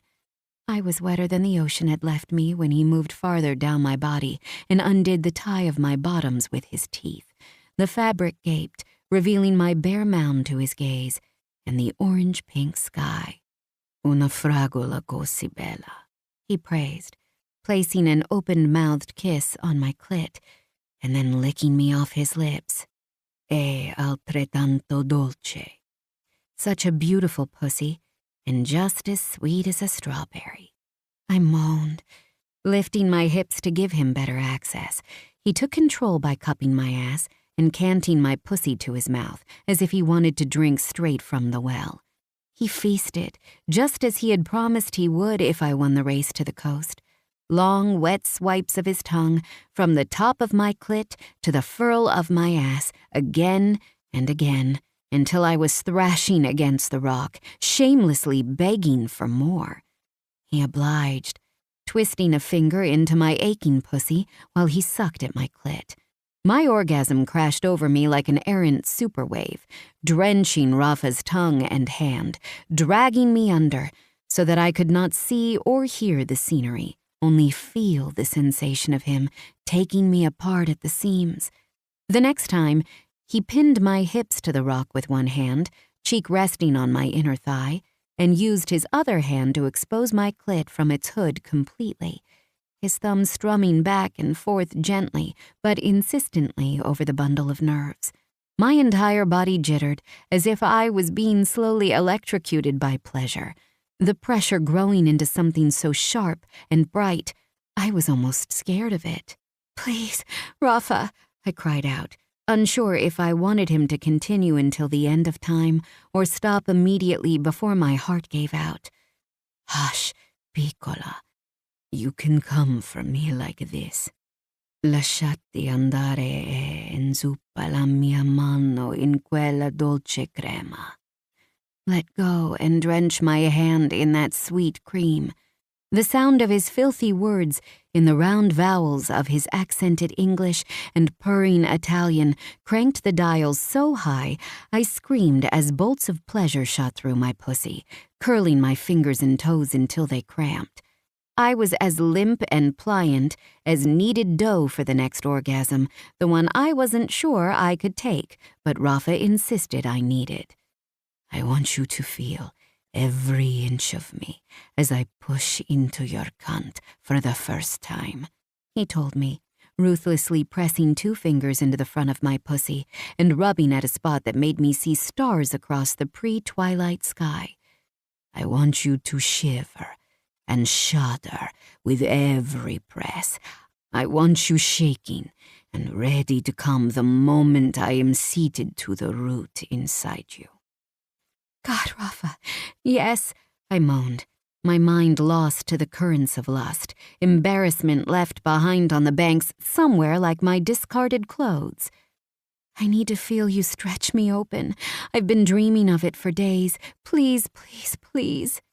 La mia dolce cerbiata, he murmured before he lightly flicked his tongue over my highly sensitized clit with just enough pleasure to take me gently over the edge, pulling this orgasm out of me in sweet, pulsing strokes. He bit and sucked a mark into each inner thigh to count off each orgasm. I was still gasping from the aftershocks when he covered me with his sun-hot body, his cock a searing brand as it smeared through the wetness between my thighs. So swollen and wet, he murmured, peering between us as he fisted his cock and stroked it through my folds. It will be hard to take me, but I want you to have every inch. Yes, I agreed, clutching at him, then raking my nails down his back in an effort to bring him even closer, though his lightly furred chest was already tight to my breasts. I want to be impaled on you, he groaned, dropping his head, and said through gritted teeth, I want to be rough with you. Yes, I hissed. I want to fuck you so hard and so often you will feel me every day for the rest of the time we have together. The echo of me inside you when we are apart, aching to be filled up again. Fuck, yes, I cried, as he slotted the head of his wide cock at my entrance and thrust, one smooth, hard glide. I was too swollen, still too untried, to take all of him in one, but I loved the sensation of him working me open, pulling back and then pulsing forward inch by inch until I could feel his balls pressed to my wet pussy. There, he said, triumph rich in his voice, arms wrapped around my torso so I felt utterly consumed by him. Il mio posto felice, my happy place. His words tied all the pleasure oversaturating my body into bows around my heart, the one I wanted so desperately to carve out of my chest and hand to him. Before I could say anything, though, he was lifting me, sitting back on his heels so that I was balanced entirely in his lap. One of his hands braced at the curve of my spine to keep me upright, and the other twisting my wet hair into a rope to use as reins. Hold on, he warned me before he started thrusting up into me as he simultaneously brought me down using his hold on my back and hair. Stars exploded behind my eyes, the edge of painful newness eclipsed by the white bright orgasm already sparking low in my gut. He fucked me on his cock like I was a doll, and I could not believe I had ever objected to the idea because it was the hottest moment of my life. His olive-tanned skin was sheened with sweat and corded with muscle like that of an old warrior from ancient Rome, his legs and arms flexing with tension as he brought me up and down over his dick. The riot of his drying waves had flopped over his forehead into his pale brown eyes, which were locked on mine without wavering. Cerbiata mia, he grunted as I ground down on his upstroke, using the roughness of his pubic hair to rub against my clit. La mia donna, la mia stella cadente. My little fawn, my woman, my shooting star. I cried out his name over and over, lost to the vast ocean of his sensation, anchored only by his thick cock inside me and his name carved like an ancient secret into the roof of my mouth. Rafa, I sang as I came again, arching in his hold so he had to fight to keep me pinned, grunting as he chased his own orgasm inside me and then cursed in Italian as he came seconds later. I could feel the heat of him and the kick of his cock as it wrung every last ounce of feeling from my body until I lay limp and utterly used in his arms, head to his shoulder, regaining my breath my only focus. Meus rex infernus, I murmured against his salty shoulder as he stroked my hair and settled back on his ass to stretch out his legs and hold me close. It felt right to call him that, my king below. Below my skin and muscle and bones, through to whatever made up the human soul.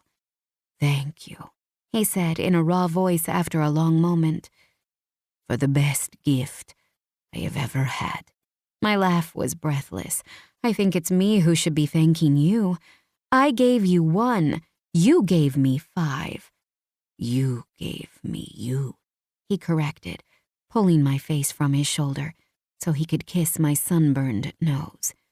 When you have not given yourself to anyone else, not just in this way, but, he shrugged eloquently, I may not deserve the light you bring, but I will enjoy the hell out of it while I can. Well, the pleasure is still mine, I joked, hoping he didn't hear the break in my voice. He hummed a non-committal reply and held me until the last of the jewel-toned hues faded from the sky and cool blues started to set in. We should go, he said at last, lifting me in his arms with a little groan as his knees cracked. I have something to show you. He touched me constantly as we righted our bathing suits and then matched me stroke for stroke as we swam back to the boat as if he couldn't bear to be apart. Everyone was already ready to go when we climbed aboard. The anchor reeled in and the sails lifted. Rafa let Renzo take the helm so he could sit with me in silence on one of the benches across from Ludo, Carmine, and Martina. I was surprised when they cut the engine as we stopped near an island close to the coastline, but a small collection of other luxury boats moored off the shore for the night. But I was silent as everyone got up, as one, and stood on the starboard side. Martina handed out binoculars, and we each lifted them toward a jutting cliffside. There was just enough light left to make out 3 speedboats as they slinked one by one from somewhere amid the rock. What? I whispered. Hush, Rafa returned. I watched as the boats spread out in a V-shaped formation, heading toward Livorno, on the other side of the strait, and wondered why this was tonight's entertainment, until I heard the whomp, whomp, whomp of a helicopter.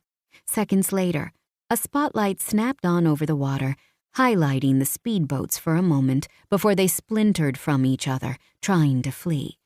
A muffled Italian voice ordered something I couldn't make out over the speakers, and then more lights filled the darkening ocean from the bows of 4 police speedboats coming from Livorno. Oh my gosh, I gasped, pressing my eyes harder to the binoculars, as if that would help me make out the details of the high-speed police chase I was watching. The police split off to follow each of the 3 boats, and the helicopter followed the one traveling farther out to sea. The 6 of us watched until the lights were pinpricks on the inky horizon, and we could no longer hear the sound of the helicopter. I turned to Rafa, hardly able to make out his features in the dark. What the hell? He laughed, a long string of notes from the belly. Someone snapped on an overhead light and another at the bow of the boat and started the engines again, moving us out from the boats moored for the night and back toward Livorno. Rafa's face was creased with smug mischief, like that of a teenage boy who had pulled off a wonderful prank. I thought you would want to see what your help meant to us. He gestured to the place the boats had disappeared. The company that screwed us over with dishonesty was smuggling into the port of Livorno through those shell companies you found. We turned them into the authorities, and presto. Oh my gosh, I laughed as Rafa picked me up and spun me in a tight circle. That was insane. I felt like I was in a spy film. Feel my heart. I pressed his hand to my chest when he put me down so he could feel it racing. Wow, how exhilarating. Renzo clamped a heavy hand over my shoulder and gave me a little shake. If you ever need a job, Vera. Rafa shot him an unamused look, but I was too busy grinning at Renzo to note it. Oh, for sure, buddy. I mean, I knew you guys had to be more than just stuffy investment bankers. Look at you. I think this calls for Prosecco, Martina announced, ducking into the galley to grab it. Servio packed sparkling cider for you, Rafa told me, pulling me into his front and then kissing my temple. Ludo reached over and offered me his fist to bump. And not for the first time in Italy, but for the first time with Rafa's chosen family. I felt at home. Chapter 20. Guinevere. It was the feast of San Lorenzo, and all of Florence, all of Italy, was celebrating. Italy had a long history of celebrating its martyrs, and Lorenzo was considered one of the patron saints of Florence. But I still thought the whole thing was a little too on the nose. The patron saint of cooks, butchers, winemakers, restaurateurs, and basically anyone involved with food or beverage had been essentially barbecued for refusing to hand over goods to Roman officials and instead giving them to the poor. Now, Florentines and Italians everywhere celebrated him by hosting barbecues themselves. It was slightly morbid, but then much of Italian culture seemed to embrace sin and darkness instead of shunning it the way we often did in the States. I'd grown to love that aspect of Italy most of all. It was hard to feel shame or insecurity when human flaws were so readily accepted. The festival also had the distinction of being on August 10th, the day the Cocomarata, or Perseid meteor shower, was supposed to peak, which I was thrilled about. Back home, we spent that weekend at Gun Lake every year, lying in the sloping grass yard toward the dock, head to head, holding hands and counting out the shooting stars. It had been a tradition since before I could remember, and this would be the first summer I wasn't at the cabin to do it with Mom and Dad. The first summer they weren't speaking to either of their daughters, one by choice and the other not. I had texted my mom and tried to call, but Elizabeth Stone could be just as obstinate as her husband, and the only reply I'd received was, "Make peace with your father." But with every day I spent in Florence, I seemed to move further away from peace with my father and toward being at peace with myself. The last 3 weeks had flown by in a watercolor blur of sights and experiences, running through the streets of the city with Rafa and Ludo, timing our sprints up the hill to Piazzale Michelangelo, and seeing if I could beat them both with my quickness, despite their longer legs. Admiring the frescoes at the Cappelle Medici, while Rafa regaled me with dramatic tales about Florence's most famous family, the Medicis. Getting gelato on the hottest day of the summer, Rafa pretending to trip and spilling his treat on my chest, pulling me into a dark alley to lick the melting cream off the upper swells of my breasts and fuck me with one hand slipped up underneath my skirt.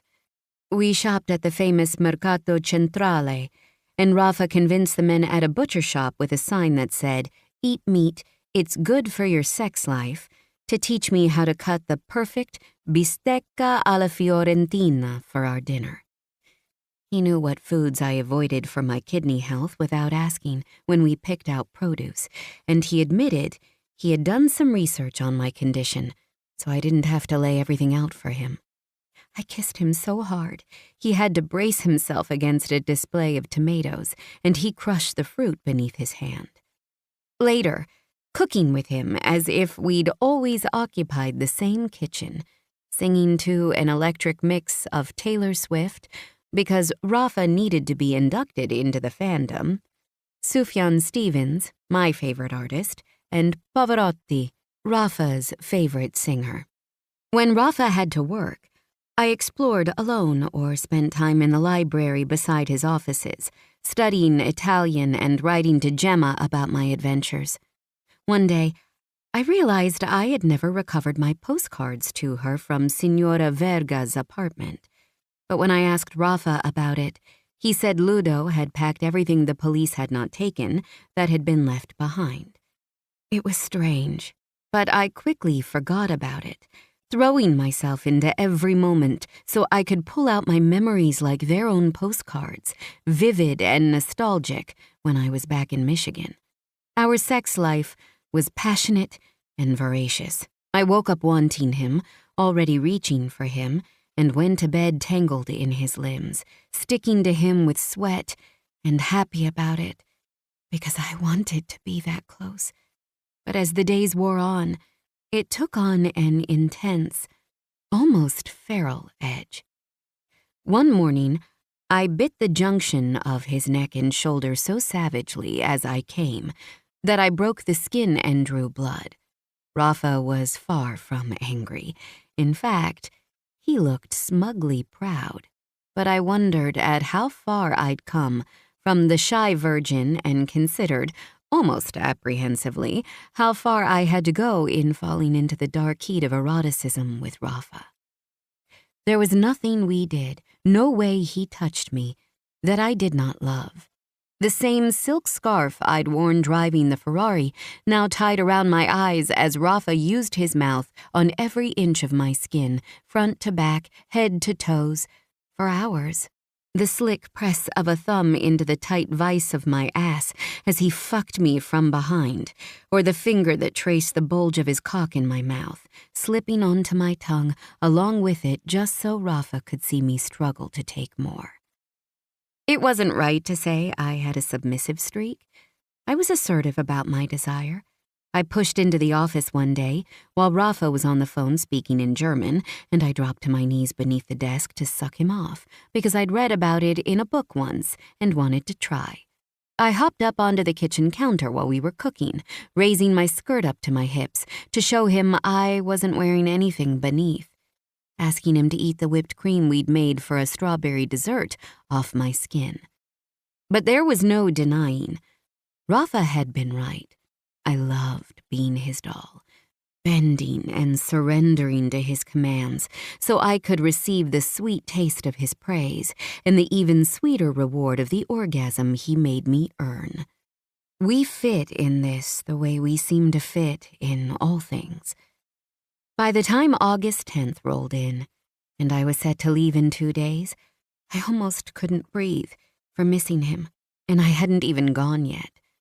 If I'd grown more morose as the days grew shorter, Rafa had grown more removed. He spent long days in the office, only emerging for dinner, and the odd night out to explore nearby restaurants and bars with live music because we both liked to dance.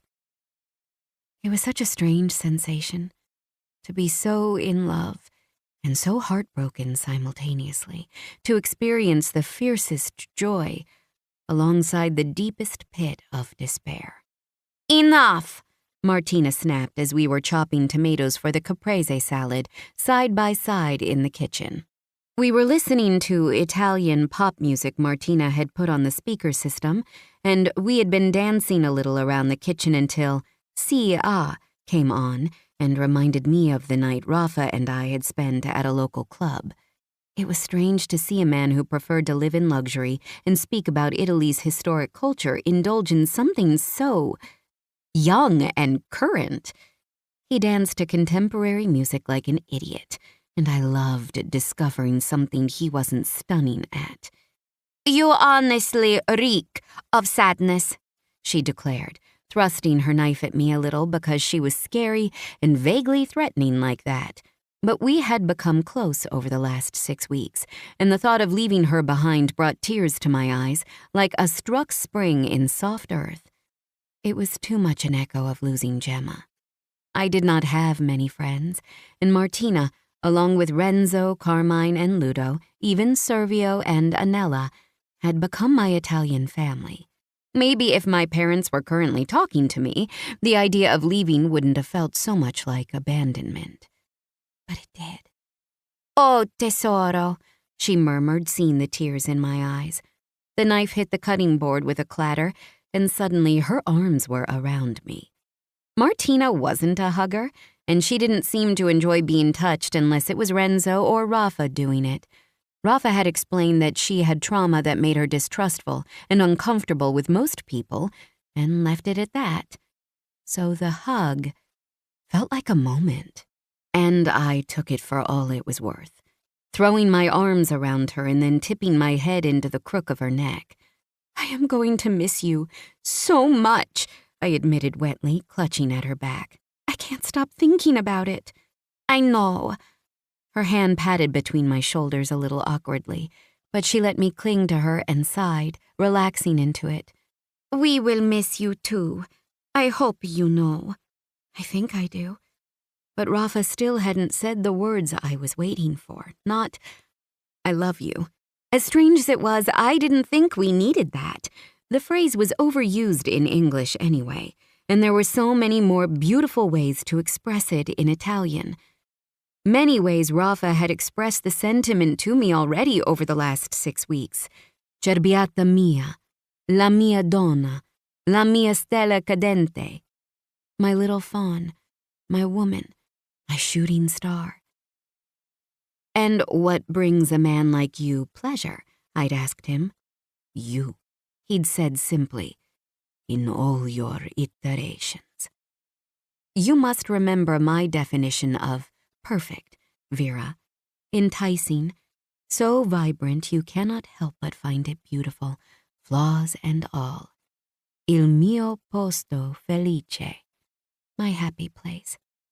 Yes, there were so many other ways to say it and infinite ways to feel it. In the touch of his reverent hands on my body, as if he was Michelangelo awakening David from marble. The way he looked at me, a keen-edged passion as sharp as the tone of Dante writing about his Francesca. How the world seemed to narrow to the two of us, and it was so easy to forget that so much lay between us. The truth was, we did exist in a bubble. My family did not know him, and aside from the obvious problem of him living in Italy, they would be appalled by the age difference, even though it seemed trivial to me. I did not know his family, and he did not take us to visit Villa Romano, even though I kept asking for stories of it when it had been his happy place. I did not tell him about Gemma's complicated life, and he did not tell me why he thought he was so undeserving of goodness in his life. It was a defense mechanism, I thought, keeping the last corners of our souls hidden from one another in hopes the pain wouldn't be so great when it was all over. But still, I waited for those 3 words. Not I love you, but will you stay? Martina pulled away only to shake my shoulders, clucking her tongue at me in disappointment. Uffa, you are both blind, standing too close to see each other properly. Hey, I protested. I'm pretty sure you're in love with Renzo, and you haven't done a thing about it, so pot, meet kettle. A reluctant smile tugged her mouth. In many ways, she reminded me of Rafa. Both of them used their good looks and sharp wit to draw attention away from their soft spots. They had the typical Italian characteristic of saying what they thought, even if it wasn't very nice or diplomatic, and they both refused to suffer fools. But Martina was a woman, and therefore she understood me in ways Rafa probably could not. You could tell him, she suggested, moving back to her tomatoes. Servio came into the kitchen then and hummed under his breath as he checked the beef slow roasting in the oven. When he noticed we were having a heart-to-heart, he covered his ears, then zipped his mouth closed and mimed throwing away the key.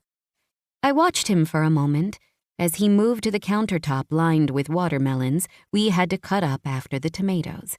Apparently lasagna or pasta with meat sauce, steak, and watermelon were the traditional offerings on San Lorenzo Day. They even had a free dinner and party with live music in the city, but Rafa had insisted we host a party. I thought it might have been his way of giving me a going-away party, too. A chance to celebrate with all the people I had met in Florence while I still could. Even Signora Verga was coming. My meager guest list was amplified by Rafa's, Martina's, Renzo's, Carmine's, and Ludo's friends as well. Servio had told me earlier he was preparing to feed 60 people. I've thought about it, I admitted, turning back to Martina. But I keep telling myself there is no point. So what if I care about him? My life is in Michigan. For the last 6 weeks, your life has been here, she pointed out dryly. And as a very entertained spectator, I have to say, it seems to be going very well. 6 weeks is still a vacation. We haven't been living in reality." She planted a hand on her hip and leveled me with a look that reminded me of my mother.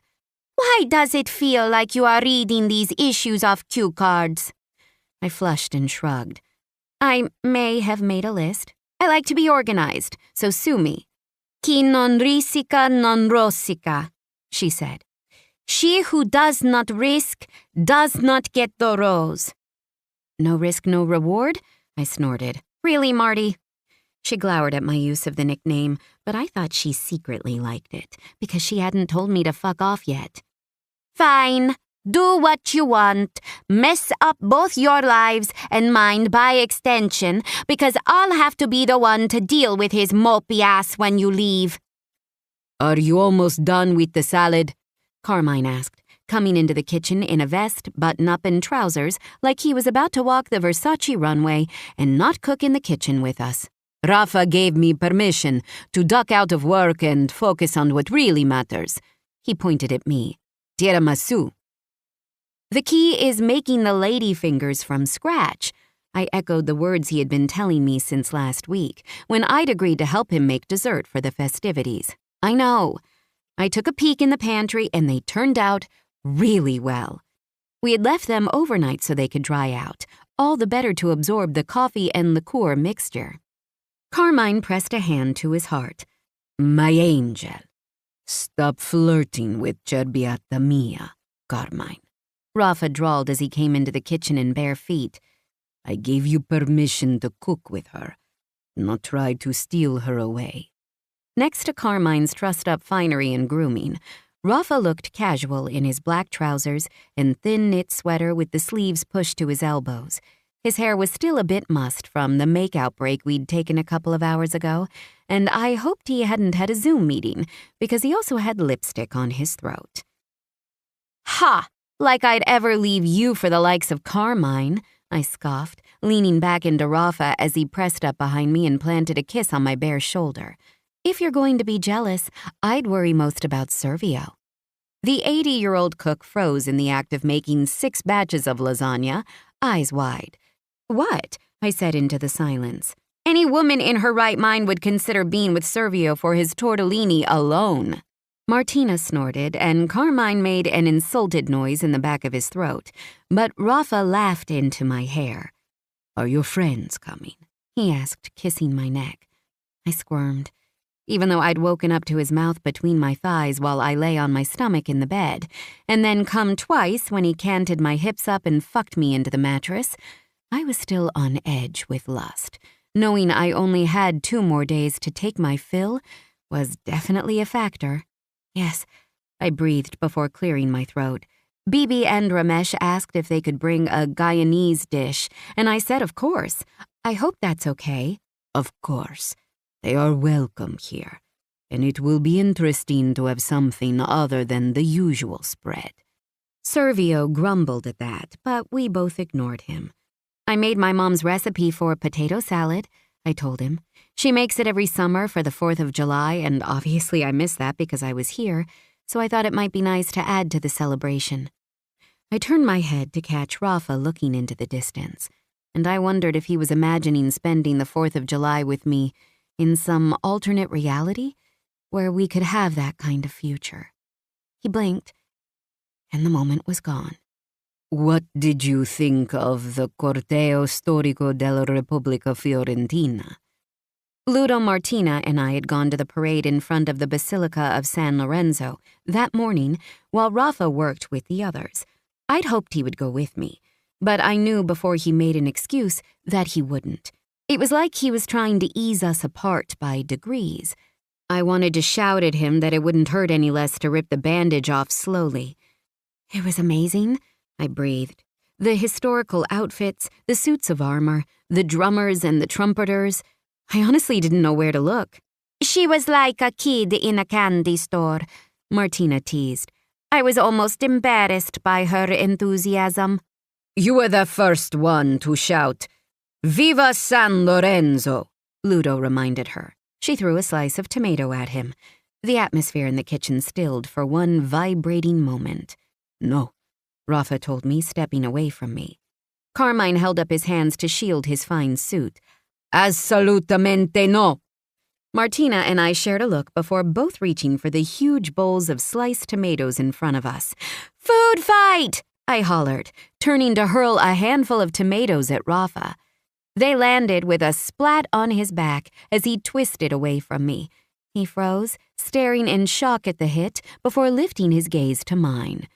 You will regret that, he promised. You'll have to catch me first, I declared, grabbing the bowl and then running away with it. Behind me, I could hear Ludo and Carmine hurling insults at each other in Italian and Martina's wild cackle of delight. A second later, the steady fall of Rafa's feet as he chased after me. Attenta, cerbiata! Il cacciatore viene a prenderti, Rafa called after me. Careful, little fawn. The hunter is coming for you. I hid behind the corner at the entrance to the music room, trying to calm my breathing so he wouldn't hear me as he approached.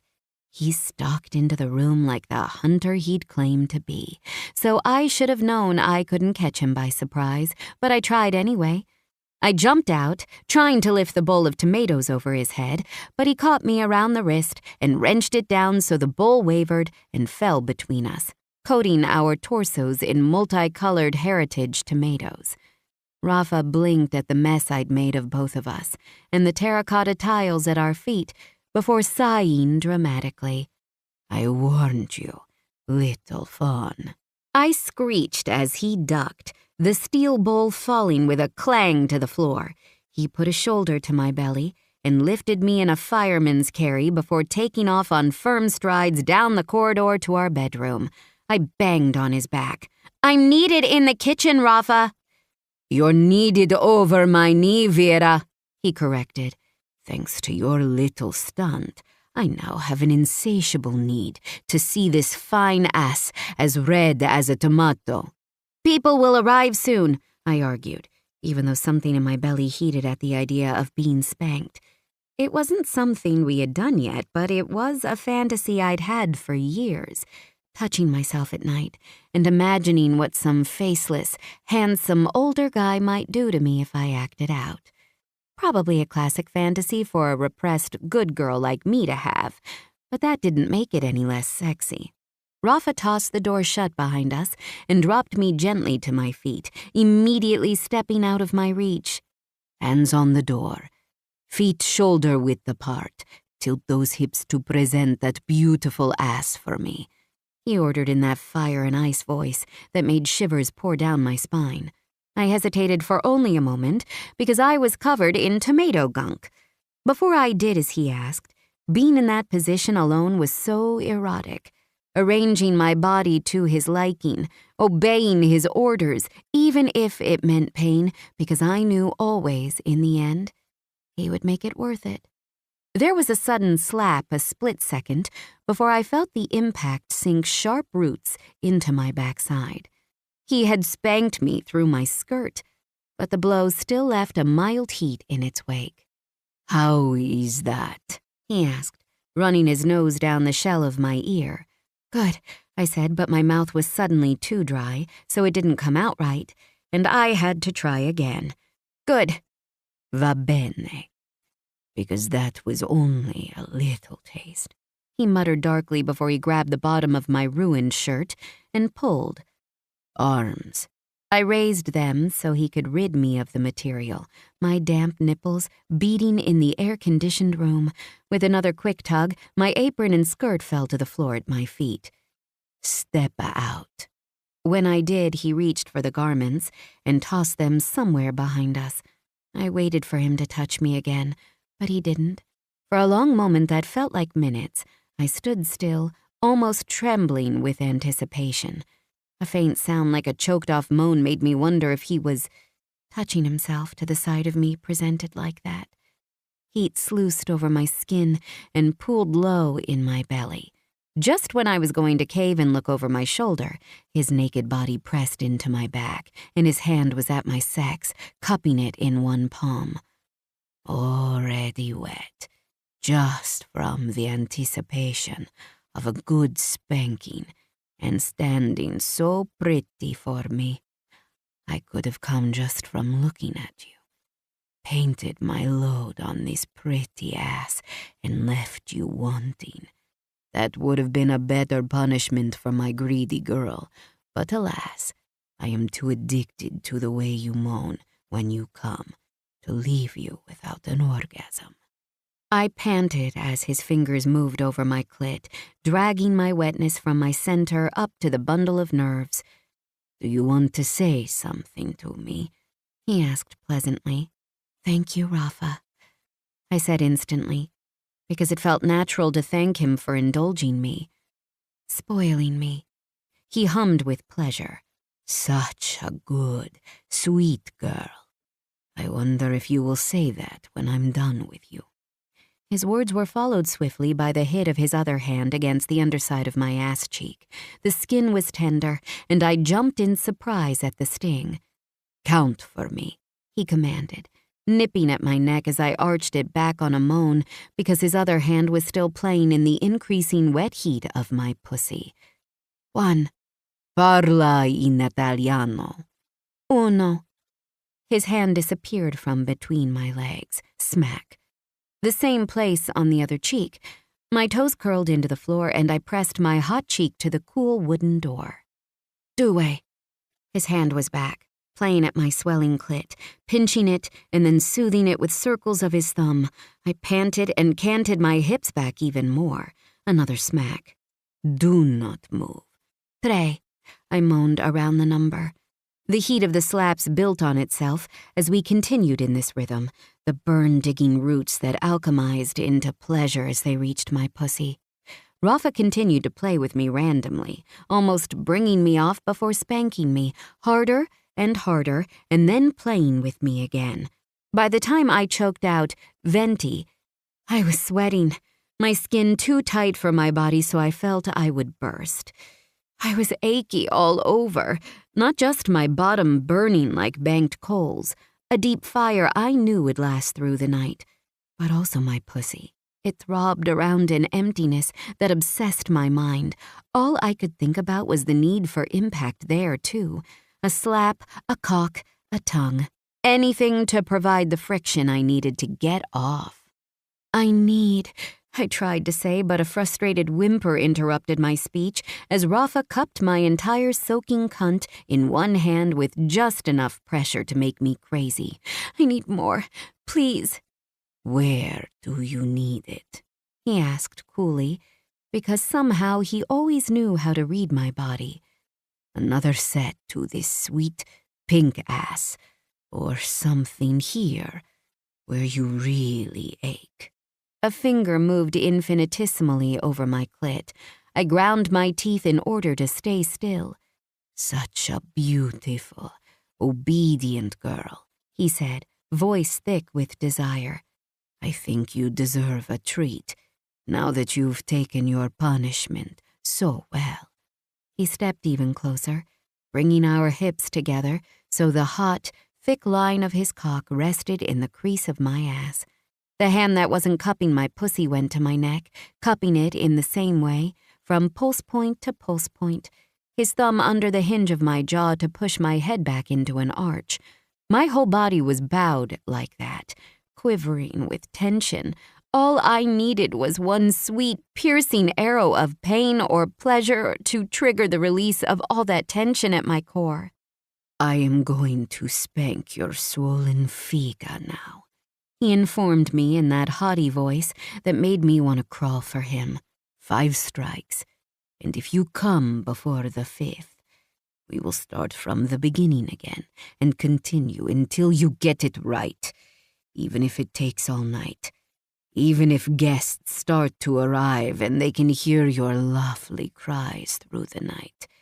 È chiaro? Capisce, I returned, the word shapeless in my mouth because I was somehow drunk on the endorphins of being hit in just the right way by just the right man.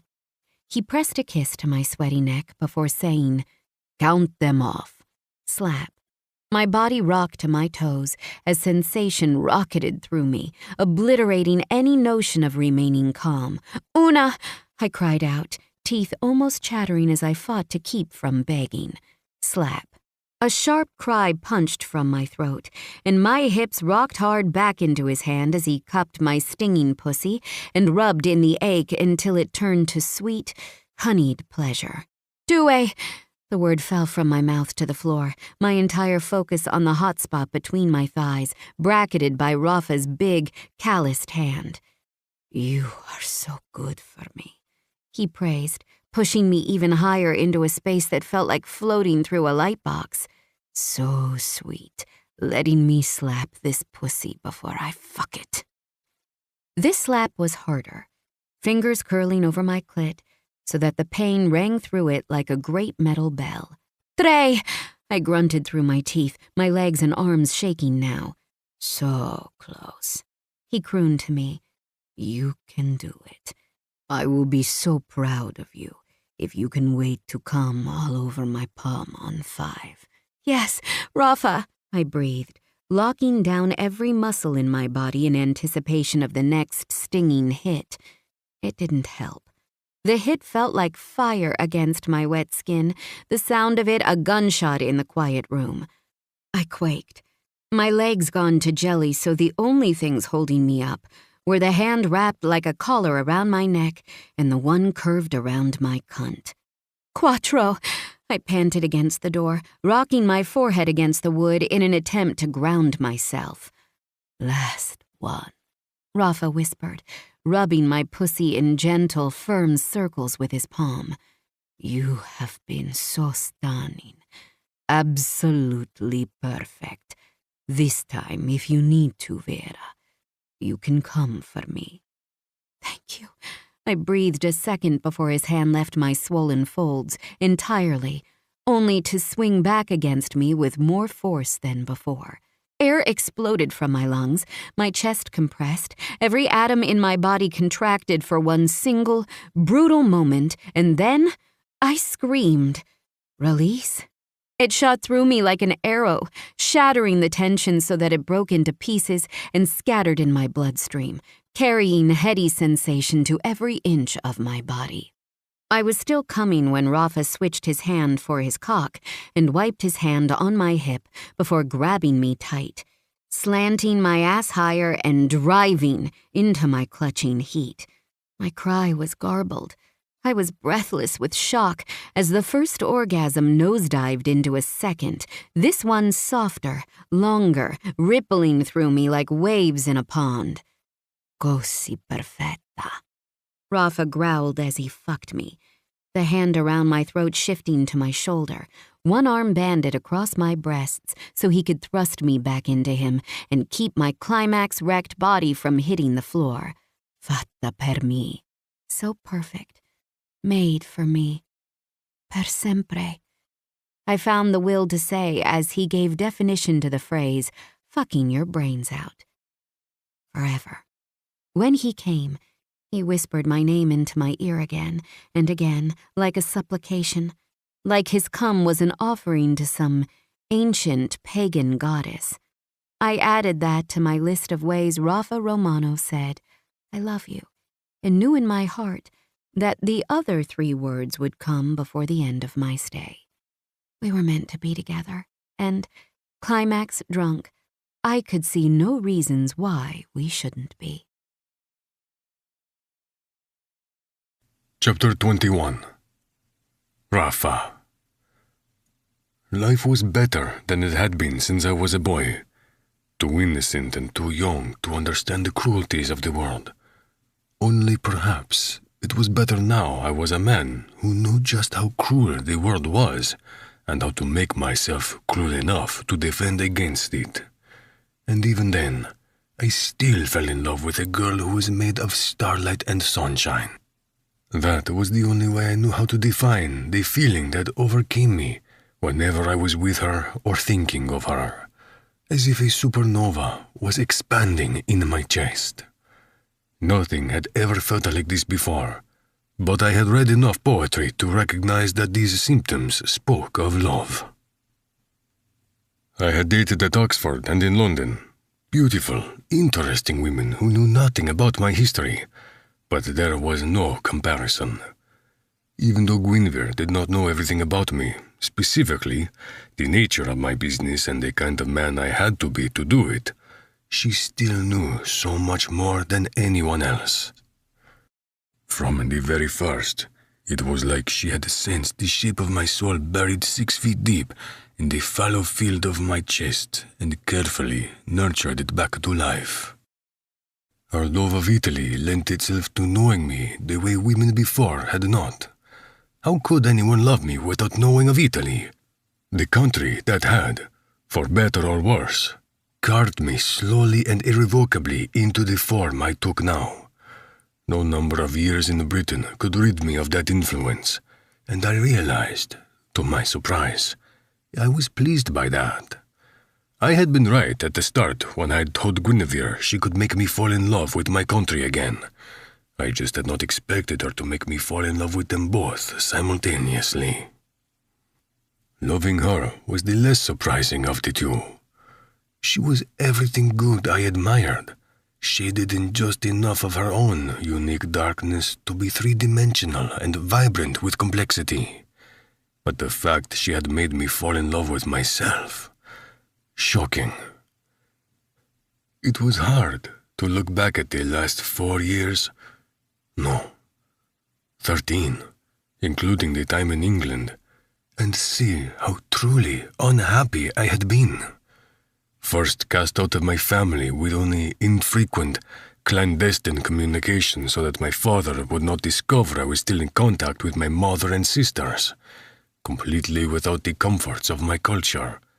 The only friends who knew I was straight through to the bone were Martina, who moved to be with me after the death of her husband, and Renzo and Carmine, who visited whenever they could.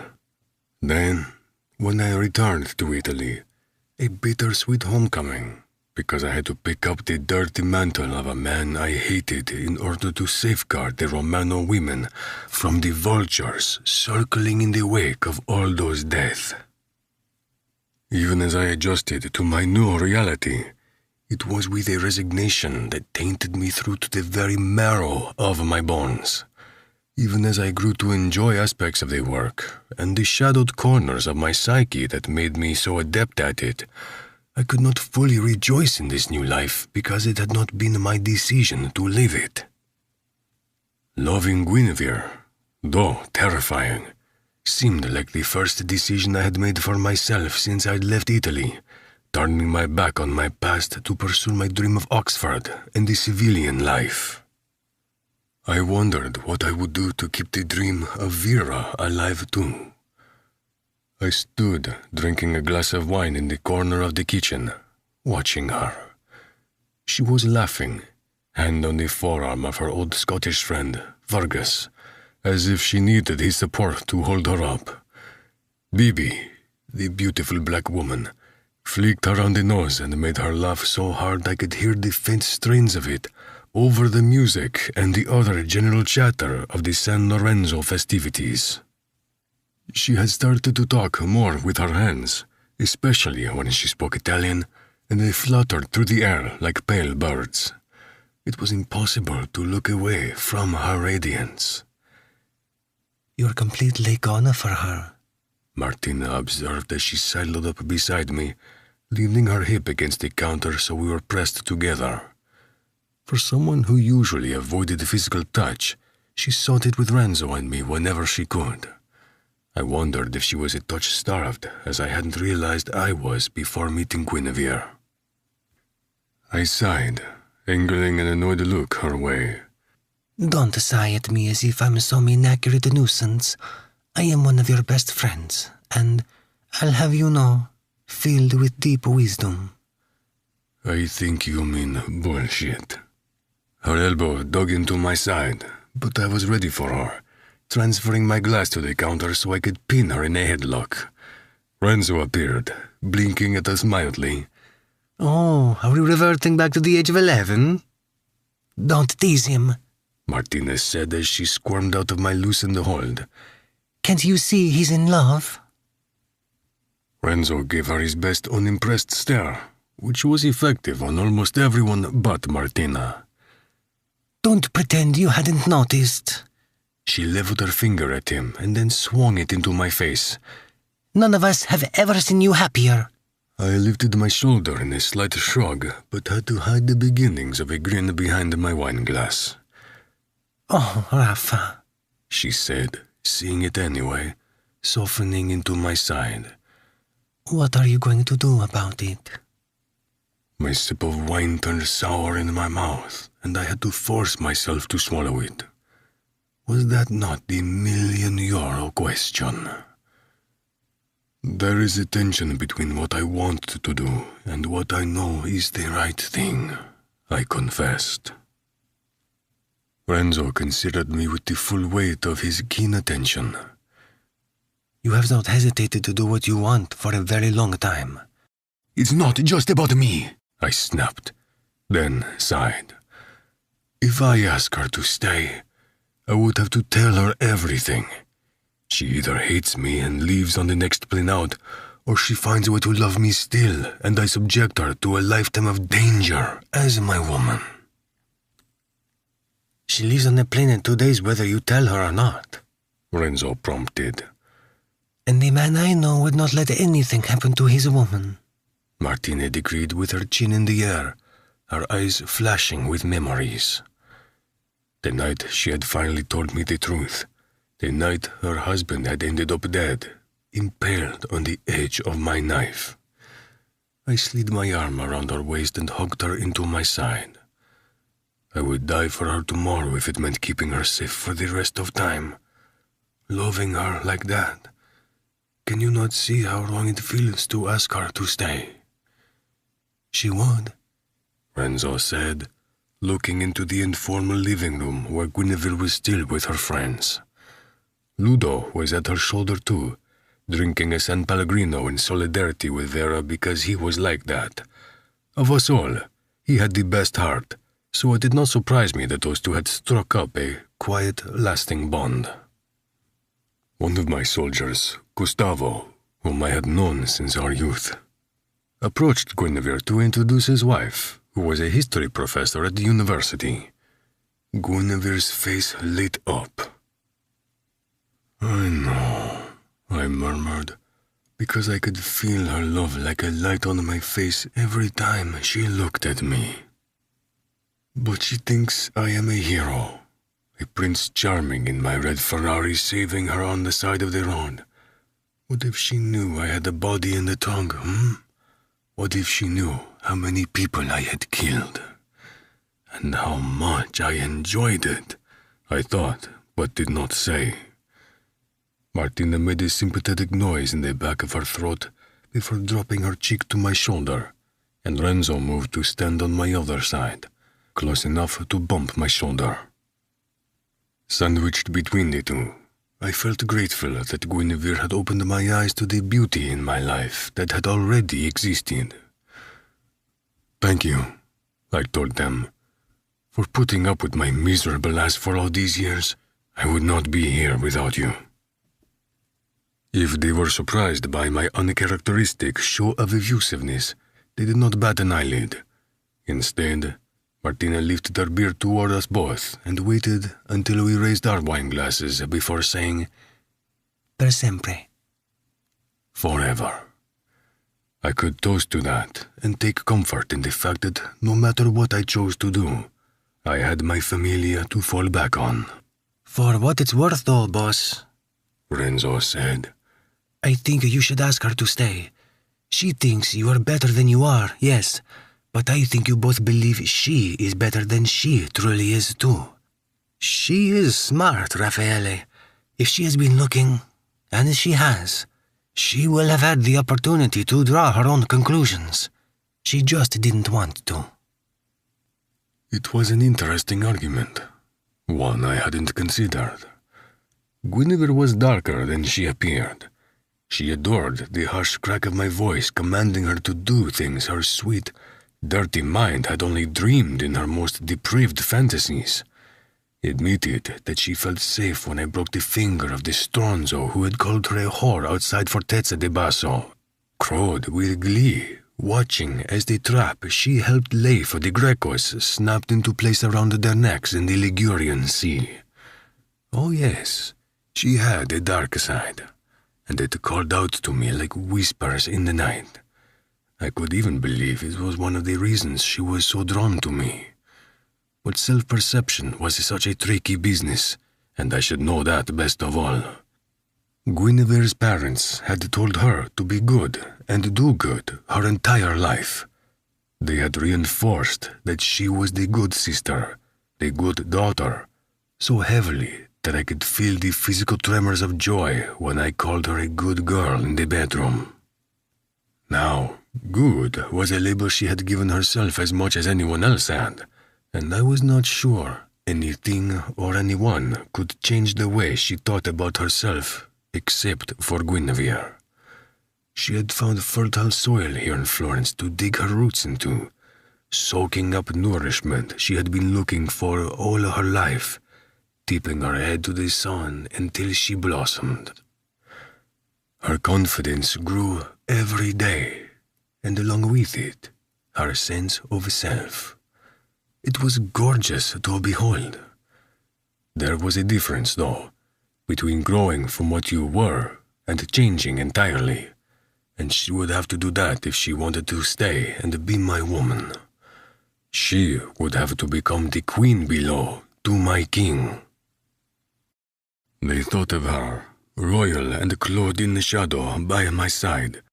Proserpina, to my Pluto, made my throat tight with a rope so big it threatened to choke me. I was about to open my mouth to declare I would tell her at the end of the night, after our guests had left, when Carmine entered the room looking slightly disheveled. He immediately made for a carafe of wine on the counter and poured himself a large glass. A moment later, a friend of Martina's appeared, a small bruise at the hinge of her neck and shoulder. Martina, Renzo, and I chuckled, ignoring Carmine's smug grin. He swallowed a hefty gulp of expensive wine and wiped his mouth with the back of his hand. Dehydrated? Martina teased. Carmine winked. I hope you don't mind, Rafa. We use the bench in the gym for some X-rated exercise. I rolled my eyes at him, but my mood was so good I couldn't be even slightly irritated. Oh, he mentioned. You should fire whoever you used for the flowers, boss. They left an arrangement of chrysanthemums in the foyer. He made the sign to ward off the devil, but I was too preoccupied with his words to pay it any mind. Anella, my housekeeper, had hired people to decorate the house for the party, but the decorations were mostly Florentine banners and huge urns filled with white and red flowers, not chrysanthemums. They were only used on graves and at funerals in Italy, and as a superstitious people, we avoided them on any other occasion. "Show me," I demanded. Carmine set his wineglass on the counter, sobering instantly.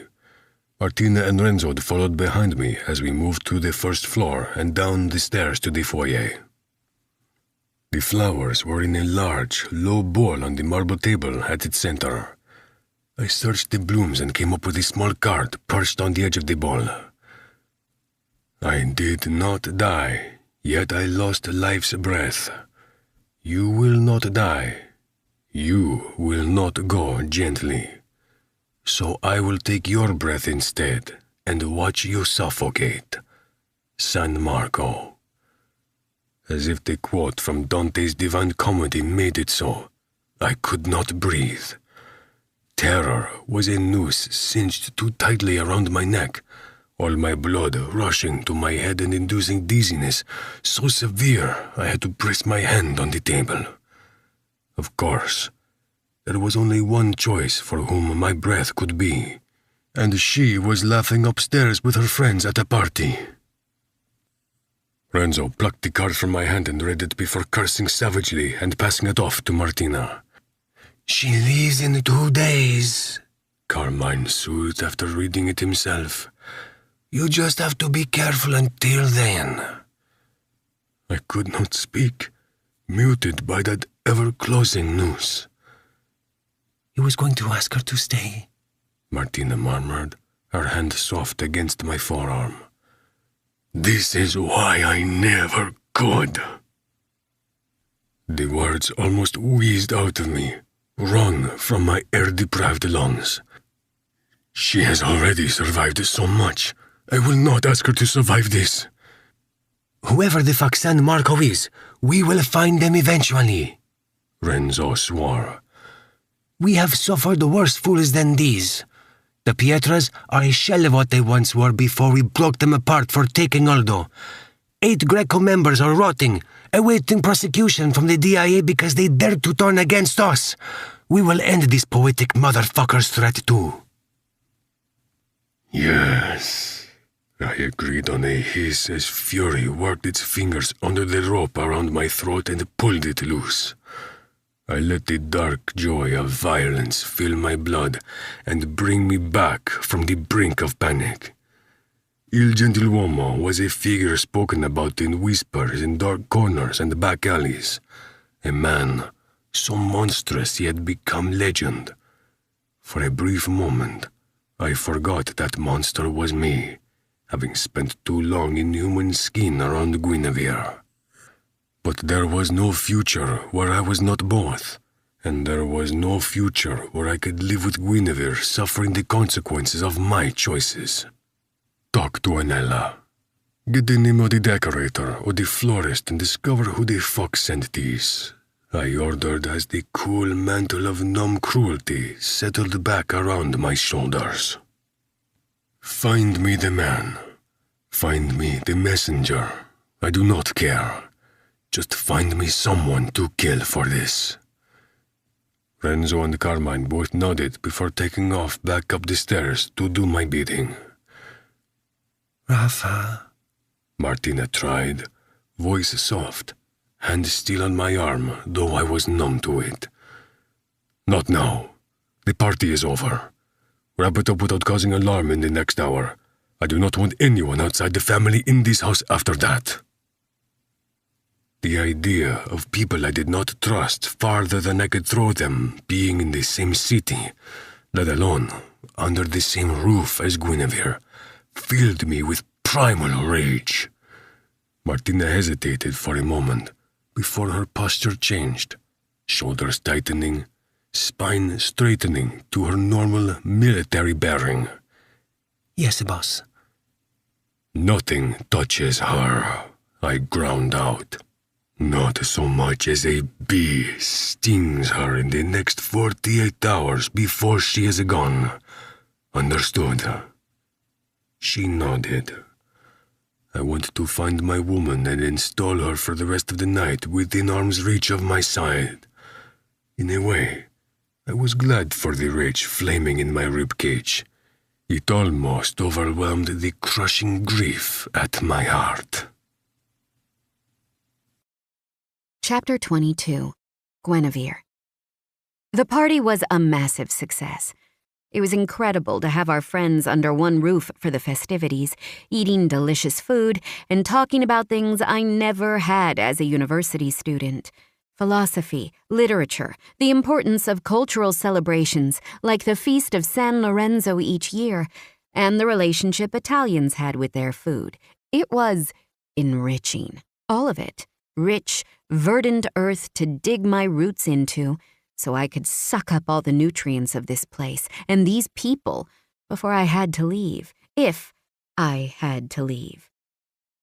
Rafa was aloof for the first half of the party, but he spent the last 2 hours with me, a hand around my low back sewing me into his side. He spoke to my friends in slow, patient Italian, so they could understand him, and even indulged Fergus in a debate about the Italian Football League. At one point, Greta had leaned in to me and whispered, "Good job, Guinevere. He is an Italian dream." Now everyone had gone, leaving only the mainstays in the palazzo. Servio and Anella were already at work, cleaning the space even though it was after midnight, but they refused to go to bed before it was done.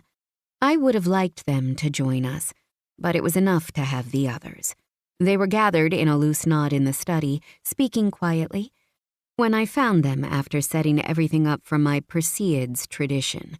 But they went quiet as soon as I entered. For some reason, I was nervous, hands wringing together, damp fingers tangling, maybe because I was homesick twice over, for the family I had back in Michigan that wasn't speaking to me, and the family I'd made here that I had an uncertain future with. Back home, my family spends most of the summer at our cabin in Gun Lake, I explained in Italian, because it was natural now after weeks of practice. During the meteor shower, we lay in the grass together and make wishes on shooting stars. I could feel Rafa's gaze on me like warm hands, sliding over my face and body possessively. His look said, "I love you." It said, "You are my shooting star." "Will you come and lay with me on the terrace and make a wish with me?" I asked softly, feeling slightly childish, but pushing past the embarrassment because I knew how to do that better now. Ludo moved first, walking toward me and then beyond, straight out the door. I knew he was going to the terrace, and his action was his response. A smile pulled through my mouth as I looked back at the others. "Is there a limit on wishes?" Carmine asked as we walked to the door, too. "Because I can think of 5 or 6. I snorted. "No, Carm, I don't think there is a limit on wishes. It's a galaxy, not a genie. The scale is a little different." Martina and Renzo followed close behind him. The latter bumped his arm gently into mine as he passed, but Martina hesitated to brush a sweet kiss along my cheek. Which left Rafa leaning his narrow hip against his desk, arms crossed, brow raised in a facsimile of the way he'd been before I knew who he was under that cool look and expensive armor. I tiptoed over to him in my bare feet and offered him my hand in question. He stared at it for a moment before raising his own, gently engulfing it in his much bigger palm. When he looked back up at me, there were lines of strain beside his eyes and a wealth of disquiet in the autumnal brown. "I could use a wish or two," he confessed.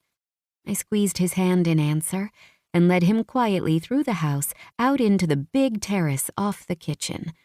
I had cleared some space on the corner of the deck, laying down thick blankets and a few pillows because the flagstone was not as comfortable as grass. Ludo, Martina, and Renzo were waiting, heads tipped back to look at the milky spill of bright stars tossed on the black velvet night sky. We usually lie head to head," I mentioned as I stepped on the blankets and folded to my knees, tugging Rafa down with me. There was zero hesitation as everyone stepped forward and lay down with me. Martina on my right, Renzo beside her, and Carm beside him, and then Ludo on the other side of Rafa on my left. The moment we were all settled, I sucked in a deep breath, feeling the closed circuit of our energy wash over me. Rafa inhaled deeply, too, as if he hadn't had a breath of fresh air in much too long. He brought our tangled hands to his chest and pressed them over his heart. I could feel his heart thump beneath my palm. "Ah, did you see that one?" Carmine exclaimed, raising his hand to point at a spot in the sky. "My first wish is about a brunette I met in Pistoia." "You aren't supposed to share wishes," Ludo muttered. "It is unlucky. They won't come true. I make my own luck." A touch to the cornicello charm around my neck that I never took off. I looked down from the sky to see Rafa's other hand reaching across to finger the pendant. "Promise me, you will wear this forever," he said quietly but strangely intensely. "I didn't know you were such a superstitious Italian," I teased, but the graveness of his expression made my smile wane. "Certo, Rafa. Se desideri." "Yes, Rafa, if you wish." "I do." His hand dropped away, and he propped it behind his head to stargaze once more. "Oh, that one looked like it would crash into the Duomo," Martina exclaimed as a large streak of white exploded across the sky. We spent at least an hour out in the dark, counting our lucky stars, before people started to trickle off to bed. Martina stood first, pausing briefly before offering her hand to Renzo to help him up. He took it, and did not let go when they walked into the house. Carmine left next, face splitting in two around his yawn, complaining that a dalliance from earlier that night had worn him out. When Ludo left, He did it quietly, only stopping to knock his foot against mine in good night. He closed the balcony doors behind him, leaving Rafa and me under the blanket of starlight. We turned our heads to each other simultaneously, and the next moment, we were kissing. He took my mouth like a man dying of thirst, sipping at my lips, drinking deeply from me, as if he would not survive without my lips on his. He tugged me onto his body without breaking our contact, pressing my lower back to flex his hardening cock against my belly. I moaned, sinking my hands into his hair as I shifted to straddle his hips so I could grind down on him properly. When we broke apart, we were both panting. He pushed a hand into my sternum so I sat up, and then he gathered my short dress in his hands, pulling up until I had to curve my body and raise my arms as he took it over my head. "Così bella immerso nella luce della luna," he murmured as he studied me with black, sparkling eyes, as if chips from the star-strewn sky had fallen into them, so beautiful bathed in moonlight. "Voglio bagnarti di spora," he continued in that same silky voice that wound around my body like bondage. "I want to bathe you in my cum." His hand collected both my wrists behind my back so that my chest was arched, nipples pebbled in the cool night air. He knifed up to suck hard at each and then blew cooler air over them so that I shivered. He continued his smoky refrain, explaining everything he was going to do to me under the face of the moon as he alternated between sucking and biting my breasts. The flesh turned red, ringed in teeth marks I could see even in the dim light spilling out from inside, and the silver glow of the sky. I wished I could have his teeth marks on my skin every day for the rest of my life. "Ti scopero ovunque." I am going to fuck you everywhere. I gasped as his free hand slid between my breasts, down to my belly, delving beneath my thong to cup my pussy. It was one of his favorite moves, curving that big hand around my sex in a display of total ownership that always made me leak into his palm. "Ti scopero la bocca, la tua figa, e il tuo culo stretto," he continued, the words guttural now as he worked 2 fingers inside, twisting them into that sensitive ridge on my inner wall that made my vision produce its own stars. "I am going to fuck your mouth, your pussy, and your tight ass." My hips rocked unconsciously against his fingers as he added another and fucked me harder. "Would you like that, cerbiata?" he murmured against my throat, nipping the skin there too, so I knew in the morning I would be decorated in the jewelry of his lust. "Would you like me to own you everywhere?" "Yes," I hissed instantly, bending to try to catch his lips. "I want you everywhere. I do not want a single inch of my body to belong only to me when we are done." The thought of taking his big shaft in my ass was darkly alluring. I'd fingered myself there before back in the States, curious about the tightly furled entrance, shocked by the swell of wet that pooled in my pussy from the illicit contact. In my room, alone at night with my fantasies, I was free from the shackles of being the good girl, and I could indulge in all the ways I secretly was not. I gasped as Rafa flipped me suddenly onto my back, his hand breaking my fall, so I landed gently. His knee walked up my body even as his hands went to his pants, deftly undoing his belt and fly until he was free to take his cock from the tight confines. It looked beautiful, painted in silver light, the veins raised and mouth-watering around the wide shaft, the pre-cum on the head the same color as the moon. "Open wide for me." I shivered at that biting tone and let my mouth drop open, tongue peeking out to greet his skin as he slid straight into my opening. My eyes fell softly closed as I hummed around the salt bite of his taste. I relaxed my jaw instinctively, used to this now. He had taught me well how to take him deep and hard and often. One of my favorite feelings was the wedge of his cock impaled balls deep in my mouth and throat, The triumph of taking every inch soared through me straight to my groin, so that I squirmed and rubbed my thighs together, desperate for friction. Sensing my rising desperation, he tore his shirt off and leaned back, bringing my hand to the abdominals cut starkly into his skin. I groaned when he cupped my head in one hand to raise it higher and used the other to slap my legs apart so he could dip fingers into my slick folds. "You look so pretty, with your lips stretched tight around my cock," he told me in growling Italian, "like you were made to suck me. Made to take my cock." He groaned when I sucked him on the backstroke, flicking my tongue over his slit to gather the cream spilling out. His fingers curled inside my pussy, and the heel of his hand ground down on my clit so that my legs started to shake. "Yes, little fawn, come with my cock down your throat," he ordered. As in everything with Rafa, I had no choice but to obey. My cries were muffled by his shaft, and I gagged once, so his cock slid even deeper, and he moaned at the way my mouth gripped tight around his driving dick. My orgasm was sharp and short, an exclamation point at the end of my lust that only made it stronger. Rafa pulled out of my mouth a moment later, squeezing a big hand around the root of his drool-slicked, reddened cock to curb his climax. "Take off your panties and get on your hands and knees," he instructed as he stood. "Wait for me like that, and do not touch yourself." I let loose a slight whimper at that order, but did as he asked while he went to the doors, peered inside to make sure everyone was in bed, and disappeared inside.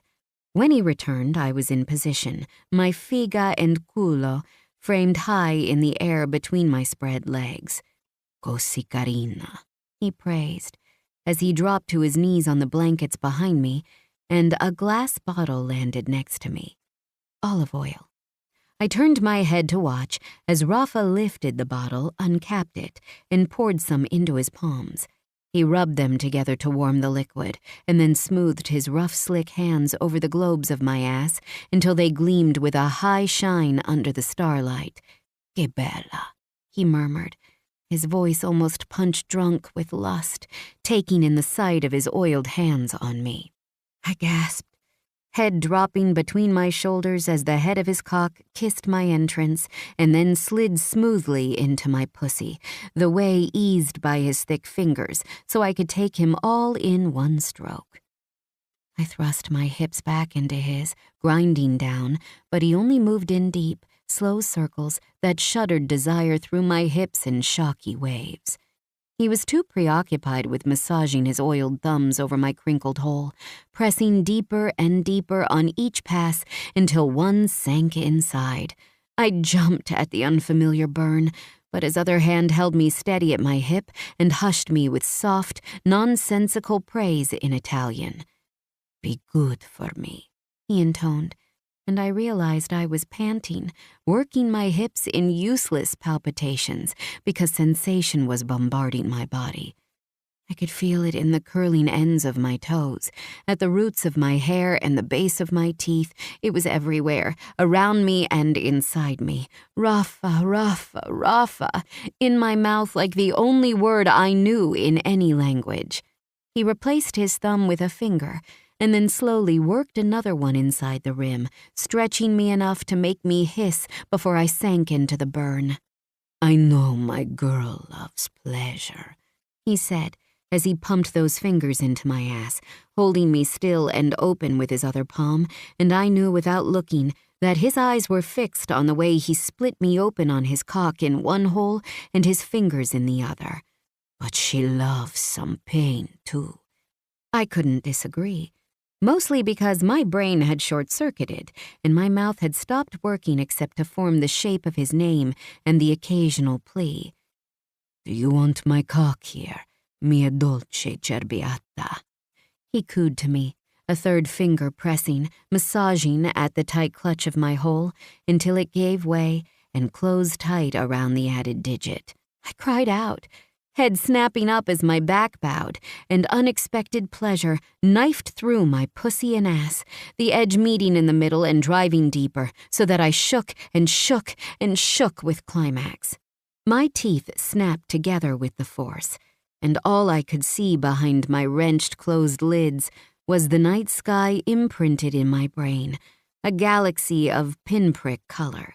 "So good," he crooned as I spiraled back down into his grip like a feather. "I am going to fuck you here and own this piece of you. No matter where you go from here, your first moments of pleasure will always be mine."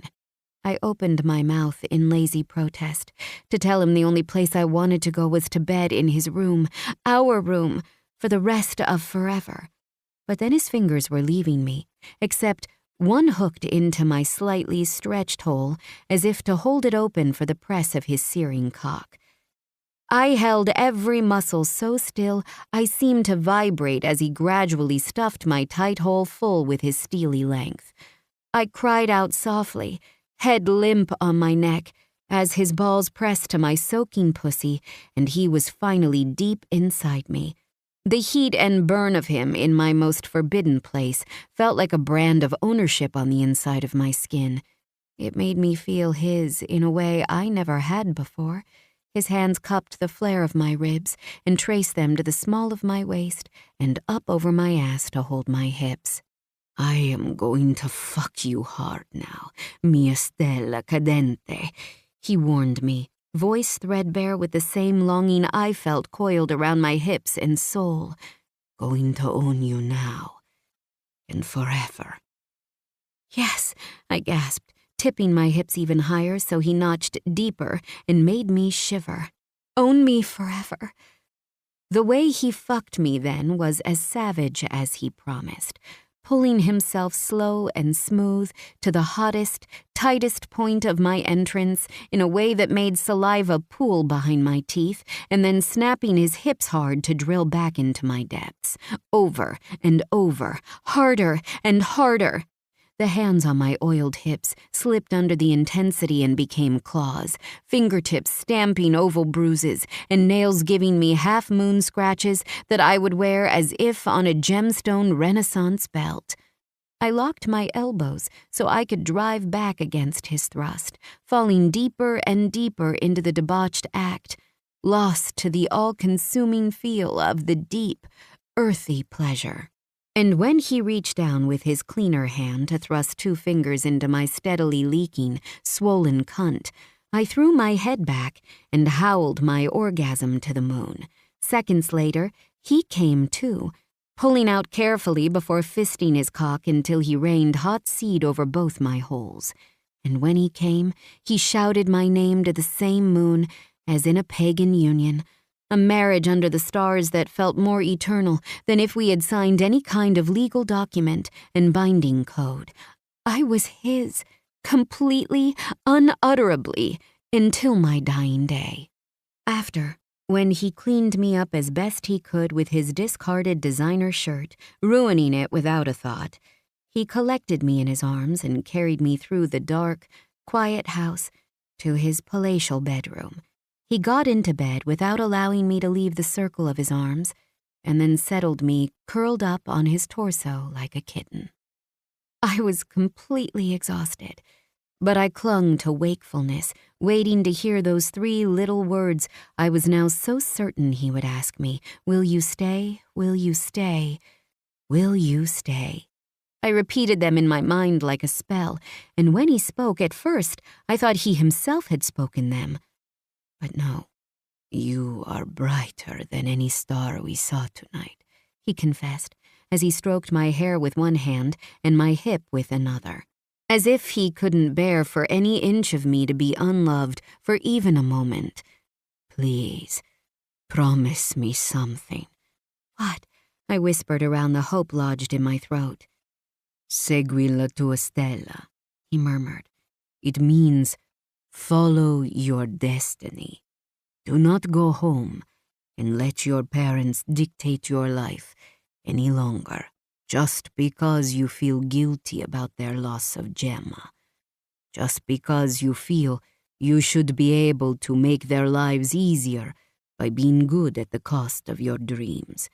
Whatever wishes you made in the safety of your head tonight, follow them for me, even when I am not there to show you how much I am cheering you on."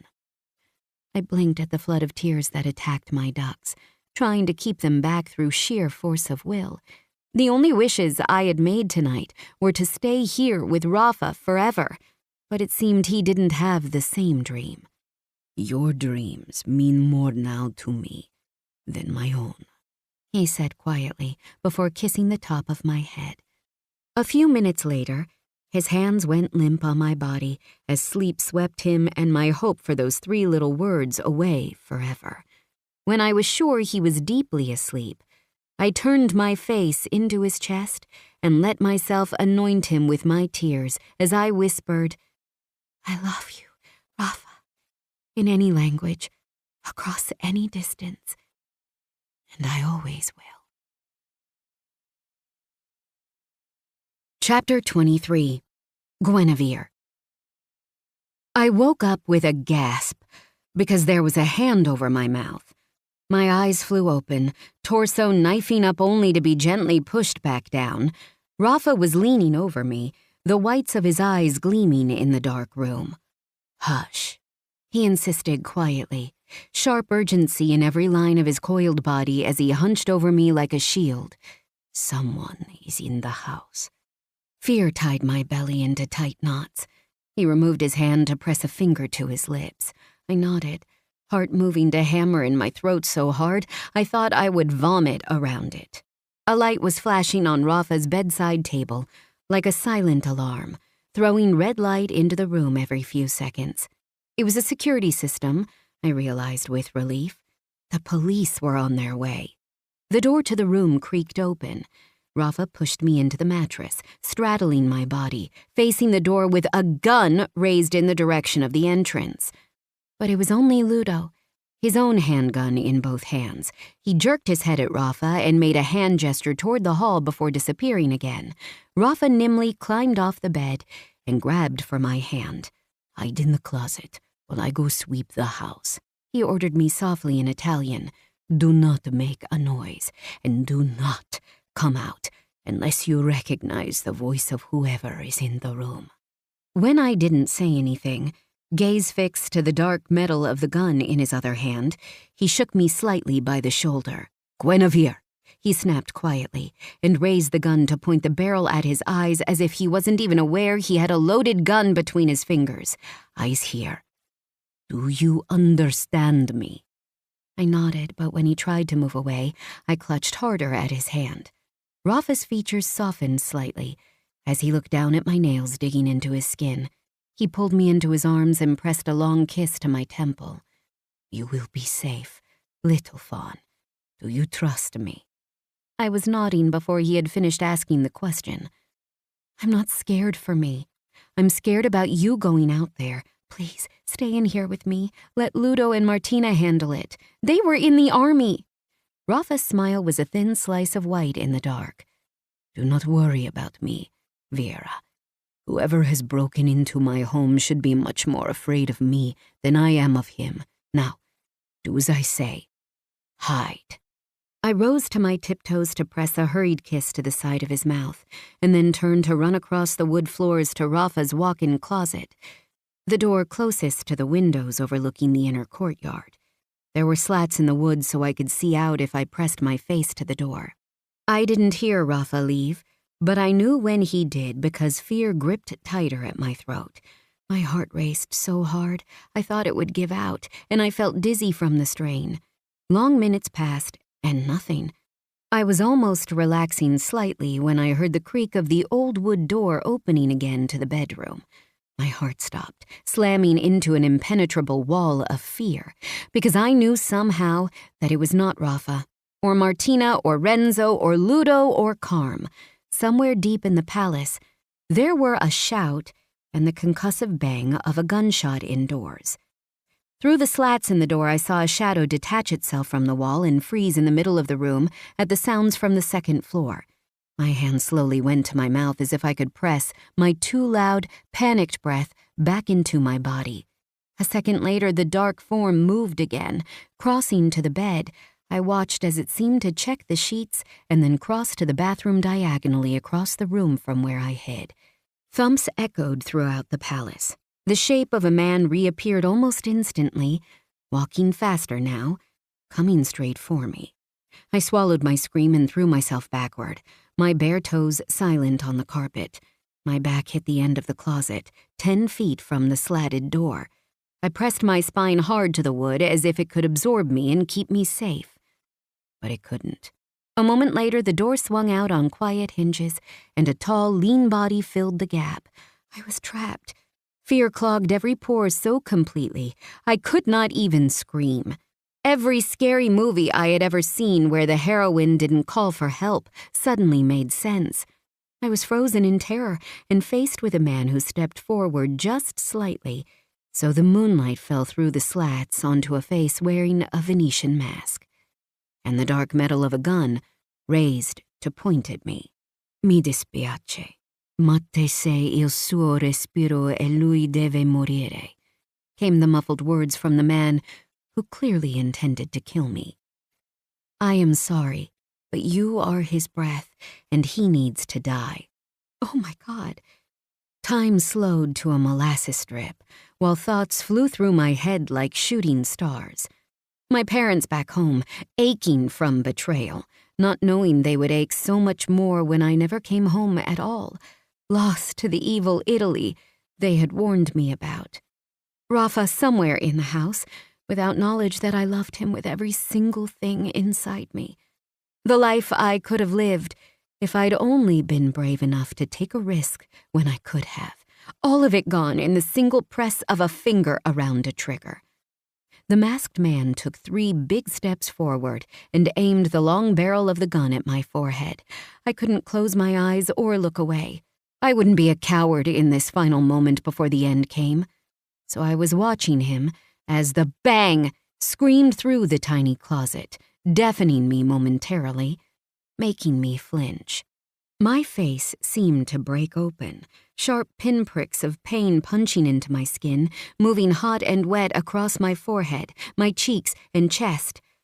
I took in a shuddering breath and realized I am not dead, but the masked man before me had the entire front right of his face blown clean away, only crumbled bone and wet, bleeding muscle and tissue left in its place as his body swayed and then fell forward into me.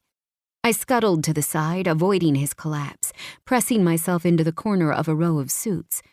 Without the man between me and the door, I could see who stood there. The perpetrator of that vicious, life-ending bang. Raffaella Romano, arms still raised, locked and steady, a curl of gray smoke shimmering in the moonlight over the cocked gun. As I watched, he took a step forward and drilled 3 more bullets into the body at my feet without flinching. I opened my mouth, and finally, I screamed. Chapter 24. Guinevere. I ran.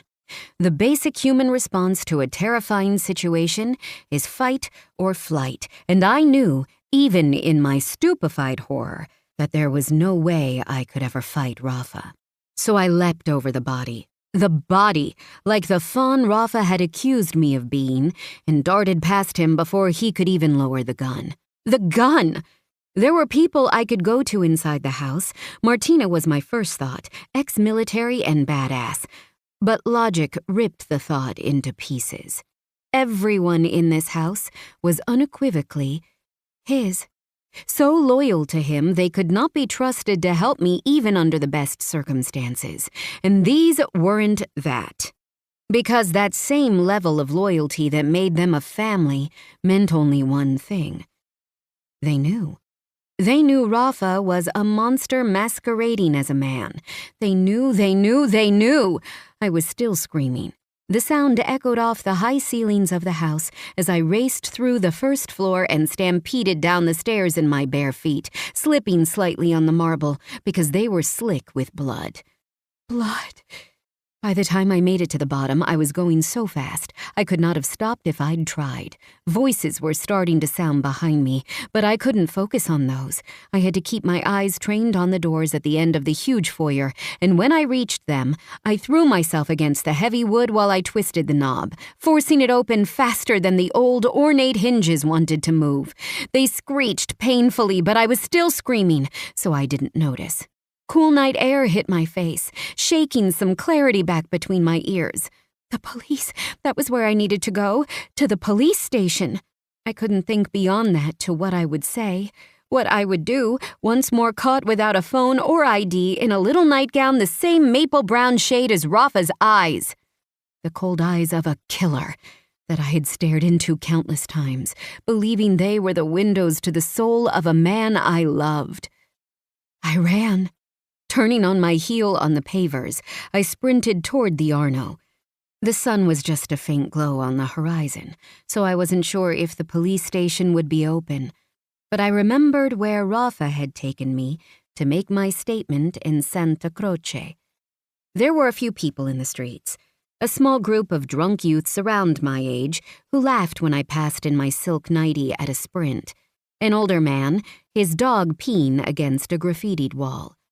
I kept running, all the way across the Arno and to the left, down to the police station. It didn't look open to the public, but there were lights on within, so I raised my fist to pound on the empty door, and found I could not bring my fist to connect with the glass in the frame.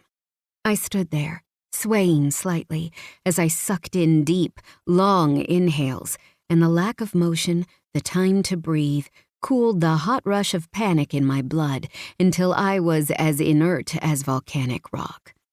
Trapped in my body while my thoughts battled each other, as much as instinct urged me to knock on that glass and report a murder, I physically could not bring myself to turn Rafa in.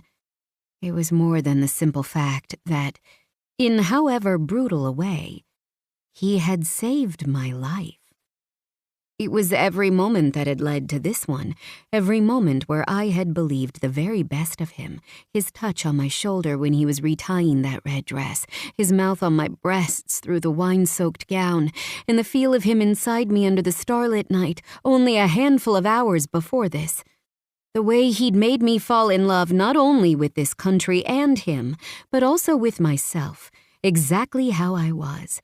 After years of my being sheltered and controlled for my own good by my parents as we all fought to discover how to live with my primary hyperoxaluria type 1 diagnosis, where it felt as if my condition defined me more than any of my other characteristics did, it had been such an overwhelming blessing to have someone like Rafa admire and care for me.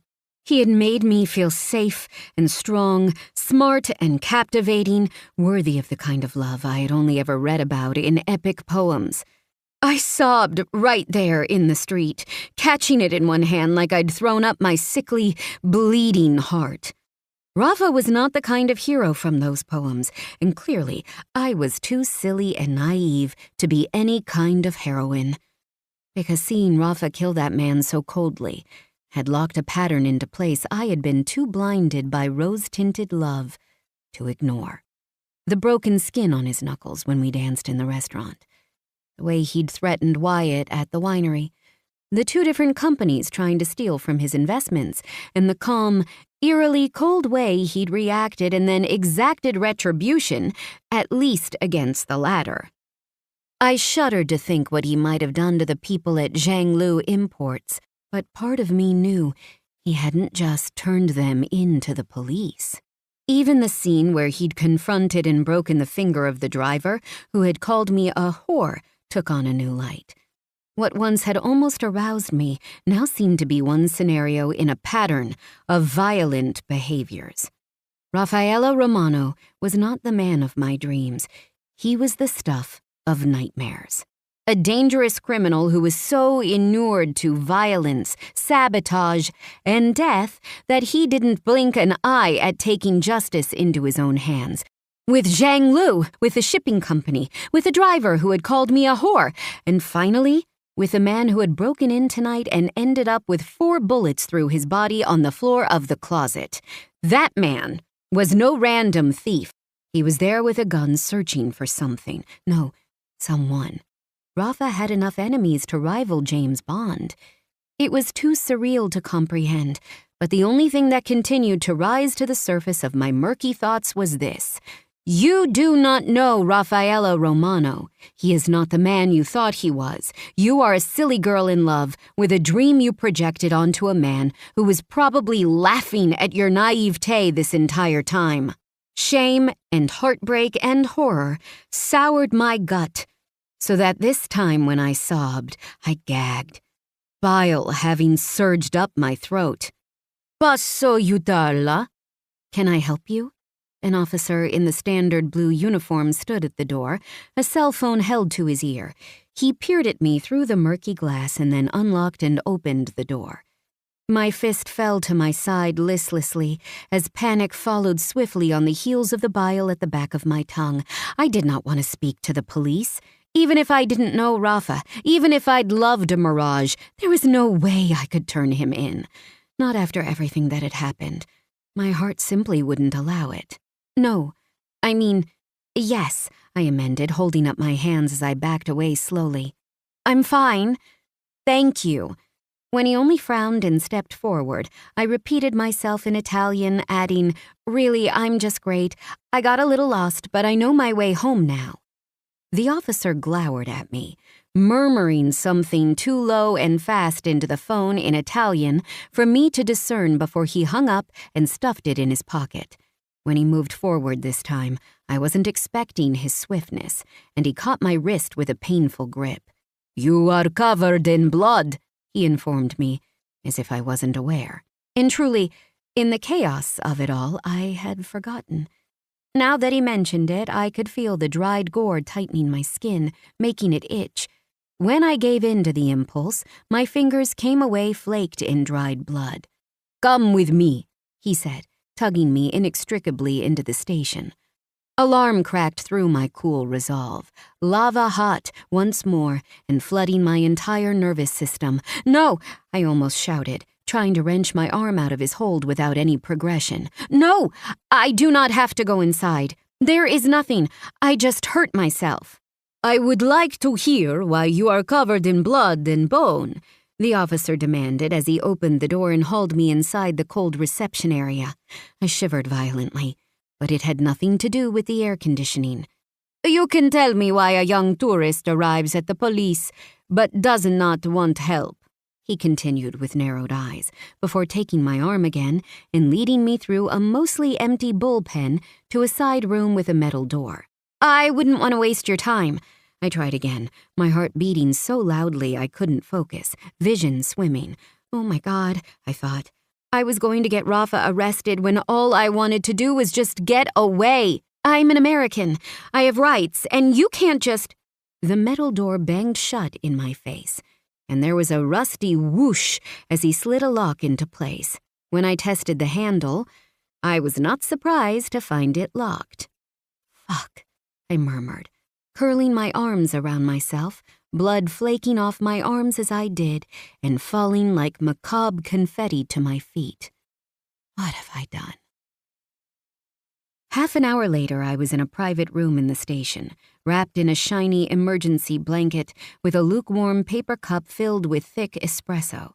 The officer, Domani Lastra, was middle-aged with a soft open face and big gray eyes that looked at me with sympathy as I spun a yarn about the events of the evening. When I finished, he looked at me for a long, silent moment, then sighed and reached over to pat my hand on the table before he told me he would be right back. There was a metal cabinet in the corner of the room, just clean enough for me to make out my warped shape and the vivid red of blood still splashed across my face and chest.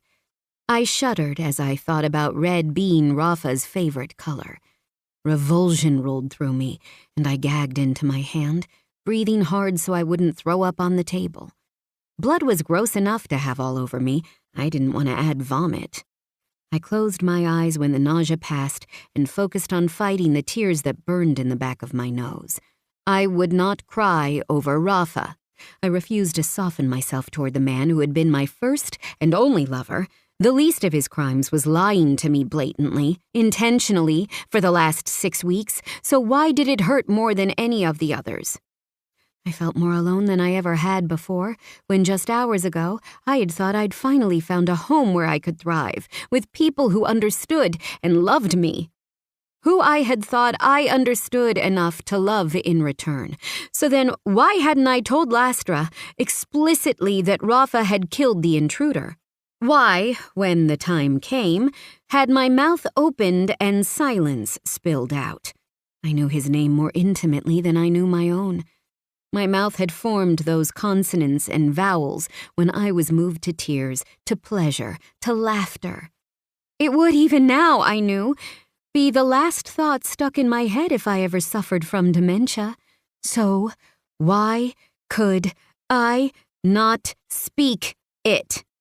Instead, I'd told Lastra that someone had broken into my room at the Palazzo and threatened me. Someone in the house had killed him before he could hurt me, a murder of self-defense, but I'd run away from the scene before I could get a clear grip on the details. When he asked me why I'd run from the people who saved me, I told him the truth. I'd grown up in small-town Michigan, where the most violence I had ever witnessed was when my neighbor hit her husband with a rolled-up newspaper after discovering he'd had an affair.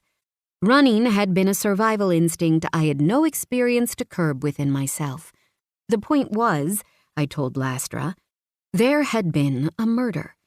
I told him the address and insisted he send help even though, obviously, the threat had passed. He assured me dryly that, as he was a police officer, he would send help to the scene.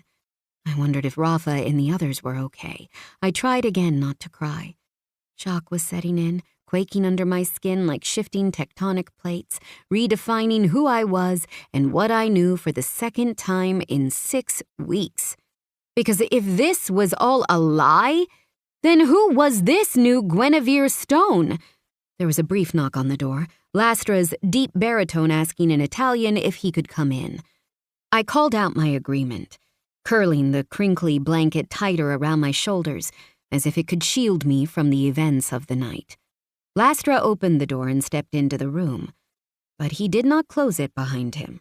Instead, a familiar face appeared around the door, followed by a body I had spent hours worshipping. Rafa Romano, dressed in a 3-piece suit, like those Carmine favored, his hair perfectly in place, not a speck of blood on him. I shot out of my chair, the metal screeching across the floor, then banging onto its side. As Rafa moved farther into the room and Lastra closed the door, I pressed myself into the corner across from them and fought the primal urge to hiss. "What are you doing here?" I shouted in Italian, looking wildly at Lastra. "This man! You can't... Please, take him away!" Rafa had tensed mid-step, staring at me like he had never seen me before. Lastra sighed deeply and patted Rafa's arm. "Buona fortuna, capo." Capo. Boss. The last threads of my sanity and understanding snapped under the shears of that one telling word. "What the hell?" I yelled as Lastra slipped out the door. "Who are you?" Rafa walked over to the table, his movements stilted, almost robotic. "Will you sit?" "No," I snapped, my stupid hands trembling so that the blanket crinkled constantly. "I don't want to sit with you. Why the hell are you here? I didn't say you were the one to kill him when I gave my statement. I won't." I swallowed thickly, fear a sour tang on my tongue. "You don't need to worry about me telling anyone about anything.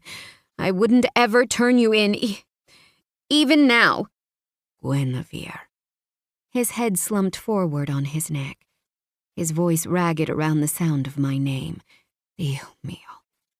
I would never harm a hair on your head. Please, sit down so I may explain." I shook so hard, the blanket wouldn't stop rustling, so I threw it to the floor and went to the chair. I placed it in the far corner and sat there with my arms and legs crossed. His eyes on my skin hurt and I wished he would not look at me. "You just blew a man's brains out without blinking an eye," I said, reliving it again and again, because that was the craziest thing about it all. Not that Rafa had a gun when they were legal in Italy. My father was strictly anti-gun and could argue for hours with the television about the lack of strict gun control in America, but I could understand the need to have one to protect the palace. Or maybe when Rafa traveled through the country as one of its wealthiest citizens. But to use it like that? No hesitation, no qualms whatsoever, even after the man had fallen brainless at my feet. When I'd looked up into those whiskey brown eyes and been met with cold ruthlessness. "You've killed before," I whispered. Of course he had. It matched the pattern I'd refused until now to piece into shape at the back of my mind. Rafa did not disagree. "The man was there to hurt you, Guinevere. Someone sent you flowers, chrysanthemums. In Italy, you only buy chrysanthemums to bring to a funeral or lay on a gravestone. They were not a gift. They were a warning. And tonight, that man came to see it through." Who was he? My voice was losing steam, fading as I was into a specter of myself.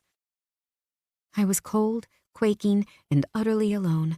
The reality of my situation, of how stupid I had been to throw in with a stranger so completely, living with and loving him, when I didn't even really know him or this country. God, it was sick how stupid I had been, how right my father was, and how angry it made me to think that.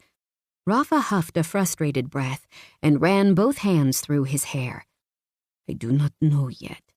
Now that you have the police involved, it will be easier to identify him, but harder to discover who he worked for." "You have multiple enemies," I thought back woodenly on my earlier suspicions about who Rafa might be. "Who are you?" There was blood on my hand, smeared on the insides of my thumb and forefinger. I wondered how difficult it would be to get it off. Books and movies always spoke about how hard it was to get bloodstains out of skin, red-handed and all that. Guinevere. I hated that the sound of my name in his mouth could cut through anything, even shock. My head snapped up, and I was looking into his eyes before I remembered why I shouldn't. They were absolutely wrecked. The emotion I had been looking for after he pulled the trigger had surged back in, turning the flat black to warm copper again. I had never noticed the lines beside his eyes so much, heavy folds that made him look tired and pained. For the first time, he looked every inch of his 34 years, every one of those 11 years older than me. "I would never let anything hurt you," he said slowly, as if he was afraid I would not understand my own language. "I would kill 1,000 men who tried, and I would sleep like a fucking baby knowing I did the right thing every time." I shivered so violently, my tooth tore across my bottom lip and made it bleed. Rafa leaned over the table, hands flat to the top, face broken open with sincerity. "I know I am not the hero you thought I was, the hero I warned you I could never be. But I am not quite the villain either. I know that, because you showed me all the goodness I had to offer. You shone your starlight on my fucking soul when I thought I had compromised that a long time ago, and you brought everything I have to offer to the surface again. You proved to us both I can be kind and generous." He sucked in a sharp breath and wrenched his eyes from me to stare at a spot on the floor as he whispered fiercely, "You proved to me I am more man than metal when you reminded me I had a heart and I could love with every goddamn piece of it." "Don't you dare," I mouthed, breathless with rage. "Don't you dare tell me you love me now when you couldn't say it before." "I could not say it before, because you did not know the truth," he growled. "How could I tell you I loved you, ask you to stay, when you did not know? Then why didn't you tell me? I shouted, slamming my hand against the wall. Why the fuck did you spend 6 weeks making me fall in love with you if you were just playing games? To my horror, I started to cry, as if unleashing my fury was the key to unlocking the depths of my pain. I wept. Short, soft hiccuping sobs I tried to catch in my hands, dropping my head to hide the way tears sluiced down my face. Cerbata mia, he murmured, voice thick with his own despair. No, please, do not cry. Porca puttana, I did not set out to hurt you like this. How could I ever have expected to meet the light of my fucking life after hitting her with my car? How could I have braced for the impact of knowing you and how it would crash through me, changing everything I thought I knew about my life, about myself? I couldn't stop crying, and his words weren't helping. I gulped down a sob. Just tell me the truth. It's the least you can do now. He sighed again, but the sound seemed torn out of him. I think you know who I am, Vera. I think a part of you has wondered for a while now. No, I said, even though the truth was a heavy weight in my stomach. I don't. He looked at me for a long moment, and I let him, arrested in the spotlight of his gaze, the same gaze that used to make me feel invincible, like I could be any me and he would love her. Something pinged behind my breastbone. Hadn't I thought I could love any iteration of Rafa the same? But no, not like this. Not this man who murdered and lied like some people drank coffee. No? He asked finally, wearily. He dragged a hand over his face and let it drop with a thud to the table. You do not remember the bloodstain on my shirt the day I danced with you in the trattoria. I had just finished in the basement with Galasso, the sacco di merda who tried to rape you your first night in the country. I gasped, hands covering my mouth even though my tears had trickled to a stop. What? Rafa nodded and something dark curled the edge of his ruddy mouth. Ludo found the figlio di puttana and brought him to the basement. Umberto's is one of our restaurants, and we use it for business sometimes. What did you do to him? I asked, but I knew. Of course I did. I would never let anything hurt you. I would kill 1,000 men who tried, and I would sleep like a fucking baby knowing I did the right thing every time. You killed him, I whispered into my hands. When Rafa didn't respond, I looked up to see his grim smile of acknowledgement. I drugged him, and then beat him to death with my own hands. Ludo took him into the countryside and made it look like a car accident. You can look it up if you want. The crash was in the local news. The company you invested in, I said, the dots already connected, the image clearer than I'd ever wanted to see it. All I could do now was validate my findings. How legal was your investment? Very good, Vera, he said smoothly, the same way he might have praised me for staying very still when he spanked me. Even now it made my heart stutter. A rival business was making a play for my company. They turned the deputy chief of the DIA, Sansone Pucci, onto me. That's why he was such an asshole at the party. He inclined his head. There was something different about him now, like he had lowered the partition between who he claimed my Rafa was and the man he'd truly been. He looked more wolf than man, with those sharp canines glinting in that tight, mean little smile and his eyes darkened by the heavy ridge of his frowning brow. Like another man entirely. To be fair, I was not doing what they accused me of, but he opened his palms in a mock show of innocence. I could not let that stand. You found the shell companies that revealed which family was working behind my back, and we took care of them. The police raid on the boats. You even took me to watch it, I said, shocked by his audacity. It spoke of a certain kind of joy in his work, and that, more than finding out the extent of his crimes, hardened my heart toward him. How could I believe such a man would love me when he was capable of such lies, corruption, and enjoyment of it all? How could I believe he wasn't lying about what mattered most? The shattered heart lying between us. He sneered. You enjoyed it, Guinevere. The clues were there. You just did not want to acknowledge them. Do not do us the injustice of pretending. I did not give you the real me. I know I did. I feel that I did, because my heart is no longer inside my chest.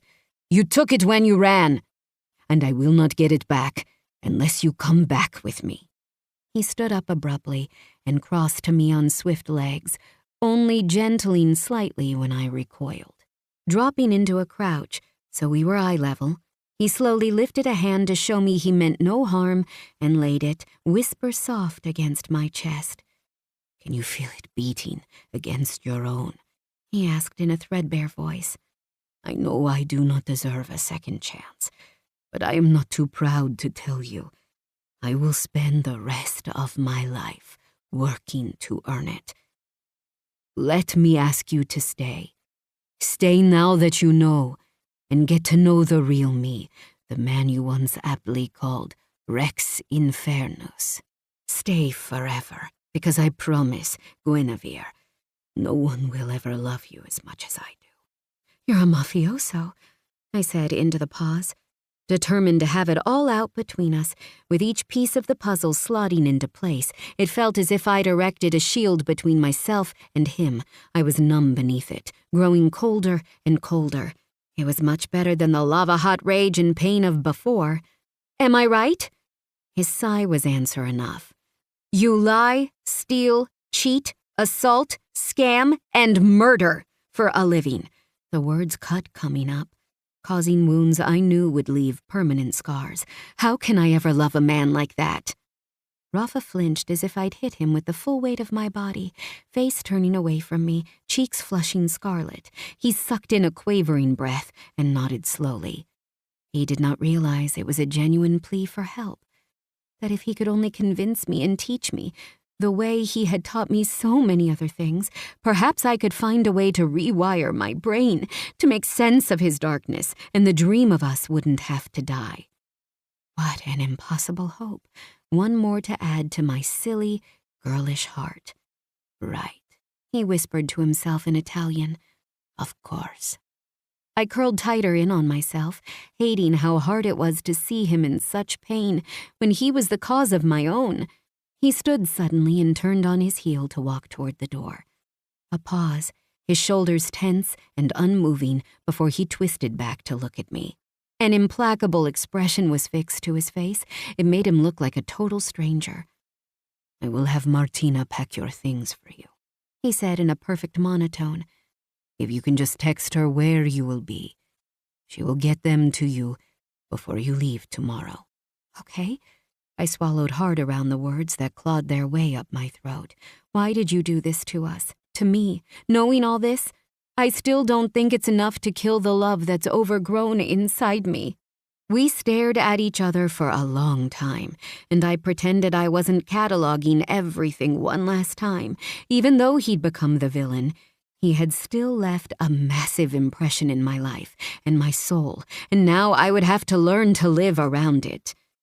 For what it is worth, he paused. For what I am worth. I may have lied about what I do and how I do it, about my family and our history, but I never lied about anything else, honestly. No one has ever known me better than you do. Frankly, caro mio, I bastardized the quote from Gone with the Wind with Italian, so cruel it hurt my teeth as the words passed them. It calcified the armor around my heart and gave me the strength to look him right in those cold, black eyes. I don't give a damn. Rafa rocked back on his heels, mouth parting slightly as my final shot found its mark. Suddenly exhausted beyond all reasoning, I closed my eyes and wished on one last shooting star that when I opened my eyes, he would be gone for good. And when I did, he was. The end. For now. We hope you have enjoyed this Brilliance audio production. Performance copyright 2025 by Brilliance Publishing, Inc. All rights reserved. For further information concerning this program or other Brilliance audio titles, please visit our website at brilliancepublishing.com. No part of this recording may be played for an audience or reproduced in any form. It may not be streamed, downloaded, broadcast, or copied without written permission. Address all inquiries to Brilliance Audio, P.O. Box 887, Grand Haven, Michigan 49417. Audible hopes you have enjoyed this program.